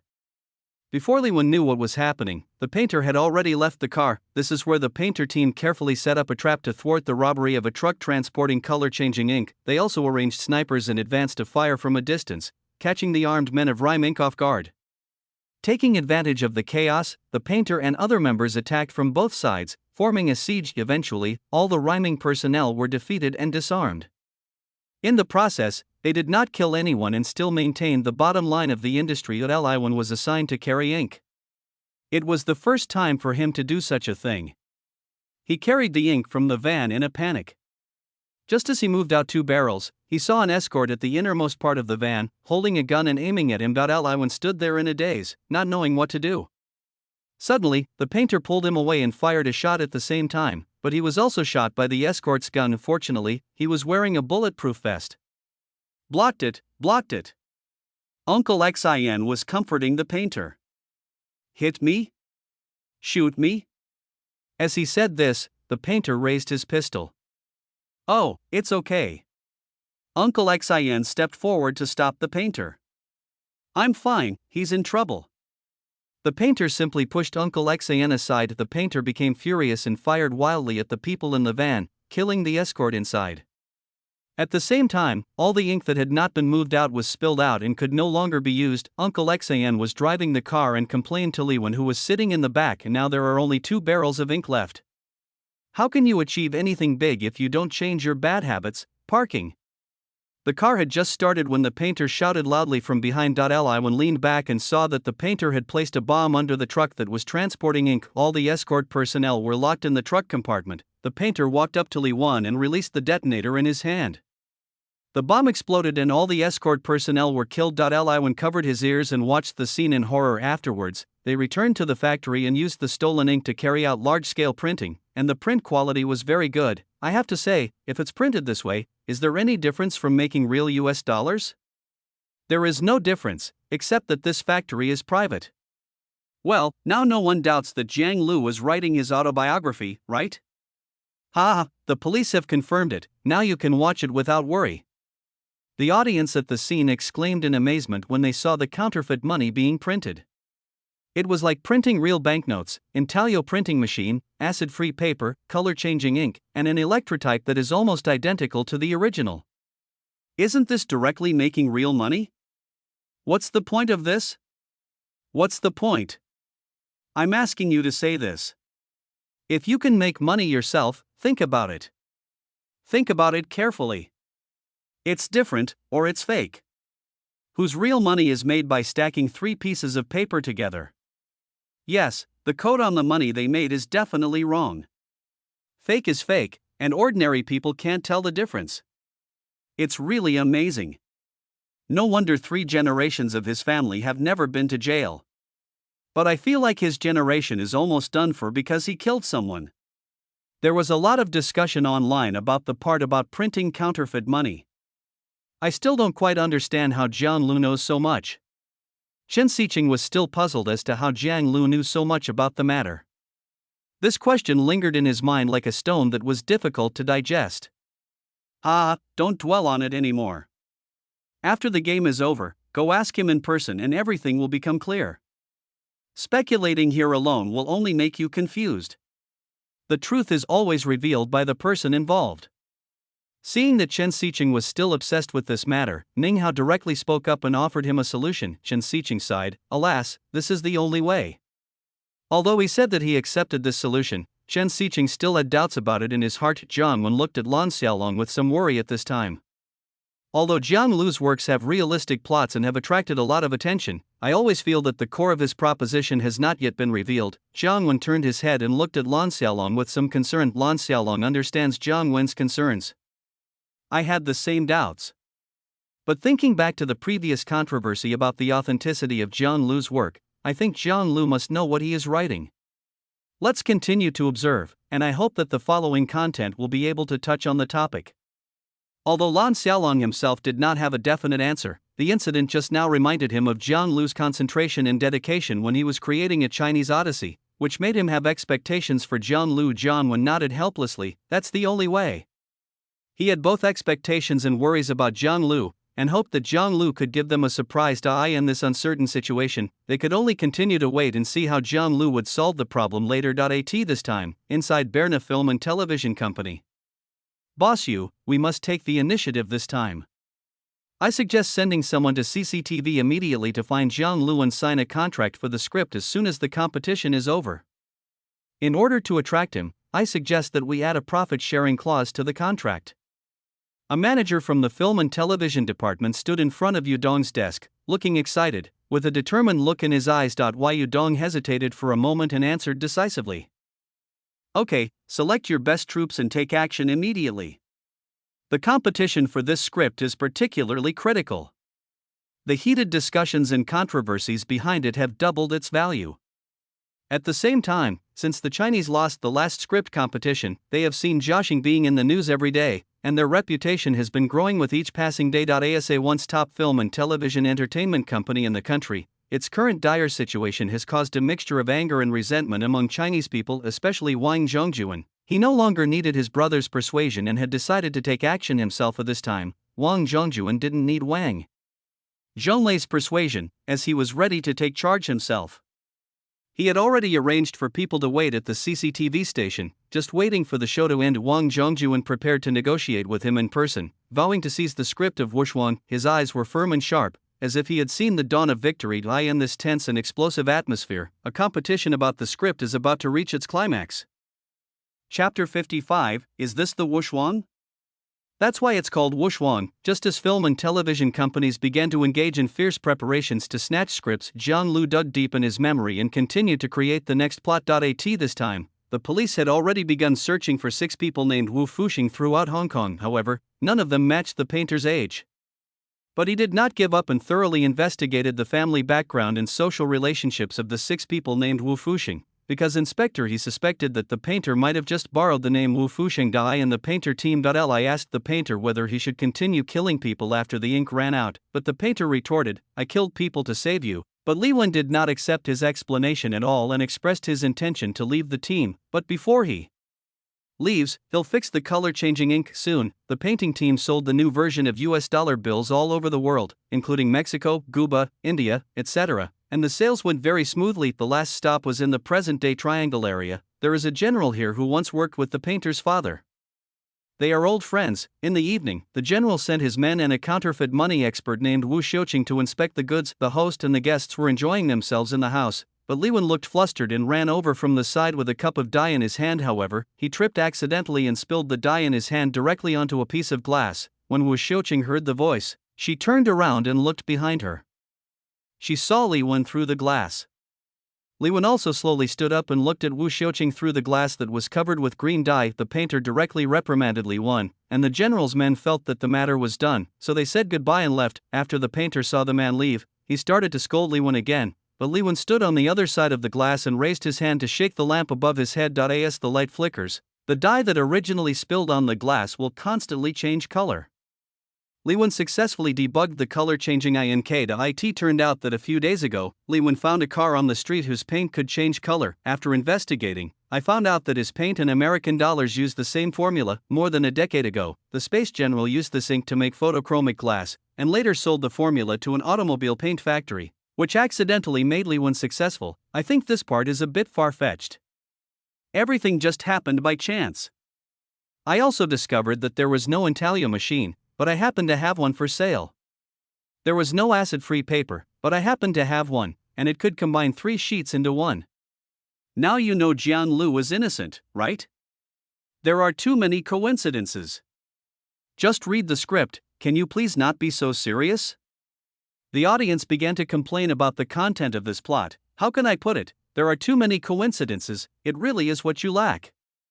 Then why do we say there is no coincidence in the world? Stop arguing, I'm taking notes here. Good fellow, you have already started researching, right? I wish you success soon, okay? There are too many coincidences, and it's too conspicuous. The color-changing ink at the back was not handled well by Jiang Lu. Ming Hao spoke up and pointed out the problems in the script. Indeed. And it's a bit illogical. The painter has been making counterfeit banknotes for 3 generations. It's understandable that he doesn't have an intaglio machine, but things like ink and acid-free paper should have a source, right? After being conquered by a Chinese odyssey, Chen Xiqing made rare critical remarks. Not necessarily. It is precisely because of their caution that no one has been caught in 3 generations.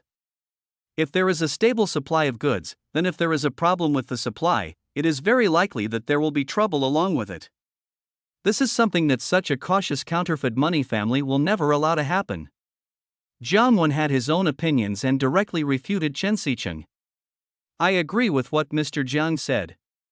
The stable supplier is actually the biggest loophole. The counterfeit money they make is US dollars. Everyone knows the methods of the United States. We can only be more careful. The fewer people who know about them, the better. On the premise of agreeing with Jiang Wen, Lan Xiaolong also stated his own reasons. Chen Xicheng didn't get angry because his words were refuted, but nodded. At this time, the painter and Li Wen were sitting in a car. The painter said that after completing this order, you can completely get out of it. Then he handed him a key and said that this was a resort hotel bought for him in Thailand. It turned out that they were on their way to Triangle, and they were heading to a place that looked like a military base. After getting off the car, the painter handed Li Wen a detonator, asked him to hold it, and told him to let go only when I tell you to. After meeting the general, the painter quickly revealed his true colors.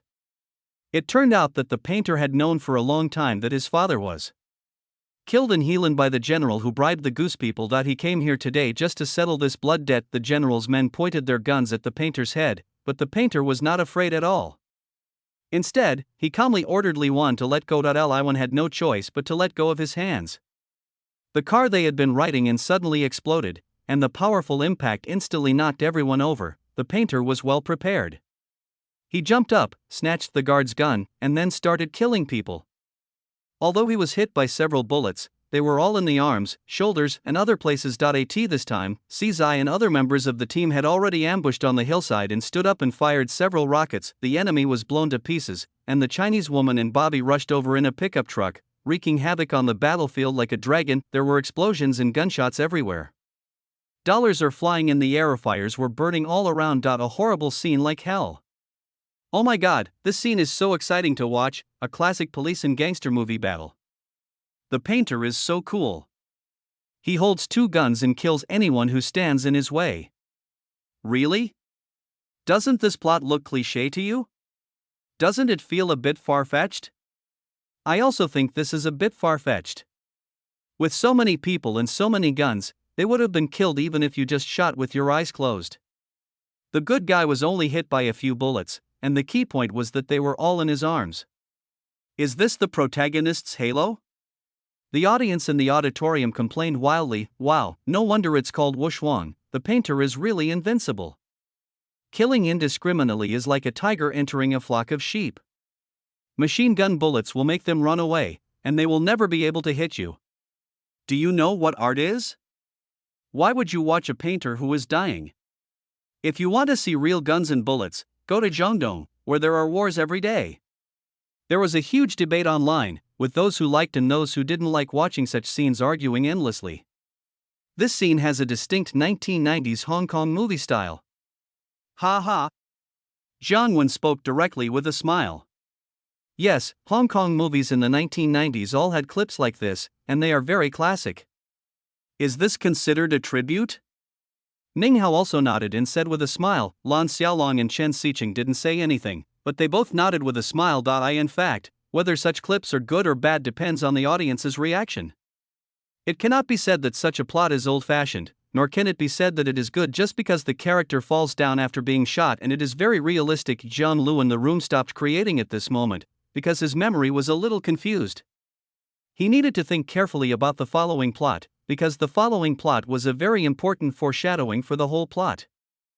Chapter 56 Confusing Plot. After Jiang Lu racked his brains and finished dinner, the next plot of the story was finally presented in his live broadcast room. The battle ended with the general's death. This time, the counterfeit money expert Wu Xiuqing also suffered a tragic disaster and was trapped in a sea of fire.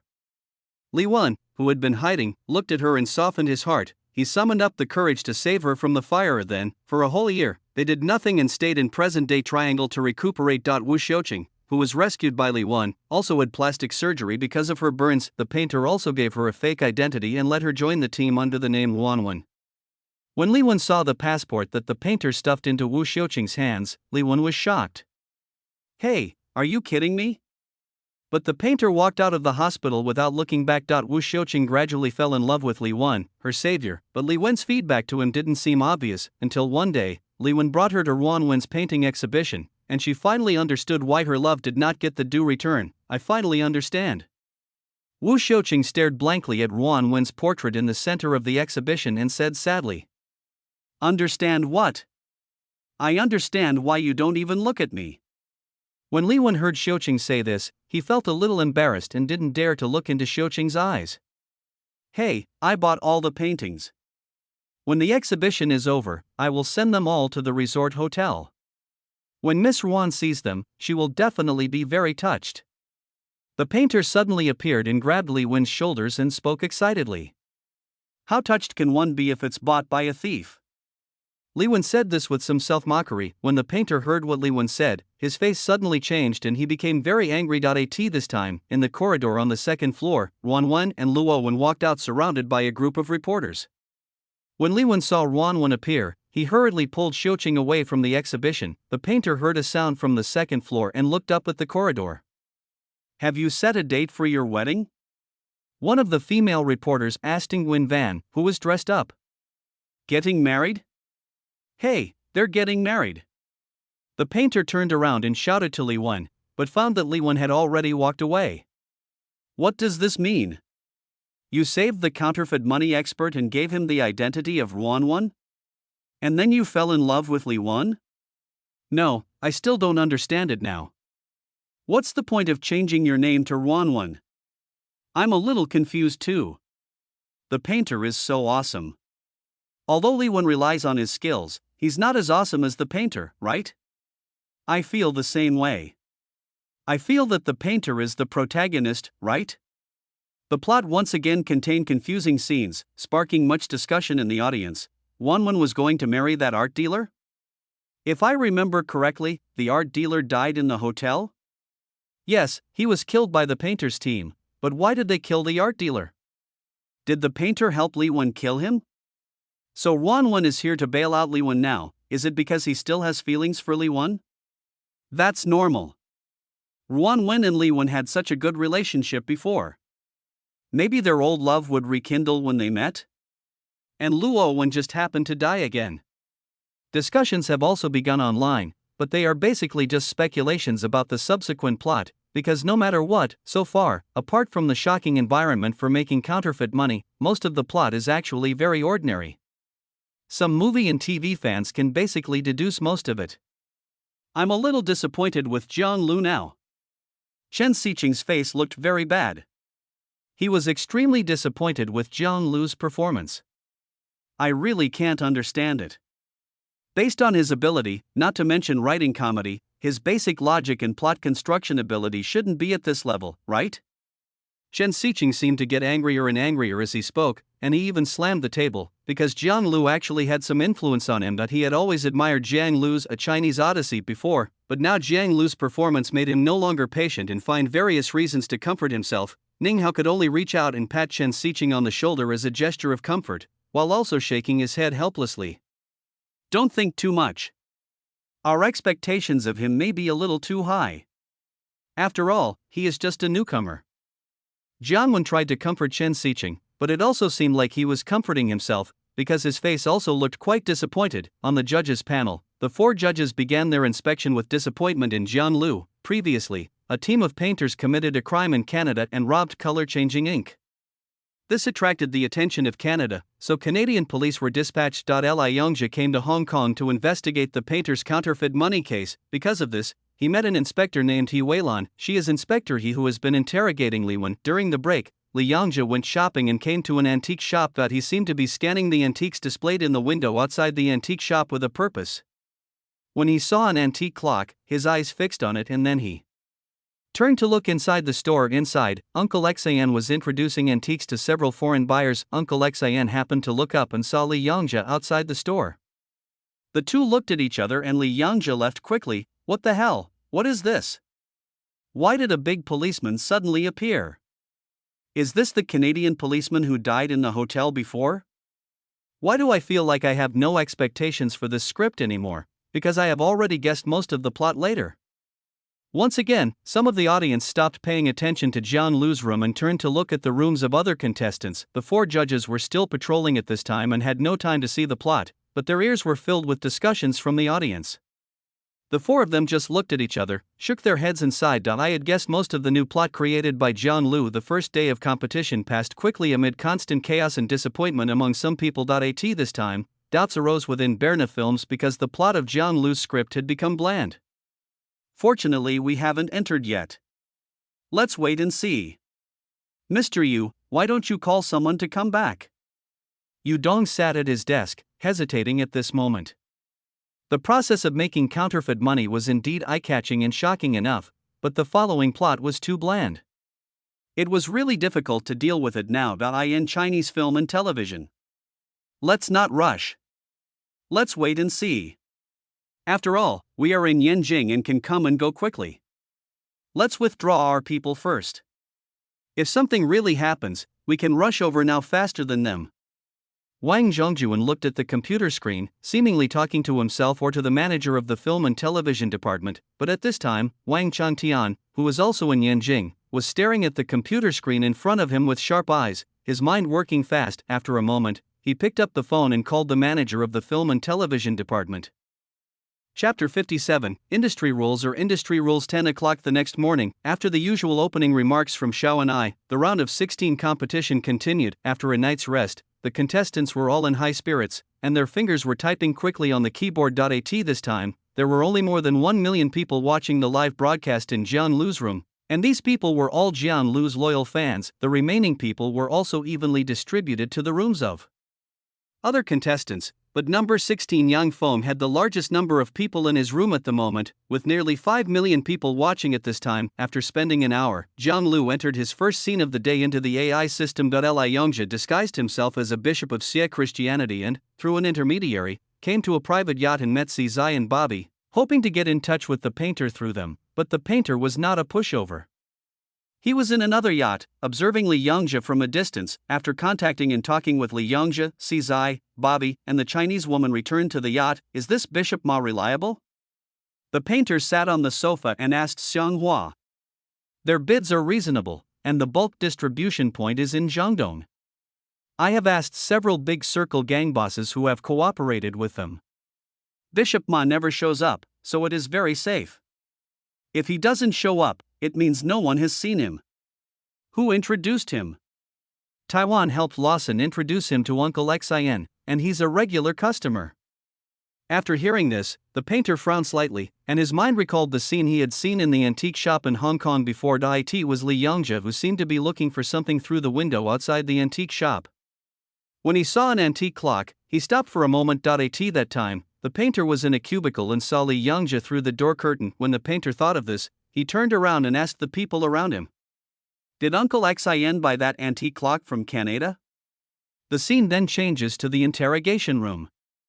It seems that the painter has had a great influence on you. If it weren't for him, we wouldn't have ended up like this. It looks like you'll never be able to get rid of him, right? In other words, we're destined to be a tragedy. Ruan Wen stood up, walked to the table where Li Wen was interrogated, looked at Li Wen and spoke slowly. Li Wen looked at Ruan Wen and said with some sincerity, "I promise." When Ruan Wen heard what Li Wen said, he suddenly laughed and said, "Why do you need to promise me? I'm just a supporting role in your story. You are the one I love the most. I have already written it clearly in the letter." Ruan Wen did not answer Li Wen's question. He just stood quietly in front of the glass of the interrogation room, knocked on the glass and said to the police on the other side, "Officer, time is running out, let's continue." He must be a painter. He is so meticulous. No wonder Li Yongzhe died. Yes, this kind of painter is really terrible, cruel and ruthless, and he doesn't miss any details. It's so scary. So Li Yongzhe found them by following the clues of the antique clock, right? Yes, that's how it should be. Even the most meticulous people can make mistakes. So, the law is long and there is no loophole. Although there are not as many viewers paying attention to Jiang Lu as before, there are still people who like to watch such films, so they continue to watch them. This part is actually pretty good. In terms of logic, it is quite tight. If it was written more than a decade ago, it would definitely be a good script. But now, the plot is still a bit old-fashioned. Lan Xiaolong made a comment for the first time, which was rare. The other three nodded in agreement. Although the four judges are still disappointed with the script written by Jiang Lu, they still have to comment on it. Is there something behind that sudden interrogation room scene at the end? Ning Hao always finds something unusual. After all, he is a screenwriter who has written suspense scripts, so he is more sensitive than others. Is there? Will it be a combination of the previous things to tell the story? Although I also think it's a bit strange, but isn't there a lack of such inappropriate scenes in this script involving Jiang Lu? Chen Xiqing is now so angry that he has started to criticize Jiang Lu. If Jiang Lu were in front of him now, he would definitely punch him twice to vent his anger. It's a good situation, but I'm writing nonsense. This is Chen Xiqing's evaluation of Jiang Lu's current performance, but Ning Hao always felt that something was strange, but he couldn't put his finger on it. After returning to the dyeing factory in Tunmen, everyone began to pack up. At this time, Uncle Xan suddenly appeared. He saw that the factory was in a mess. He walked in quickly and saw Cici packing up his things, so he asked, "Hey, what are you doing?" But Cizai just glanced at him and didn't reply. Then he saw Li Wen packing his things in the innermost part. He had a bad feeling and ran to Li Wen and asked in a low voice, "Why are you in such a hurry?" "Uncle Xan, you are holding a big." Li Wen looked up and saw Uncle Xan. Just as he was about to ask him something, Cizai suddenly broke into the compartment. Li Wen directly pulled Uncle Xan to the rooftop outside. "Uncle Xan, did you buy that antique clock at home with fake US dollars?" When Uncle Xan heard what Li Wen said, his eyes widened and he looked horrified. He blurted out in disbelief, "No way? The painter knows? You better leave now." Li Wen directly urged Uncle Xan, but at this time, the painter simply pushed aside the plastic curtains and appeared in front of the two people. When Uncle Xan saw the painter, his legs went limp and he sat on the ground. Then he knelt on his knees and said to the painter, "It's my fault. I didn't follow the rules. I deserve to die. I'll give you my hand. I'll cut it off and give it to you." "Give me your hand? What does the rule say?" The painter came to Uncle Xan, squatted down and looked at Uncle Xan, staring at him intently. "Don't mess with my wife and daughter. Don't kill them." "It's none of their business." Uncle Xan said this while crying bitterly. "What kind of business rule is this? To take the lives of an entire family?" Li Wen stood aside in disbelief but also very angry. When he was using those counterfeit bills, did he ever think about our lives? The painter's eyes were still fixed on Uncle Xan. At this moment, the entire team was watching this scene. After all, they were all partners who had been together day and night. Uncle Xan called out to the painter and called him young master, but the painter still did not want to let him go and eventually shot and killed Uncle Xan. Li Wen was furious because he and Uncle Xan had been together the longest and had the best relationship in the team. Industry rules are industry rules. The painter looked at Uncle Xan's body and spoke slowly. Li Wen rushed towards the painter angrily, but was punched by the painter and fainted with blood spitting out of his mouth. This painter is really cruel. He kills without hesitation and doesn't seem to feel any pain or hesitation at all. Uncle Xan is an elder in the family after all, why don't you give him any chance? This is truly cruel and ruthless. No wonder no one has ever seen his true face. Awesome. The audience in the auditorium was still watching and the audience in Jiang Lu's room were still commenting, it's almost time for the murder in the hotel. After killing people in the hotel, it's time for the painter to show up. Then the police building exploded, and a fierce gun battle broke out with the police. Finally, at the critical moment, when the painter was about to win, Li Wen shot the painter to death. Fuck, this seems to be true, but why does the plot you described seem so familiar to me? Yeah, I feel like I've seen it somewhere before. At this time, there was another city not far from Yanjing, Tianjin City. An old screenwriter in his 50s was sitting in front of his computer. After reading this plot, he felt extremely angry because he felt that Jiang Lu's work was vaguely similar to a script he had written before that was not made into a movie, but was used as a teaching material by Shanghai Film and Television Academy. Chapter 58 I have evidence that he plagiarized. The old screenwriter is named Zhang Chang. He was somewhat famous when he was young, but he was arrogant and looked down on everyone. At a party organized by the Editors Association, he had sex after drinking, which caused a scandal, and he was subsequently expelled from the Editors Association. The film and television companies were also forced to actively ban Zhang Cheng due to pressure from the Editors Association and condemnation from society. However, he did not give up his love for script writing and still insisted on writing scripts. But his life became increasingly impoverished. After all, no matter whether what he wrote was good or bad, it would not be bought by any film and television company. When he was nearly 40 years old, he wrote a book called The Storm of Counterfeit Money, which caused quite a stir in the screenwriter circle at the time, but no film and television company came to him to buy the script. So even though the script was famous, it didn't make him much money.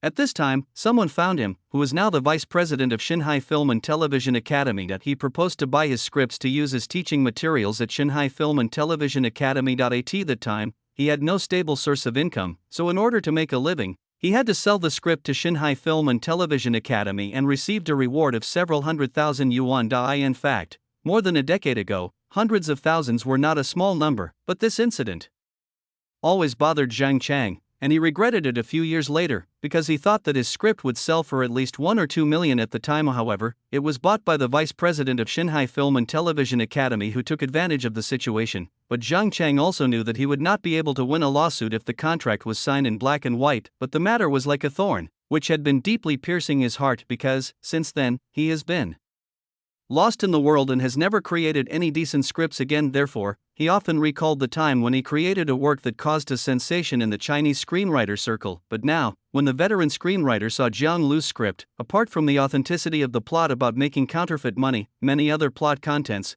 no matter how he looked at it, were inexplicably similar to the counterfeit money storm he created back then. After he learned that Jiang Lu was a graduate of Shanghai Film and Television Academy, he became more certain that Jiang Lu had borrowed from his own script back then. At this moment, he felt that he could no longer suppress the flames of jealousy in his heart, because Jiang Lu was now a hot topic, a rookie screenwriter who couldn't be more popular. When he remembered what he had seen online before, saying that someone had leaked the questions for Jiang Lu's A Chinese Odyssey and that many people had cheated for him behind the scenes, he could no longer hold back. At this moment, Jiang Lu was actually a little anxious. Yes, he was indeed anxious, because while he was creating, he had to rack his brains to recall fragments of his past life, and now his brain really couldn't keep up with the speed of his hands. After wasting nearly 2 hours, without even having lunch, he created the next plot in an extremely painful way. After killing Uncle Xian and setting fire to the factory, the painter contacted Li Yongzhe, pretending to make a deal with him, and asked him to meet at a hotel. This time, Officer Li and Inspector he gradually developed feelings for each other during their cooperation. Before they parted, the two made an appointment to have dinner together in the evening. Li Yongzhe came to the hotel room carrying a big bag of money. After meeting the painter, "I brought $3 million this time. The next batch, I hope to pick it up at Jianada. By then, I want 10 times the amount. I want to change the deal and sell the electronic version directly to you." The painter looked at Li Yongzhe and said something that Li Yongzhe had never expected, but then Li Yongzhe smiled and said, "What a joke. I don't know anything about printing, so why would I need your electronic plates? Alas, Jianada is my sad place. I don't want to go back. I will sell the electronic version to you and I will never do this again. This is your golden opportunity." The painter walked and talked, and signaled Zai beside him to put the box containing the electronic plate on the table. At the same time, the painter asked Li Wan to open the box. "Bring out the electronic version," the painter said, but when Li Wan opened the box he found a pistol inside and he was stunned. "I told you to take it out."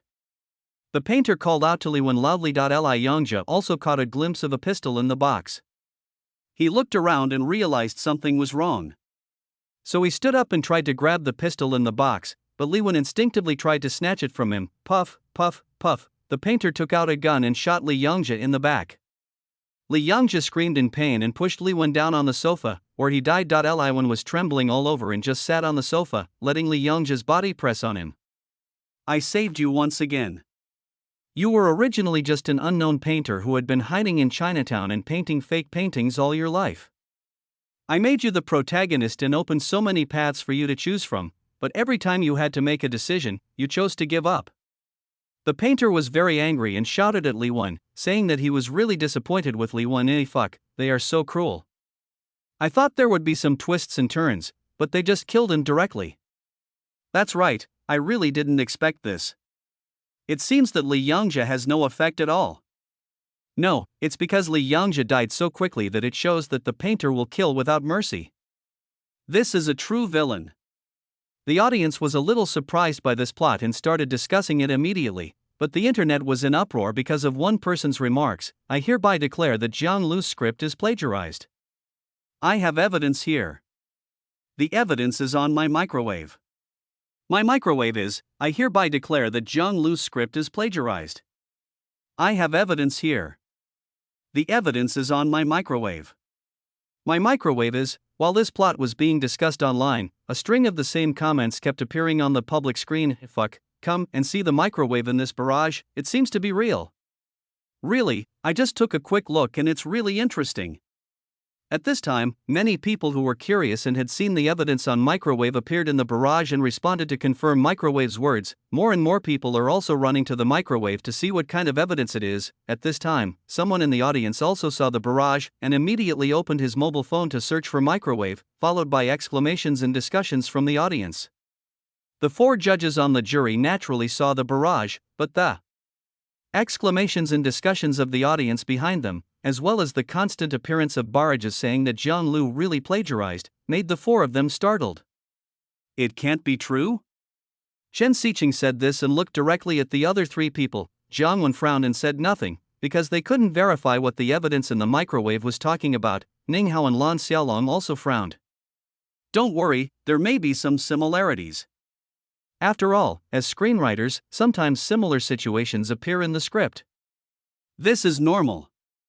Lan Xiaolong said something, but it was unclear whether he was comforting himself or the other 3 people. This is all we can do for now. Let's wait and see. I hope this is just a coincidence. Ning Hao actually felt that the probability was almost certain, because if it was just a little bit similar, it would not appear at all. Now, most of the discussions must be similar. Chapter 59 Really Plagiarism. Things are getting worse on the internet. As someone took screenshots and spread them, Zhang Cheng uploaded the draft of his original script on Weibo, as well as the contract he signed with Shanghai Film and Television Academy, and he also took screenshots of Zhang Lu's script to compare the similar content in his own script. More and more people are finding that this seems to be the case. For example, Li Wen and Wan Wen are a couple who are painters. There is also a couple in Zhang Cheng's script, and the man and woman are employees of a printing factory. Wan Wen's talent was noticed by an art dealer, and the heroine of Zhang Cheng's script was appreciated and promoted by the factory leaders through her own efforts. Li Wen sacrificed himself for Wan Wen, as did the male protagonist in Zhang Cheng's script. Li Wen was taken away by the painter to help make counterfeit money, while Zhang Cheng was spotted by the boss of the counterfeit money group and was promised a large sum of money, gradually turning evil. Wait, although the plots are different, it is obvious that the script concepts do have many similarities. Even the gangster boss in Zhang Cheng's script had an experience of revenge, but it was only for revenge for his brother. At this point, Zhang Cheng had already determined that Zhang Lu had plagiarized his script, and he vowed that if Zhang Lu didn't stop writing, he would sue the Editors Association and the court. The haters who previously sang bad words and made conspiracy theories are unusually active, and have once again brought out those previous statements in an attempt to add fuel to the fire and add insult to injury. After learning about this incident, the vice president of Shanghai Film and Television Academy immediately organized the collection of evidence. But this evidence was not directed at Zhang Lu, but at Zhang Cheng. Although he bought the script himself, he only used it for 5 years before it was sealed, because they are out of date and eliminated by the times. This is actually a very normal phenomenon in film and television academies. After all, film and television works are updated very quickly. In 5 years, some plot ideas have become outdated and are no longer worth learning. If it is just for reference, there are countless works of the same type and there is no need to use old scripts for reference. That is to say, when Zhang Lu entered Shanghai Film and Television Academy, it was impossible for him to have seen this script at all, because students cannot see the sealed scripts and they do not have the permission to do so. The evidence they are collecting now is to prove this, and They also need to contact some students who were in the same class or grade as Jiang Lu to provide supporting evidence. The vice president immediately called the president of the Editors Association. The vice president did all this for no other reason than that Jiang Lu was now a business card for Shanghai Film and Television Academy. They naturally have to protect this business card. This is also why many students will have the idea of coming here because of its reputation when they apply to Yanjing Film and Television Academy or Shanghai Film and Television Academy in the future. Zhang Cheng did what he said and actually called the Editors Association to complain, but when the people from the Editors Association reported the matter to the president just laughed it off and told the person who reported it not to worry about it. The show was noisy at this time. No one was paying attention to the plot of the script. All they were discussing was the incident of plagiarism. According to Zhang Cheng's statement, I now know that the next plot should be that the police broke into the house and the two sides engaged in a fierce exchange of gunfire. Yes, then Li Wen and the gangster ran away, and everyone else died. That's not right? If the police came in, then why did they interrogate Li Wen at the beginning? Yes, this is the cleverness of plagiarism. If ordinary people like us can see it at a glance, then many people would have said it long before Zhang Cheng came out, right? Stop arguing, just wait and see the next plot written by Jiang Lu. If it is really the same as Zhang Cheng's script, then it is basically plagiarism, right? Yes, I am very excited now, and I am waiting for Jiang Lu to create the next plot as soon as possible. Me too, Jiang Lu, please create soon. I'm impressed by you guys. Are you really mentally healthy? I don't think any of you want Jiang Lu to be innocent. You all just want to watch the fun and eat melons. Jiang Lu had no idea what was happening outside at the moment, but he just followed the routine and created the next part of the plot with great difficulty. After Jiang Lu entered the content into the AI system, a plot appeared in front of everyone. When Jiang Lu's plot appeared, everyone who was looking forward to the next plot had been waiting in Jiang Lu's room for a long time. There were nearly 20 million people in his room at this point. The painter was very angry after scolding Li. When he pulled the trembling Li Wen by the back of his collar, said he would give him one last chance, and pulled him to the bedroom door inside the room. As the bedroom door slowly opened, two people suddenly appeared on the bed inside. They were blindfolded, gagged, and had their hands and feet tied. These two people were none other than Wan Wen and her fiancé, Luo Wen. The two of them were lying on the bed in fear, screaming continuously. The painter stuffed a pistol into Li Wen's hand, and slowly raised his hand, pointing it at Luo Wen on the bed. Come, kill him. If he dies, Miss Ruan will be yours. Don't shake your hands, come and let me help you. The two people trapped in the bed cried out in fear after hearing the painter's voice. Li Wen broke free from the painter's hand, turned around, and quickly pointed the gun at the painter. It seems that Mr. Li really wants to be the protagonist? The painter was not afraid at all. He waved his hand to signal the other people in the team to put down the guns pointed at Li Wen. At the same time, he reached out and grabbed Li Wen's gun, pointing it at his head. We are brothers, and you are pointing a gun at me? Shoot me if you dare. I bet you don't dare to do that. As he said that, he raised his hand without even looking and shot at Luo Wen, who was lying on the bed. Li Wen pushed the painter away and closed half of the door. Then he quickly ran to the bed and carried Ruan Wen off the bed. Then several people behind the painter raised their guns and fired wildly at the bed in the bedroom. Luo Wen on the bed was hit by several bullets and was no longer alive. This isn't right? Isn't it a little different? Don't worry, this is just a short paragraph. Isn't this the critical moment? I also think that at the beginning of the next section, someone should break in and save Li Wen and Ruan Wen. Come to Weibo and watch Zhang Cheng analyze this paragraph. As more and more people did not understand the plagiarized content of this plot, Zhang Cheng became a little anxious, and he immediately expressed his opinion on Weibo. As we all know, plagiarism is definitely not a complete copy. So occasionally there is a small difference, or one paragraph is different from another. This is very normal. Please be patient and wait. Believe me, look at the screenshots I posted for comparison before, and you should believe that the fact that Jiang Lu plagiarized my script is beyond doubt. Zhang Cheng is now a victim. At the same time, he likes the feeling of being noticed by everyone.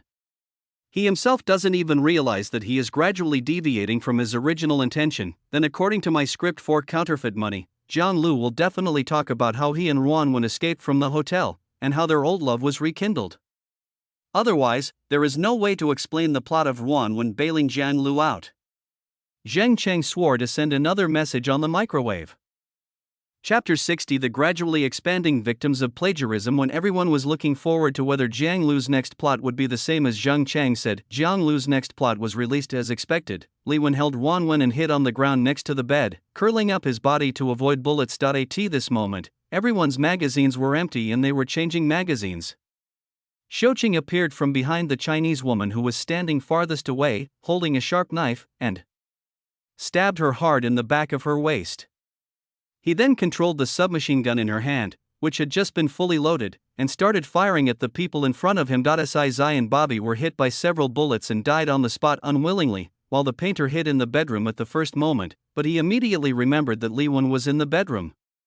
When he slowly turned his head, he found that Li Wen was pointing the gun in his hand at him. The painter still said fearlessly, 1 to 1 million, I bet. Bang bang, Li Wen fired directly, but his nerves were extremely tense and his face showed a very panicked look. The painter looked down at the 2 gunshot wounds on his chest, then slowly raised the pistol and pointed it at Li Wen. Bang, bang, bang, Li Wen fired several more shots, and the bullets even went through the painter's body, making several holes in the wooden door he was leaning against. The painter finally fell to the ground slowly. Li Wen turned around and hugged Ruan Wen, who was still blindfolded and screaming in fear. This time, Xiuqing came in directly and pulled Li Wen to ask him to go with her quickly, but Li Wen just held Ruan Wen tightly and refused to let go. If you don't leave, I'll beat her to death. Go! Xiuqing anxiously pointed the gun at Ruan Wen's head and threatened Li Wen in a crying voice. Finally, Li Wen let go. Xiuqing pulled Li Wen to the living room outside, picked up the bag of money, and ran away with Li Wen. Huh? Why does it seem different from what Zheng Cheng said? A little bit, but there seem to be some similarities, right?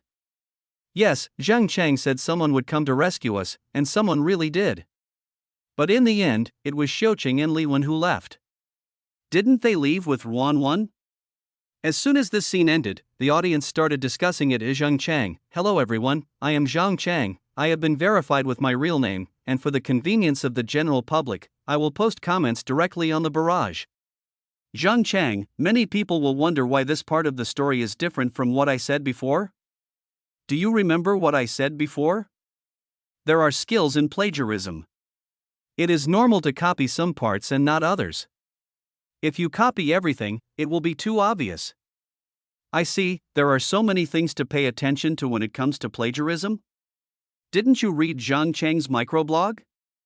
He said that the screenwriting industry is in a mess and that plagiarism is a serious problem. Zheng Cheng's barrage instantly set off a trend, and many people who had no idea about the screenwriting industry believed it to be true. The 4 judges on the jury couldn't help but frown when they saw Zheng Cheng's remarks, because what Zheng Cheng said is indeed true, but the things about the screenwriter circle being in chaos and plagiarism being serious are simply nonsense. Chen Xiqing and Ning Hao didn't know this person, but Jiang Wen and Lan Xiaolong knew him very well.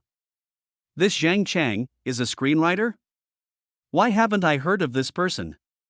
Chen Xiqing frowned and turned to ask the 3 people beside him. I haven't heard of it either.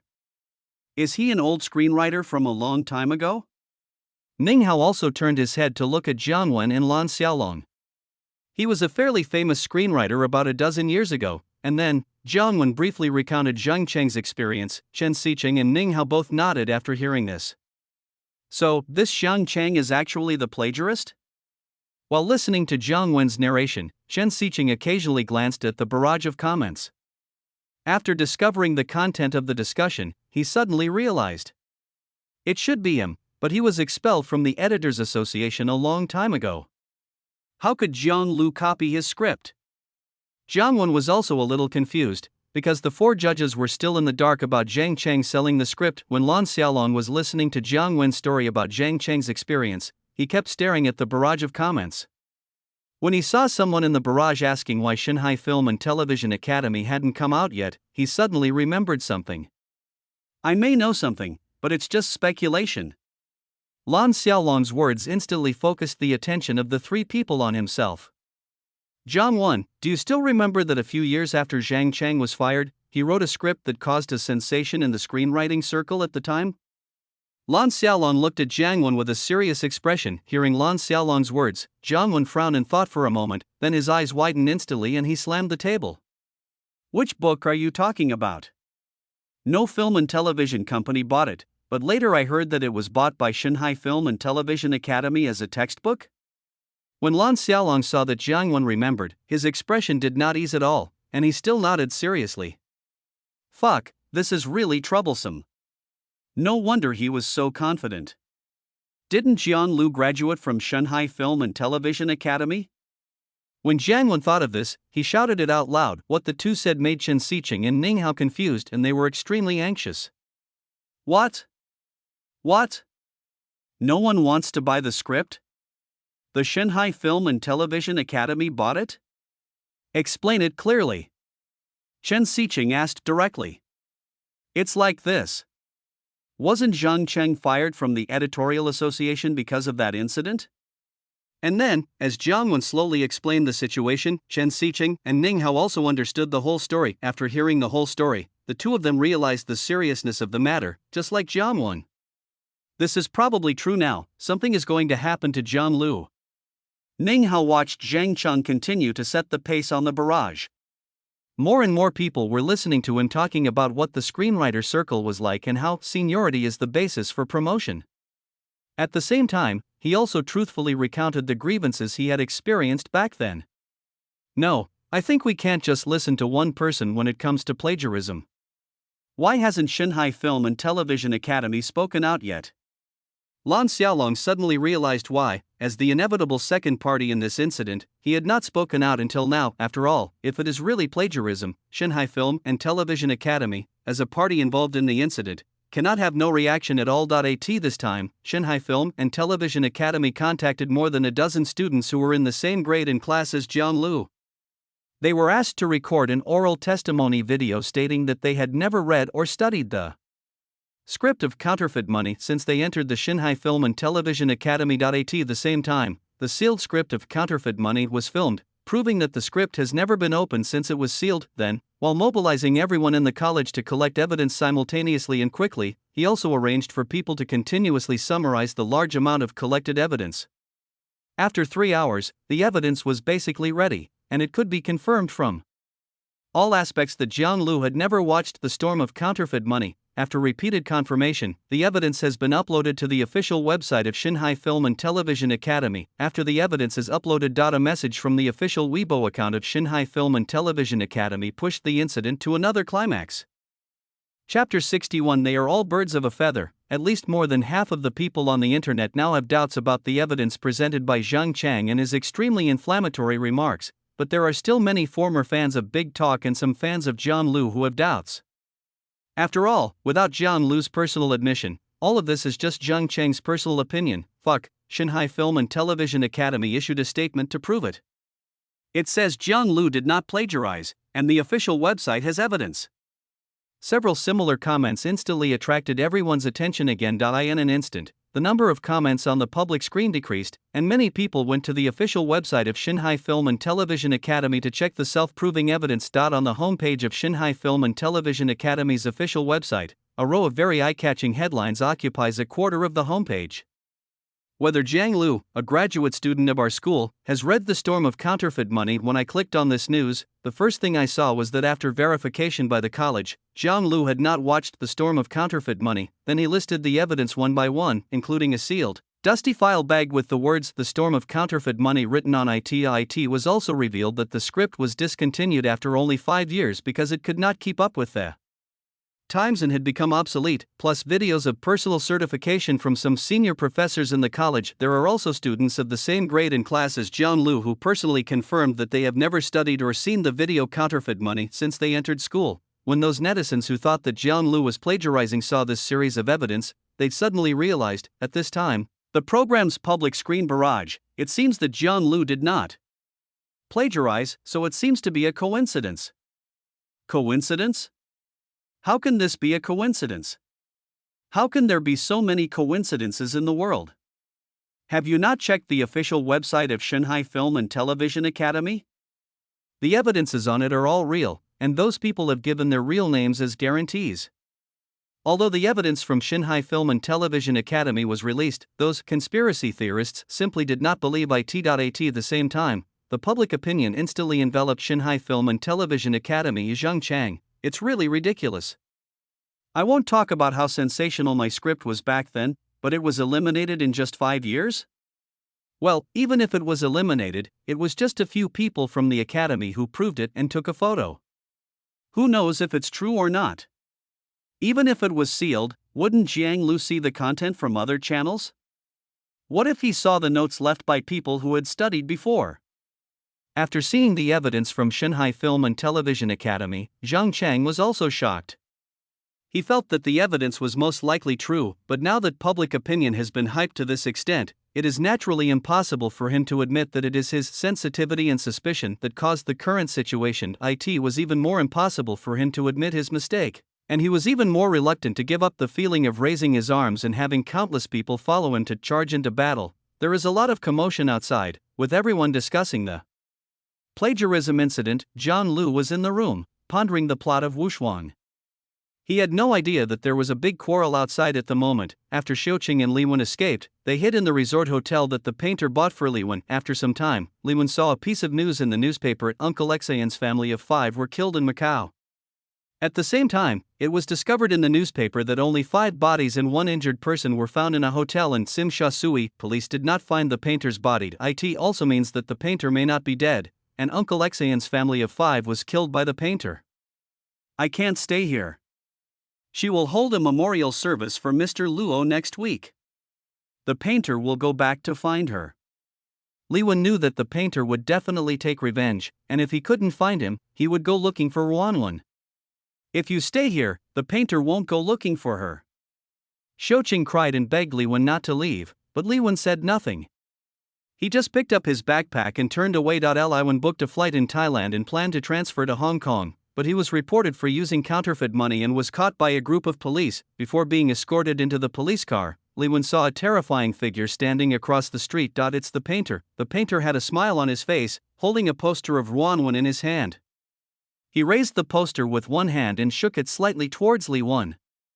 The meaning of that smile was self-evident. Li Wen excitedly shouted to the painter across the street, "Don't mess with her." What on earth do you want to do? Let her go, let her go. At this point, everything matched up, and Li Wen told him everything. Zhang Cheng didn't guess this part correctly? What are you guessing? They said Zhang Lu plagiarized, didn't they? He copied some parts and didn't plagiarize others. You're still saying it's plagiarism? Shanghai Film and Television Academy has produced evidence that Zhang Lu has never even read the content of his script. Zhang Cheng, Shanghai Film and Television Academy made false evidence. I said they are all birds of a feather. The screenwriter circle is very chaotic. Otherwise, I would not have been persecuted to the current level. Zhang Cheng, if you don't believe me, just watch the next part. The painter will definitely appear and engage in a fierce exchange of fire with the police. I still say that Zhang Lu plagiarized my script. Zhang Cheng has now completely deviated from his original intention, and there is no way he can give up this opportunity now. He wants to take advantage of this God-given opportunity to seek a chance to turn things around. The audience in the auditorium were also discussing this matter. I'm a little confused now. I don't know who is telling the truth and who is lying. Is there any need to think about this? Shanghai Film and Television Academy, what a famous film and television academy. Is it really fake? Yes, even if Zhang Lu was a star screenwriter from their college, you don't have to ruin the college's reputation just for Zhang Lu, right? Use your brain, okay? What do you think? After watching this scene, Lan Xiaolong, who was on the judges' panel, turned around and asked the other 3 people. Are you talking about the plot or the plagiarism incident? Jiang Wen looked at Lan Xiaolong with a smile. The two looked at each other and couldn't help but burst into laughter. Ning Hao and Chen Xiqing laughed at the same time. Obviously, when Shanghai Film and Television Academy entered the scene, relying on its own reputation and the many evidences presented, if anyone still believed what Zhang Cheng said at this time, then they were either brainless or they were determined to discredit Zhang Lu no matter what. Is the script almost over? I feel like there's a big fight between the painter and the police later on, and there doesn't seem to be anything to look forward to, right? Well, I have the same guess. This plot is really an old script routine from more than 10 years ago. No wonder Zhang Cheng is holding on to it so tightly now. Ning Hao nodded to show his agreement with Chen Xiqing's statement. Let's watch it later. I always feel like something is wrong. One thing after another, I can't calm down and watch the plot. Lan Xiaolong frowned and looked at the big screen again. Chapter 62, A Dead Duck. After Jian Lu went through the most difficult and confusing period of his memory, the subsequent plot gradually became clear. At this time he returned to his previous rapid input rhythm, and soon the next part of the plot appeared amid the commotion outside. As Li Wen confessed everything, the police drew a portrait of the painter based on his description. A decision has been reached by both parties, and the police agreed to allow Nguyen Van to release Li Wen on bail. While going through the process, Inspector He asked Wan Wen a question: have you never forgotten Li Wen? Otherwise, why would you come to bail him out? If that's the case, then what is your fiancé? A stand-in, but these words made Wan Wen retort very sensitively. What do you mean by substitute? Your big police officer died. Is the next one you found also a substitute? Inspector He answered directly that there would not be a next one. After leaving the police station, Li Wan and Wan Wen came to a hotel, but there were police officers monitoring outside the room. Li Wan and Wan Wen hugged each other and made love even though they knew there were surveillance cameras in the room. The next day, the police began to issue a wanted notice for the painter throughout Hong Kong, and printed out the painter's wanted portraits in batches. Inspector He went to the smoking area in the basement of the police station to smoke, but when he turned around, he saw a person not far away. It was the extremely dangerous face in the portrait. He was already in his police uniform and ready to enter the building. That's right, the man in police uniform is the painter on the wanted portrait. Inspector He threw away his cigarette and chased after the painter in police uniform, but found that he was still a step too slow. He then directly notified through the intercom that the painter had entered the police building. The mobile force quickly moved out at this time. Just as the painter walked into a conference room and picked up the wanted poster on the ground and looked at it, a flash bomb was thrown in from behind. When the white light flashed, the painter had been pinned to the ground. Zhang Cheng guessed wrong? The painter was arrested directly? Fuck, how can this be so easy? Isn't it right? Yeah, I really didn't expect this scene. How could he be caught so easily? The audience was stunned when they saw the painter was arrested without doing anything. What does this mean? The painter, who was sure of victory and in control of the situation, was arrested just like that. What the hell is this? This might as well be a copy of Zhang Cheng's script. Why do I feel like this is about to end? The big boss has been defeated. At Zhang Cheng, this is not right. What's going on? Some people in the barrage were surprised that the plot turned out to be like this, and someone asked Zhang Cheng why the plot was not what he said. Or Zhang Cheng, who was sitting at home at this moment, was shocked, because he did not expect that a big boss behind the scenes could be captured so easily. Yet he had a bad feeling in his heart, because if the plot continued to develop in this way, he really couldn't guess what would happen next. But he couldn't help but speak now. Zhang Cheng, look ahead. Didn't he say to copy a paragraph? There will definitely be helpers later. Think about it, this painter must be using himself as bait. He must be planning something. Zhang Cheng can only make blind guesses now and go ahead with it. This time, inside Shanghai Film and Television Academy. In the dean's office. Zhang Cheng's online comments have affected the reputation of our school. I have asked someone to take screenshots of everything he said. I have also followed your instructions and found a script that matches the target. Now we are preparing to sue him for all the materials. The vice president reported to the president with a serious expression. Everything is ready, do it immediately, don't hesitate. The dean was wearing a pair of reading glasses and had his head down, writing something. After hearing what the vice dean said, he looked up at him and said casually, soon. A statement from Shanghai Film and Television Academy was released simultaneously on the official website in Weibo. One is the lawyer's letter regarding Zhang Cheng's fabricated insults to Shanghai Film and Television Academy on the internet. Another one is a script that was written much earlier than Zhang Cheng's The Storm of Counterfeit Money. This script, like Zhang Cheng, is released by comparing Zhang Cheng with Jian Lu's style, section by section, with The Storm of Counterfeit Money. The meaning is self-evident. Your Counterfeit Money Storm by Zhang Cheng was copied from this script. The script was written in 1998. At the end, it was written that this script was written by the dean of the Film and Television Academy when he was young, and now he reserves the right to accuse Zhang Cheng of plagiarizing the dean's script. This heavy blow from Shanghai Film and Television Academy directly stunned Zhang Chang. It also stunned all the other people. Fuck, there is always someone better than the best. The old ones are the wisest. This is really the end of the matter.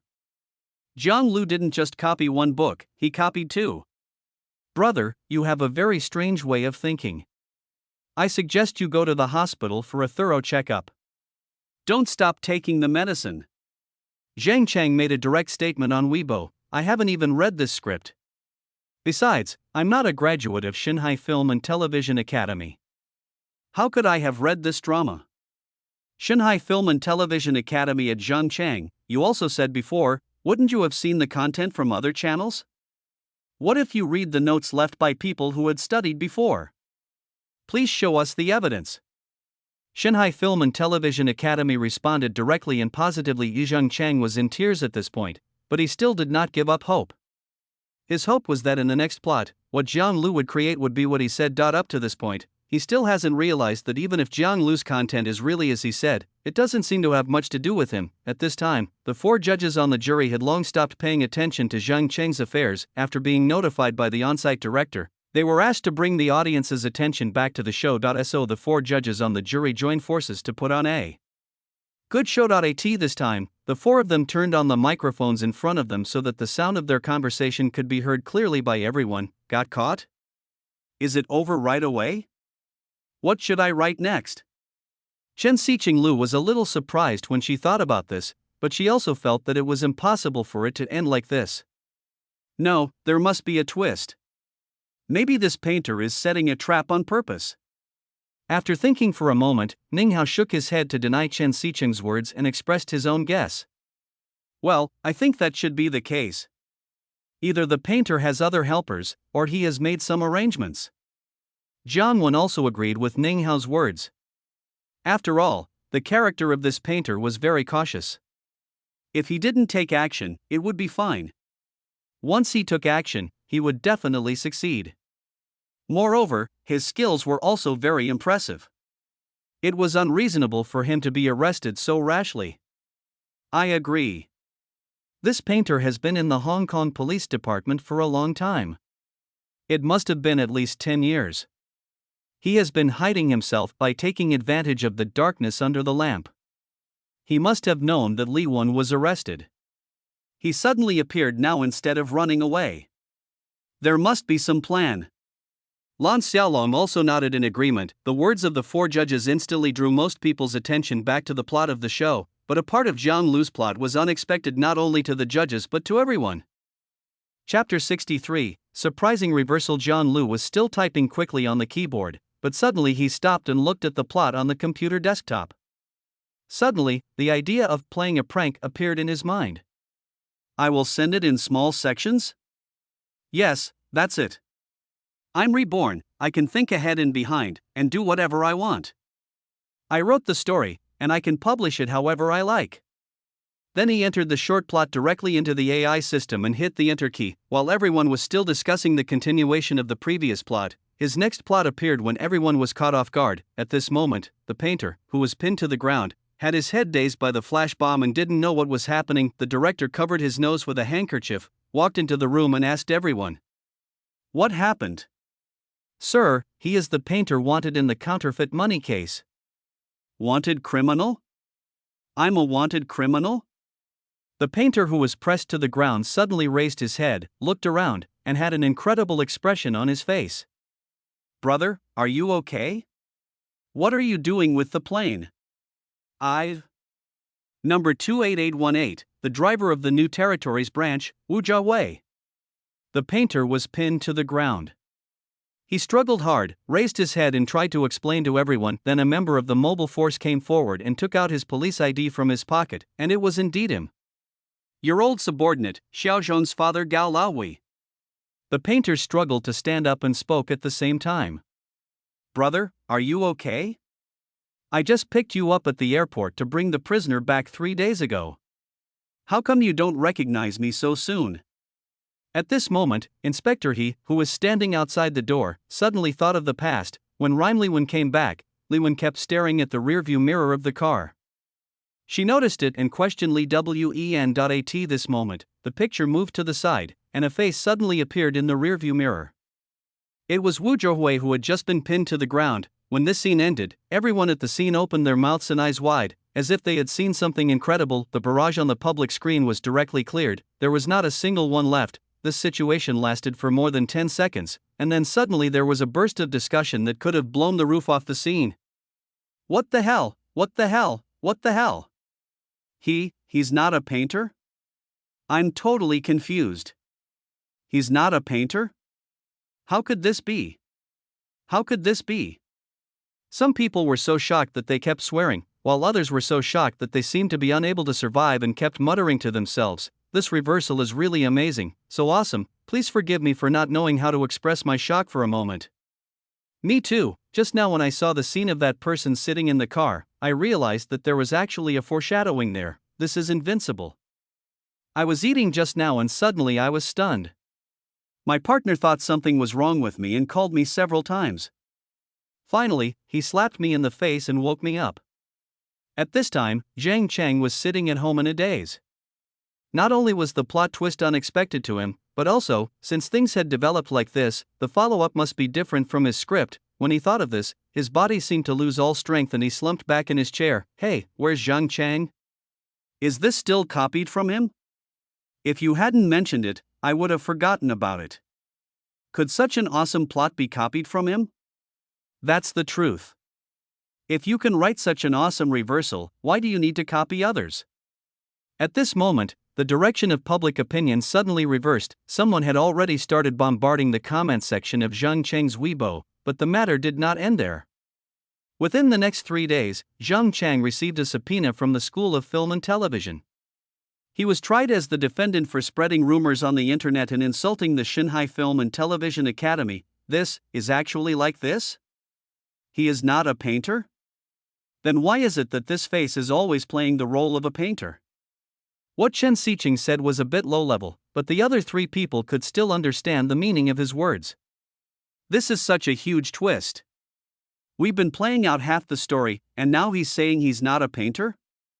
Ning Hao couldn't recover for a long time, because this reversal was really unexpected. This Jiang Lu, he uses contrast well, and the reversal is really amazing. Zhang Wen praised Jiang Lu without hesitation. No wonder I always felt something was wrong. It turns out the breaking point is here. That means there were actually a lot of foreshadowings before, but we just didn't notice them. From this breaking point on, those foreshadowings should all be revealed one by one. Lan Xiaolong stared at the screen with sharp eyes. So the painter is actually still in hiding, and all these stories were fabricated by Li Wen?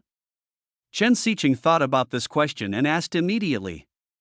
It should be, and the painter must be someone who has appeared in the previous shot, because according to the most effective technique, if the painter is a person who has never shown his face, then the reversal effect will be greatly reduced. After hearing what Chen Xiqing said, Jiang Wen only thought about it for a moment and then answered Chen Xiqing's question. Yes, this real painter, if he appears more in the story, then the reversal will be stronger, but this will also invisibly enhance the creator's conception and writing skills, because you have to lay the groundwork without being discovered, and you also have to be able to explain it logically when the reversal appears in the end. After Lan Xiaolong affirmed Jiang Wen's answer, he also added some content. Because the 4 of them had not turned off their microphones until now, the content of their conversation was heard clearly by the audience on site and the audience online. Is it so profound? Even though I don't quite understand what you're saying, it still makes sense to me. Yes, that's true. If you think back to the movies you've watched before, you'll understand. I'm itching inside right now. I'm eager to see the next plot. Me too. Isn't this part a bit short? Wasn't the previous one a long one? Yeah, it stops at the most exciting part. It's so uncomfortable to be stuck here, neither going up nor down. The comments on the public screen are different from the discussions on the scene. 1 to 1 million, I bet the painter is actually Luo 1. Good fellow, your imagination is a bit too wild, isn't it? Why did you say Luo 1? Why can't it be? Didn't you hear what the judges said? The most unlikely person, and the one who has a painting, is the painter. If you say so, I can only choose Li Yangjia. You two chose two people who are already dead, and you want to pay 1 million for each, right? People on the internet always have such unconventional thoughts, but the following plot once again overturns everyone's cognition.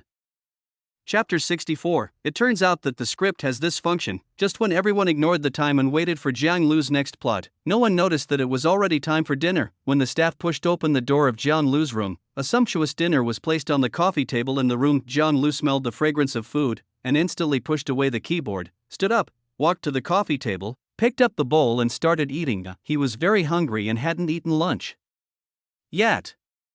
When he smelled the fragrance of rice just now, he immediately changed from writing to eating. This staff member is really, can't this staff member come in 10 minutes later? I'm waiting to see. It seems Jiang Lu didn't have lunch? He must be really hungry. Look at him eating so much that he doesn't care about his image at all. People on the internet started to complain crazily. Jiang Lu started showing off to his fans, and the halftime break period began. The audience and judges at the scene also began to deal with their personal affairs. Soon after finishing dinner, Jiang Lu lit a cigarette and sat back at his computer desk. After he had eaten and drunk his fill, he now felt a little sleepy. I don't know how many brain cells died today. This is a typical case of overusing the brain, so he decided to go to bed right after finishing this part of the story, as the rest of the story was almost finished anyway. After putting out the cigarette but in the ashtray, he paused for a moment, continued with the previous content, and his fingers flew quickly on the keyboard again. At this time, the plot is playing out the scenes described in Li Wenlu's previous confession. The watermark on the banknote is a pattern pressed out by a wire roller when the paper pulp is not yet solidified during papermaking. After the paper pulp solidifies, the pattern remains in the middle of the paper and becomes a watermark. The painter spoke confidently when betting on the Yensong 2, but as the scene changed, it became Li Wen who continued to speak to the crowd. If we make the watermark first, and then use 2 pieces of paper to clamp it, and press the 3 pieces into one, then we can create the effect of a banknote watermark, ha ha ha. Then, the painter, who was originally in the current triangle and was killing people with double guns murderously, turned into Li Wen holding double guns. I didn't expect that he would kill everyone in the village.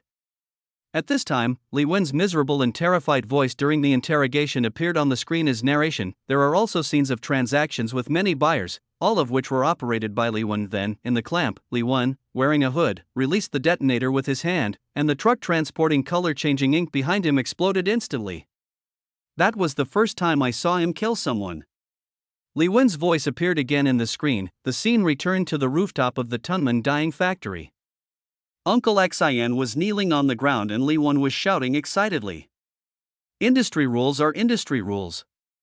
At the same time, he pulled out a gun and pointed it at Uncle Xian, and then gunshots rang out. Li Wen and several members of his team poured gasoline inside the factory and on Uncle Xian's body.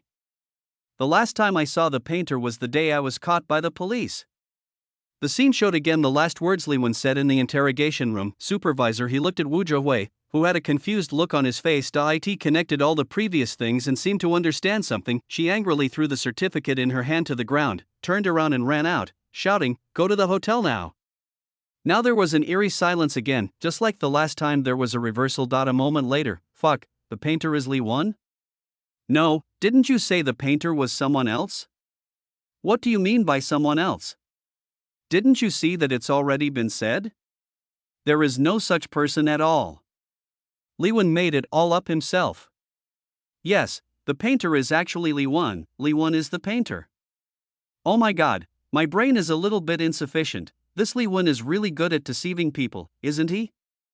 Fuck, this reversal is even more amazing than the previous one. This is really amazing.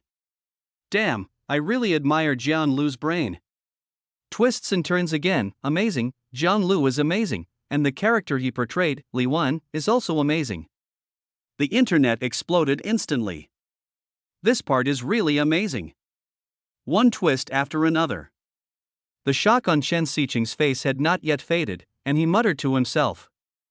If that's the case, then they are indeed acquainted. Why is it that in Li Wen's confession, in every scene where there is a painter, there must be Li Wen? These two people have never appeared separately in different places. Lan Xiaolong seemed to have secretly caught up on some of the plot and had begun to analyze it. This script is another hit. It's so explosive and so imaginative that no one realizes it. Jiang Wen's face was full of admiration, and he praised it without any reservation. So up to now, Jiang Lu has pointed out the theme, right? There is no painter at all. In fact, there is only one person from beginning to end, and that is Li Wen. Ning Hao suddenly realized the only proposition. Jiang Lu's script creation was obviously very relevant to the topic here. After hearing what Ning Hao said, the other three judges were stunned for a moment, and then they all nodded in agreement. It's so damn satisfying. Jiang Lu is really amazing. He made me worry for nothing. In an old residential area in Yanjing, after seeing the content of the script written by Jiang Lu, Wang Shuo excitedly slapped his thigh and shouted. However, he accidentally scared his wife beside him, and she rolled her eyes at Wang Shuo inside the Yanjing police station. Captain Wang, hurry up and look, I want to show you something. A young policeman in plain clothes suddenly rushed out of the toilet without even having time to fasten his belt. What are you shouting for? Can't you see I'm busy? Don't disturb me. There must be something wrong with this Xiaowan gang, but what's wrong with him? The man called Captain Wan was flipping through the file, mumbling the last half sentence to himself. Several people in the team beside him were also thinking hard. Look at this part, look at it, why do I feel that you look so much like Xiaowan gang? The young policeman, wearing a belt, placed the cell phone in his hand directly in front of Captain Wang. What looks like Xiaowan gang? Captain Wang looked up at the young policeman with some confusion. This is it. This plot is by Jiang Lu, you know him, right? He wrote a script, and I see why this plot is similar to the confession that Xiaowan gang recorded before. The young policeman continued explaining while fast-forwarding the video. The conversation between the two also attracted the attention of several other people in the team. They all came over and gathered around the captain's table, watching the video and listening to the young policeman's explanation. A moment later, when Captain Wang understood the plot, he suddenly looked up at everyone. I noticed that the other people also looked up at each other, but the young policeman was still a little confused as to what was going on. Did they discover something? Chapter 65. The script may have this effect. Is this Jiang Lu really a screenwriter? Captain Wang looked at the young policeman with some surprise. Yes, didn't he write A Chinese Odyssey before? And he just started. Okay, that's not important anymore. This script really helped a lot. I know what's wrong with Xiaowan gang. Captain Wang waved his hand and interrupted the young policeman's introduction. His eyes were shining at this moment. It was obvious that Jiang Lu's script had given him a lot of inspiration. To be precise, it almost directly told him the answer to the question that had been puzzled him before. Xiao Lu, interrogate Xiaowan gang immediately. Everyone else, get ready. I'll go find the director first. Captain Wang immediately gave orders to several of his team members. Yes. After hearing the order, the young man agreed immediately, turned around, and walked out. Captain Wang went to the director's office and explained the whole story. The director was also very surprised, but then he thought of the previous sensational counterfeit money incident and shook his head with a wry smile, but he still agreed to Captain Wang's request, saying that as long as Xiao Wengyong's case was true, the Bureau would definitely give Jiang Lu some praise. After finishing the plot, Jiang Lu stopped and walked around the room smoking a cigarette, because he felt that lying down right after a meal would make him gain weight and was not good for his health. Before going to bed, take a walk for about 10 minutes and then go to sleep. But from the live broadcast, it seemed that he was thinking about the plot, because he was smoking and walking slowly around the room, looking like he was thinking about something. Look at Jiang Lu, there will definitely be some big explosion later. How did you guess that? Didn't you see him like that?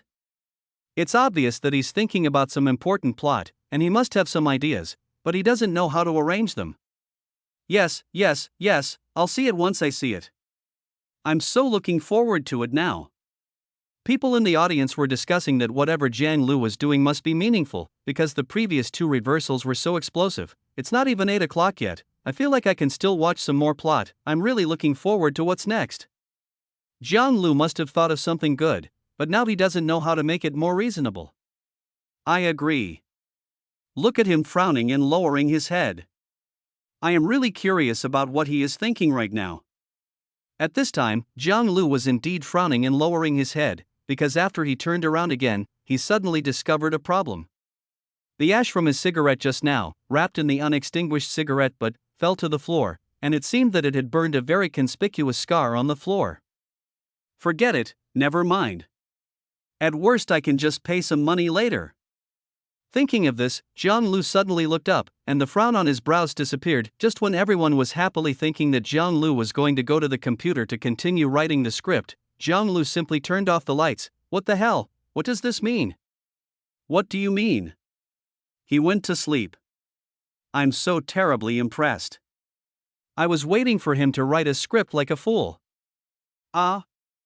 Really? He wants to sleep now. What should I do? What should I do? This isn't the first time he's done this. The online barrage exploded because of Jiang Lu's behavior of turning off the lights. The audience at the scene was not much better and they also started talking about it. The judges also shook their heads and smiled bitterly, but the show couldn't just end in such a dismal way, under the urgent coordination of the on-site director. Okay, Jiang Lu may have been physically overburdened by creating such a brain-burning plot, so he rested early. That's good. Let's review Jiang Lu's previous script and see if we can find some differences. Lan Xiaolong smiled and looked at the other three judges. Lan Xiaolong's proposal was agreed by everyone. Now that there was nothing else to do, other scripts could not attract people's desire for knowledge like Jiang Lu's script. The judges could help analyze it, so naturally most of them agreed. I just quickly watched some of the previous plots. Now let me first mention one point. In the first paragraph of the opening, do you remember the stamp that Li Wen drew in prison? He sent it to Wan Wen, right? Ning Hao spoke first, and everyone looked at the big screen. Ning Hao manipulated that plot and put down the scene of Li Wen making stamps. As he quickly dragged the progress bar, the plot also kept changing the scene according to his words. After receiving the letter, Wan Wen immediately organized people to bail out Li Wen. But the question now is, the painter is Li Wen, so does Wan Wen know? If she knows, then how did her fiancé die? Ning Hao's words stunned everyone for a moment, and then they all began to think subconsciously. So you mean to say that this Wan Wen is actually a member of the counterfeit money gang? After a brief thought, Chen Xiqing instantly understood what Ning Hao said. At the same time, Chen Xiqing's words also made all those who had not yet realized this gasp. Yes, that's what I mean. You have to know that all of Li Wen's confessions were made up by himself, and some were true and some were false, so he deceived the police. Ning Hao nodded to show his agreement with Chen Xiqing. Isn't that right? Wan Wen's fiancé's death is real. It can't be faked. Even if she was a member of the counterfeit money gang, she wouldn't kill her fiancé, right? Besides, the police have officially confirmed that Luo Wen is indeed the art dealer. And Wan Wen was able to bail Li Wen out. As mentioned before, she is indeed a national treasure-level painter, which is why she was able to invite so many CEOs of multinational corporations. After hearing the conversation between the two, Jiang Wen found some loopholes, so he immediately raised questions. Luo Wen is easy to explain. We can say that he is also a member of the counterfeit money team. But the identity of Wan Wen, the painter, is really hard to explain. There is indeed a contradiction here. If Wan Wen is also a member of the counterfeit money team, then the conversation between Wan Wen and Li Wen in the interrogation room cannot be established. If you look at the content of their conversation, there is a sense of unfriendly meaning. It is obvious that Wan Wen was still blaming Li Wen at that time. Lan Xiaolong also agreed with Jiang Wen's statement and clearly pointed out another place where the loophole was. What if they had planned this all along? An audience member in the audience couldn't contain his emotions anymore and stood up and shouted. This immediately caused everyone to laugh. It can't be the traditional good acting. What's the point of being arrested like this? There's no motive for this. Chen Xiqing shook his head and gave a convincing theoretical basis. At this time in the Yanjing Detention Center, Captain Wang was interrogating the suspect named Xiao Wengang. This guy named Xiao Wengang used the same rhetoric. Don't think I don't know. There is no one behind the scenes. You are the mastermind. Captain Wang's loud shout startled Xiao Wengang, and then a hint of panic appeared in his eyes. After seeing Xiao Wengang's panic look, Captain Wang instantly realized that his guess was correct and that the script really helped him a lot. They then continued to conduct a surprise interrogation of Xiao Wengang and quickly broke through Xiao Wengong's psychological defenses. The case that had troubled him for half a year was finally solved. When the final confession was recorded, Captain Wang asked Xiao Wengang a question with bad taste. Do you know how I discovered your tricks? Xiao Wengang looked depressed and lowered his head at this time. After hearing what Captain Wang said, he raised his head and shook his head. It's because of a script. Ha ha ha! Captain Wang couldn't help but laugh when he saw Xiao Wengong's expression. Xiao Wengong's eyes revealed confusion. What script? He didn't understand what Captain Wang was saying. At 5 o'clock in the morning, Captain Wang walked out of the detention center, looked up at the sun that was about to rise in the sky, and drove back to the police station quickly with several team members. Chapter 66. No way? This is also possible. As soon as he got to work at 8 in the morning, Captain Wang went to the director's office and reported to him the situation of the sudden interrogation that took place overnight. This screenwriter named Jiang Lu really helped us a lot. Ha ha ha. The director was in a very good mood after listening to Captain Wang's brief report. One reason is that the real criminal was almost given a light sentence in this case, but fortunately it was managed in the end. The other thing was that things were so magical that they were really inspired by a script, which made him feel a little incredible. Director, you don't know how wonderful his expression was when I told Xiao Wengang that I saw through his tricks through the script. Captain Wang couldn't help but laugh when he thought of Xiao Wengong's expression. Okay, I know what you mean. How about this, you go to the publicity department to find Lao Li. We have borrowed his influence, so we can't borrow it for nothing. We have to show our appreciation. Just talk to Lao Li, he knows what to do. After you're done, take a break, because we have other cases to deal with. Yes. Captain Wang saluted, turned around, walked out the door, and headed straight for the propaganda department. The time soon came to 10 o'clock in the morning, and everyone at the CCTV program was already in place. With Xiaoni's announcement, the game continued. I didn't sleep well last night. All I could think about was the trap Jiang Lu had set. Me too. I went back and reread the storyline of Warriors of the West, The Last Airbender, and found a lot of problems. What's the problem? Tell me quickly. I went back and reread it, and I found some irrational parts. While the contestants were starting to create, the audience in the auditorium had already begun discussing yesterday's plot, which had been twisted and turned over time. Jiang Lu was full of energy at the moment, with a cigarette in his mouth, a messy hair on his head, and eye boogers in the corners of his eyes. That's right, he got up late again and was woken up by the staff again. He quickly input a plot, checked it, and after finding no problems, he entered it into the AI system and got up to wash up. What's the situation, brother? Has something serious happened? Yesterday, Team B was in charge of monitoring the situation here. Currently, 2 people are dead and 2 are seriously injured. Following a dialogue and a shot of a group of policemen walking in the corridor, the picture appeared with 2 dead policemen lying on the ground next to the body. Several policemen were taking photos and checking for traces. As the phone rang, a policeman who had previously interrogated Li Wen answered the call. Sir, I just found out that the real Wan is currently painting in the northwest of the mainland. She has been staying there since her fiancé died. The Wan we saw yesterday was a fake. Tell Inspector He to listen to the phone. Inspector Ho went to the Marine Police headquarters. The policeman on the other end of the phone answered the chief S inside the police station at this time. Wu Zhuhui was sitting nearby and had just taken a sip of water. When he heard what the chief had just said to the policeman, he couldn't help but turn his head to take a look. Wait, what the hell? Wan is fake. This, how could this be fake? That's right, isn't that right? If Wan is fake, how could Li Wen not know? Wait, my mind is a little confused, I need to think carefully. After watching this scene, the audience in the auditorium discovered that it was different from what they had previously guessed, and they immediately exclaimed and talked again. I am really impressed. Why do I feel like a fool after reading Jiang Lu's script? Is it possible that my stupidity has nothing to do with the script? Another reversal, right? Okay, Jiang Lu, you're going to play it this way, right? Woo. No, why did this make someone cry? Is it because your brain is not enough? Some netizens online are beginning to feel a little overwhelmed by these constant reversals. This, fake Ruanwan? Then who is the person who bailed Li Wen? In other words, there is another woman who looks exactly like Ruanwan? Chen Xiqing was completely confused by this scene. If that's the case, then we must have missed something. Last night I went back and carefully read Jiang Lu's plot again and found a contradiction.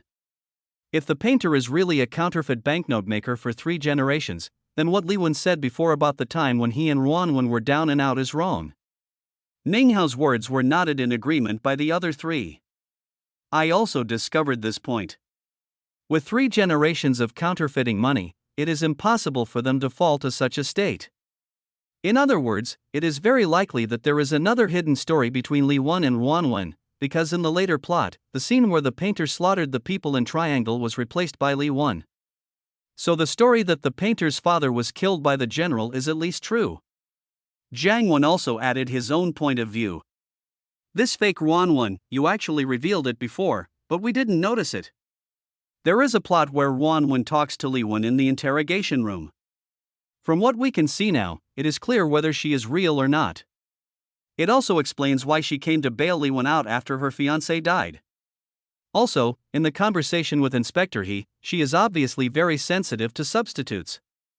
Lan Xiaolong also confirmed from the previous plot that this fake Ruanwan actually had some metaphors before, but no one noticed it. Fuck, Yanjing police it, it's so exciting, they actually solved the case. What do you mean? Hasn't the previous incident been proven innocent? No, because the script solved the case. What are you talking about? Go and see for yourself. Several comments suddenly appeared on the public screen, suddenly shifting everyone's attention from discussing the plot to this. As people checked the microwave, after seeing the thank you letter sent by the official microwave of the Yanjing police, oh my god, this is all possible? Solved the case? With the script? It's really amazing. I, Lucian, wrote a script to help the police solve the case? I've never seen anything like this before, but I don't know why, but I really want to see the criminal's expression when the police expose his trick. Ha, don't tell me, I want to see it too. The criminal's expression must be really interesting. Some audience members in the audience also saw the barrage, and after seeing the content on the microwave, there was a heated discussion in the audience. No way? This is possible? Solving a case with a script? It's not that I don't understand, it's just that this world is too magical. This is so magical. I suggest that Jiang Lu can work part-time at the police station. Jiang Lu is really awesome. 666, Jiang Lu, an outstanding citizen, an outstanding screenwriter, and the founder of Chinese comedy. I don't want to admit that you are exaggerating, but you are right and I can't refute it at all. People on the public screen began to exclaim that Jiang Lu's script was too magical, and began to praise Jiang Lu. All major online platforms were also shocked by the content released by the official Weibo of Yanjing Police. #surprisingly, the script was found to solve the case. #The screenwriter remotely helped the Yanjing Police solve a major case. #Jiang Lu solves the case. #police use scripts to solve cases. #various hot search words and news also flooded major portals and Douyin hot searches. At once, Jiang Lu's name once again became a hot search topic. Chapter 67. Are you still coming? My UFO is about to burn. After Jiang Lu washed up and ate a few bites of food, he sat back in front of the computer desk and quickly typed in the plot content. He doesn't know yet that he has actually helped the police solve a case. On the open seat out on a fast-moving yacht, the scene zooms in to reveal a hand in a black glove, holding an envelope. The stamp pasted on it was the one that Li Wen hand-painted in Taigua prison. When the camera zooms in, the envelope reads T.O. Hideki. Below is a series of English letters. As the envelope was opened, a portrait suddenly appeared on the screen. The woman holding the portrait is Nguyen Van. But the woman in the portrait is Xiuqing's portrait. The picture is reversed. In Triangle today, Xiuqing was burned and lying on the ground. After a fierce battle, Li Wen looked at the struggling Xiuqing. A woman was in the hospital and the doctor took off the mask on her face, revealing Ruanwan's face. Your face is badly injured. I asked the doctor to replace it with a new one for you. Do you like it? Li Wen's voice appeared at the side like. I bought you a passport. From now on, you are Ruanwan. The screen changes again. Xiuqing wore sunglasses and stood in front of Ruan Wen's painting exhibition, looking at Ruan Wen's portrait. What are you doing here? Li Wen suddenly rushed over and questioned Xiuqing emotionally. I see. Xiuqing's voice was choked with sobs. Understand what? I finally understand. Xiuqing turned around angrily and slapped Li Wen frantically like a madman. You hit me? You're looking for death. Li Wen roared angrily in a low voice. At this time, Ruan Wen and her fiancé came out from the corridor on the second floor. Li Wen quickly covered Xiuqing's head with clothes and pulled her out of the exhibition. When this scene appeared, the audience was numb. It's over. I'm useless. Let's just keep throwing out explosive points. Is that fun? After watching the plot in a daze, a young man started to complain. Do you know what my reaction was after watching this scene? My brain went blank. I think my CPU burned out. You just had a fever? I had one yesterday, and I restored it to factory settings, but now I feel something is not right, and it's a little hot. The audience in the auditorium has now started to complain numbly, because they no longer dare to guess the plot. UFO is overheating, can watering cool it down? Waiting online, urgent. UFO can cool down by pouring water, but CPU can't do anything about it, and neither can PUA. It is recommended that if the CPU is overheated, you can shut down the computer. What are you talking about? Shouldn't we be discussing the plot now? Discussed? Didn't you see that there was no barrage just now? Most CPUs have poor performance, and they freeze when they think about it. The public screen was filled with complaints that were even crazier than those from the live audience. Grass. At home in Yanjing, Wang Shua, who had been watching the live broadcast, cursed directly at home. So, this fake Ruan Wen is Xiuqing. In the previous confession, he also said that Xiuqing's name was Ruan Wen, but his face didn't change. Oh, how could I have overlooked this point? Shen Xiqing was a little annoyed and patted his head. The other three also looked a little embarrassed. He just said that he watched the video again when he got home last night and gave his analysis with great confidence. I didn't see any obvious point. Well, that makes sense.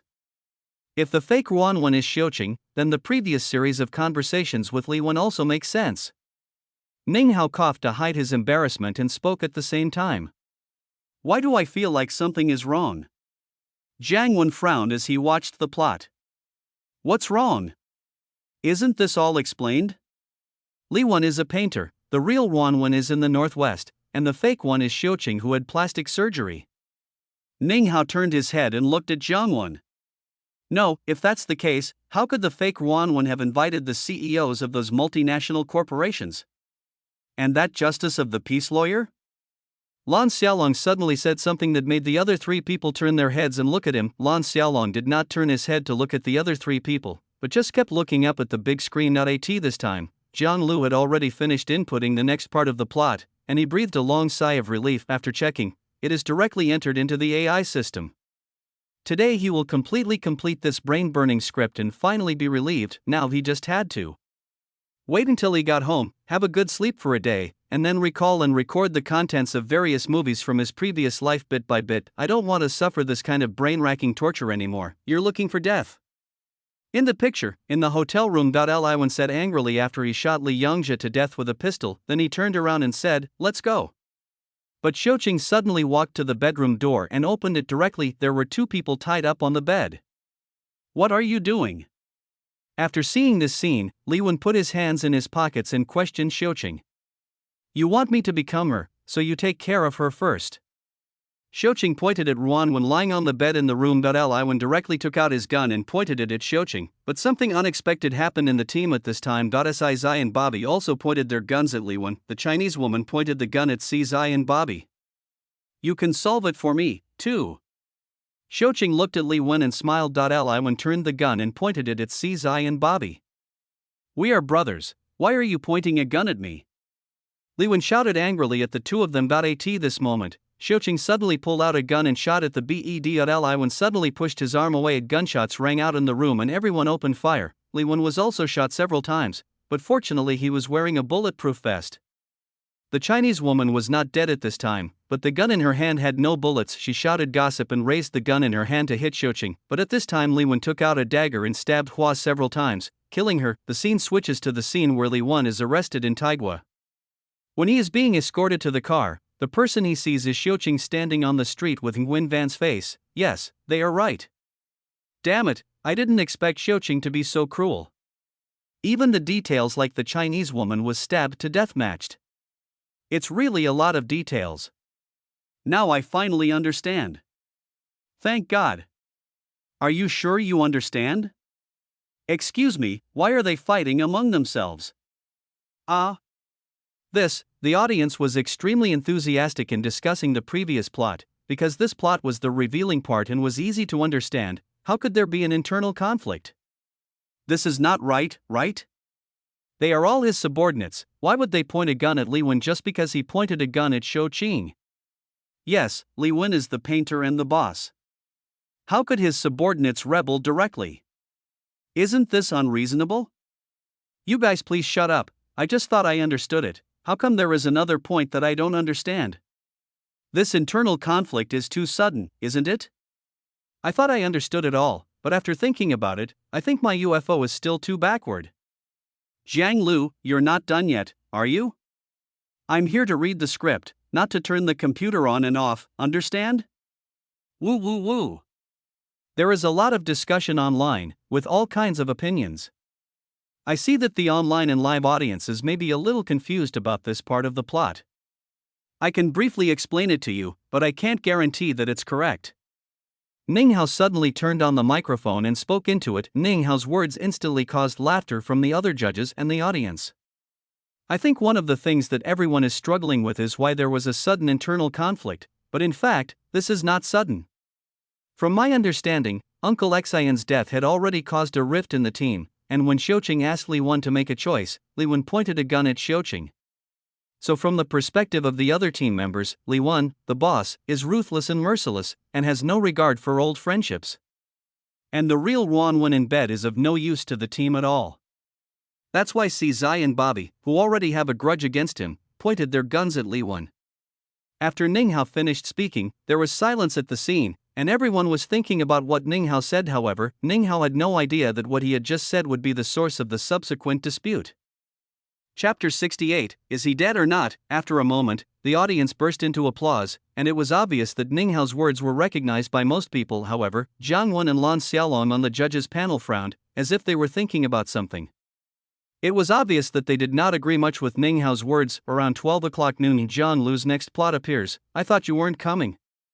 Do you think I can refuse you? In the picture, Li Wen and Xiuqing were on the bed after having made love.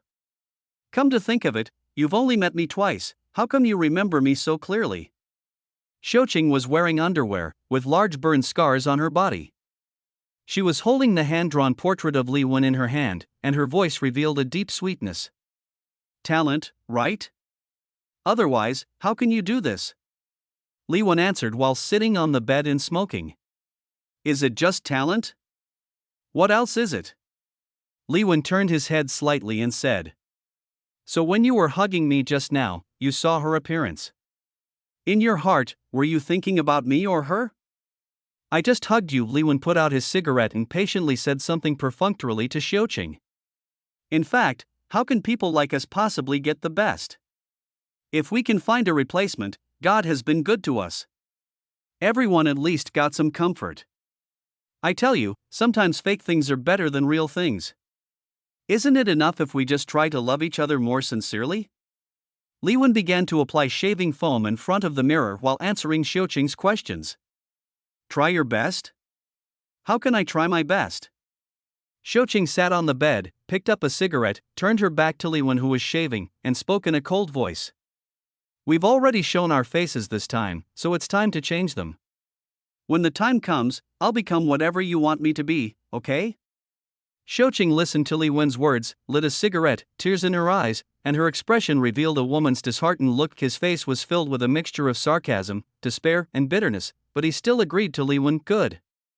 Very good. Early morning. Liwen was dragging the bodies of the two policemen who were following them and lying on the ground into the room. Xiuqing sat at a table and stuffed a note into the shell of a Zippo lighter. There was a string of numbers 139379 written on the note. The string of numbers is the number of the yacht that Li Wen and Xiuqing took when they escaped. Xiuqing and Li Wen were on the boat at this time. We still have 4 hours to fly to the Philippines. Let's eat something. I'm not hungry. As Xiuqing said this, she pulled back the accelerator and the yacht stopped. Why stop the boat? Li Wen asked Xiang Xiuqing doubtfully. I'm tired, really tired. What you said last night was absolutely right. In fact, what does it matter whether it's true or not? The most important thing is that we are together. Li Wen was about to ask her what she meant. Behind me, I heard the sound of a ship's whistle, followed by the sound of a police siren. Li Wen looked behind him in panic. Li Wen, you have been surrounded. Our police will board your boat. On a boat speeding towards Li Wen in the distance, Inspector He was shouting to Li Wen through a loudspeaker. This ship has been circling in the same place and has never left the Hong Kong River. Xiuqing looked at Li Wen and said. Li Wen didn't care about anything else at this time and ran straight to the driver's seat, but then he saw a bomb on the passenger seat. He slowly raised his head and looked at Xiuqing, only to see Xiuqing holding the detonator in her hand. This is probably the best outcome for us. Xiuqing, don't.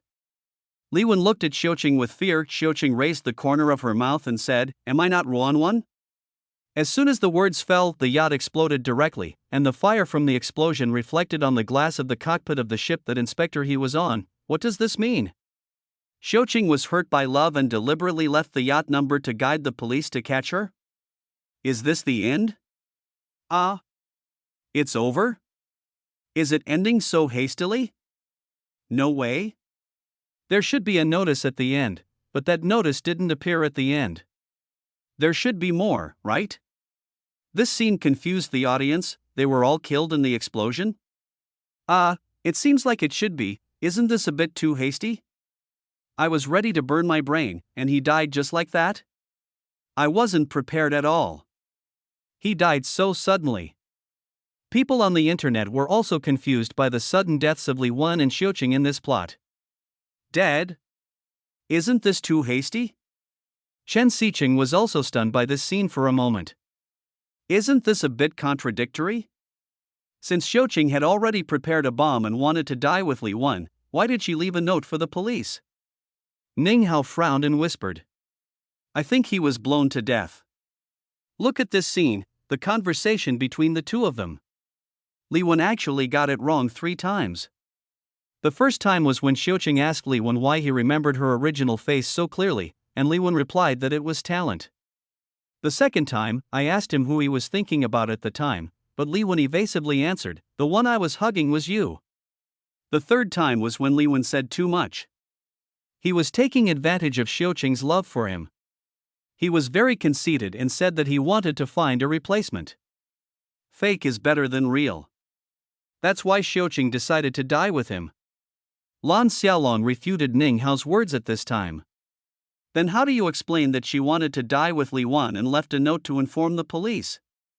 Ning Hao still firmly believes in his own judgment. No, I think it's possible that both of them are not dead. Jiang Wen suddenly interrupted. The other 3 also looked at Jiang Wen. What if they faked their deaths? That would explain why Xiuqing stuffed the note, prepared the bomb, and then the yacht exploded. In this way, both of them disappeared from everyone's sight. Of course, this may just be speculation, but when you look at the two of them in the hotel, Li Wen's words reveal that they will have to change their faces again. Li Wen said again. Now I even doubt that the current face is not Li Wen's own. Although Jiang Wen's words made the 3 of them bow their heads in thought, no one refuted, but no one agreed either. At this time, the 4 judges seemed to be stuck in a vicious circle and were all insisting on their own theories. The conversation between the 4 people on the judges' panel was inevitably transmitted by the microphone that was not turned off after Ning Hao was turned on. The scene was silent as everyone was analyzing the plot. The same was true for netizens online. Some even started to rewatch the plot again, trying to understand and analyze it. We hope to find some clues, because the judge's explanation and analysis of the sudden explosion on the yacht made everyone realize that the problem is not that simple. Chapter 69, expressing your opinions. After having lunch, Zhang Lu took a short break and then sat down at his computer desk again to write furiously.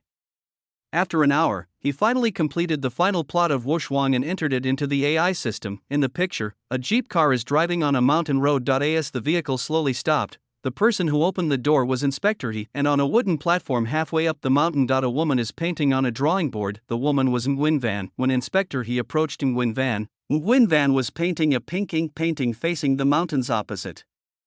"Officer He, what brings you here?" When Ruanwen saw that it was Inspector He who came, he stood up and asked in a soft voice, "I came to tell you that the painter has been arrested." After hearing this, Ruanwen sighed softly and said, "Everyone is dead, it has nothing to do with me who is caught." Inspector He nodded after hearing this, then opened his notebook, which contained a photo of Li Wen. She held the notebook out to Ruanwen and asked, "Do you still recognize him?"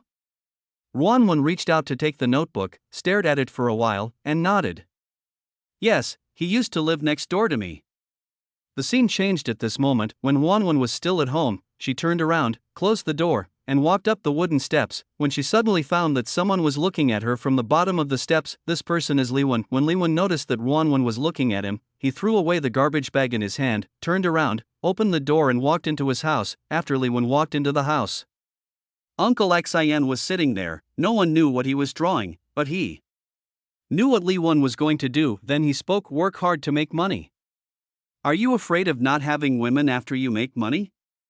Remember that you are just an audience like everyone else in the world. You don't get a chance to be the protagonist." The picture is reversed. At the open-air glass on the second floor, Li Wen stood by and looked into the house through the glass. Inside, Ruanwen was holding hands with a man with their fingers crossed, and they looked very intimate. Li Wen was on the second floor, watching quietly. At this point, Zhang Lu's script for Wushuang is complete. "What do you mean? Ruanwen doesn't even know Li Wen?" "It seems so." "Damn, it turns out Ruanwen doesn't even know Li Wen. Is all this just Li Wen's wishful thinking? Really? There's going to be another twist at the end, right?" The audience immediately started discussing the final scene, so it has nothing to do with Ruanwen at all? I really didn't expect this, but the story Li Wen told before was indeed a good one. Why do I still feel like something is a little weird? The ending seems to be missing something. Don't you feel that? I have the same feeling. Is there any expert who can come out and analyze it for me? There were comments all over the public screen, saying all kinds of things. After seeing the end of Zhang Lu's script, the on-site director Zhang Yizhong immediately gave Xiao Wen'ai a gesture. This was the secret code that the two had agreed on during the halftime break at noon. Judges, contestant number 14 Zhang Lu's script has been completed, but I see that the audience and many netizens online are still a little confused about the plot. I wonder if the teachers can analyze it for everyone." After seeing the director's gesture, Xiao Wen'ai quickly walked to the center of the stage, holding the microphone, and made a request to the judges in the judges' seats. "Then let me go first. I took advantage of my lunch break to quickly browse through the plot. I found a few questions that may not be very helpful for the plot analysis, but I think speaking out these questions may help broaden your thinking." Chen Xiqing turned on the microphone and spoke first. "I still have doubts about the painter's true identity. I don't understand. If the painter is Li Wen, then why did they give so many shots to the policeman Wu Zhihui?" As Chen Xiqing was speaking, he adjusted the screen to the beginning, when Wu Zhihui first appeared and saluted the people in the elevator, and the last time, when the director called to inform him that Ruanwen had been in the mainland, he drank water and then heard the words, and turned his head slightly to look at the director's screen. Look, isn't this scene deliberately saying something? Especially the last part. Since Wu Zhihui's innocence has been proven, why do we need to give him this shot at the end? This is a complete waste of words and images. As soon as Chen Xiqing finished speaking, there was an uproar at the scene. Fuck, it's true. Could it be that this Wu Zhihui really has something? Don't tell me, it's really possible. I always feel like these images were deliberately given to him. What Teacher Chen said makes sense. Is Zhang Lu laying the groundwork here? I think what Teacher Chen said has some substance. Reversal after reversal, you thought I was standing on the 3rd floor and you were on the 5th floor looking at me, but in fact, this time I'm standing on the 10th floor looking at you on the 5th floor. There was a heated discussion in the audience, and it was obvious that Chen Xiqing's words instantly aroused the agreement of many people. Isn't that right? I think the painter should be Li Wen. If you say based on these points, isn't it too far-fetched to say that Wu Zhehui is the painter? Lan Xiaolong directly refuted Chen Xiqing's point of view. Okay, let me explain it step by step. If Li Wen really made up the driver Wu Zhehui's appearance based on his face, then why did he say the painter's name was Wu Fugua? They both have the last name Wu? Isn't this too much of a coincidence? Also, I even suspect that this was all a trap from the beginning to the end, a shocking conspiracy against all police officers. Li Wen was arrested on purpose, first to clear the real painter, Wu Zhehui, and then to fake his death and get away with it, so that the three of them would completely disappear from everyone's memory. Do you remember the 500 tons of paper? I just searched the data while I was having lunch, and it's enough to print more than 47 billion US dollars. If my judgment is correct, then after they change their faces, it will be enough to provide them with food and clothing for the rest of their lives.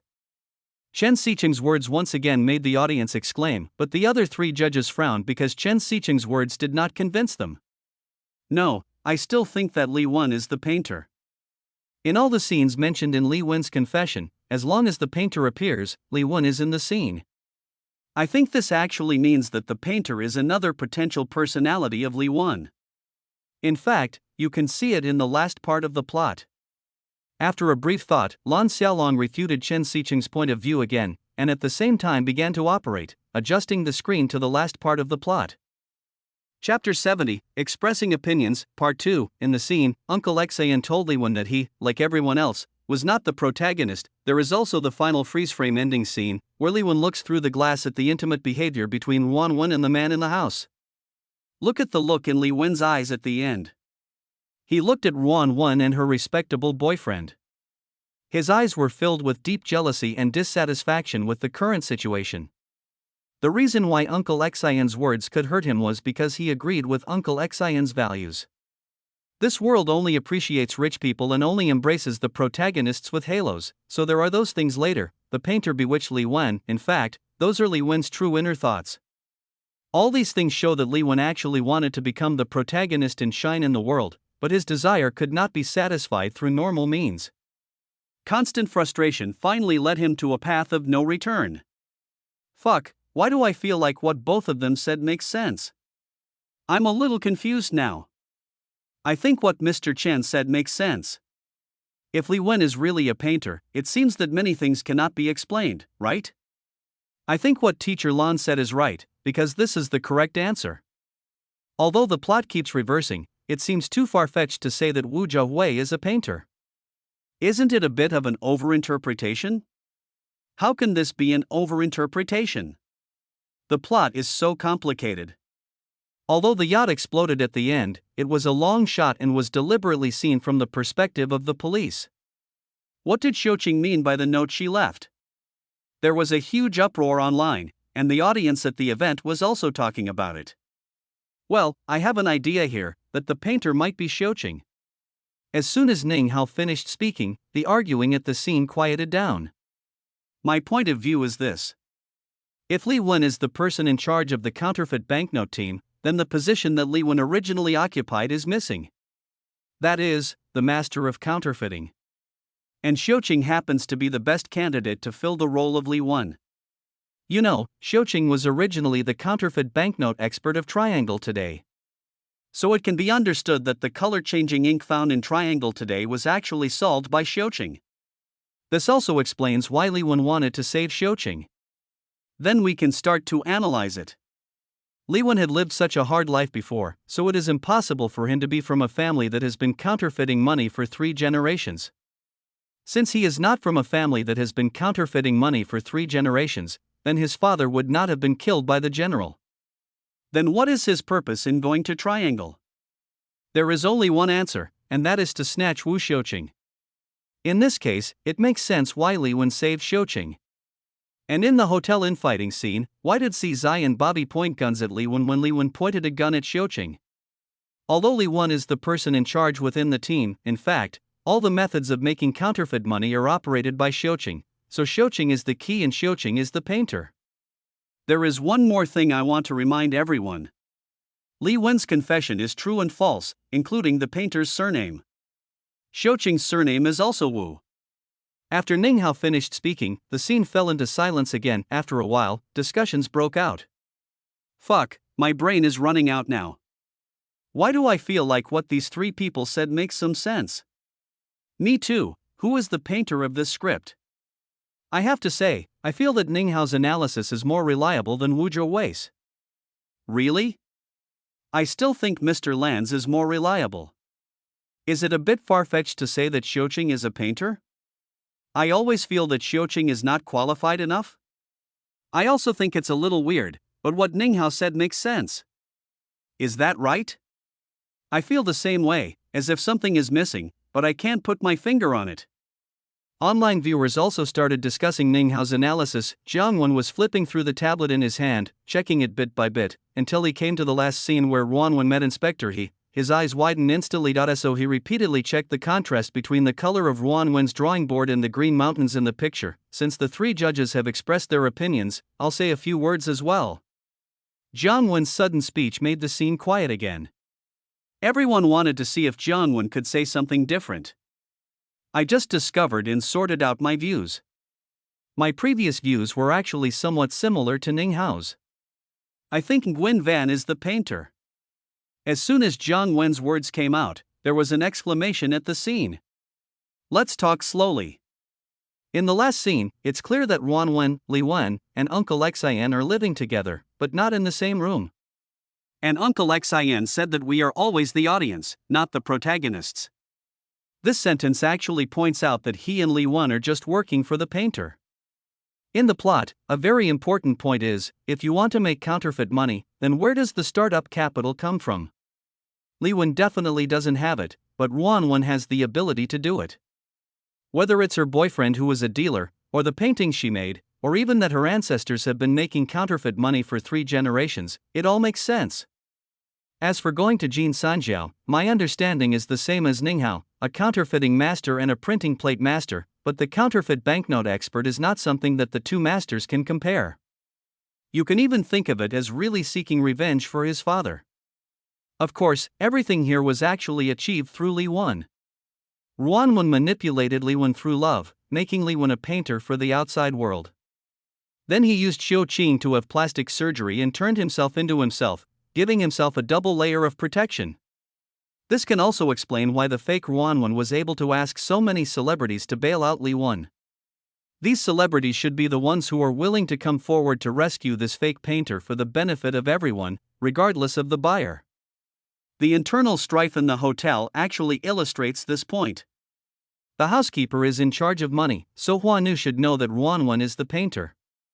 Therefore, in the entire team, only Li Wen and Huanu know the true identity of the painter.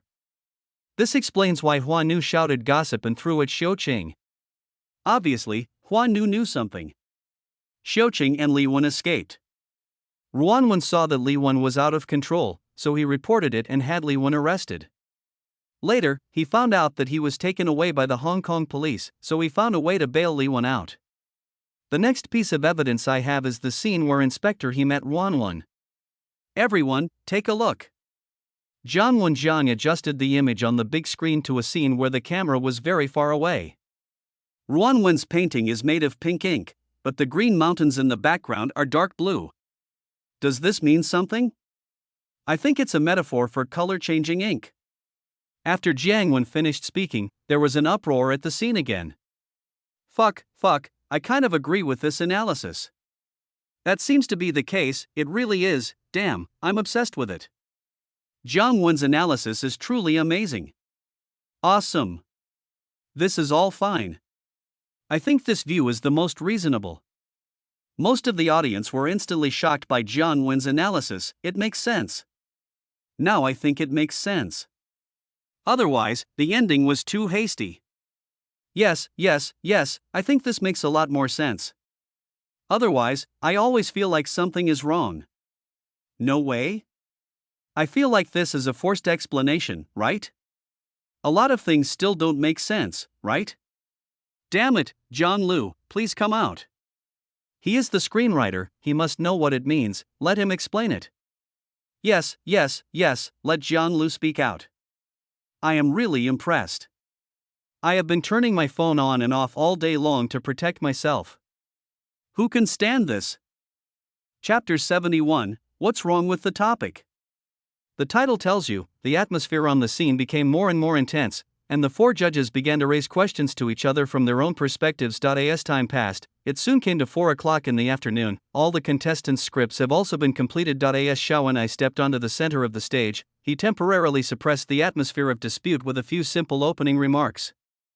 Then the 16 contestants walked out of the room one by one and stood in the center of the stage. As usual, the netizens' voting session was opened. While waiting for the voting session, the judges can use this session to ask questions to our contestants.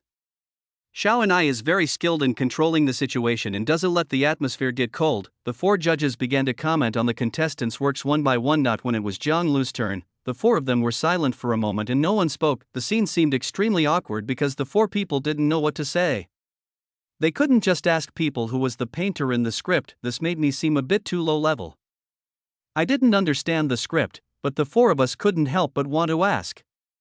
Ahem, contestant number 14 Jiang Lu, I want to ask you something.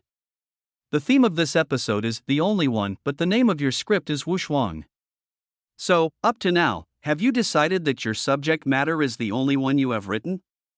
Ninghao's words instantly reminded everyone that the subject matter was the only issue at hand, and at the same time they all realized a problem. Logically speaking, of the real and fake painters, only Li Wen was left in the end, which does fit the proposition of only one, but the name Wushuang is a bit, how come I don't fit the topic?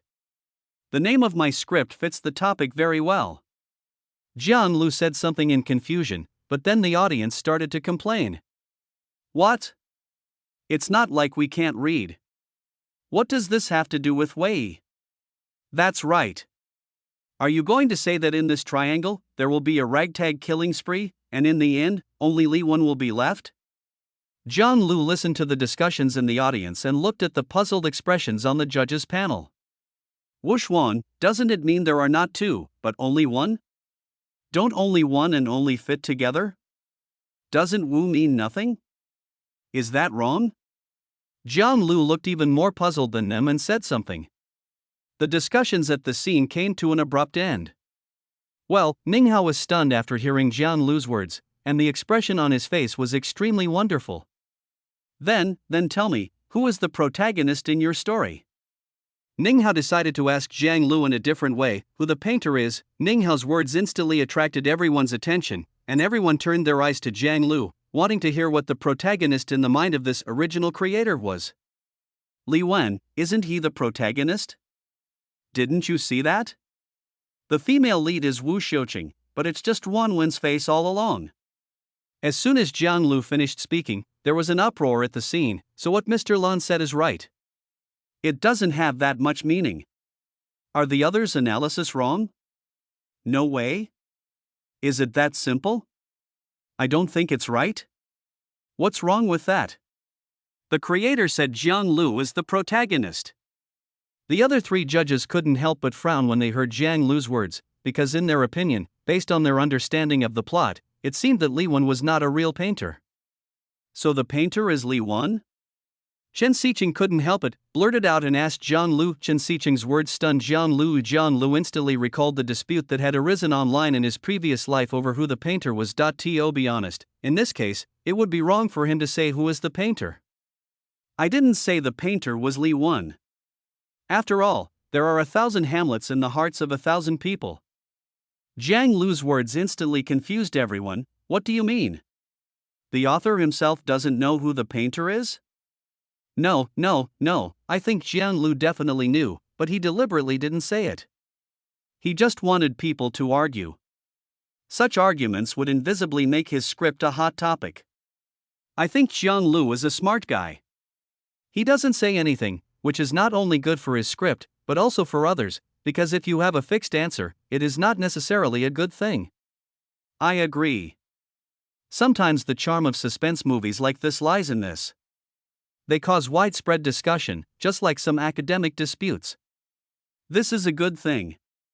Many clear-headed netizens on the internet still agree with Jiang Lu's approach. After a brief moment of astonishment, the four judges instantly understood what Jiang Lu meant. The four of them kept nodding and smiling, and their smiles revealed Jiang Lu's appreciation. After this brief interlude, the results were quickly counted. As expected, Jiang Lu is still the first place, Yang Feng is still the second place, and Mao Bing is the third place. The show continued for another hour, and after Xiao and I announced the end of the top 16 competition, everyone began to leave. This time, the representatives of various film and television companies who had been waiting outside CCTV got out of their cars and stood outside the gate of CCTV, waiting to blockade Jiang Lu.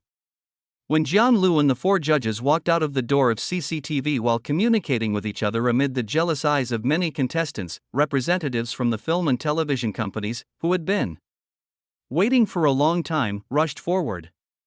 Teacher Jiang, I'm from Berna Films. Ha, we met last time. Can we talk about the script? Manager Wang from Berna Films was the first to stand in front of Jiang Lu with a bright smile on his face. Teacher Jiang, I'm from Jiaxing. Our CEO Yang is filming A Chinese Odyssey and is not here, so I was sent here. We've worked together before, Teacher Jiang, can we continue to work together? We are sincere, you know that. Teacher Jiang, our President Wang is right there, in that car. Do you have time? Let's go over and talk. Our President Wang really appreciates and is optimistic about your script. We came here on the first day you wrote your script. You can see that we are sincere. Staff from the Chinese film and television company also crowded forward and spoke to Jiang Lu. Teacher Jiang, I'm from Yanjing Guangguang. We may have had less contact, but we have prepared a contract to ensure your satisfaction. Can you lend me a hand to talk? Take a look at the contract. If you have any other requirements, we can add them now. When the four judges saw that Jiang Lu was directly surrounded by the film and television companies, they all withdrew from the encirclement and watched Jiang Lu being surrounded by a group of people, as if he had become a hot commodity. The four of them smiled and shook their heads, and had to leave first, planning to wait until they had time to have a more in-depth chat with Jiang Lu alone. This time, some reporters and media also gathered around. After all, Jiang Lu had created 2 consecutive scripts that were full of hot topics. It was still necessary to interview this news figure. Some of Jiang Lu's experiences and what kind of person he was were still known. Jiang Lu, who was surrounded by enemies, could only shout out, I know everyone has things to do, and I don't want to embarrass you, but I really don't have much energy to deal with these things right now. How about this? The film and television company can come to my house tomorrow, and we can discuss the specific details. Friends in the media, I'm really sorry, we can only wait until the press conference of the movie Wuxuang to meet again. After saying that, Jiang Lu began to squeeze out of the crowd.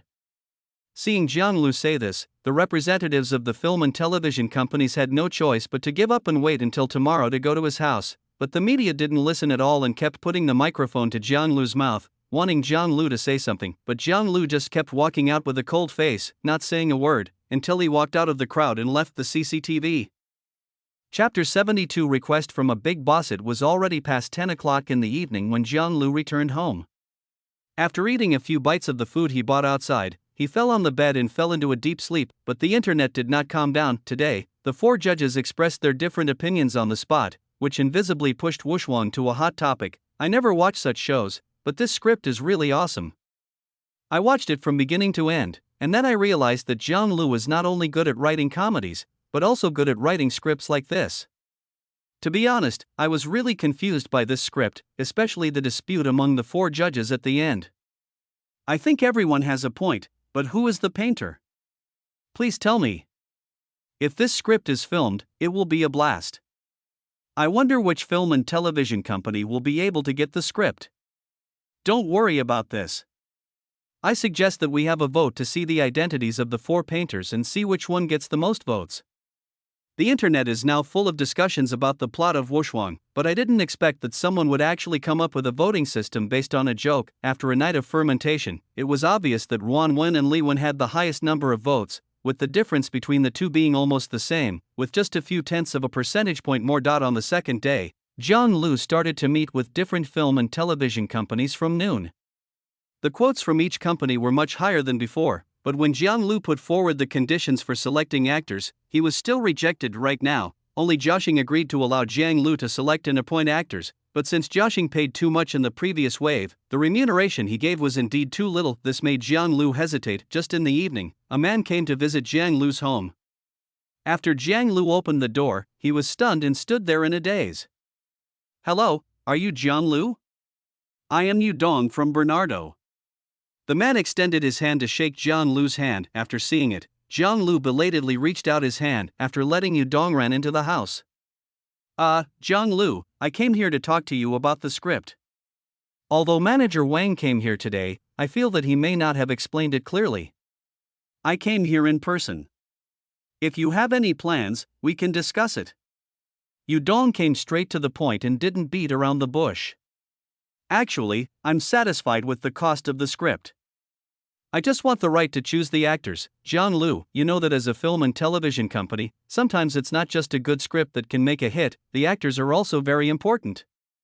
But now that I'm here and I've said what I wanted to say, I want to reserve one main role, which is the actor's rights to the painter in the confession. You can choose the male and female protagonists. Yu Dong thought about it and decided to give in. After hearing Yu Dong's words, Jiang Lu felt very conflicted, because he still wanted to perfectly restore the script of Wuxuang from his previous life. Can I ask if anyone has chosen the role of the painter you chose? If you sell the script to me, I have already contacted Zhou Ruanfa because of the triangle gunfight scene, and he is very interested. Yu Dong's words made Jiang Lu's eyes light up. This couldn't be better, so after another in-depth discussion with Yu Dong, Yu Dong called his secretary, brought the contract, modified it on the spot, and completed the transaction contract for the script. The next day, a piece of news appeared on major platforms. The script of Wuxuang was bought by Bernard Films, and the painter is suspected to be Zhou Ruanfa. The news quickly attracted attention, and after confirmation from multiple sources, it was confirmed that the script had indeed been bought by Bernard. However, no one can confirm whether the character of the painter is Zhou Ruanfa. Painter Zhou Ruanfa is going to play the role? No way? Li Wen seems a little too cowardly. Chow Yun-fat is a little too, brother, the painter is the painter, Li Wen is Li Wen. Who told you that Li Wen is the painter? Hey, your words above brightened my eyes. You know what, if the painter is referring to the domineering Zhou in the previous confession, then Chow Yun-fat really fits the bill perfectly. If the painter is really played by Chow Yun-fat, then I really need to go and watch it carefully. So who plays Li Wen? This news caused a lot of discussion on the internet, and people began to discuss which actor is suitable for the role in Wuxuang. At this time, Aaron Kwok, who was far away in Hong Kong, received a call from his agent after lunch. I asked you about the casting rights. Bernard only got one, and he has already signed with Fa Gu. The protagonist Li Wen and the heroine Shou Qing have not been decided yet, but the decision is in the hands of the screenwriter. This is the prerequisite for signing the contract. After listening to his agent's brief introduction, King Hua hung up the phone. He really liked the script of Wuxuang. He had been reading it from the beginning of the show until its end. He had read the script no less than 7 times, so he made up his mind that if possible, he must play the role in it. So he arranged for his agent to contact and inquire. Now that this is the case, he has no choice but to visit the screenwriter in person. After booking a flight for the afternoon, King Hua flew directly to Yanjing. By the time we arrived at Jiang Lu's home, it was already 9 o'clock in the evening. This time, Jiang Lu was at home recalling and recording some scripts from his previous life bit by bit, but unexpectedly, there was another knock on the door. When Jiang Lu leaned over the peephole and saw that it was Guofu City, he was a little bit incredulous, but the continued knocking on the door made him open it. It really is Guofu City. Yet he smiled and stretched out his hand to Jiang Lu, saying, "Hello, Jiang Lu, I'm Guofu Qing, I'm here to discuss the movie with you." Fortunately, Jiang Lu had met many celebrities since he came to this world. He quickly turned around, shook hands with Guofu Qing, and invited him and his assistant into the room. I'm sorry to come to your house so suddenly. It's a bit intrusive, but I really like your script. I wonder if I can play a role in it. Guofu City stated its purpose directly from the start. Guofu Qing was actually the character that Jiang Lu wanted to find. He originally wanted to wait and contact Bernard again and ask them to contact Guofu Qing. I didn't expect that Guofu Qing would come directly to his house. Could it be God's will? Guofu Qing saw Jiang Lu standing there in a daze and thought he was thinking. Zhang Lu, I can lower my salary. I really want to play a role in it. I know that the role of the painter has already belonged to Chow Yun-fat. No, your lowering of your pay has nothing to do with me. Zhang Lu was interrupted from his thoughts by Guo Fucheng's words and simply waved his hand. Then do you have any other requests? Kunitoshi asked anxiously. No requirements, then I'll give you the role of Li Wan. Guo Fucheng didn't expect that Zhang Lu would agree so readily. He was very excited and went forward to hug Zhang Lu. Thank you. I know you, Zhang Lu. You have very high requirements for the restoration of your script, so you ask yourself to designate the actors. Don't worry, I will do my best to perform and restore the original appearance of your script. Trust me. I definitely believe this. Zhang Lu answered awkwardly, touching his nose. My goodness, if you can't play out the original character, who can? When I was writing the script, the Li Wan in my mind was based on you. After Zhang Lu had a cordially conversation with Guo Fucheng for more than half an hour, Guo Fucheng said goodbye and left, but what the two did not expect was that Aaron Kwok's whereabouts were followed the moment he got off the plane. The entertainment reporter's sense of smell is still very sensitive, so all of Guo Fucheng's movements from the time he arrived at Zhang Lu's house to the time he left Zhang Lu's house were secretly photographed. Chapter 73. This screenwriter is really special. The next day, Zhang Lu recalled the movie and recorded the script at home as usual, but the internet exploded because of a piece of news. King Guo personally visited, and it is said that he may be cast as the protagonist of the script. When you click on the news, you will find a group of photos.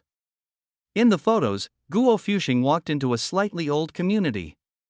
With the text description, everyone knows what happened. This news immediately made some people realize that this seemed to be a very easy opportunity to become famous, because the right to choose roles was actually in Zhang Lu's hands, and Zhang Lu was naturally much easier to deal with than those old hands who had been in the entertainment industry for many years. Soon, various nanny cars appeared in Zhang Lu's community. Suddenly, the community was filled with hundreds of flowers. Many female stars in the entertainment industry are vying for the heroine in Zhang Lu's script. Everyone knows that this script will be a hit if it is made into a movie. This is a godsend for some third-tier female stars or those who have just entered the industry, who have backgrounds but no good opportunities. Dong dong, there was knock on Zhang Lu's door again. Zhang Lu leaned over to look through the peephole and found a group of people standing outside the door. A beautiful woman whom he didn't even recognize was standing in the middle, with 4 people who looked like assistants standing beside her. Although Zhang Lu was very surprised, he still opened the door. Hello, screenwriter Zhang, I'm Li Susu's assistant. We came here to talk to you about the heroine of your movie Wuxuang. A middle-aged man saw Zhang Lu opening the door and extended his hand to Zhang Lu with a smile on his face. After Zhang Lu politely shook hands with the man, he looked past the man and looked at Li Susu, who was wearing sunglasses and posing. He couldn't help but frown slightly. As female stars walked into Zhang Lu's house one after another, some of them walked out with disappointment on their faces. Without exception, everyone was turned away. Zhang Lu obviously didn't expect that so many female stars would come to his door at the same time, blocking him and begging for movie roles. Some pretended to be pitiful, some promised a large sum of money, and some hinted. Although he felt very happy, he still stuck to his bottom line. He still wanted to restore the movie of his previous life.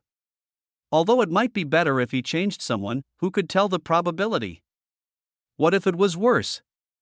He didn't seek to surpass it, but just to restore it. Finally, he became a little impatient with being blocked, so he picked up the phone and called the boss of Berna Pictures, Yudong. He told Yudong about the idea of giving the female lead role to Zhang Jingchu, and asked Berna Pictures to contact Zhang Jingchu. Why Yudong is now also anxious to shoot the movie quickly.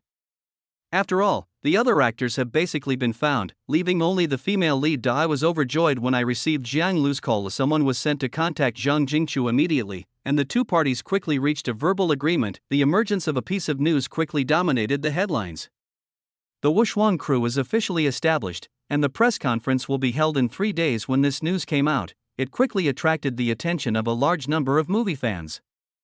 Because of the brain-burning plot of Wuxuang, many people couldn't wait to see the real movie. With the addition of Zhou Ruanfei and Guo Fucheng, who were previously revealed to be joining the cast, it can be said that the cast has box office appeal. At the press conference held afterwards, Zhou Ruanfei and Guo Fucheng arrived at the scene as expected. For a while, the crew of Wuxuang received a lot of attention. When the reporter interviewed Guo Fucheng, he said Zhang Lu is a very kind person and easy to talk to.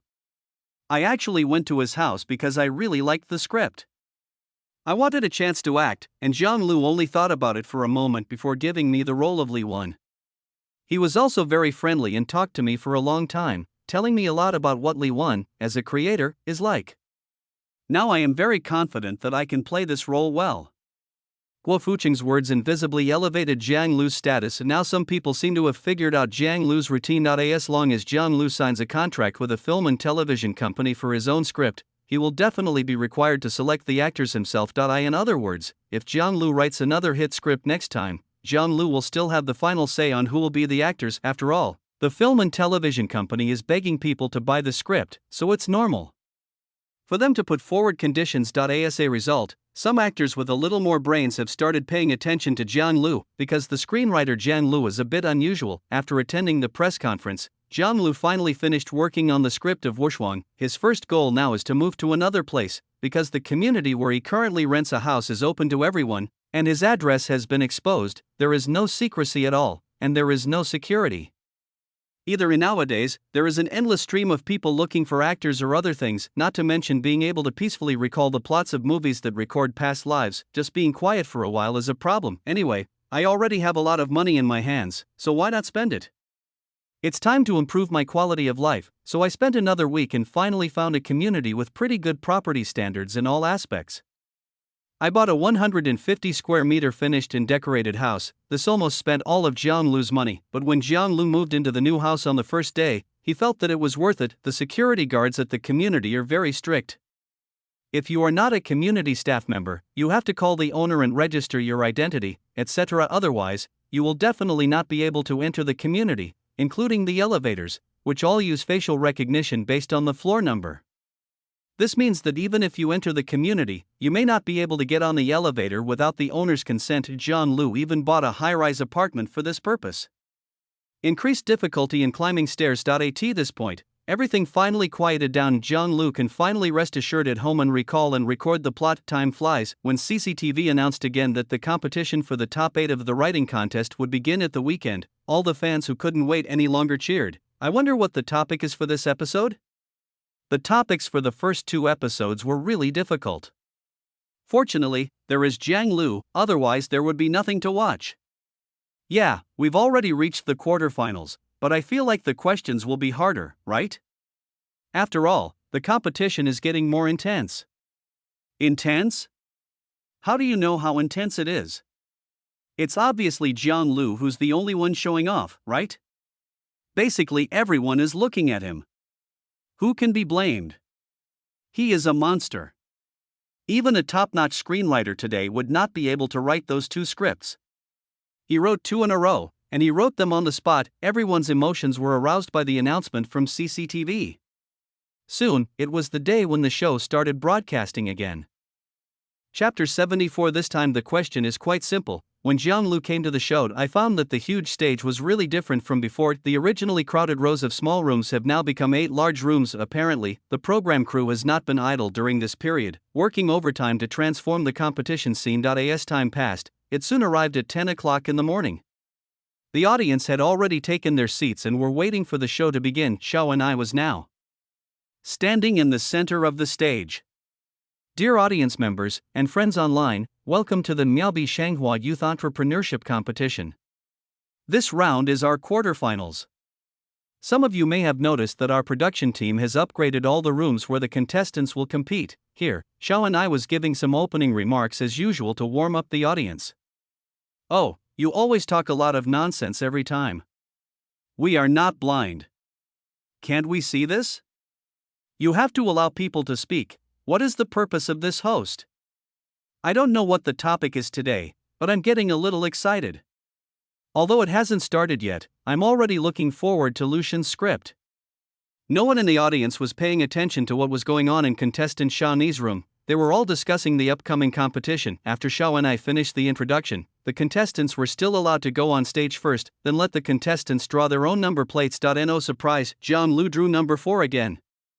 Jiang Lu had a helpless expression on his face, as if he had no desire to live, and hung the number around his waist. When everyone at the scene saw Jiang Lu's number and the expression on his face, mine is really enough. Jiang Lu's number plate is really a true portrayal of metaphysics. Is this the legendary destiny? I'm really impressed, but Jiang Lu's expression is so funny, ha ha ha. The audience suddenly burst into laughter. My fate as Lucian is a bit tragic. It seems he has an inexplicable relationship with the number 4. What's so sad about this? In our place, 8 is big hair, 4 is small hair, although I don't like 4 either. Ha ha. Forgive me for laughing out loud, I am dying of laughter. But it doesn't matter, 4 is 4, what's the big deal? Ha ha. Really, when I saw Jiang Lu's bitter expression, I don't know why I felt inexplicably funny.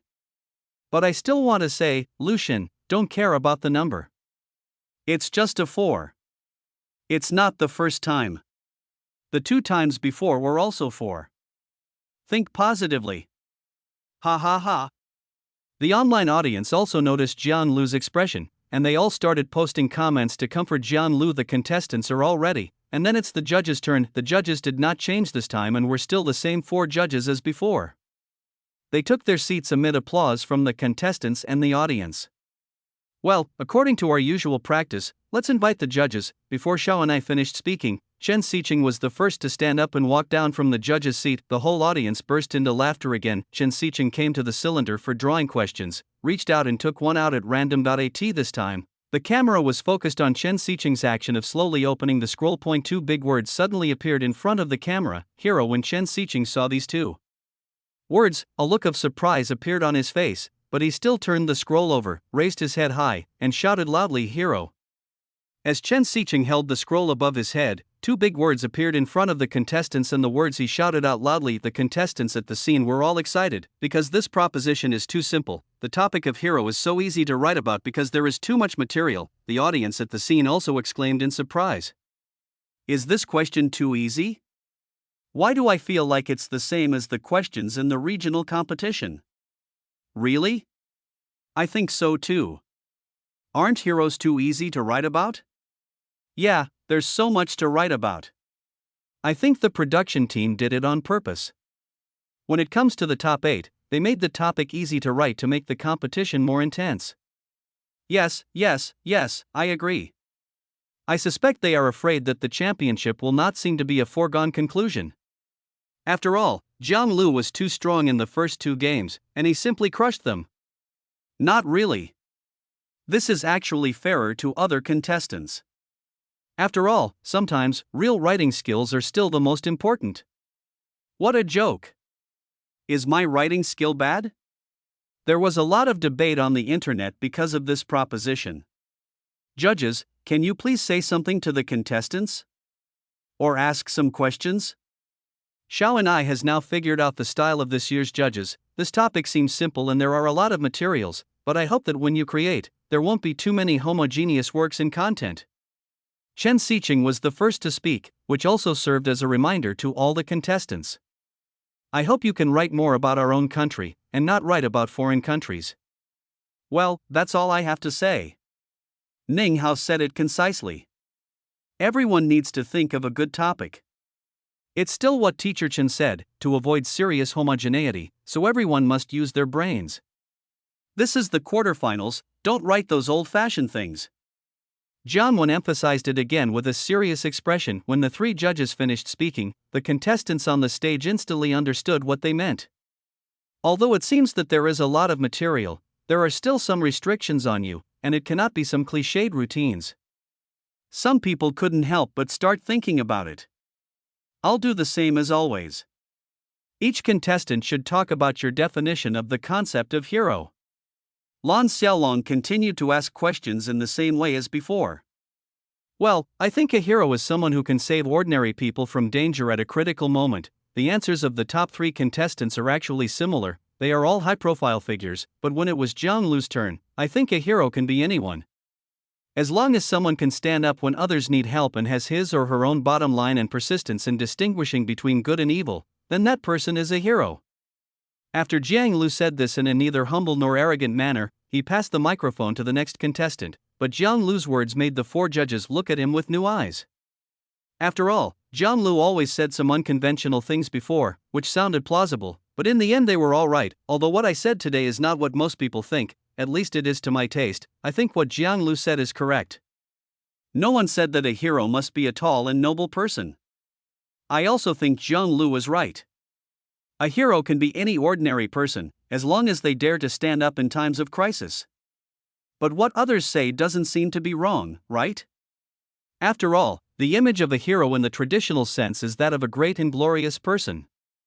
Zhang Lu's words instantly sparked discussions on the internet. As the number of people decreased, the players soon finished expressing their understanding of the heroes. Then, under Xiao's command, the contestants each walked into their own rooms. After the contestants were in place, Xiao and I made the announcement: the quarterfinals of Miao by Shenghua has officially begun. Chapter 75, Stop Talking. Will it feel good if you get slapped in the face? After walking into the room, Zhang Lu couldn't help but be amazed at the room that had been expanded several times and the various facilities that had been completely upgraded. Wow, it's even more luxurious than the new house I bought. It's really a big deal. He walked around, opened a pack of cigarettes, came to the computer desk and turned on the computer. I heard Xiao and I say through the room's voice system, "The game begins." Zhang Lu began to create the cover and the script title with ease. An AI character that looks like the Monkey King in A Chinese Odyssey stands with his arms folded across his chest, holding an axe in his left hand and a large windmill-shaped lollipop in his right hand. Behind him was a group of people wearing black clothes and top hats, running towards the front. In the distance was a sky emitting a glow similar to that of a sunrise. At the bottom of the cover, two big characters read Kung Fu. After Zhang Lu uploaded the finished cover, he opened the document and began to create the first plot. He had read the script of Kung Fu at least 7 or 8 times in his previous life, and he had roughly memorized the entire plot sometime ago. In fact, when Jiang Wen made his suggestion, he thought of the movie Kung Fu, because Kung Fu is very consistent with the theme of heroes. To be precise, it fits the theme of the civilian heroes he mentioned very well. Nearly 20 million viewers flocked to Zhang Lu's live broadcast room from the very beginning. When people saw the cover uploaded by Zhang Lu, they started talking about it immediately. Kung Fu? What does that mean? Isn't it about heroes? Brother, hero is a proposition. Who told you it is a topic? A martial arts movie? But it doesn't look like it based on the cover. Look at the people in black clothes behind them. They look like modern people. Do you even need to look at the background? There were lollipops in ancient times? I'm really impressed. What are you looking at behind you when you hold such a big lollipop in your hand? The audience immediately started talking when they saw Zhang Lu's cover. Zhang Lu always uses these confusing questions. Don't say anything else. Just tell me if it works. Aren't you curious? That's fine, it works, it must work. The 4 judges began to patrol the room, and when they came to Zhang Lu's room, who knows what bad things Zhang Lu is up to? When Jiang Wen saw the script cover for the first time, he immediately started laughing. I don't know what kind of subject he's writing this time, it looks like an action movie to me. Ning Hao stared at the cover and read the contents carefully before speaking. The other 3 nodded in agreement. Is it that kind of chivalrous thief? Chen Xiqing made a deeper guess. It's hard to say, but looking at the cover, it doesn't look like it. If it's a thief, it shouldn't have such a bright cover. It should be a darker style, right? Lan Xiaolong thought about it and shook his head to deny Chen Xiqing's guess. That's a hero. Otherwise, I really can't think of any hero that can come out of Kung Fu to save the country and the people. Chen Xiqing guessed again. At this time, netizens on the internet were anxious. He is such a good guesser. It is always him. He has led me astray many times. Yes, me too. Why is it that when he becomes a judge, he seems to forget to bring his brain? Everyone else has a high IQ, except him. He always stands out. Teacher Chen, please stop talking. What's the point of your blind guessing? You guessed wrong, and then you started to believe that it was what you thought. How would you feel if you got slapped in the face again? People started to complain about Chen Xiqing online. After an hour of creation, Zhang Lu completed the first paragraph of the story, in a shot from low to high according to the nameplate of a seat, Inspector Chen, but the name is read from right to left. As the camera zoomed out and rose, a man with not much hair on his head sat in Inspector Chen's seat, but he was staring blankly ahead. Someone was heard shouting help. In the room. As the camera kept moving, it turned out that there were many People in the room, police, criminals, and ordinary people who come to report crimes, but the clothes look very much like those worn during the Republic of China period. Everyone turned their heads and looked upstairs, accompanied by the sound of continuous screams. The camera gradually moved to the second floor. There was a plaque hanging on the wall with the 4 big characters "Evil Nemesis" written on it. Suddenly, a policeman was thrown out, hit the plaque, and then fell heavily to the first floor. It happened to be not far away from where Inspector Chen was looking. Then a man wearing a cowboy hat appeared. As he walked, his boots tapped the ground, making a clang-clang sound. He took a few steps forward. He shouted very arrogantly, "Who else?" After seeing the man shouting arrogantly, all the other policemen lowered their heads or pretended to be busy with other things. A woman dressed beautifully appeared behind the man. The woman looked carefree and was smoking a cigarette. The man took off his hat, turned around and pointed at the woman behind him and said slowly, word by word, "Such a beautiful woman was brought here by you just because she spit on the ground. Is there still law? Is there still justice?" He showed a mocking expression at the end. "Your chief has to give face to our crocodile gang, otherwise he wouldn't be the chief. Don't you know me?" He talked as he walked, and came to the railing on the second floor, shouting at the policeman who had just been thrown from the second floor and was now lying on the ground with his life or death unknown. "I'm sorry, I really didn't know she was your wife." A policeman, whose head was also covered in blood, curled up on the ground and spoke with a trembling voice. "Hey Tue," the man spat directly into the policeman's face. The police instinctively dodged. "You dare to hide?" The man simply kicked over the boiling kettle on the stove. The boiling water instantly poured all over the injured policeman. The police screamed instantly. "Walk!"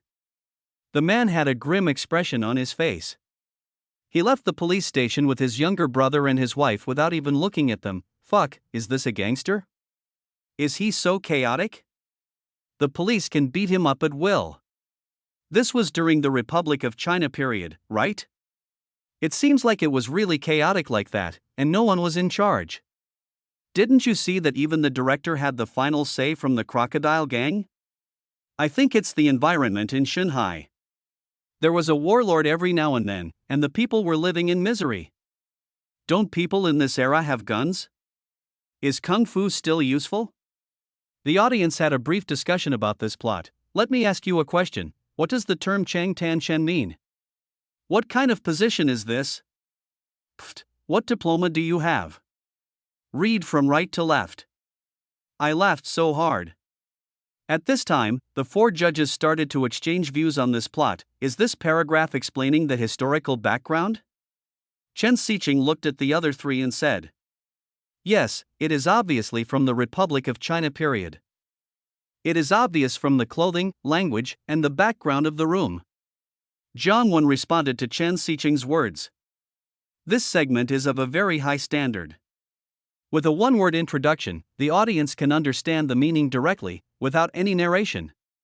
Ning Hao gave a very high evaluation. Lan Xiaolong turned his head to look at Ning Hao, and the two smiled at each other. Jian Lu's fingers kept moving, flying quickly on the keyboard, and the next plot soon appeared in front of everyone. Chapter 76. What type of script is this? At this time, the gangster boss walked out of the police station with the woman and his men. I'm not in any business of making movies. On Sundays, there was no one in the cinema. The gangster boss looked at the empty movie theater across the street. Where's the car? The woman asked. It was then that everyone realized that the car was gone, and the originally bustling street was now empty. The gangster looked around and felt something was wrong. Go back. He took everyone back to the police station, but the 2 policemen inside the police station suddenly closed the door. Immediately, a large number of men in black suits and top hats appeared on the street, each holding an axe. Call someone. The gangster boss shouted decisively to his men. One of his men immediately took out the flare he was carrying and set it off. In an instant, a gorgeous group of fireworks bloomed in the sky. No need to post it, country bumpkin. When you beat up the police, I took care of all your minions. A man who was also wearing a black suit but a white top hat approached the black boss while speaking, but he grinned. The ugly teeth that were stained by smoke were exposed. Axe gang, I'm going to fight you. Immediately the 2 sides started exchanging fire, but it was obvious that the gangsters' men were few in number and they were armed with pistols, while the other side had been prepared with more men and were using submachine guns. In just a few seconds, all of the gangsters' men were killed. Seeing that the situation was not good, the gangster boss ran away, but one of the Axe Gang's men threw an axe in an instant, hitting the black boss's leg accurately and chopping off his calf directly then. The ex-gang boss wearing a white hat took the axe handed over by his man, danced slowly towards the black boss who was lying on the ground. As soon as the gangster begged for mercy, the Axe Gang leader kept chopping him with an axe, and he was dead in the blink of an eye. Brother Chen. The little brother who had just thrown the axe said to the boss, whose face was covered with sweat as he was chopping people, it turned out that the gangster's wife was still alive. She was just staring blankly at her man being hacked to death on the ground. She was so scared when Brother Chen turned his head and looked at her. Brother, please let me go. The woman was crying and trembling with fear. Don't be silly, sister-in-law. I don't kill women, so go away. Thank you, brother. The woman turned around tremblingly and took a few steps. Brother Chen waved his hand and one of his men handed him a shotgun. Without any hesitation, he shot the woman in the back. The woman was blown 2 meters away by the powerful impact. Police, come out and clean the floor. After Brother Chen handed the gun to me and turned away, I shouted loudly towards the police station. I in the picture, Inspector Chen in the police station had a table full of money and was counting the bills one by one, sweating profusely. Then there are various clips showing axe assassinations, opening casinos, and restaurants. The whole process was interspersed with Brother Chen dancing with a growing group of his men. It was really dark. Was that era so dark? What the hell is this? If the police are like this, how can other people survive? This Brother Chen really has no moral bottom line. He said he would not kill a woman, but he still killed her and shot her in the back. He has no manners at all. I thought the Crocodile Gang was the biggest villain, but I didn't expect it was the Axe Gang. The audience in the auditorium kept marveling at the scenes in the footage, and at the same time gained a new understanding of what Brother Chen did. This is gangsters robbing gangsters, but this Brother Chen is really a gangster. I originally thought that the Crocodile Gang was gangster enough and inhumane enough, but this Axe Gang is even more shameless. Look at the people he killed, and his power is growing. I'm afraid he has unified the underground industry in the entire Shanghai city, right? The Last Dance was really good. Did you notice? Even though they are a bit notorious, the dance was really amazing. Why I want to learn this part when I see them dancing. I feel they dance very excitingly. I have to say, Brother Chen's mouth full of black teeth really surprised me. This is what a person who smokes all day long, and has smoked for 20 or 30 years, would have to have. This is the level, right? Viewers online also began discussing this plot. Hey, why does this technique look like the montage technique in movies? How did Jiang Lu write it? Ning Hao asked the 3 people beside him puzzledly. Are you talking about the dancing scene at the end? I noticed that, too. It was interspersed with constant assassinations, the constant occupation of new territories, the opening of businesses, and the increasing number of people dancing, alluding to the growing power of the Axe Gang. This scene was actually very good, with the skillful use of these camera languages. In less than a minute, it told everyone that the Axe Gang was growing in power. Jiang Wen nodded to show his agreement with Ning Hao. It seems that Jiang Lu has written something like this before.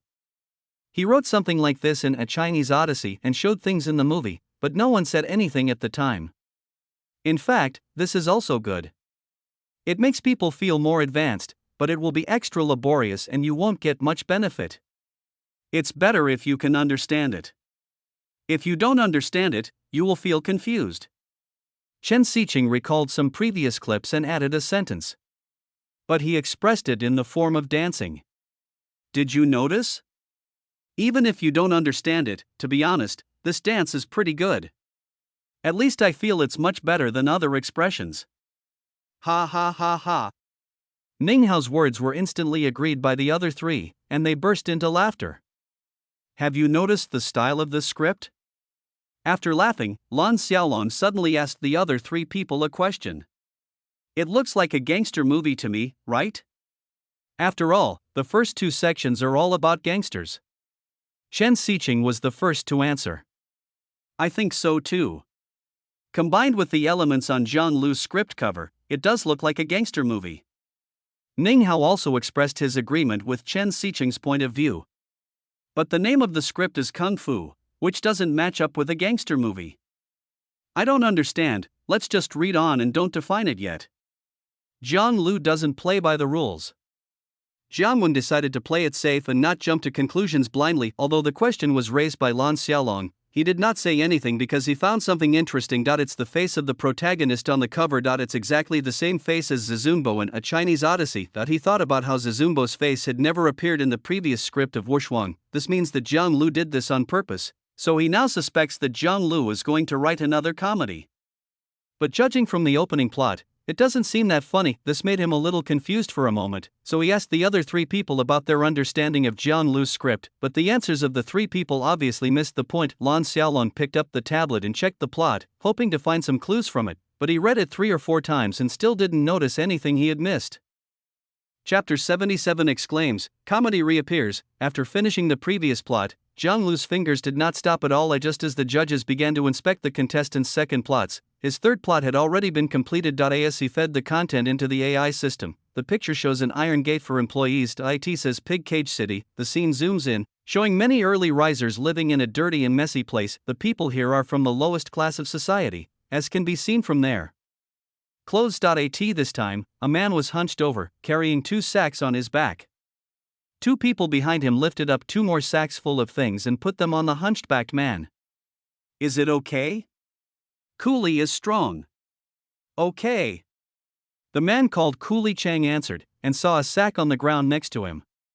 He hooked and picked it up from behind. The sack full of things flew precisely above him. This time, he was carrying 5 sacks on his back and walking away briskly. The scene is again a clothing store, with the name of the store Dugwan Western Clothes hanging on the wall outside the store. The scene then switched to a small shop selling breakfast. A man in silk pajamas was sitting at the door.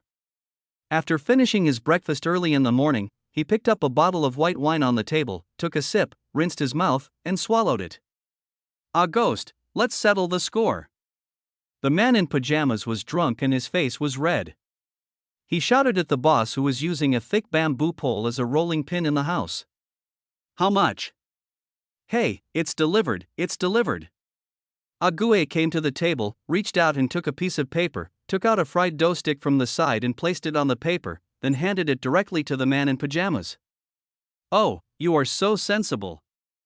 The man directly reached out and took the fried dough sticks handed to him by Ague, and then reached out and took several more fried dough sticks from the bowl and put them on the paper.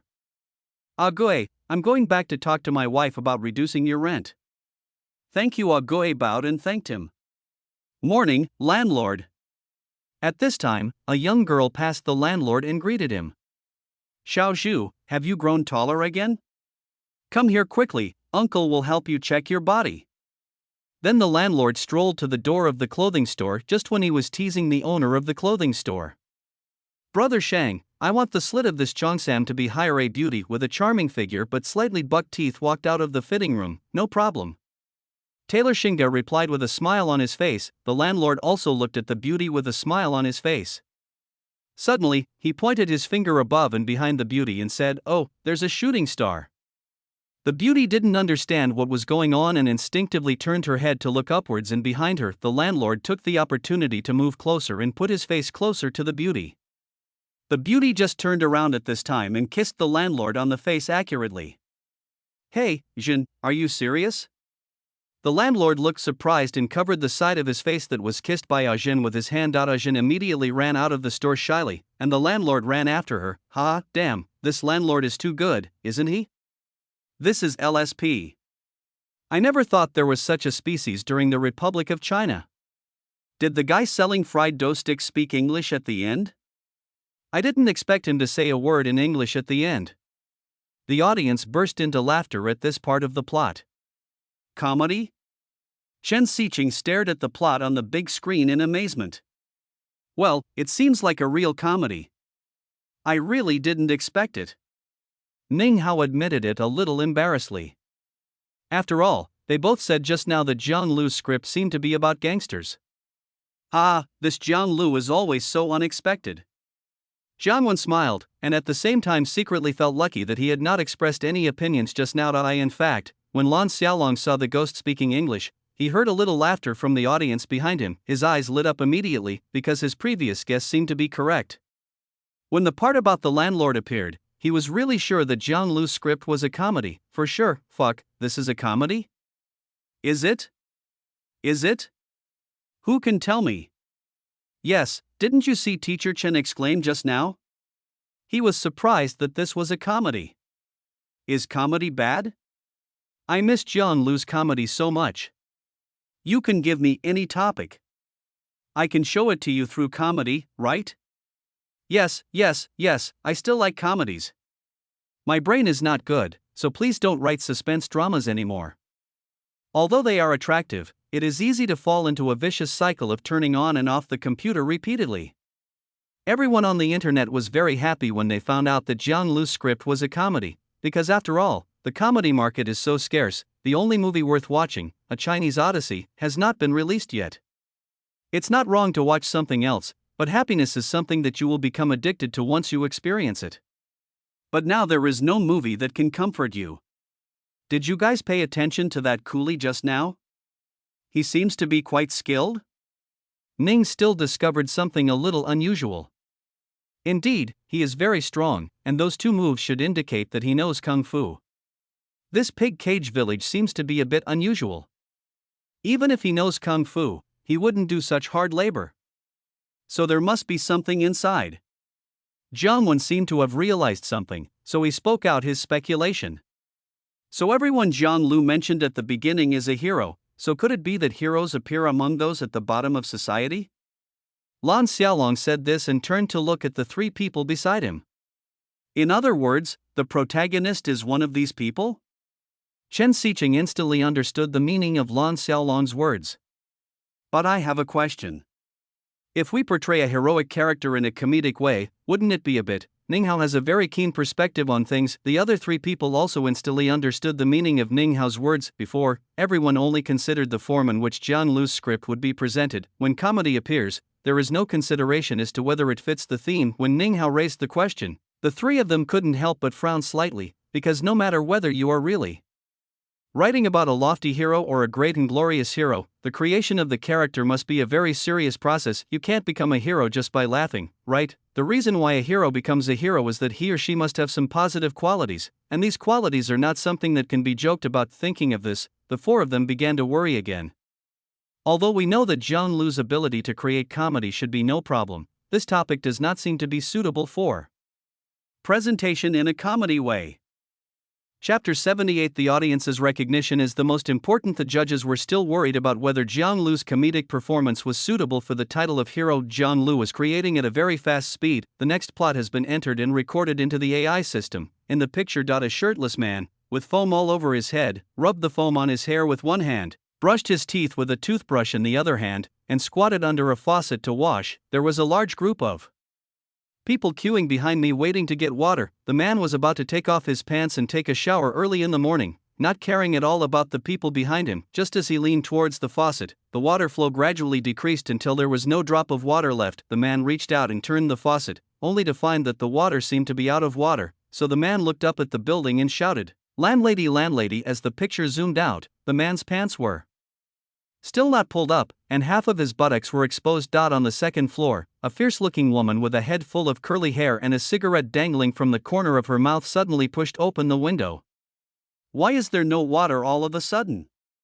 The man spread his hands and asked the landlady. The landlady slammed the window shut and ran downstairs quickly. She was wearing a white nightgown and walking into the yard surrounded by several dilapidated buildings, holding a white silk handkerchief in her hand. "You don't have to pay for water? You bastards didn't even pay your rent this month, and yet you're still spouting all that bullshit." The landlady said this as she walked up to the shirtless man. "But I was only halfway through washing my hair when you turned off the water." "I'm not just shutting it off now. Starting tomorrow, the water supply will be cut off on Mondays, Wednesdays, and Fridays, and intermittent on Tuesdays, Thursdays, and Saturdays." "What do you think? What are you doing with your squinting eyes and howling like ghosts?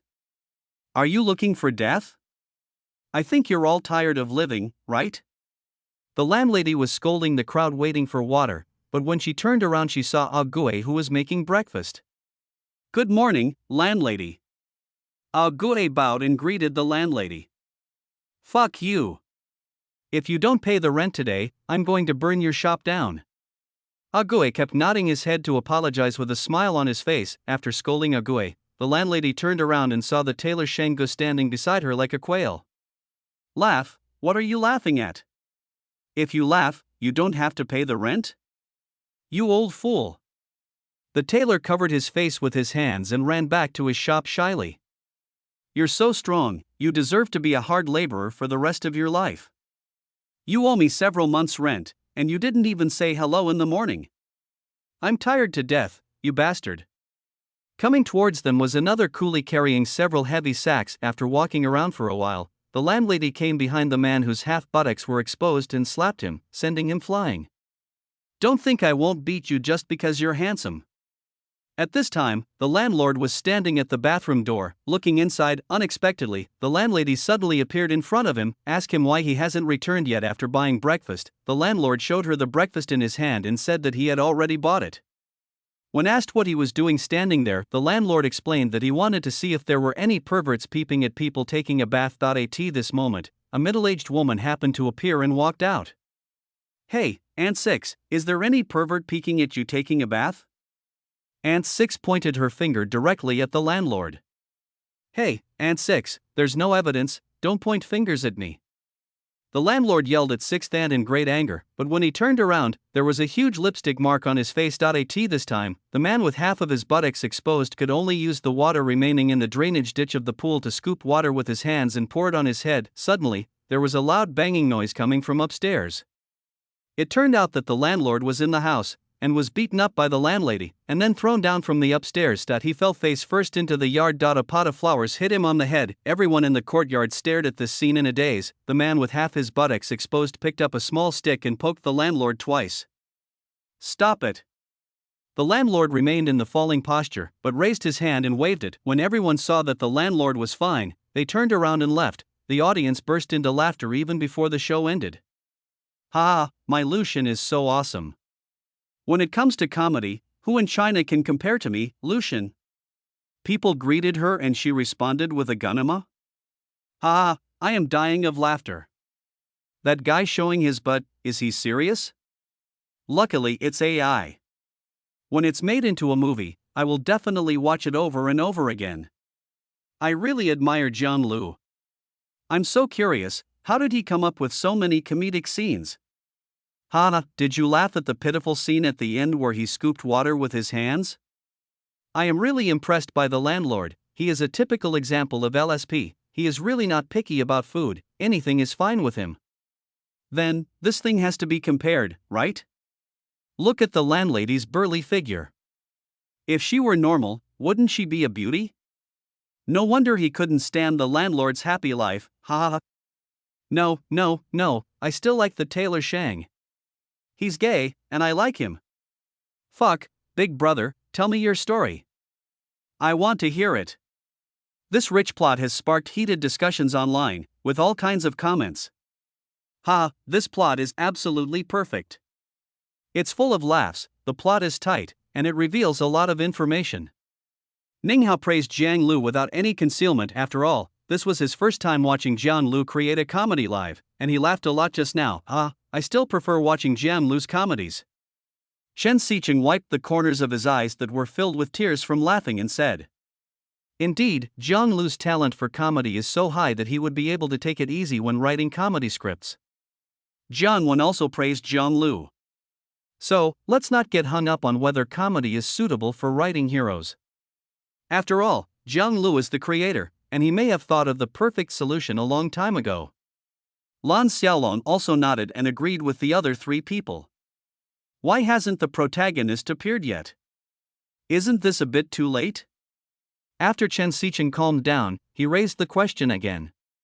It is true. I hope the protagonist will appear in the next plot, otherwise it will be too late. Ning Hao also nodded and agreed with Chen Xiqing's statement. It may be because the previous plot was too compact. The plot was compact and revealed a lot of information. When there is a lot of information, it makes people feel that the protagonist has not appeared yet and there is a lag. Jiang Wen thought for a moment and then began to explain. What we said is actually useless. The audience doesn't feel it. They just think it's funny and good. In fact, no matter how good a script or film is, it is not a good work if the audience doesn't approve of it. Lan Xiaolong found that no audience had complained about Jiang Lu's script so far, so he spoke up, but the other three were stunned after hearing Lan Xiaolong's words, but then they understood what he meant. So for the time being, no one is worried about the fact that the protagonist has not appeared yet. Chapter 79. Why does this protagonist look familiar? After Jiang Lu finished writing the previous plot, he glanced at the time on his computer and it was almost noon. He stopped and took a short rest. At this time, the staff started to deliver lunch to each contestant. This lunch was exactly the same level as the last lunch Jiang Lu had after his software was upgraded. After a hearty meal, Jiang Lu immediately returned to his seat, his fingers tapping rapidly on the keyboard. Soon, the next part of the story was presented to everyone. Outside Pig Cage City, a group of children were playing football. Suddenly the ball was kicked away, and a man appeared and stopped the ball with his foot. As he gently kicked the ball, it kept rising and falling under his feet, and he even showed off his football skills. A group of children stood in a row not far away, watching this man show off his ball skills. "Uncle, can you teach us how to play football?" "Still playing football?" The man suddenly raised his foot and kicked the ball hard, bursting it. The man's name is Ashing. He came to Pig Stable Village with his friends to see if it was possible to scam some money. When the child saw the football being stepped on, he burst into tears accompanied by the crying of a child. The two men walked side by side, wearing top hats, and entered the Pig Cage City. The two walked straight into a barber shop. The barber inside was the man who had half of his but exposed before. "Who cuts hair?" He saw a guest coming and asked. "My big brother." Ashing took off his hat and looked at the barber, who was wearing pants but with half of his buttocks still exposed. He was surprised but didn't say much. Then the barber quickly cut the hair of the fat man called Big Brother. "I'm done. Thanks for the 50 cents. "Wow," Ashing exclaimed. "Isn't it beautiful? Why do you cut it so beautifully? Who told you to cut it so beautifully? Are you looking for trouble?" The barber was confused by Ashing's series of questions. The fat man sitting on the chair cooperated with Ashing very well, with a very deliberate ferocity on his face. At the same time, he lifted his clothes back, revealing 2 axes tattooed on his chest. The fat man shook violently, and all the fat on his body shook and trembled. "Brother, don't be angry, he is my friend, let me talk to him." As he spoke, Ashing walked towards the barber. "Brother Axe Gang, you saw the 2 axes with your own eyes. You are a bad guy. You cut his hair so beautifully. It will kill people. Do you know that? Have no idea?" The barber was stunned and shook his head. "So, you're really something. Well, I'm talking to you about speculation. Just pay me some money and I'll help you settle it, okay?" Not good. The barber continued to speak in a daze, shaking his head. The fat man shook his fat again, looking very angry. "I've helped you with this. You've seen it. If it's convenient for you, you can take out some and set up 10 or 8 tables. If it doesn't work, half a table will do." "Oh, so you're blackmailing me." The barber finally understood. "Hey, big brother." When Ashing saw the barber say this, he screamed and turned around. As a result, the fat man actually fell asleep. "Ha, this fat guy actually fell asleep. How could he sleep during such an important part?"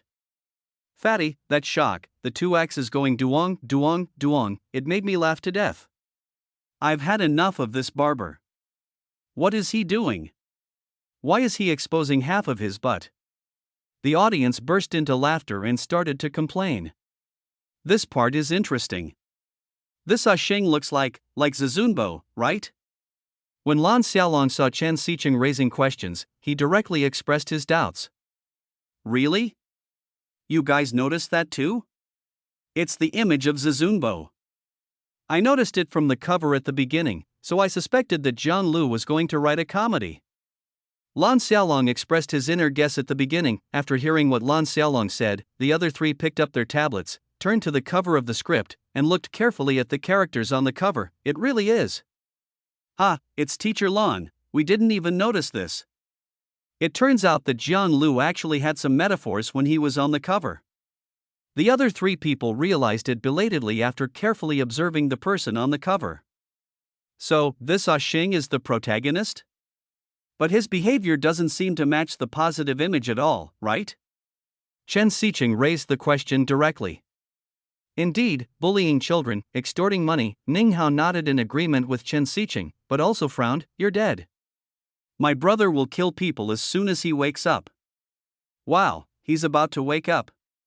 Xing tried to intimidate him forcefully. I'm not afraid. The barber still shook his head and spoke slowly. Even if you kill one of me, there are still thousands and millions of me. In the picture, the poor people in Julong village all gathered around and stood at the door of the barber shop. Xing pushed the barber away and stood on the steps, shouting to the crowd below, Who are you? Who sticks out? The Axe gang leader is taking a nap in there. You who are not afraid of death, take a step forward. But everyone took a few steps forward. Oh, then there is no room for negotiation. Okay, according to the rules of martial arts, it's a one-on-one duel. It's one-on-one, no one is allowed to break the rules. Seeing this, Xing had no choice but to quickly set up the rules of the underworld. Then he glanced at everyone and pointed. The lady with the onions, come out. Then an old lady with tan skin came forward, holding a bundle of onions. Why are you looking so fierce? Do you think you can beat me? I'll let you punch me, hit me. Suddenly there was a sound of breaking air, and the ant swung her fist and hit Xing in the abdomen. Xing immediately spat out a mouthful of blood. Xing wiped the blood from his mouth and asked, Auntie, what are you doing? I am a farmer.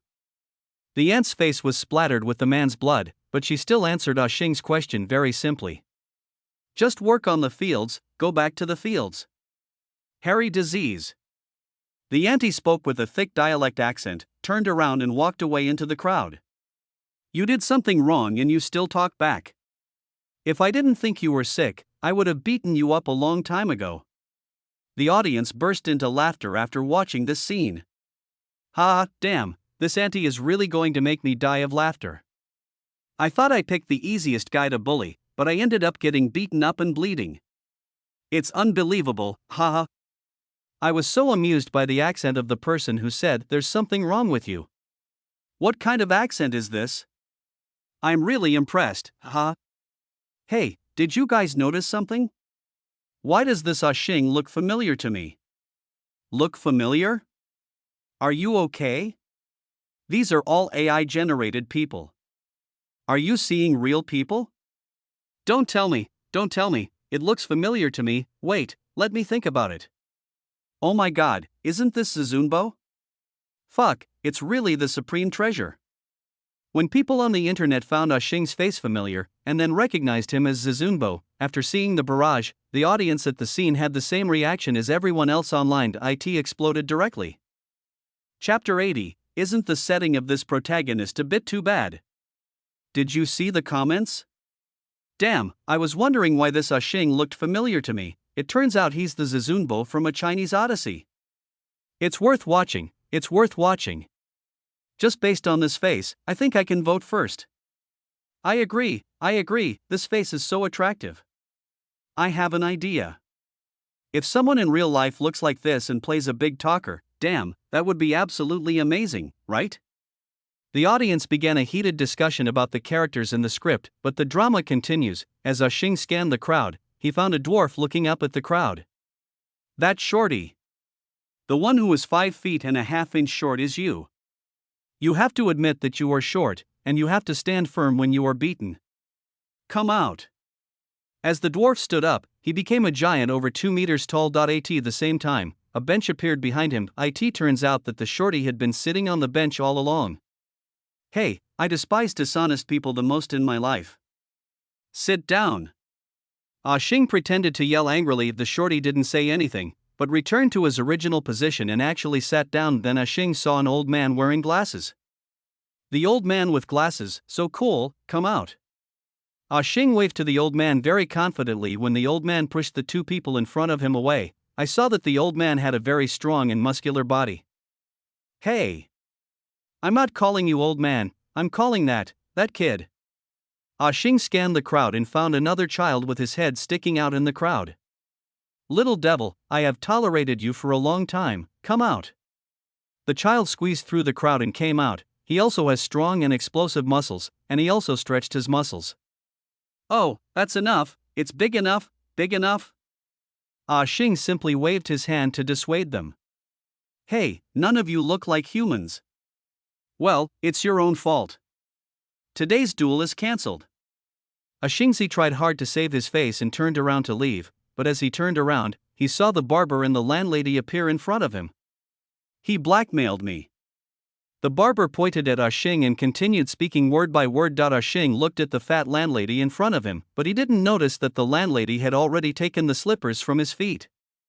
Oh, fatty, you're the one in charge, right? Fat woman. The landlady took the slippers in her hand and slapped Xing on the face with a slap. Hey, the axe gang. The axe helped. The landlady hit Xing on the head again. Brother. Xing yelled, but in the picture, the fat man was still sleeping in the barber shop. Big brother. Once again. You have to pay for the medicine. Xing kept retreating. The medicine cost. Then the slippers came again. One of our own. You are one of us. The two of them had already started running, all right? Seeing that the landlady was actually catching up with him, Xing shouted loudly, "Oh my god, damn." The landlady didn't care at all. She walked up and hit Xing hard with her slipper a few more times. If you have the guts, I'll call someone. You have a dead mouse in your waist and you are pretending to be a hunter. Who are you going to call? The landlady could tell at a glance that Xing was not a member of the axe gang at all. Xing took out a firecracker, brought it close to the fire, lit it, and then said to the landlady with the firecracker in his hand, "One arrow pierces the clouds, and thousands of troops rush to meet us." Then he threw it directly behind him, then the sound of firecrackers rang out. Wait for death, don't leave, you. Buy a coffin. At this time, a group of people really came out through the fence of the wall behind Xing, and were walking along the wall towards the gate of Pig Cage Fortress. That 5-inch tall dwarf is so envious of me, his legs are so long. The part where he called the old man with glasses almost made me die of laughter. The contrast was too big, right? Click on him and then skip it hastily. Ha ha, this part almost made me die of laughter. Why are all the people like this?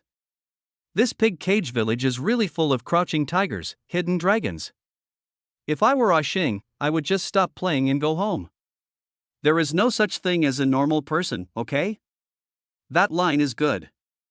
One arrow pierces the clouds, and thousands of troops rush to meet us. I felt that, too. Even though he looked a little slovenly, his shouting was very powerful. Ha ha ha. The audience laughed continuously and talked about the plot. This pig cage village is simply unbearable to stay in. Ha ha, it's a dangerous place, it's really. This Xing is really too miserable, every person he chooses is so perverted. Why do I feel like Lucian is talking about me? Every time his number is related to 4, just like this protagonist, it's metaphysics. Ha ha ha. Didn't you notice that at the end, after the firecrackers were thrown, a group of people really appeared on the fence? You mean, the protagonist is really a member of the axe gang? No way? Isn't it too low to use such a small firecracker? The audience online also sent barrage comments about this plot and started to complain. Isn't this Xing a bit embarrassing? Why do I feel that he is even inferior to the supreme treasure in the story? Although Chen Xiqing was also amused by the joke, he still did not hold back when it came to his words. It's indeed a bit too bad. I can understand that there will be a change in the end, but the character setting in the beginning was too low. Wouldn't it feel too abrupt for him to become a hero in the end? Ning Hao still agreed with Chen Xiqing's words. It was indeed a bit difficult to understand why Jiang Lu set the protagonist's character to be so poor. No, don't you think that the protagonist is the kind who wants to do evil, but learns to do evil in a weird way? Jiang Wen still refuted their views. I see that. That's why I said that. It's like someone who has the will but not the guts. Wouldn't this setting make him look even more despicable? I think so too. It's better for the bad guys to be bad guys and the good guys to be good guys. This guy walks in the middle and seems particularly inferior. Chen Xiqing and Ning Hao sang the same tune and expressed that they really couldn't accept the setting of this protagonist. No, look at this part, Jiang Wen directly called up the images on his tablet and started arguing with the two of them. Only Lan Xiaolong did not join in the debate, but kept watching the protagonist's performance. In fact, he secretly supported Jiang Wen's statement in his heart. He could see that Xing's series of actions actually contained some bottom line and kindness. In fact, in the previous plot, whether it was the ant holding the onion, the barber, or the landlady at the end for an adult male, if he really wants to do evil, he will not fight back. But now, if you say that Xing, as portrayed by Jiang Lu, is cowardly, he dares to go to other people's territory to extort money.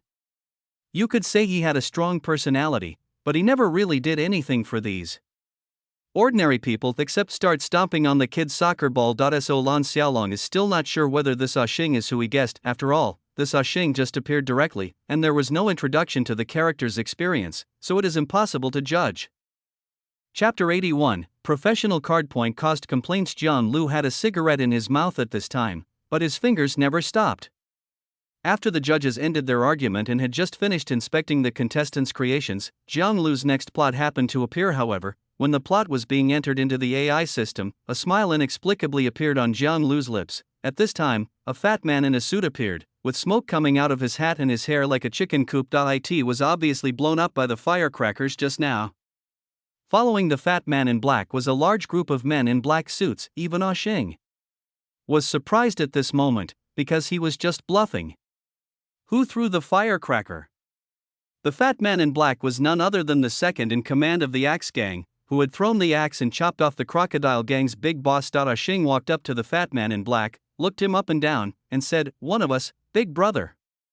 As the picture zoomed out, we could only see Xing talking to the leading fat man in black. Then the fat man in black led his brothers and walked towards the pig cage city. In the picture, through his open collar, there is really a pair of crossed axes tattooed on his chest. The landlady watched from afar, and the disdainful expression on her face gradually became serious. The Axe Gang walked into the courtyard. The sky above was also covered with dark clouds, and the Axe Gang's followers were slowly covering the heads of everyone in Pig Cage Village. The whole sky darkened. The landlady slowly turned around and said to the people in Pig Cage Village behind her, "What are you doing? It's raining, go home and collect the clothes." Just as he finished speaking, the fat man in black and the Axe Gang members approached from behind. "Fat woman." The fat man in black pointed at the landlady and shouted. The landlady didn't even bother to move her head. Her feet became invisible and she ran as fast as she could. In an instant she ran upstairs, lay on her bed and covered herself with a quilt. For a moment, there was chaos. Everyone in the Axe Gang looked towards the landlady's room with their mouths wide open in shock. "You want to blackmail me too? I'm not afraid."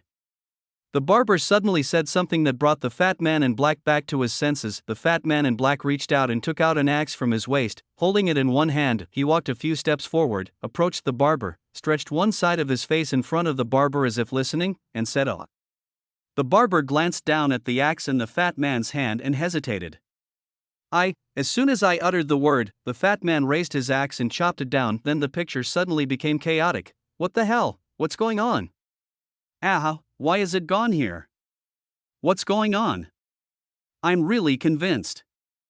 Jiang Lu, what are you playing at? What's going on? It's gone at the critical moment." "Jiang Lu, you did it on purpose, didn't you?" Just as everyone was concentrating, just when everyone thought the barber was going to meet with misfortune, the picture is gone. Fuck, no way? I feel a little uncomfortable now, uncomfortable in my heart, all kinds of discomfort. Jiang Lu, this is not good, you will be punished. It's so sad. Why did it die at such a critical moment? Couldn't you write a little more? Do you have to write a few more words? People started to complain online, but fortunately, Jiang Lu's next plot appeared more than 10 minutes later. As the picture appeared, the barber was still standing there, unharmed. The younger brother behind the fat man in black slowly turned his head and looked behind him. There seemed to be a person in the trash basket at the gate of Pig Styrofoam Village. The younger brothers rushed to the trash basket. How could this happen? Did anyone see it? The fat man in black was sitting in the trash basket at this time, obviously seriously injured. The younger brothers shook their heads. The younger brothers were just about to reach out and help him out. Don't move, it's broken. Call someone. Call someone.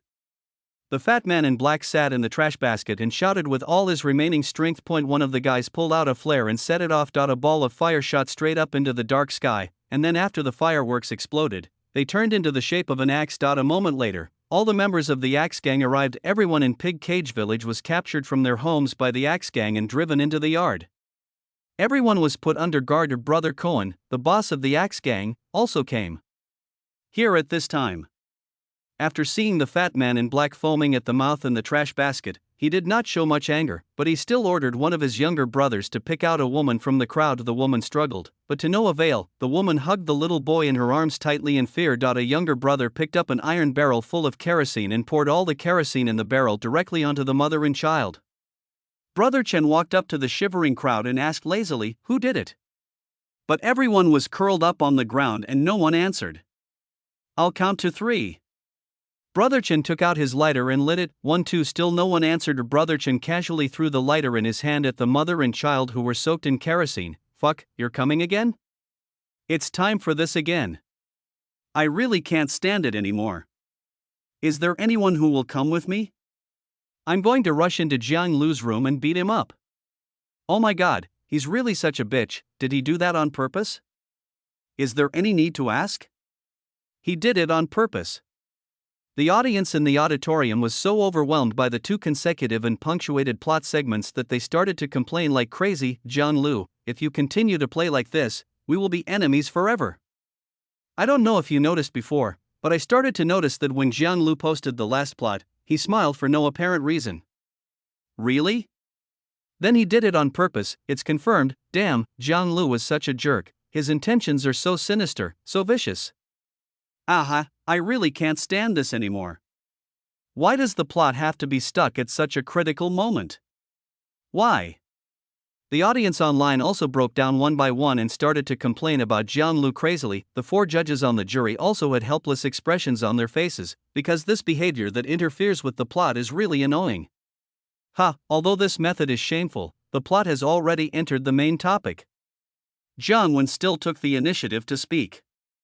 Yes, the involvement of the Axe Gang has definitely entered the official plot. I just don't know how the protagonist will be transformed into a heroic character in the end. I'm a little curious. Ning Hao still feels that the protagonist's personality is too difficult to change. I've discovered a problem. It seems that we still don't know the name of the protagonist. Is he called Aixing? Chen Xiqing's sudden question startled the other 3. It seems to be true. Until now, I still don't know the name of the protagonist. It seems too simple. It looks like a nickname, or even a pet name. This seems like a big problem, but it seems impossible to say that Jiang Lu forgot and ignored this problem. The 4 of them were instantly confused again, because no one could guess what Jiang Lu was up to. Chapter 82. It's really kung fu. Jiang Lu wrote the script at a very fast speed without stopping at all. While everyone was still complaining and discussing, the judges were still confused. His next plot was once again presented to everyone. In the picture, a sturdy man suddenly appeared and caught the lighter with one hand that was about to fall on the poor mother and son. He closed the lighter, walked in front of the mother and child, and said in a serious tone, "I did it." The man was none other than the coolie who had carried the heavy bag before. A few seconds later, all the Axe Gang members rushed towards Kalikiang with axes in hand and ferocious looks on their faces, shouting, but Kalikiang was no ordinary man. He jumped up and kicked the 2 men away. Afterwards, any Axe Gang member who came forward was kicked away by him. It can be seen that this person's leg skills are very good, but the number of Axe Gang members was too large.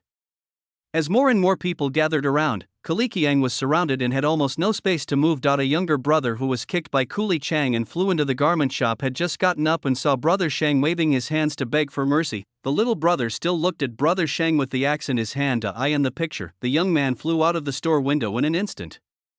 Then I saw Brother Shang taking down 2 bamboo poles that were hung with iron rings, and the 2 rows of iron rings slid down onto his arms. He was shirtless at this time, with his arms covered in iron rings.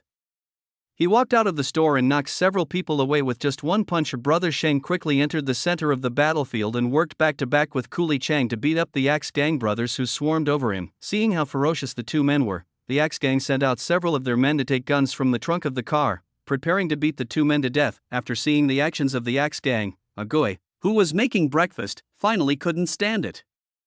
anymore and had to take action. That he just picked up a long stick and flew out, smashing the submachine guns aimed at Kalikiang and Shinga into pieces. At the same time, Agui, holding a long stick, also flew into the battlefield. As the long sticks flew, oxygen filled the yellow sand, accompanied by the constant sounds of fighting. Everything disappeared in the thick dust. When the smoke and dust cleared, the faces of the three people were revealed, and lying on the ground were all injured and a few Axe gang members who were supporting each other and fleeing in panic. The three of them worked together to push the axe-wielding group back. Fuck, this scene is so exciting. This pig cage village is really full of crouching tigers, hidden dragons. Every punch hits the flesh. I feel that every blow is really strong. It feels like I am really hitting you. Nonsense, they're not really fighting. It's all AI acting out. AI isn't real, it won't get hurt or die. You're just trying to argue, aren't you? I was talking about the sense of impact. What are you talking about? It must be like this when shooting a movie. It's also played by AI in the movie, right? This impact feels so real. It feels so good. The audience exclaimed at how realistic this action scene was. Fuck, this action scene is so comfortable to watch, it makes my adrenaline soar. This action scene is so exciting. Damn, I can't stand it. I got up and beat up my dog. Too strong. This trio, I estimate there are hundreds of people, 3 people against 100 people. This is awesome. Yes, the most important thing is not the kind of flying over the eaves and walls, but the fist-to-flesh fighting that is very comfortable to watch. The audience online were also very surprised by the appearance of this fighting scene. The appearance of this fight scene, Ning Hao was a little dumbfounded. This is Jiang Lu's usual method, a sudden contrast, and then a climax. It was like this in Westward Journey before, except that the climax was the laugh. Jiang Wen was overjoyed when he saw Ning Hao's expression. It seems that my previous guess was correct. This Kalikiang really knows Kung Fu. But I didn't expect that Brother Shang and Agui are also so powerful. I really didn't expect it. Chen Xiqing shook his head and smiled bitterly. Anyway, this actually explains the title of my script, but there is no real expression of the proposition yet. Up to now, the protagonist has hardly been revealed, but these 3 people have now become real heroes. After Jiang Wen said this with a frown, Ning Hao and Chen Xiqing were both stunned. They thought that they were just paying attention to the fighting scenes and had not thought about the hero point. The protagonist is still a gangster, and the supporting role is well known? Isn't this the end? Could it be that we have misunderstood and that he is not the protagonist at all? But that is not right. If he is not the protagonist, why is he placed in such a prominent position on the cover? Chen Xiqing is a little confused now. Although the plot seems relatively clear, this role confuses him, but now no one could answer his question. While a few people were still discussing, Jiang Lu's next plot appeared. The leader of the Axe gang, Brother Chen, was smoking opium at this moment and was enjoying it very much. The boy who was pouring tea accidentally knocked over the cup. Brother Chen opened his eyes instantly and stared at his younger brother fiercely. "I'm sorry, Brother Chen." The younger brother hurriedly began to clean up. Brother Chen stood up and walked to his younger brother who was squatting on the ground busy cleaning up. When I saw Brother Chen walking up to me, I couldn't help but look up at him. "Don't look, kid. Turn around." Brother Chen waved just when I lowered my head and was about to continue cleaning up. Brother Chen held the pipe tightly in both hands, swung his arm, and hit the younger brother hard on the head, knocking him out. "Throw them out. It has always been us, the Axe gang, who bully others. No one dares to bully us. Today, dozens of our brothers were injured because of these 2 guys who pretended to be our Axe gang. In the picture, Sheng and the fat man were hung up by iron chains. Hey, that guy, get him." The master directly carried the furious Brother Chen away, stretched out his hand and directed a younger brother to give instructions. As soon as I swung the axe, Sheng fell off the chain. It turns out that Sheng also has the skill of picking locks with wire. This aroused Chen Gu and the master's interest, and they asked Sheng to open the fat man's lock within 3 rings, then they might have a chance of survival. Ready 3. After the master saw the protagonist running up, he spoke directly, then 2 axes were swung over. Fortunately, Sheng had good skills and saved the fat man. That's quite a skill. Brother Chen walked towards the 2 of them. "Brother Chen, we really want to join the Axe gang, so we're pretending to be one. Give us a chance. Ah Xing's attitude seems very sincere. Have you ever killed anyone? Murder, I have this thought all day long. Kill someone first and let me see. Then let's go kill them now, okay? Ah Xing glanced at the fat man, and the fat man nodded at Ah Xing. Go ahead. Brother Chen still has that nonchalant tone. Thank you, Brother Chen. Ah Xing and the fat man turned around slowly. At this time, Brother Chen stretched out a hand and waved quickly to someone outside the screen. A young man nearby immediately stepped forward with a pack of cigarettes and handed it over. Fuck. I thought he was going to use a troll to attack me again. I was so scared. Really? That scene was the same as the one at the beginning, both were waving.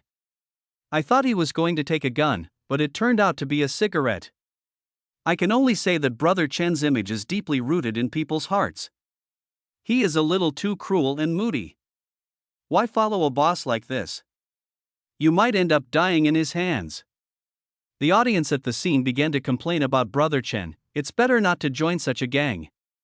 They have no bottom line at all. What's the point of joining such a gang? That's right, this Ah Xing is the protagonist, right? Why is he so determined to join the Axe Gang? This script is really a bit stupid. It's very uncomfortable to watch. They are so evil and cruel. They have no moral bottom line. Only a fool would join the Axe Gang, right? The character design of the protagonist is ruined. It's unbearable to watch. What is this? People online expressed their disappointment with the setting of the protagonist and started to complain about it. Chapter 83. So he became what he is now. The character of this protagonist is getting worse and worse. He is uneducated and unskilled, and he desperately wants to join the Axe Gang. It's really, Chen Xiqing is now obviously very dissatisfied with the setting of the protagonist. Is this a comedy? Why do I feel like there aren't enough funny parts? Ning Hao now also has some doubts. Among the judges, only Jiang Wen and Lan Xiaolong remain silent. Jiang Wen is actually a little unsure now, because the protagonist's series of out-of-scope behaviors are really too difficult to accept. Lan Xiaolong doesn't think so. He has now figured out Jiang Lu's creative style. He believes that there will definitely be a reasonable reversal later, but no one can think of it now. At night, the two squatted in front of the door of the dance hall, and Ah Xing began to brainwash the fat man. In this world, there is money everywhere and women everywhere. Whoever is determined can win. Whoever can seize the opportunity can succeed. Now's your chance. Be ruthless and kill someone. Then you can officially join the Axe Gang. Then you can have all the money and women. As Ah Xing spoke, he and the fat man looked at the various rich men and beautiful women in front of them. At this moment, Xing turned around and saw a large group of beggars squatting on the street, one of whom was smoking a cigarette but from the ground. Don't be like these beggars. Look, none of them are ambitious. They just eat and wait to die. They don't know what they are doing. As soon as he finished speaking, he saw a cigarette butt on the ground in front of him, so he skillfully picked up the cigarette butt and started smoking. Just at this moment, a well-dressed clerk who was about to get on the tram was seen looking at Ah Xing and the fat man. What are you looking at, bespectacled guy? If you keep looking, I'll break your glasses. The clerk quickly ran onto the moving tram and mocked the two men as beggars. This time, the fat man asked Ah Xing whether he really wanted to kill people. Ah Xing ranked the people to be killed in order of unhappiness, for Eyes, the landlady, and the people of Pig Cage Village. The fat man began to question it because some people their new martial arts. Ah Xing took this opportunity to tell about the homeless man he met by chance when he was a child. Hey, little brother, don't go. Wait until the little boy turns around. A dirty old beggar exclaimed to the little boy, wow, this is incredible, this is incredible. You have a spiritual light coming out of your head, did you know that? You are so young but you have such strong muscles and bones. You are a martial arts genius that only appears once in a century.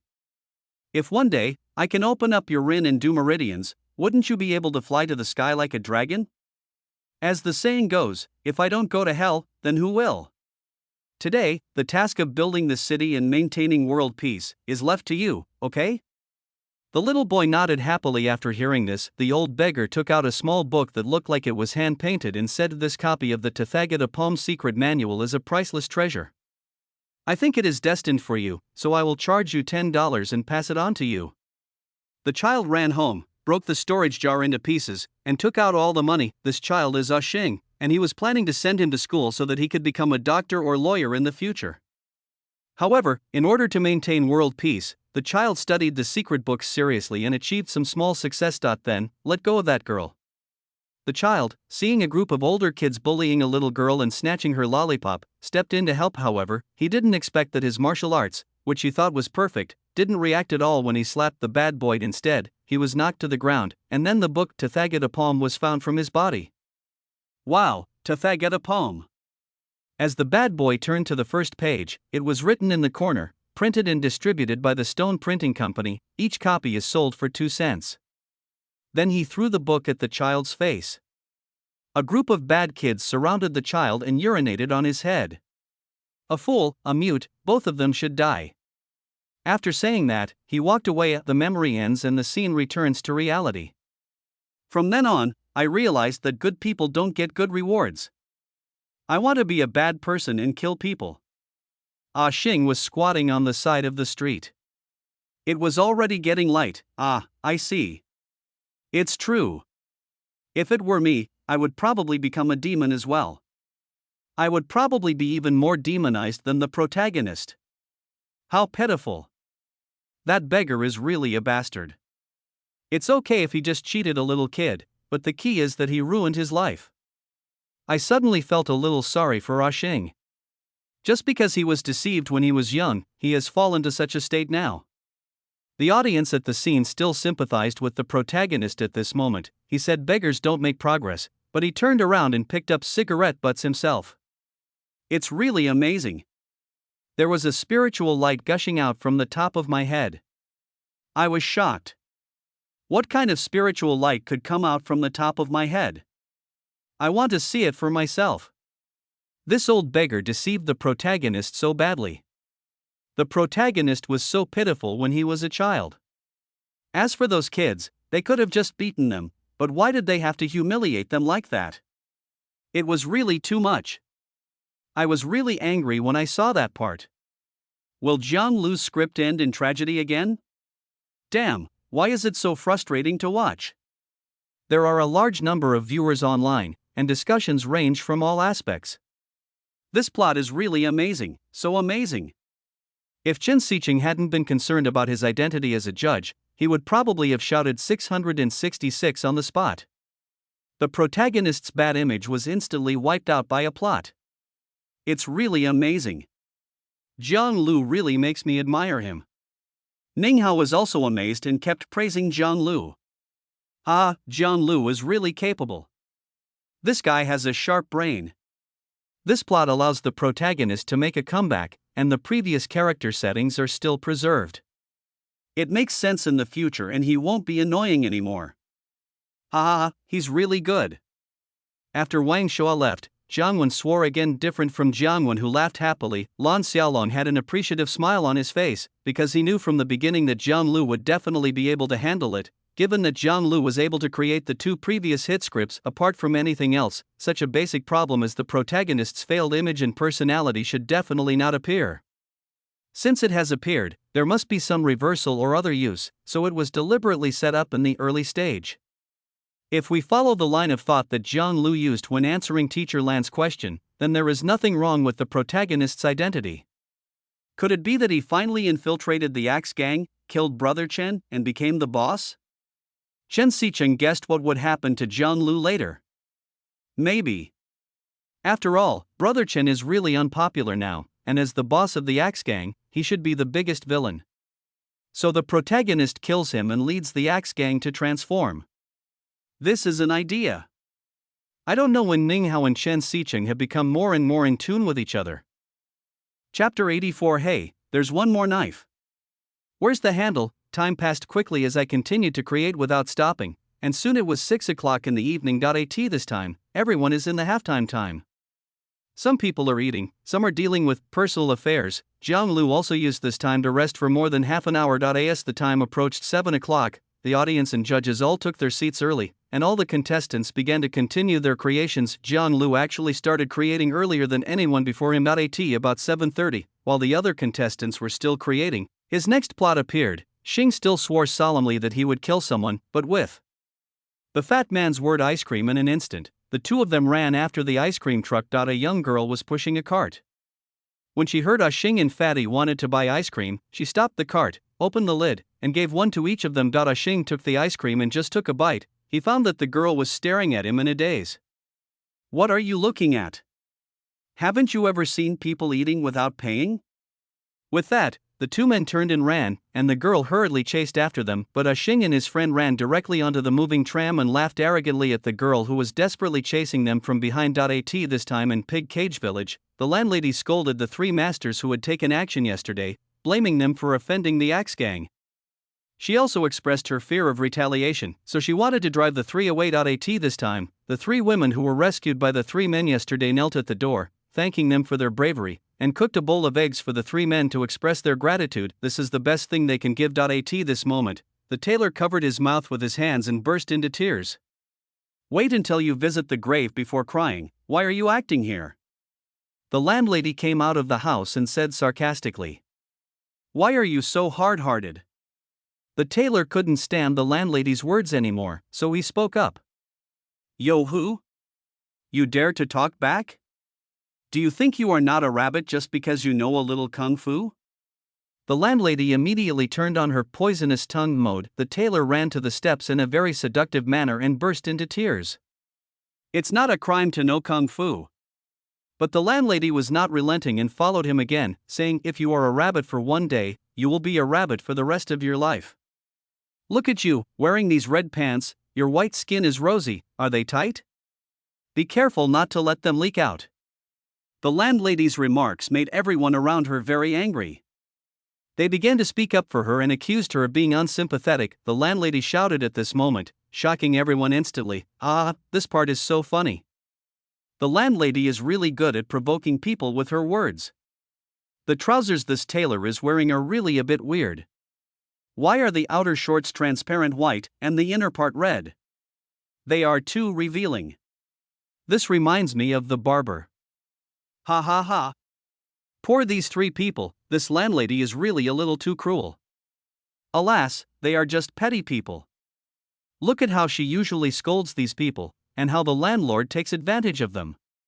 This couple is really, the plot has not yet ended, but the audience has already started complaining. This time, Axing and Fatty secretly came to Pig Cage City when I saw the landlady still scolding the people in the yard. This fat woman screamed like a pig being slaughtered. She deserves to be put to death. So Xing picked up the rusty knife in his hand and threw it at the landlady. Unexpectedly, the knife hit the wall in front of him, bounced back and pierced his left shoulder. He didn't expect such a situation to happen. He held his shoulders and retreated to a step and sat down. Hey, why? The fat man asked a question. Why? You throw it. Xing directly interrupted the fat man's question. I throw, hurry up. The fat man stood where he was and threw the knife in his hand without even looking. Unexpectedly, the knife turned deflected and stabbed directly into Xing's right shoulder. Xing showed an incredible expression again. Excuse me, what do you think? The fat man walked forward with a guilty look on his face, squatted down and asked. I think you could move forward a little and aim a little, okay? Xing tried his best to calm himself down. The fat man nodded in agreement, and actually squatted forward and took 2 steps. Then he swung the hand holding the knife backwards. Unexpectedly, it pierced directly into Xing's right arm. The fat man threw it with great force. The handle of a knife, with the sound of rapid rotation, hit the landlady in the face as she was scolding the neighbors. The landlady's head tilted back as she was hit by the knife handle. Who threw the knife handle?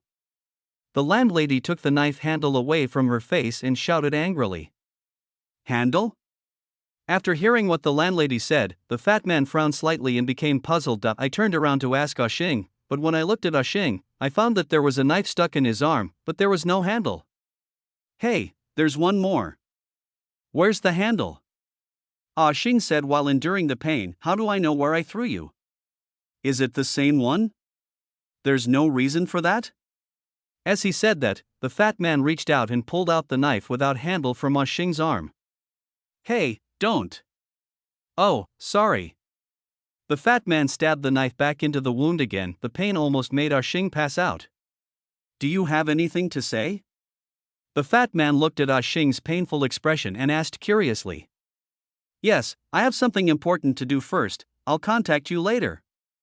As he said this, he bent his body and was about to leave this place. After the script started, the audience burst into laughter for the first time. That knife-throwing guy almost made me die of laughter. What kind of mysterious knife technique is this? Even if he aimed, it couldn't be so accurate, right? Ha ha ha. Ha ha ha, I'm dying of laughter. My stomach hurts. I can't take it anymore. I can't breathe. No, has anyone seen my dentures? I just laughed and they fell off. Can you help me find them? Oh my god, my stomach is cramping. Ouch, I really can't take it anymore. Ha ha ha. The laughter in the audience continued, mixed with groans of stomachache. I laughed so hard that I almost choked. I can't take it anymore. My ribs hurt. How did this old man Jiang Lu come up with such a plot? I just admire that fat guy. What were you thinking when you pulled it out and put it back in? I really admire him. That just now made me burst out laughing. I suspect that there is a magnet on Ah Xing's shoulders. Look at those two knives. It feels like they were sucked up there. Ha ha ha ha. I am dying of laughter. The 4 judges on the judges' panel were all laughing so hard that their faces turned red. This, Jiang Lu, your jokes are always so unexpected, ha. Jiang Wen laughed so hard that he couldn't speak clearly. It's just a small plot, but the amount of laughs is so intense, it's really amazing. I really envy his talent for comedy. Ning Hao was a little better, but he was still smiling throughout the whole process. Chen Xiqing didn't dare to look up. As soon as he looked up and saw the big screen, he replayed the scene in his mind. He would laugh again involuntarily, and now he couldn't make any comments at all. But this part of the plot had not yet ended, and the laughing crowd immediately saw the next scene. Chapter 85 on the importance of rear-view mirrors. At this time, the landlady seemed to have discovered a fat figure sneaking around not far away. The fat man also noticed that the landlady was paying attention to him. Oh no, we've been discovered. As he spoke, he picked up the iron cage in front of him with both hands, raised it high above his head, and shouted threateningly, "Don't come over here." Unexpectedly, the cage was not closed properly and the snake in the cage fell out directly. It just fell on Ah Xing, who was about to leave. The fat man heard the sound and turned around, and found that Ah Xing was covered with snakes and looked at him with a helpless expression. The fat man squatted down and said to Ah Xing with great concern, "Don't be afraid, snakes like to listen to music. If I whistle, they won't bite you. I won't trust you anymore." Ah Xing has now completely lost confidence in Fatty, but there was a cobra on each of Ah Xing's shoulders, both with their mouths open, as if they were in an attacking posture. Ah Xing looked at the 2 cobras out of the corner of his eye, but there was nothing he could do at this moment. Believe it again.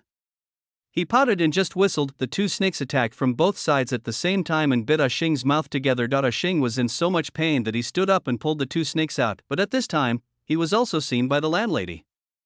"It's you again, you bastard." When the landlady saw clearly who Ah Xing was, she ran after him, cursing angrily. Ah Xing and Fatty ran out quickly. Go separately. There were still 3 knives stuck in Ah Xing's body.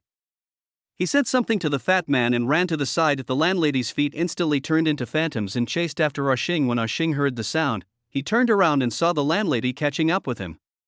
His feet also began to turn into phantoms and he started running. The 2 of them chased each other and drove at a very fast speed. While running, Xing heard the sound of someone chasing him getting closer and closer. He actually turned his head slightly, using the knife in his shoulder as a rear-view mirror to observe whether the landlady behind him had caught up with him. This time, a large truck came towards us, honking its horn. Ah Xing was unable to dodge and immediately fell down and hid.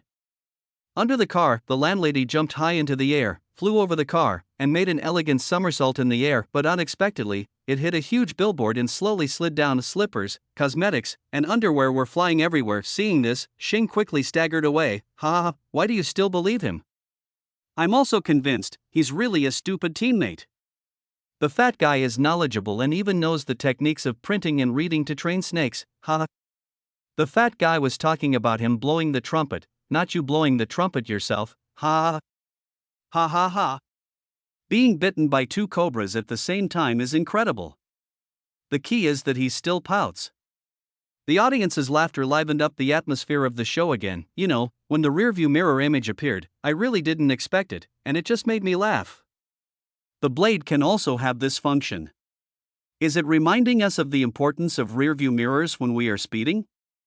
Lucian's comedy is really unbeatable, huh? The landlady can even do a 360-degree free turn in the air. The landlady's twist was so elegant, so graceful. It's elegant, and the equipment exploded in the end.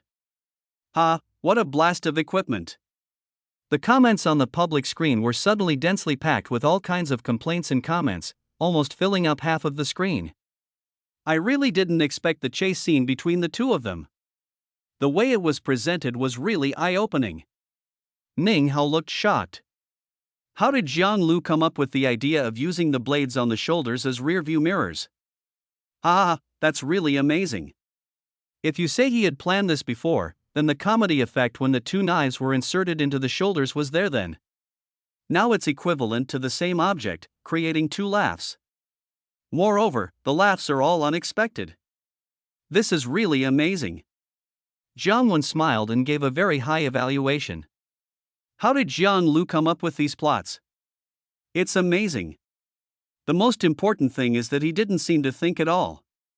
He was just typing the whole time. Didn't he have to think? Didn't he have to ponder? Isn't this inspiration coming too quickly? Chen Xiqing looked incredulous as he looked at the live broadcast room where Jiang Lu was still typing away on the keyboard.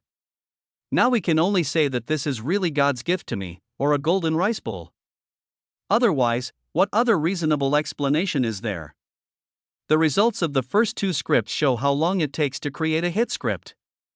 Lan Xiaolong also deeply felt the same way, but for such a gifted person, others would think hard and design deliberately. There were even famous scenes that could not appear in a dozen scripts. Jiang Lu seemed to be able to write them without much thought, but he could only smile bitterly and shake his head. It was already 10 o'clock in the evening. After finishing this plot, Jiang Lu turned off the computer, stood up, stretched, ran to wash up and prepare for bed. The judges also began their final round of inspections today. Then the audience began to leave. However, Jiang Lu's plot gradually fermented on the internet and caused heated discussions. Someone posted this short clip of the chase scene in the rearview mirror on the Douyin platform. After seeing this clip, many people not only burst into laughter, but even exclaimed how the author could have come up with such a plot. So many people started looking for the beginning of this video, curious to see how the two knives were inserted into the shoulders. When a complete plot clip appears on the internet, many people who have watched the later part of the story before can see the earlier part again. There were a lot of hilarious comments in the barrage section when the first knife thrown by Yaxing rebounded and stabbed into his left shoulder. The left rearview mirror was installed successfully. I will form the left rearview mirror. When the fat man accidentally threw the knife and stabbed it into his right shoulder, the right rearview mirror was installed successfully. Okay, the right rearview mirror is also available. Even when the fat man's knife without a handle was inserted, the gear shift paddle is in place. So these two people are actually assembling a car? Autobot axing. The style of the barrage area has gradually changed, and more wonderful comments have appeared in the barrage. This plot also began to be hyped by many netizens, and within just a few hours, it became a hot search again. Hashtag the importance of rearview mirror. Hashtag hand-assembled racing car. Hashtag on the importance of a rearview mirror when racing. Hashtag. Chapter 86, is it a comedy or a kung fu movie? The second day of the quarterfinals competition is at 10 a.m. The game begins again. Jiang Lu got up early this time and had breakfast. After Xiao and I announced the start of the competition, all the contestants devoted themselves to creation again, while waiting for the contestants to create.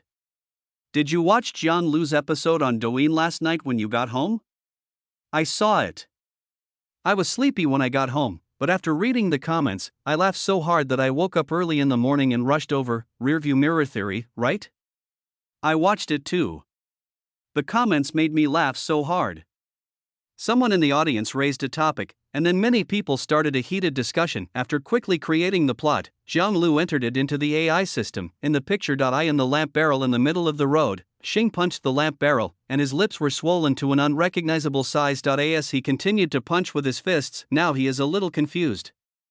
The blood vessels and blue veins on the arms are exposed, covering the entire forearm. The knife stuck in his body. flew out as he smashed the lamp, piercing through the thick iron sheet of the lamp barrel. Suddenly, 2 handprints appeared on the lamp barrel, then more and more handprints appeared densely on the lamp barrel. What the hell? What's going on? Could he really know the Tathagata poem? No way. Then why did he seem like a weakling before? But look at the handprints he left on the lamp barrel. The lamp barrel is so thick, but it can still leave handprints, the audience at the scene exclaimed directly, because what was shown in this plot was so unexpected. Could it be possible that Xing really knows the Tathagata poem? That's not right, right? I am confused too. Isn't he a weakling? Is he hiding it on purpose? No way. Are you hiding this on purpose? Why would you hide this when you can just live a good life? Then look at the 3 masters in Pig Cage Village. Aren't they also hiding their identities and living a hard life? There has been a quarrel online because of the sudden plot. Teacher Jiang, what do you think of this passage? Ning Hao frowned and asked Jiang Wen. Could he be hiding something? The previous incident of that kid being beaten and humiliated actually had a hidden story. Would Jiang Lu start using suspense to mislead us again? Before Jiang Wen answered, Chen Xiqing spoke first and expressed his own opinion. No, I think Xing, you probably don't know that you have martial arts skills, but this doesn't make sense. You don't know that you have martial arts skills, but if you beat someone up or do something else, you should be able to find out by yourself, right? Although Jiang Wen denied Chen Xiqing's point of view, he couldn't explain what was going on. In the next scene, the fat man leaned against the wall waiting for Xing. When he suddenly turned around, he found Xing was behind him. What are you doing here? Wait for you, aren't you injured? I'm fine. The fat man walked forward in disbelief and touched Xing's body, and found that she was really fine. Why are you always fine when you get hurt? I have no idea.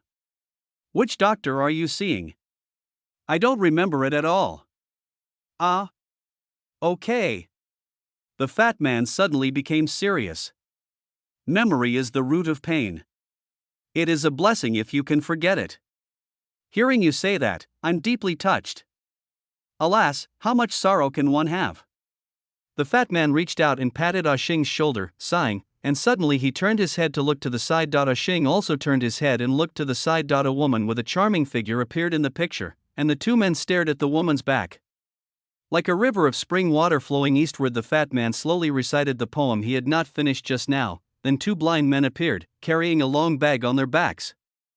Their appearance directly blocked the view of Xing and the fat man from appreciating the beauty, and then attracted ridicule from the 2 men. The scene changed, and now in Pig Cage City, the landlady was shaking bamboo sticks according to the rules to decide whether the 3 masters would stay. Then a bad fortune fell to the ground. The screen changes again inside the Axe Gang headquarters.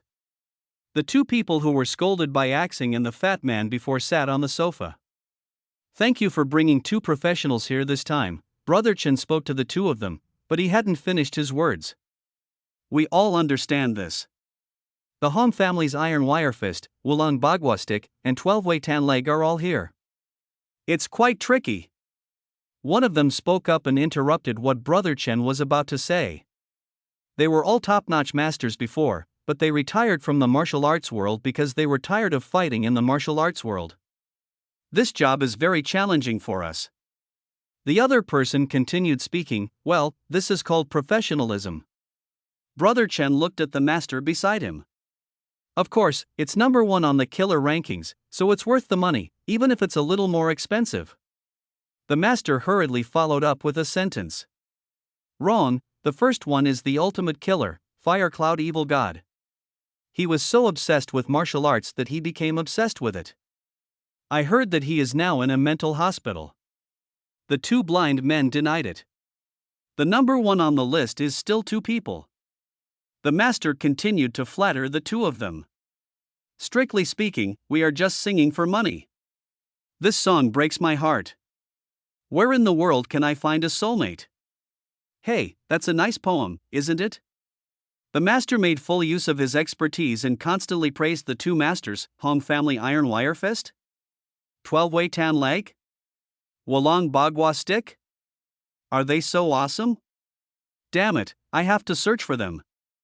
The Axe Gang is so angry that they can't do anything about it. Are they going to hire assassins? Are these two blind guys really that powerful? Haven't you heard about the number one killer? He must be quite skilled. I feel like he should have some combined attack skills, right? The audience immediately began to speculate about the content of this plot. I didn't expect the fat man's words to be so philosophical. Ah? Philosophy? What did you hear? Is listening to your words like listening to a speech? Don't worry about the fat guy.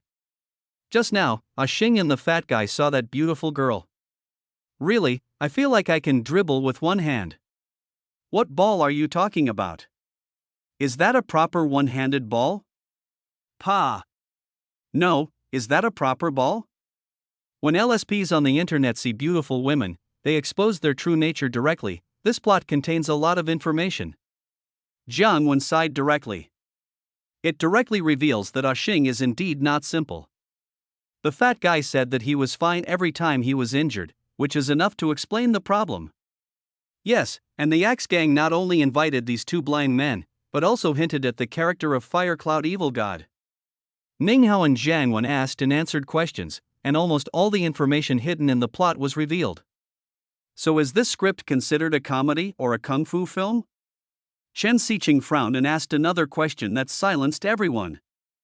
Chapter 87 Sonic Attack. The judges now seem to be confused by the elements that keep appearing, because there are comedy elements, but it doesn't seem to be a lot, although there are enough laughs, but the fighting scenes actually looked pretty good at the moment, which made the four judges hesitate to make a hasty conclusion. Just when the judges were still hesitating, Zhang Lu's next plot appeared.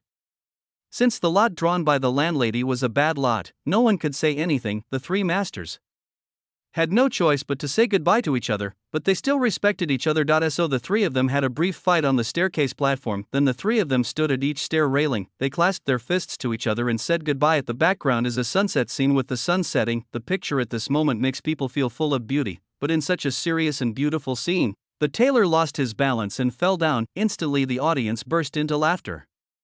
Again, late at night, the landlord and the landlady were dancing together downstairs, with music playing on the radio. The radio plays a female voice full of the flavor of the Republic of China period, which is like background music that makes people feel melodious, comfortable, and peaceful. In the scene, the landlady beats the landlord again because there are lipstick marks on his face. Others were cooking, educating their children, or swatting mosquitoes. This scene is full of life, but is accompanied by melodious music. Kalikiang had already packed his luggage and was walking in the yard with a simple bag on his back. This time, in a place in the courtyard, a man wearing a top hat was playing the guzheng. Kalikiang passed by the person playing the piano, and walked slowly forward accompanied by the sound of the piano. In the bamboo forest that Kalikiang had just walked through, the bamboo leaves that grew to the roadside were cut directly off. When Kuli Chan walked past a low house, the clay pot on the roof was cut directly in half. As Kuli Chan continued to move forward, a wild cat just jumped down from the roof and passed through the swaying light. The light shone into the air,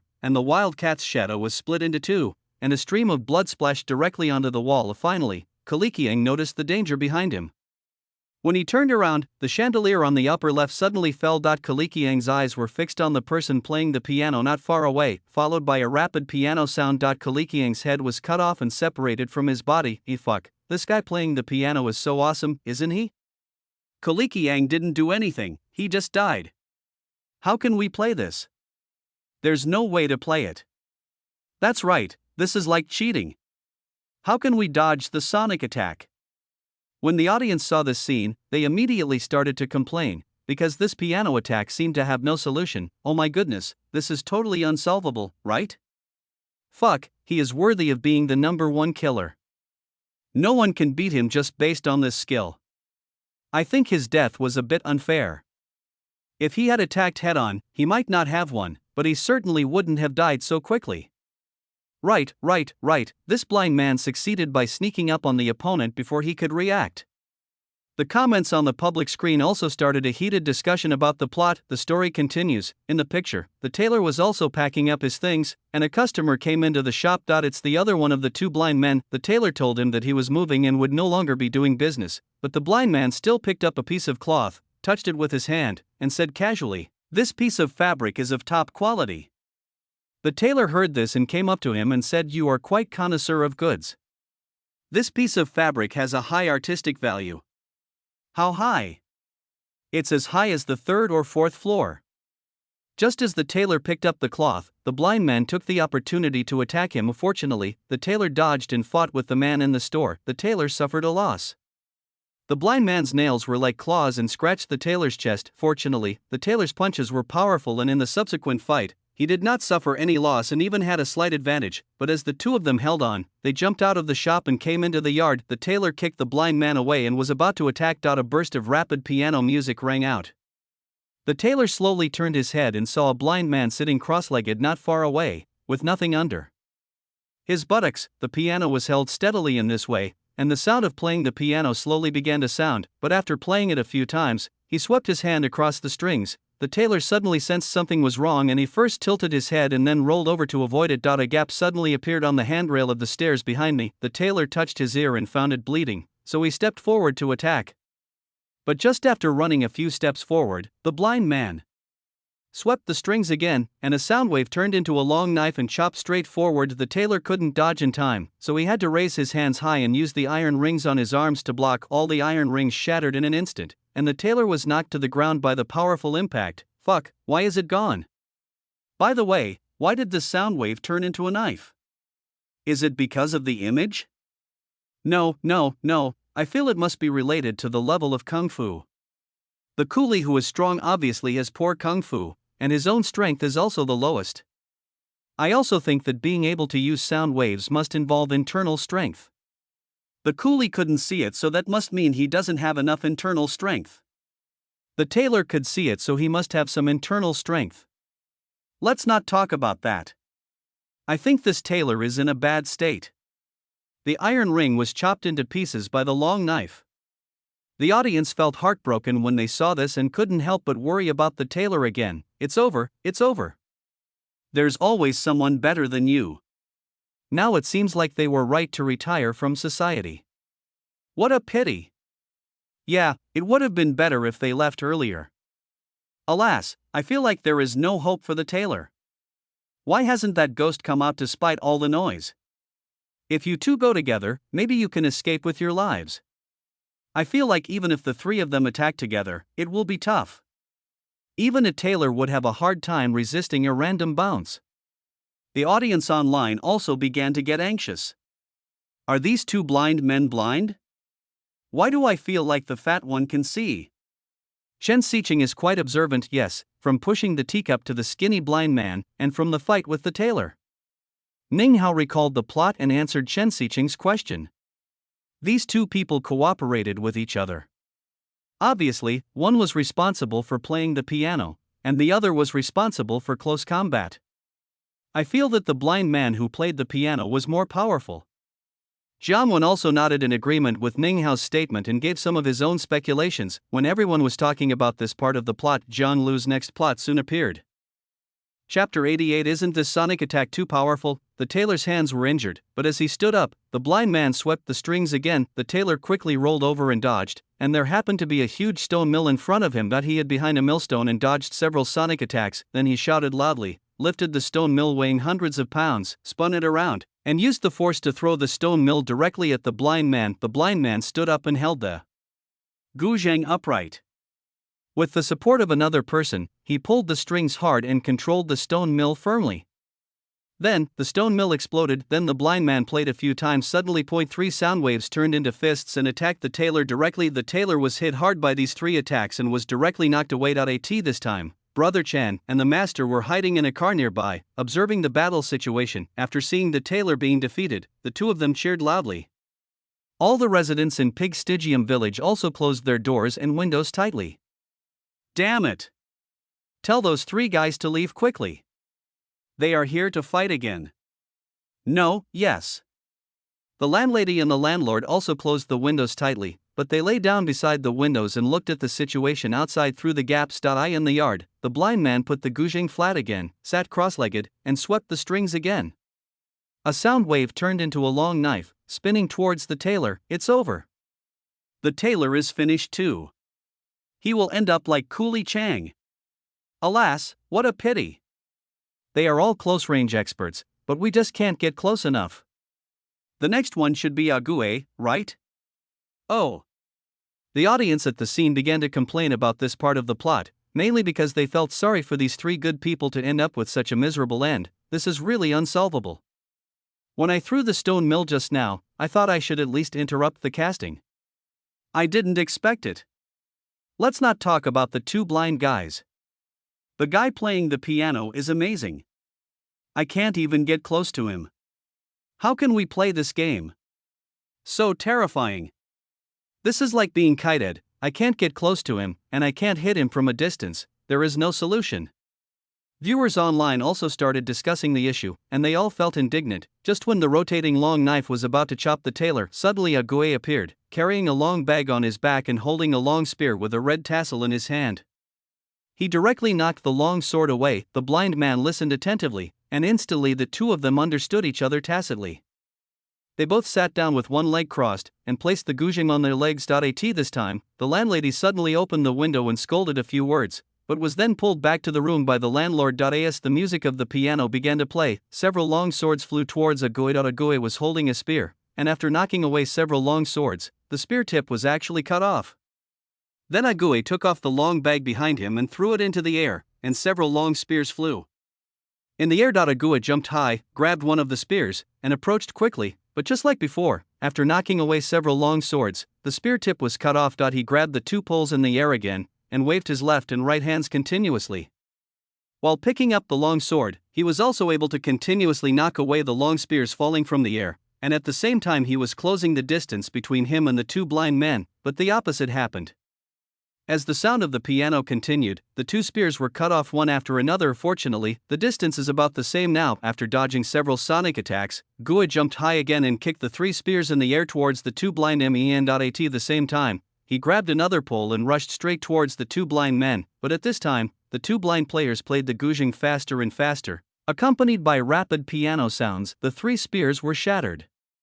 Directly, Ague let the sound wave cut off a strand of hair on his head and tear his clothes under his armpits without any hesitation. At this moment, he rushed forward and had already rushed in front of the two of them, but the two blind men cooperated well, stood up again, held the guzheng upright, and plucked the strings with both hands. Ague's spear stopped just in front of the two people's guzheng, and the two sides were in a stalemate. The wooden body of the spear could not withstand such pressure and exploded directly. The blind man quickly plucked the strings again, and Ague also stretched out his hands to block in front of him, but was still knocked away by the powerful internal force. When Ague was knocked to the side of the tailor, he raised his hands tremblingly, only to find that the knuckles of his hands were cracked and he couldn't hold any weapons at all. But the blind man did not stop at all. The sound of the piano rang out again in a hurry, and several soundwave attacks came again. The tailor behind him jumped up and pushed Ague aside, but he was hit by several sonic attacks. The tailor was covered in wounds and blood. He struggled to get up, but after a few attempts, he just lay down again. The landlady opened the window again and shouted, "What time is it and you're still not asleep?" But this time, the lawyer sitting in the car got angry first. He took out an axe and threw it hard at the landlady, but the landlady caught it. Then the landlord came out and pulled the landlady back. Really? I thought Ague was good enough. He played well at the beginning, but I didn't expect that in the end, he was still one step behind. I feel like I'm far from it, right? I understand that playing the piano to send out sound waves requires internal force. You see, such a big stone mill was smashed directly. I feel like even if I get close, it's useless. There's nothing we can do. Killing people and setting fires will earn you a gold belt, but repairing bridges and roads will leave no corpses. This is reality. What can we do? I don't know why, but I feel a little uncomfortable. Why don't good people get rewarded? After watching this entire scene, some audience members were angry, while others were moved. From here we can see that Tan Leg is the weakest, Iron Wire Fist is in the middle, and Wulang Bagua Stick is the strongest. Is there anything wrong with this? Ague used a stick before, why does he use a gun now? Don't tell me, I actually searched it before. This Iron Wire Fist is a type of Hong Quan. Wulang Bagua Stick comes from Yang family spear technique. Yang Wulang became a monk and then transformed his spear technique into stick technique. I see, thanks for the popular science. I was wondering why the stick technique looked a bit like gun technique. I feel like these three people shouldn't die, right? Is it true that all the good guys died and the bad guys succeeded? Viewers online also discussed this plot. This fight scene is really well designed. It seems like there haven't been any decent kung fu movies in China in recent years. Ning Hao immediately praised the fight scene. Indeed, this part of the ghost is particularly wonderful and attractive. Chen Xiqing also nodded in agreement with Ning Hao's point of view. Let's guess what's going to happen next. Lan Xiaolong turned his head with a smile on his face and looked at the other three people. I think it's time for the protagonist to appear. We can't really let the remaining two good guys die, right? After thinking for a while, Chen Xiqing was the first to answer Lan Xiaolong's question. Don't tell me, it's really possible. There might be some laughs later because Zhang Lu was good at using this technique. In a tense atmosphere, there will suddenly be some laughs. Ning Hao's eyes lit up, and following Chen Xiqing's train of thought, he instantly thought of Zhang Lu's usual creative method. No, I think it could be someone else, such as the fire cloud evil god mentioned before. This person might appear in the next plot. If this character is useless, then there is no need to say how powerful he is in the previous part. Jiang Wen thought about it and put forward a different opinion. Chapter 89. When everyone was worried about the fate of the two people, Zhang Lu has already started inputting into the AI system, and soon the story continues. Gui was lying on the ground, looking at the seriously injured tailor not far away, and shouted to him, "Hold on." But then he turned around and saw the blind man playing the guzheng, strumming the strings again. Several long swords flew over and stabbed straight at the two of them. "Stop arguing." Suddenly a deafening sound came from the landlord and landlady's room. The windows in the room were blown to pieces. The long swords that were about to stab the two people in the yard were also blown away. The strings on the guzheng in front of the two blind men also broke one by one. "Can you please give us a chance to live? Don't kill us all." The sound continued, accompanied by powerful sound waves, which stirred up countless water droplets in the dirty water in the corner. The two blind men came to the downstairs where the landlady lived and looked up. "Are there any other experts?" At the same time, they both jumped high, but the next second, both of them fell heavily back to the ground. Finally, another pair of feet landed between the two of them. As the two blind men turned their heads, the picture zoomed out and the person in the middle turned out to be the landlord. Ah! Why is it the landlord? I really didn't expect this. Shit, the window of their room was blown away just now. I knew it must be the landlady who shouted. Don't forget, she even broke cups and other things by shouting. Yeah, at the time I thought it was some kind of comedy exaggeration, but I didn't expect it to be a real master. Most importantly, I really didn't expect this LSP to be such an expert, huh? After seeing the landlord appear, the audience exclaimed in surprise. In the picture, the landlord is standing between the two people, with his arm around one of them. Then, the blind man on the left swung his fist at the landlord, but the fist that hit the landlord bounced back to the other side and hit his companion. The other blind man also threw the same punch, but ended up hitting his companion.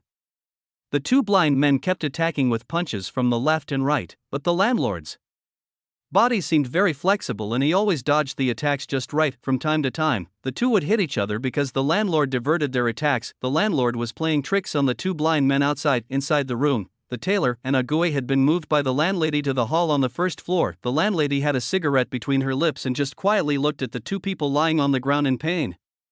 After a moment, the tailor died without saying a word. The landlady looked at the tailor who had died, her cigarette trembling slightly, and she looked up towards the door. This time, outside the door, the landlord was holding a blind man with one hand and spinning around. Then he threw the two blind men out one by one. The picture then zooms out. The landlord posed in the shape of a white crane spreading its wings, and a Tai Chi pattern appeared on the ground, with the landlord standing exactly in the center of the Tai Chi pattern. The two blind men who were thrown out turned over and stood up.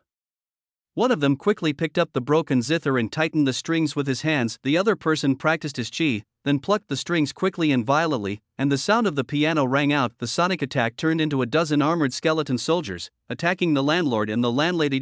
This time, the landlady had already walked out of the room and stood in front of the landlord.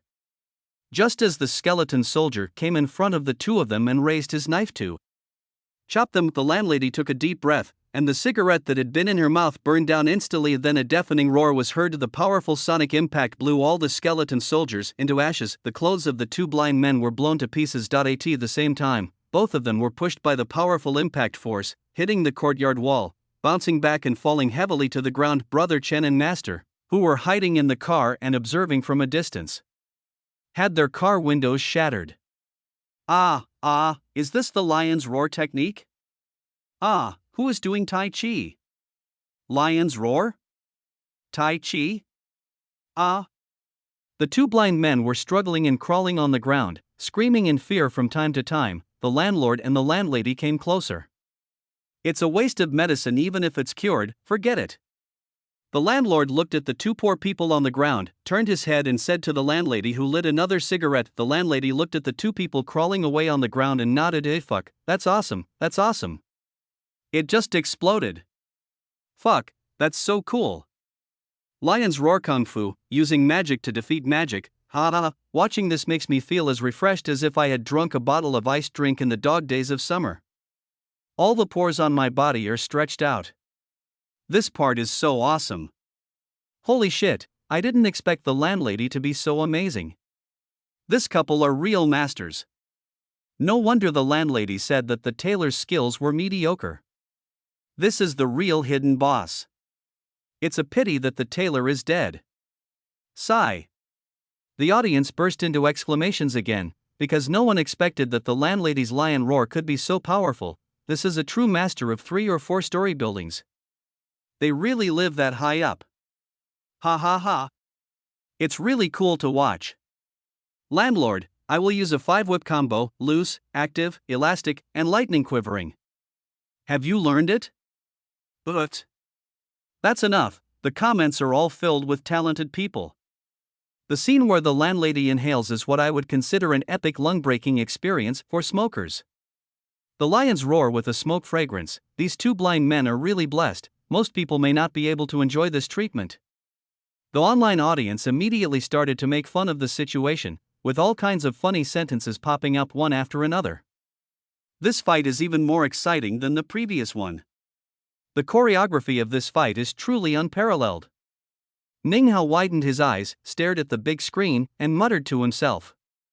I really didn't expect that the landlord and landlady would show up, but it didn't seem out of place at all. Chen Xiqing was also stunned. That's right. Actually, there seemed to be some plots laying the groundwork before. The two people were extraordinary, but we all regarded those plots as some exaggerated comedy tricks. Jiang Wen obviously didn't expect that these two people would be the ones to solve the problem. So, we can see a lot of things this way. The chase scene between Xing and the landlady actually shows this. So there is no exaggerated performance method in the whole plot. Anyone who shows abnormal behavior must be a person with hidden strength. Lan Xiaolong's words were affirmed by the other 3. The judges recalled various phenomena in the previous plots. Ordinary people are actually just ordinary people. Only those who know Kung Fu will use some exaggerated techniques to show their uniqueness. So Xing actually knows martial arts? He's just hiding it? But what's his purpose in hiding it? It doesn't seem to make any sense. Thinking of this, Chen Xiqing still raised the previous question. This question once again stumped the other 3 people, because judging from the current plot, it seemed that there was no explanation at all. 90. What are you preparing to do? Noon, after finishing his lunch and taking a short rest, Jiang Lu immediately plunged into his creation again. Oh no, Brother Chen, drive quickly. At this time, the master in the car, after seeing the invited master being defeated, hurriedly said to Brother Chen, but the driver turned his head and looked at the master. Drive! The master urged again, but as soon as he finished speaking, he and Brother Chen were stunned, because the landlord was sitting in the passenger seat at this time, staring at the driver. Then the scene changed, and the landlady suddenly appeared between Brother Chen and the lawyer. He stretched out his hands and placed them on their shoulders. At this moment, the air in the car became quiet. In the car in front, the younger brother ran down and shouted through the window, Brother. What do you mean by big brother? Do you have any sense of public morality? If you make a lot of noise, the neighbors won't be able to sleep. They still have to go to work tomorrow. Get out of here. The master began to scold the younger brother, who came forward to inquire about the situation. You scum! The master continued to scold his younger brother, as if everything was someone else's fault. The landlady turned around, stretched out her index finger to Brother Chen, and shook it in front of him. he pointed at himself with his thumb, then clenched his fists, making a crackling sound of his finger bones. Then the landlady showed a ferocious look and raised her chin. Brother Chen nodded blankly. Say that you understand. Then the car drove away slowly, and Brother Chen and the master in the car were trembling with fear. Brother Chen took out a cigar from his arms with trembling hands. The master took out a lighter and tried to light it, but no matter how he rubbed the pulley, it wouldn't light. But then he shook the lighter violently a few times, and when he rubbed the pulley again, a flame suddenly emerged and directly set Brother Chen's hair on fire. In a panic, the master took out the wine jug and poured it on Brother Chen's burning head in an attempt to put out the fire, but the flames grew bigger. The two struggled to put out the fire in the car. In the picture, a row of cars drove by quickly, and thick white smoke came out of the broken window of the last car. This part is so funny. This master is so funny. Just now, who was it that threw an axe at someone, and now you're pretending not to know? Ha ha ha. I have to go to work tomorrow. This line is so good. I laughed so hard that my stomach hurt. The audience burst into laughter at this sudden turn of events. The three-piece gangster outfit, smoking, drinking, and perming your hair. Ha ha ha. Brother Chen's hair is really permed. My goodness, how come Mr. Yu's three hobbies have become the three-piece set of gangsters? This car is awesome. It even has its own smoke generator, but the smoke comes out of the wrong place. It comes out of the car window. Ha. At this time in Julong village, the neighbors gathered together, crying and burning paper for the dead tailor in Kuli Chang. It's useless. I won't live much longer. It's worth my life to meet real masters like you.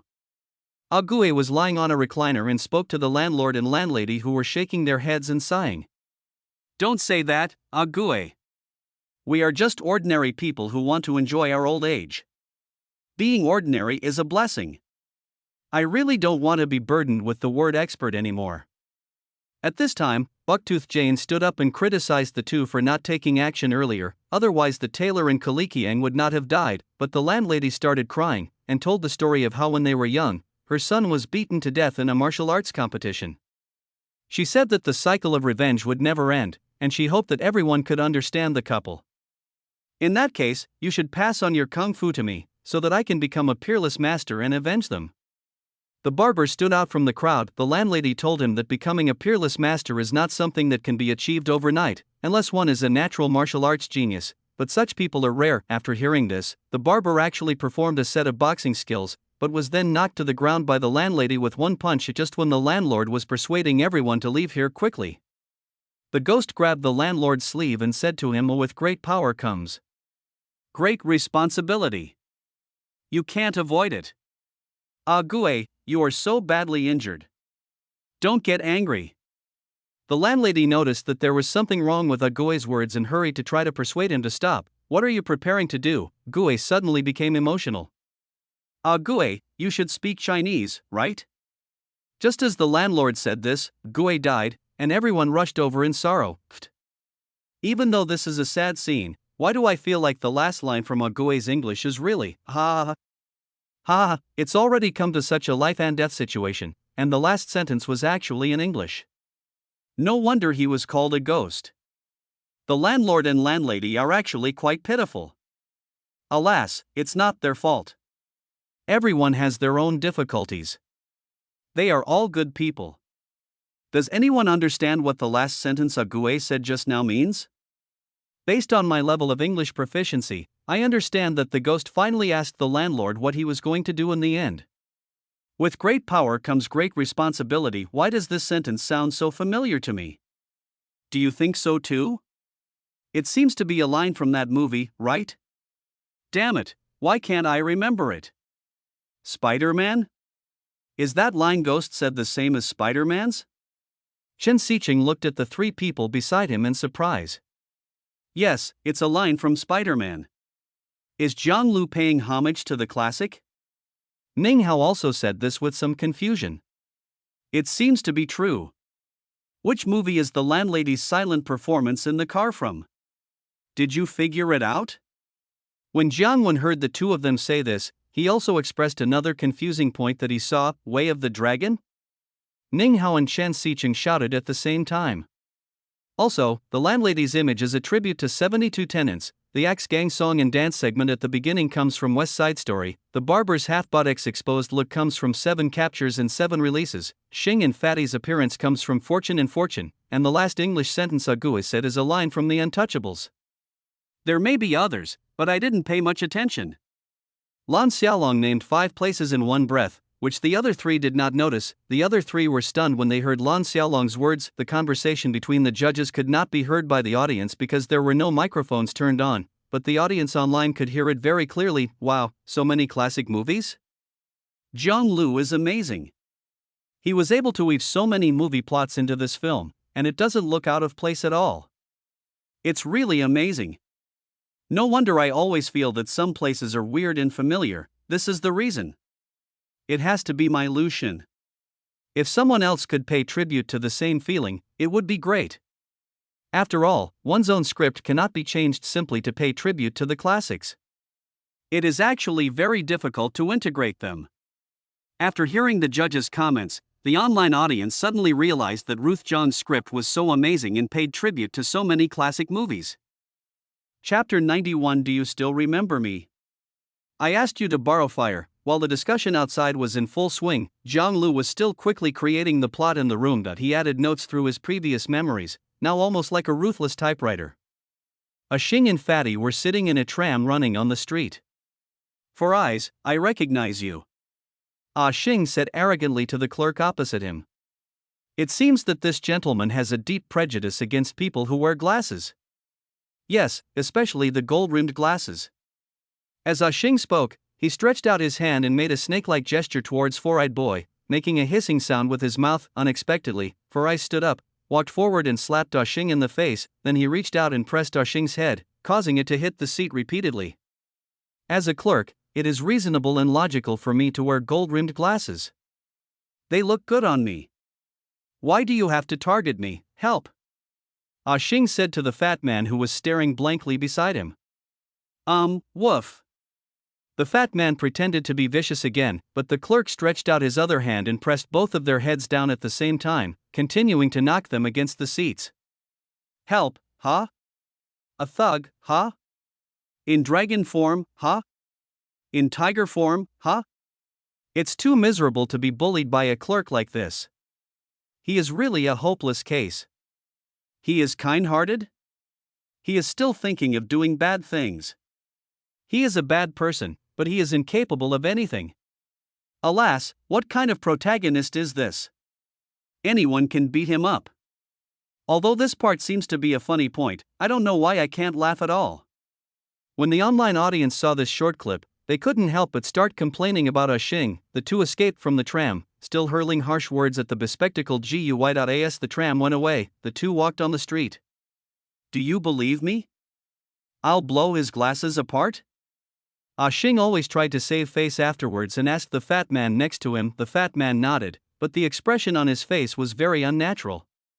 Swear, swear. Xing naturally realized that the fat man no longer believed him. At the same time, he was very disappointed with the fat man's performance just now, and kept scolding the fat man for his poor performance. For so long, I've been killing people, setting fires, robbing people, molesting people. I haven't been able to do anything even once, all because you, a fat pig, got in the way. Suddenly, Xing saw the girl who sold ice cream before selling ice cream on the roadside not far away. He rushed over and tried to rob the girl of her money, but did not open the box of the cart. So he took out a knife, pushed the girl to the ground, then pulled her up and continued to threaten her with the knife. I kill people without blinking an eye.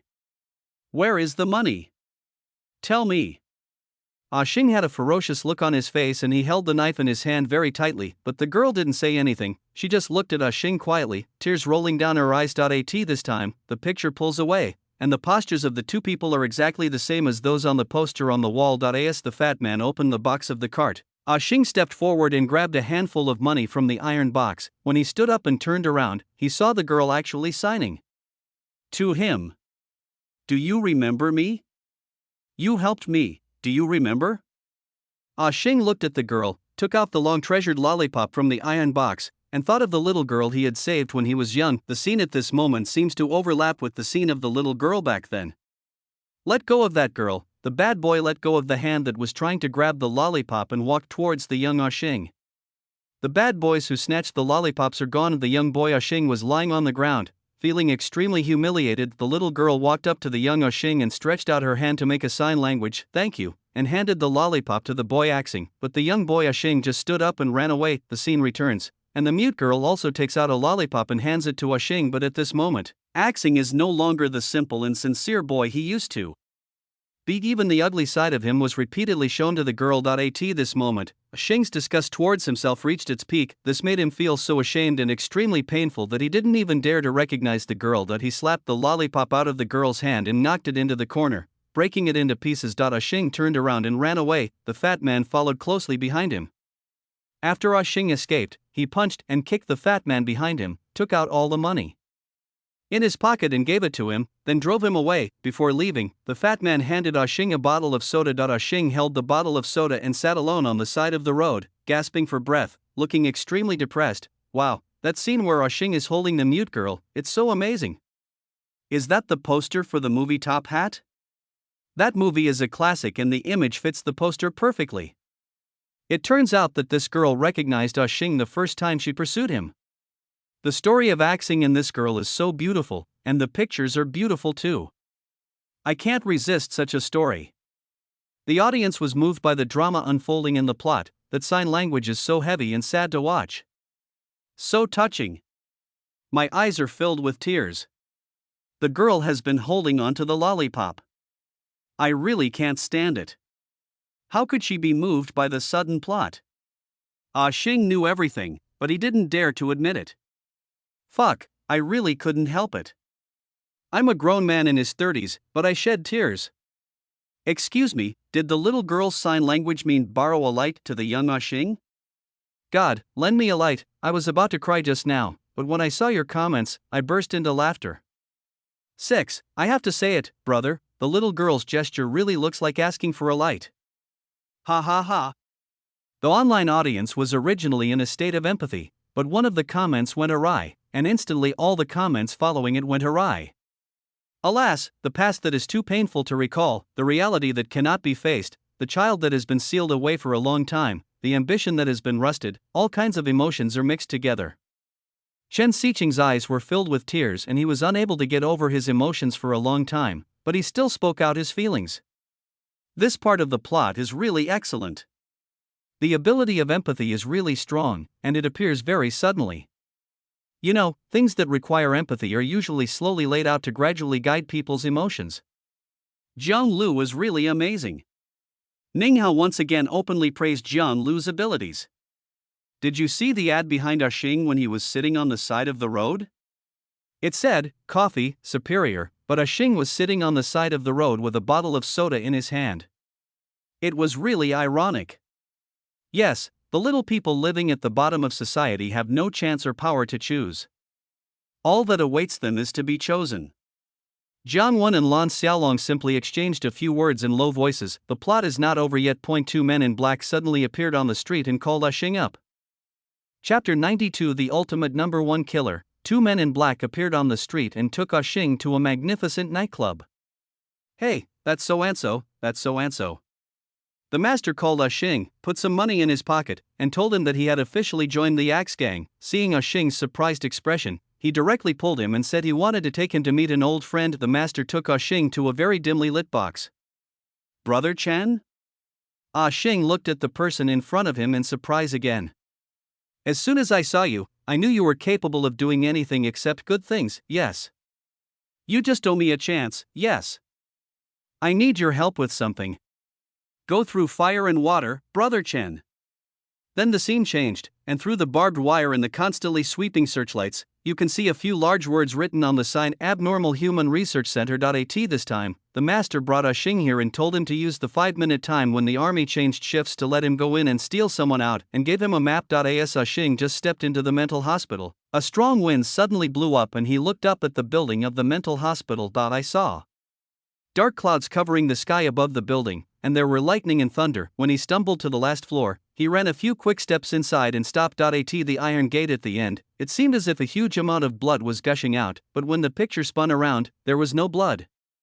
Instead, Xing was standing in the dark tunnel, staring at the iron door at the end. Xing walked to the iron gate, took out the wire, and quickly opened the iron gate. When Xing pulled open the iron door with force, he was stunned. There was an old man inside. He had not much hair on his head, was wearing glasses, a vest, shorts, and slippers, holding a newspaper and taking a big dump. Oh my god, the first part was like a horror movie. I thought there were some really scary people in it. What? Who is this old man? Why is he going through so much trouble? Could this be the Fire Cloud Evil God? Is this the Fire Cloud Evil God? He is the Fire Cloud Evil God? That's impossible? Isn't this image too low? Although I think this old man's image is not very good, he may really be the Fire Cloud Evil God. The audience online couldn't help but start complaining about the huge contrast in the scenes that exceeded their expectations. In the picture, the Fire Cloud Evil God crossed his legs, one of his slippers was clamped between his toes, and he kept shaking his legs. The master and Xing looked at each other, then looked at Brother Chen, who had been sitting on the sofa behind them. The ultimate #1 killer, the Fire Cloud Evil God, is indeed very impressive. It's just an empty name. Stop talking nonsense. We want you to help kill 2 people. Name your price. What's the price? I have killed many people, but I just want to find someone who can beat me. If it's that kind of peerless master, I can kill him for free. Is that right? You are truly a peerless master, but I wonder if you would mind showing off your skills first? It's not that I don't trust you, we all want to broaden our horizons. The master took advantage of the situation and immediately said to Fire Cloud Evil God, but Huoyan Evil God ignored him completely. Then, under Brother Chen's instructions, Xing stepped forward and wanted to attack Huoyan Evil God, but was still rejected. Have you ever seen a fist as big as a sandbag? Don't force me to fight. But Huoyan Evil God actually asked him to hit him. So Xing punched fiercely, but in the end he only flicked Huoyan Evil God's head, and then quickly ran away. Ha ha ha, Fire Cloud Evil God suddenly burst into laughter. A younger brother standing nearby suddenly attacked and punched him fiercely in the face. The Fire Cloud Evil God did not get angry, but just asked the younger brother to continue fighting, and also asked the younger brother to increase the strength. So I punched Fire Cloud Evil God in the face one after another, after the younger brother hit him many times. Huoyan Evil God still asked him to continue to increase his strength and even mocked him. If you don't even have the energy to beat someone up, why are you still in the gang? The younger brother turned to look at Brother Chen, and at Brother Chen's signal, he just took out his pistol, but was immediately snatched away by Fire Cloud Evil God. In an instant, everyone around pulled out their guns and pointed them at Fire Cloud Evil God. He was seen playing with the pistol for a while, then slowly raising it with his right hand and pointing it at his head. Everyone was confused by Huoyan Evil God's actions and had no idea what he was doing, but as the thumb pulled the trigger, a bullet shot out directly from the chamber. Suddenly he stretched out his left hand and caught the fired bullet with just his index and middle fingers.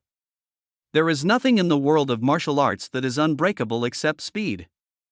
As he released the bullet, there was a dent on the bullet caused by his fingers.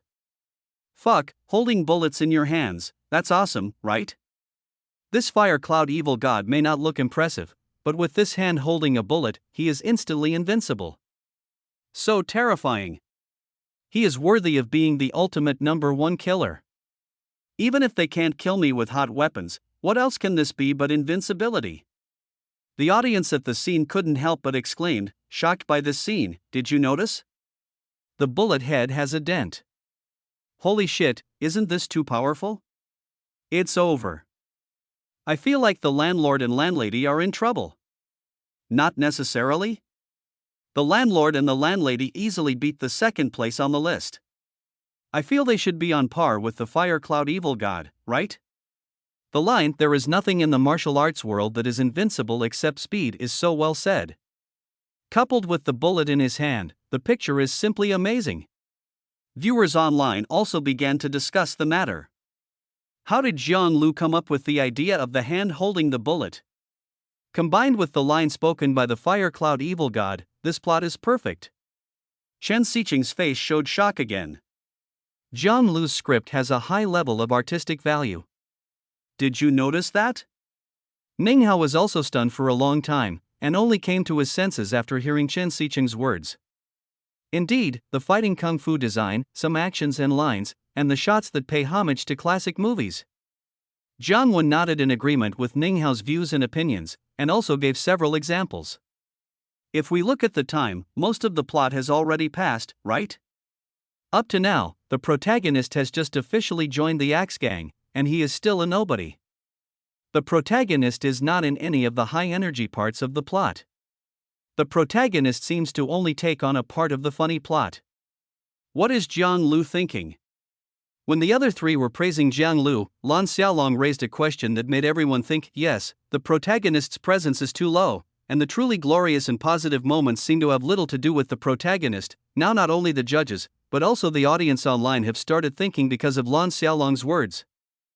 Chapter 93. Yang Guo and Xiaolong knew it was already 6 o'clock in the evening. After dinner, Jiang Lu rested and took a walk around the house. At this moment, he was in no hurry to create, because he found that it was still early and moreover, his progress in script writing was a little too fast, which was all thanks to his previous memories and records, and now he has to slow down, and even if he is acting, he has to act more realistically. Everyone was getting annoyed and angry about being led by Jiang.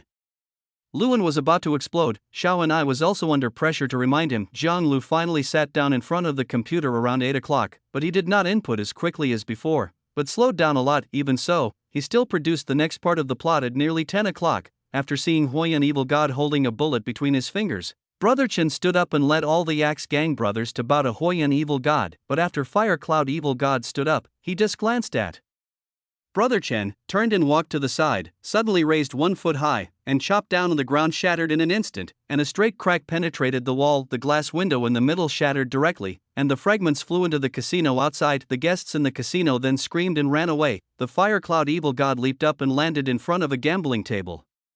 The peerless master is here. Huoyan Evil God slowly turned around and looked at the two people in front of the gambling table. As the picture slowly rises from bottom to top, the faces of two people in front of the gambling table are revealed. It was the landlord and the landlady. It seems that only the ultimate killer king of the past, Huoyan Evil God, could have such a murderous aura. The landlady still had a cigarette in her mouth as she looked at the sloppy old man in front of her and said, "This kind of momentum, could it be the so-called Condor heroes, Yang Guo?" The landlord smiled and raised his hand. "Little dragon girl." The landlady flicked the ash from her cigarette. "I've heard a lot about you." "Yang Guo? Xiaolong knew? Whose Condor heroes look like this? If the return of the Condor heroes really looked like this, I'm afraid no one would watch it, right? My childhood is ruined. I've had enough of Jiang Lu. They are all handsome men and beautiful women, you middle-aged uncle and aunt, it's too shameful to look at them." Okay, Yang Guo is an alcoholic LSP, Xiaolong Nu likes to smoke and is a domestic violence woman. The fairy couple in my mind is completely ruined. Jiang Lu, you have to pay me back for my wonderful childhood memories. The audience burst into laughter and started to complain about Jiang Lu. Huoyan Evil God nodded slightly towards the two of them. "We are here today to settle accounts with the Axe Gang. It has nothing to do with anyone else." The landlord still had a smile on his face and said to Fire Cloud Evil God, "If you had killed me back then, wouldn't everything have been fine? You're only coming to settle the score today, aren't you walking into a trap?" Brother Chen and his younger brothers also walked into the casino with a very arrogant attitude. "I'll let you live for 2 more days. Don't be so arrogant. You must accept this gift today." The landlady turned around and looked at Brother Chen, then pointed to one side. In the picture, there is a big clock with a red ribbon hanging on it. This is the gift that the landlady gave to Brother Chen today. Brother Chen was very angry and threatened that there was an evil god here today, and let's see who will die. "You're the first to come forward, right?" The landlady turned her head and looked at the Fire Cloud Evil God who had been standing in front of the table. "Don't get me wrong, I just want to beat you two to death, or be beaten to death by you too." The Fire Cloud Evil God looked very relaxed, with a smile on his face, his head resting on one hand, and lying on the gambling table. "What do you think, wife? Since ancient times, good and evil cannot coexist. If I don't go to hell, who will?" After hearing what the landlady said, Xing stood there in a daze. "In that case, come on." The landlord and the landlady also smiled, leaned their heads on one hand, and looked at Huoyan Evil God and said, "Okay. Come on." Huoyan Evil God's eyes lit up when the Axe Gang saw that a fight was about to begin. They quickly retreated. The landlady, who was originally sitting, kicked Fire Cloud Evil God in the chin. The gambling table shattered, but was blocked by Huoyan Evil God with one hand. The landlady's foot. The landlord jumped up and kicked Fire Cloud Evil God in the face with his feet. "Please try harder, I can still do it." Huoyan Evil God was fine, his expression was still relaxed, and he even gave the two of them some advice. After hearing this, the two men jumped high again, using all their strength to hit Fire Cloud Evil God in the face from the left and right at the same time. The face of Fire Cloud Evil God was deformed. The force is enough, but the accuracy is lacking. The Fire Cloud Evil God who was attacked was still fine and even mocked the two of them again. The couple jumped high again and rushed towards Huoyan Evil God, but this time Huoyan Evil God took action. When the two were about to approach him, he stood still, but the punch was very fast, far exceeding the reaction speed of the two men, and directly knocked them out. Xing, who was standing not far away, was startled. Brother Chen and the master smiled. The couple attacked again, but were kicked away by Fire Cloud Evil God again. Before the two could react, Fire Cloud Evil God jumped directly between them and kicked the landlady away. After the landlady fell to the ground, blood was already flowing from the corner of her mouth. "Isn't this Fire Cloud Evil God a little too strong? Fuck, there's absolutely no solution, right?" He was fine even after getting beaten up. His face was deformed, and he was still chatting and laughing. "This strength is really terrifying. I finally understand what he meant by everything is indestructible except speed. It's fast, it's high damage, and my defense is strong. It's impossible to fight it." The audience was shocked by the powerful strength of Fire Cloud Evil God, because the strength of the landlord and the landlady was obvious to everyone. This Fire Cloud Evil God is really unstoppable. He feels invincible on the physical level. Speed, strength, defense, these attributes are all maxed out, right? 2 against 1, the landlady is injured. This situation is not good. They won't die here, will they? Enough good people have died, don't let any more die. After watching this plot, viewers online began to worry about the landlord and the landlady. While everyone was still worrying about the characters in the plot, Jiang Lu had already turned off the computer. I got up, washed up and prepared for bed. Why do I feel now that the landlord and the landlady are the protagonists? Ning Hao frowned and asked a question. He is not in any fighting scenes. The protagonist only appears in some daily scenes, funny scenes, or when the plot is advancing. Although the name is Kung Fu, the protagonist's presence is really too low. Shen Xiqing also followed up by expressing his own views. Just when everyone was looking forward to Jiang Lu's next plot, they suddenly discovered that the light in his room was turned off. At this time, everyone noticed that it was almost 11 o'clock. The judges began their final round of inspections for the day. Although Lan Xiaolong followed along on the inspection, he rarely expressed his opinions during the process. Because he noticed that what the landlady said, "If I don't go to hell, who will?" seemed to be the same as what the old beggar said before. Based on his many years of experience as a screenwriter, when the same sentence appears in a script, it must have some special meaning. Chapter 94. 1 is better than 6 at 10 a.m. On the third day, the program started on time again. As usual, this should be the last day of the competition. All the contestants were in high spirits at this time, because after advancing to the quarterfinals, we thought we would reach the semifinals. For many previously unknown players, the semifinals are a chance to become famous. Because the fewer contestants there are, the more opportunities there are to gain the judges' attention. Because there are few contestants, the judges will focus on analyzing your work. Most of the audience are just there to watch the fun, but if someone analyzes something deeper for you, it is likely that you will be loved by the audience. In the previous 3 sessions, it was basically only from the semifinals that the contestants were able to truly gain attention from the outside world. There was no one like Jiang Lu in the previous 3 sessions. This time, after Jiang Lu finished creating a plot, he entered the content into the AI system and then started creating the next plot without stopping. The landlady was kicked away, and the Fire Cloud Evil God fought against the landlord alone. At first, the landlord could still resist, but soon he could not. The Fire Cloud Evil God was too powerful and very experienced, so he saw through the flaws in the landlord's Tai Chi at a glance. At the same time, he used his speed and strength to beat the landlord until he vomited blood. The landlady jumped out at this time. He used the lion's roar technique again, but the effect was not ideal. The Fire Cloud Evil God only took a few steps back, stood still, and then kicked the landlady away again. At this time, the landlord and the landlady were beaten back to the room where the clock was placed by the fire cloud evil god. As the two attacked again, they were knocked away by the fire cloud evil god again, and the wooden frame on which the bronze bell was hung was smashed. The bronze bell fell to the ground with a loud bang. The landlady stood up and began to bang on the top of the bronze bell. The landlord also saw the landlady's intention and stepped forward to fight with the fire cloud evil god, but the two of them together are no match for the opponent, let alone. The landlady wanted to remove the top of the bronze bell. He endured the attacks from fire cloud evil god and kept slapping him with his palms. Finally, after the landlady slapped the top of the bronze bell once, she slapped the dragon head ring on the top of the bronze bell away with a strong palm. This time, the landlord and the fire cloud evil god each kicked each other away. After landing, the landlord picked up the bronze bell directly, while the landlady took a deep breath at the gap where the bronze bell was knocked away. Huoyan evil god's expression changed at this moment. A deafening sound was transmitted through the bronze bell and rushed straight towards the fire cloud evil god.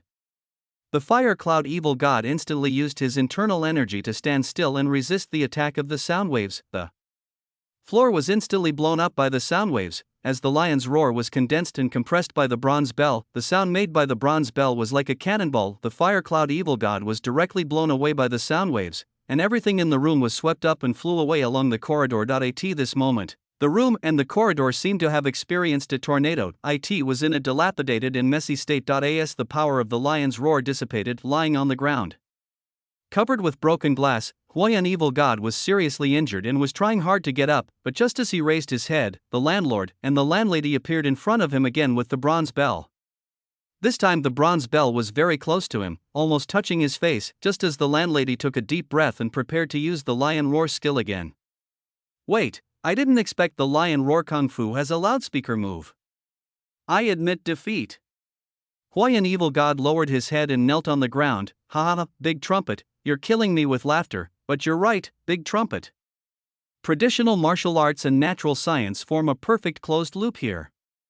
Awesome. I've always wanted to ask, what should the landlord do with his ears while he's squatting there? Metaphysics plus science, even the fire cloud evil god can't stop it. But it's so fun to watch. This is a sonic cannon, and it's in a confined space. The fire cloud evil god can still withstand it. That's really not within the realm of martial arts. When the audience saw this plot, they became very excited and started discussing it. It has been proven that a first-rate master can defeat a top master by holding his breath. This is directly considered a cannon, right? Didn't you see that the clock at the end had recoil? The word recoil is used very well. You are knowledgeable, ha. Fire cloud evil god, I was careless and didn't dodge. Energy ring, 1 is stronger than 6. Good fellow, this is advertising, right? How much did Nanfu give you? I, Pinchung, will give you 3 times as much. 3 times? I'll give you 5 times on both channels, and you have to say our slogan. There is always a phenomenon on the internet where the topic goes astray because of the appearance of some individuals. I really didn't expect this. Jiang Lu's ideas are so creative. He always comes up with some unique ideas that are amazing and eye-catching. He actually came up with such a design. Chen Xiqing was impressed by Jiang Lu's loudspeaker setting. His imagination has always been so wild, and you didn't just know about it today. But I really didn't expect this design. I thought another expert would appear and defeat this fire cloud evil god.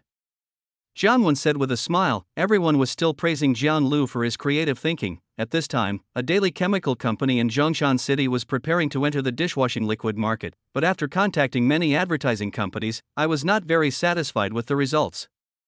Because the dishwashing liquid market has long been occupied by some previous brands such as Black Cat and Silverfish. As a daily chemical company, we are well aware that the market prospects for dishwashing liquid are promising.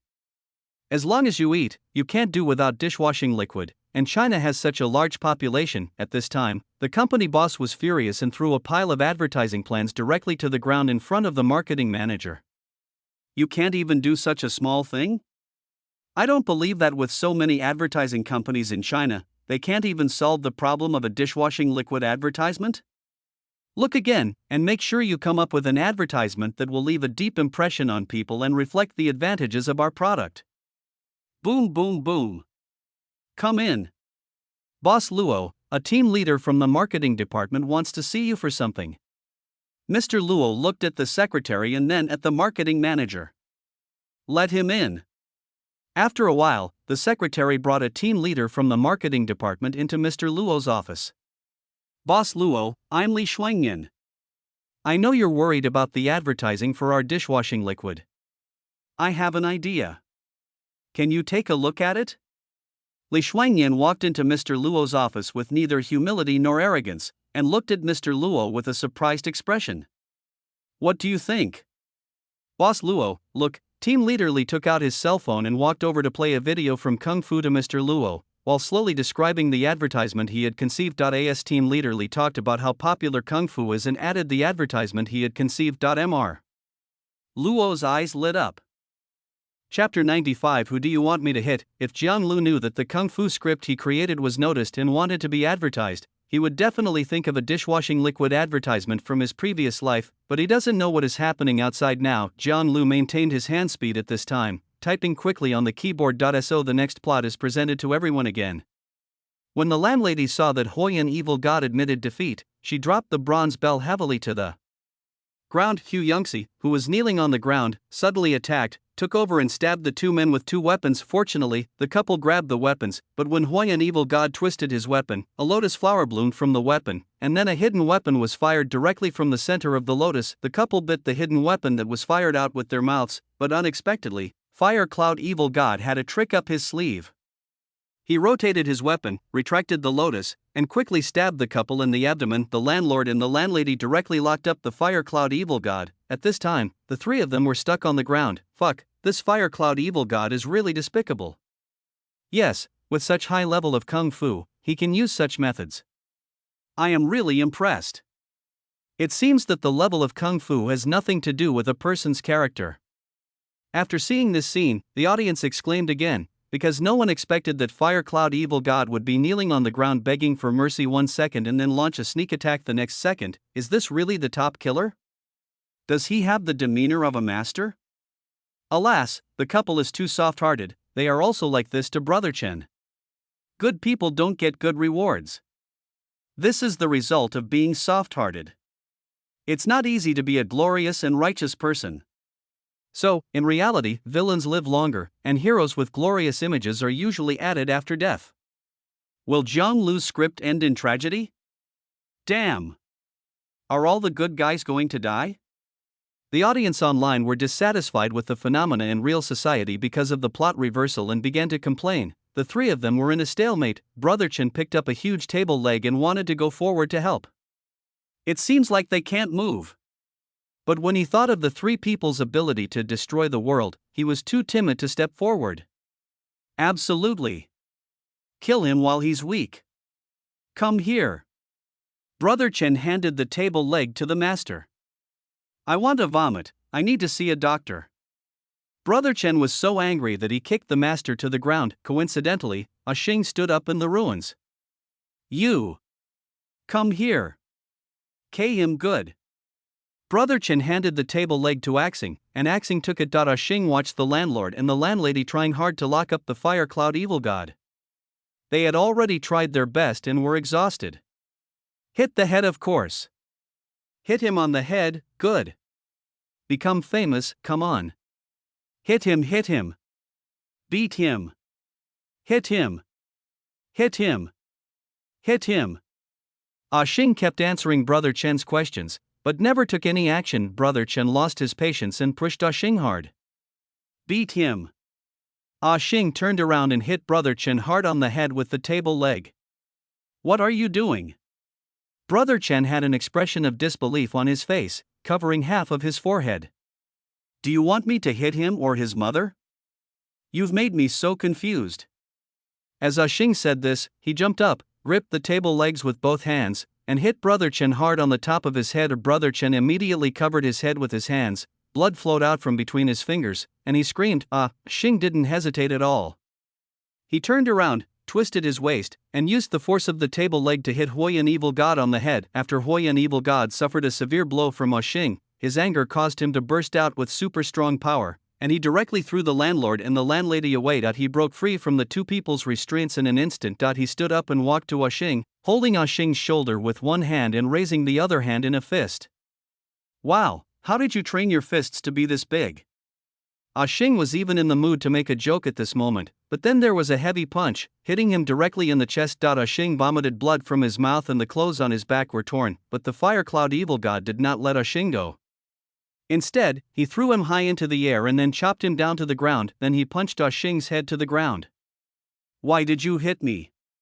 Xing's head was hit into the ground after hearing the questions from Fire Cloud Evil God. A hand was groping on the ground and touched a small wooden stick. He picked up the small wooden stick and hit Fire Cloud Evil God on the forehead again, but what followed was an even more violent attack from the Fire Cloud Evil God, who hit him hard on the head 3 times in a row. When Huoyan Evil God finished the fight, he looked up and suddenly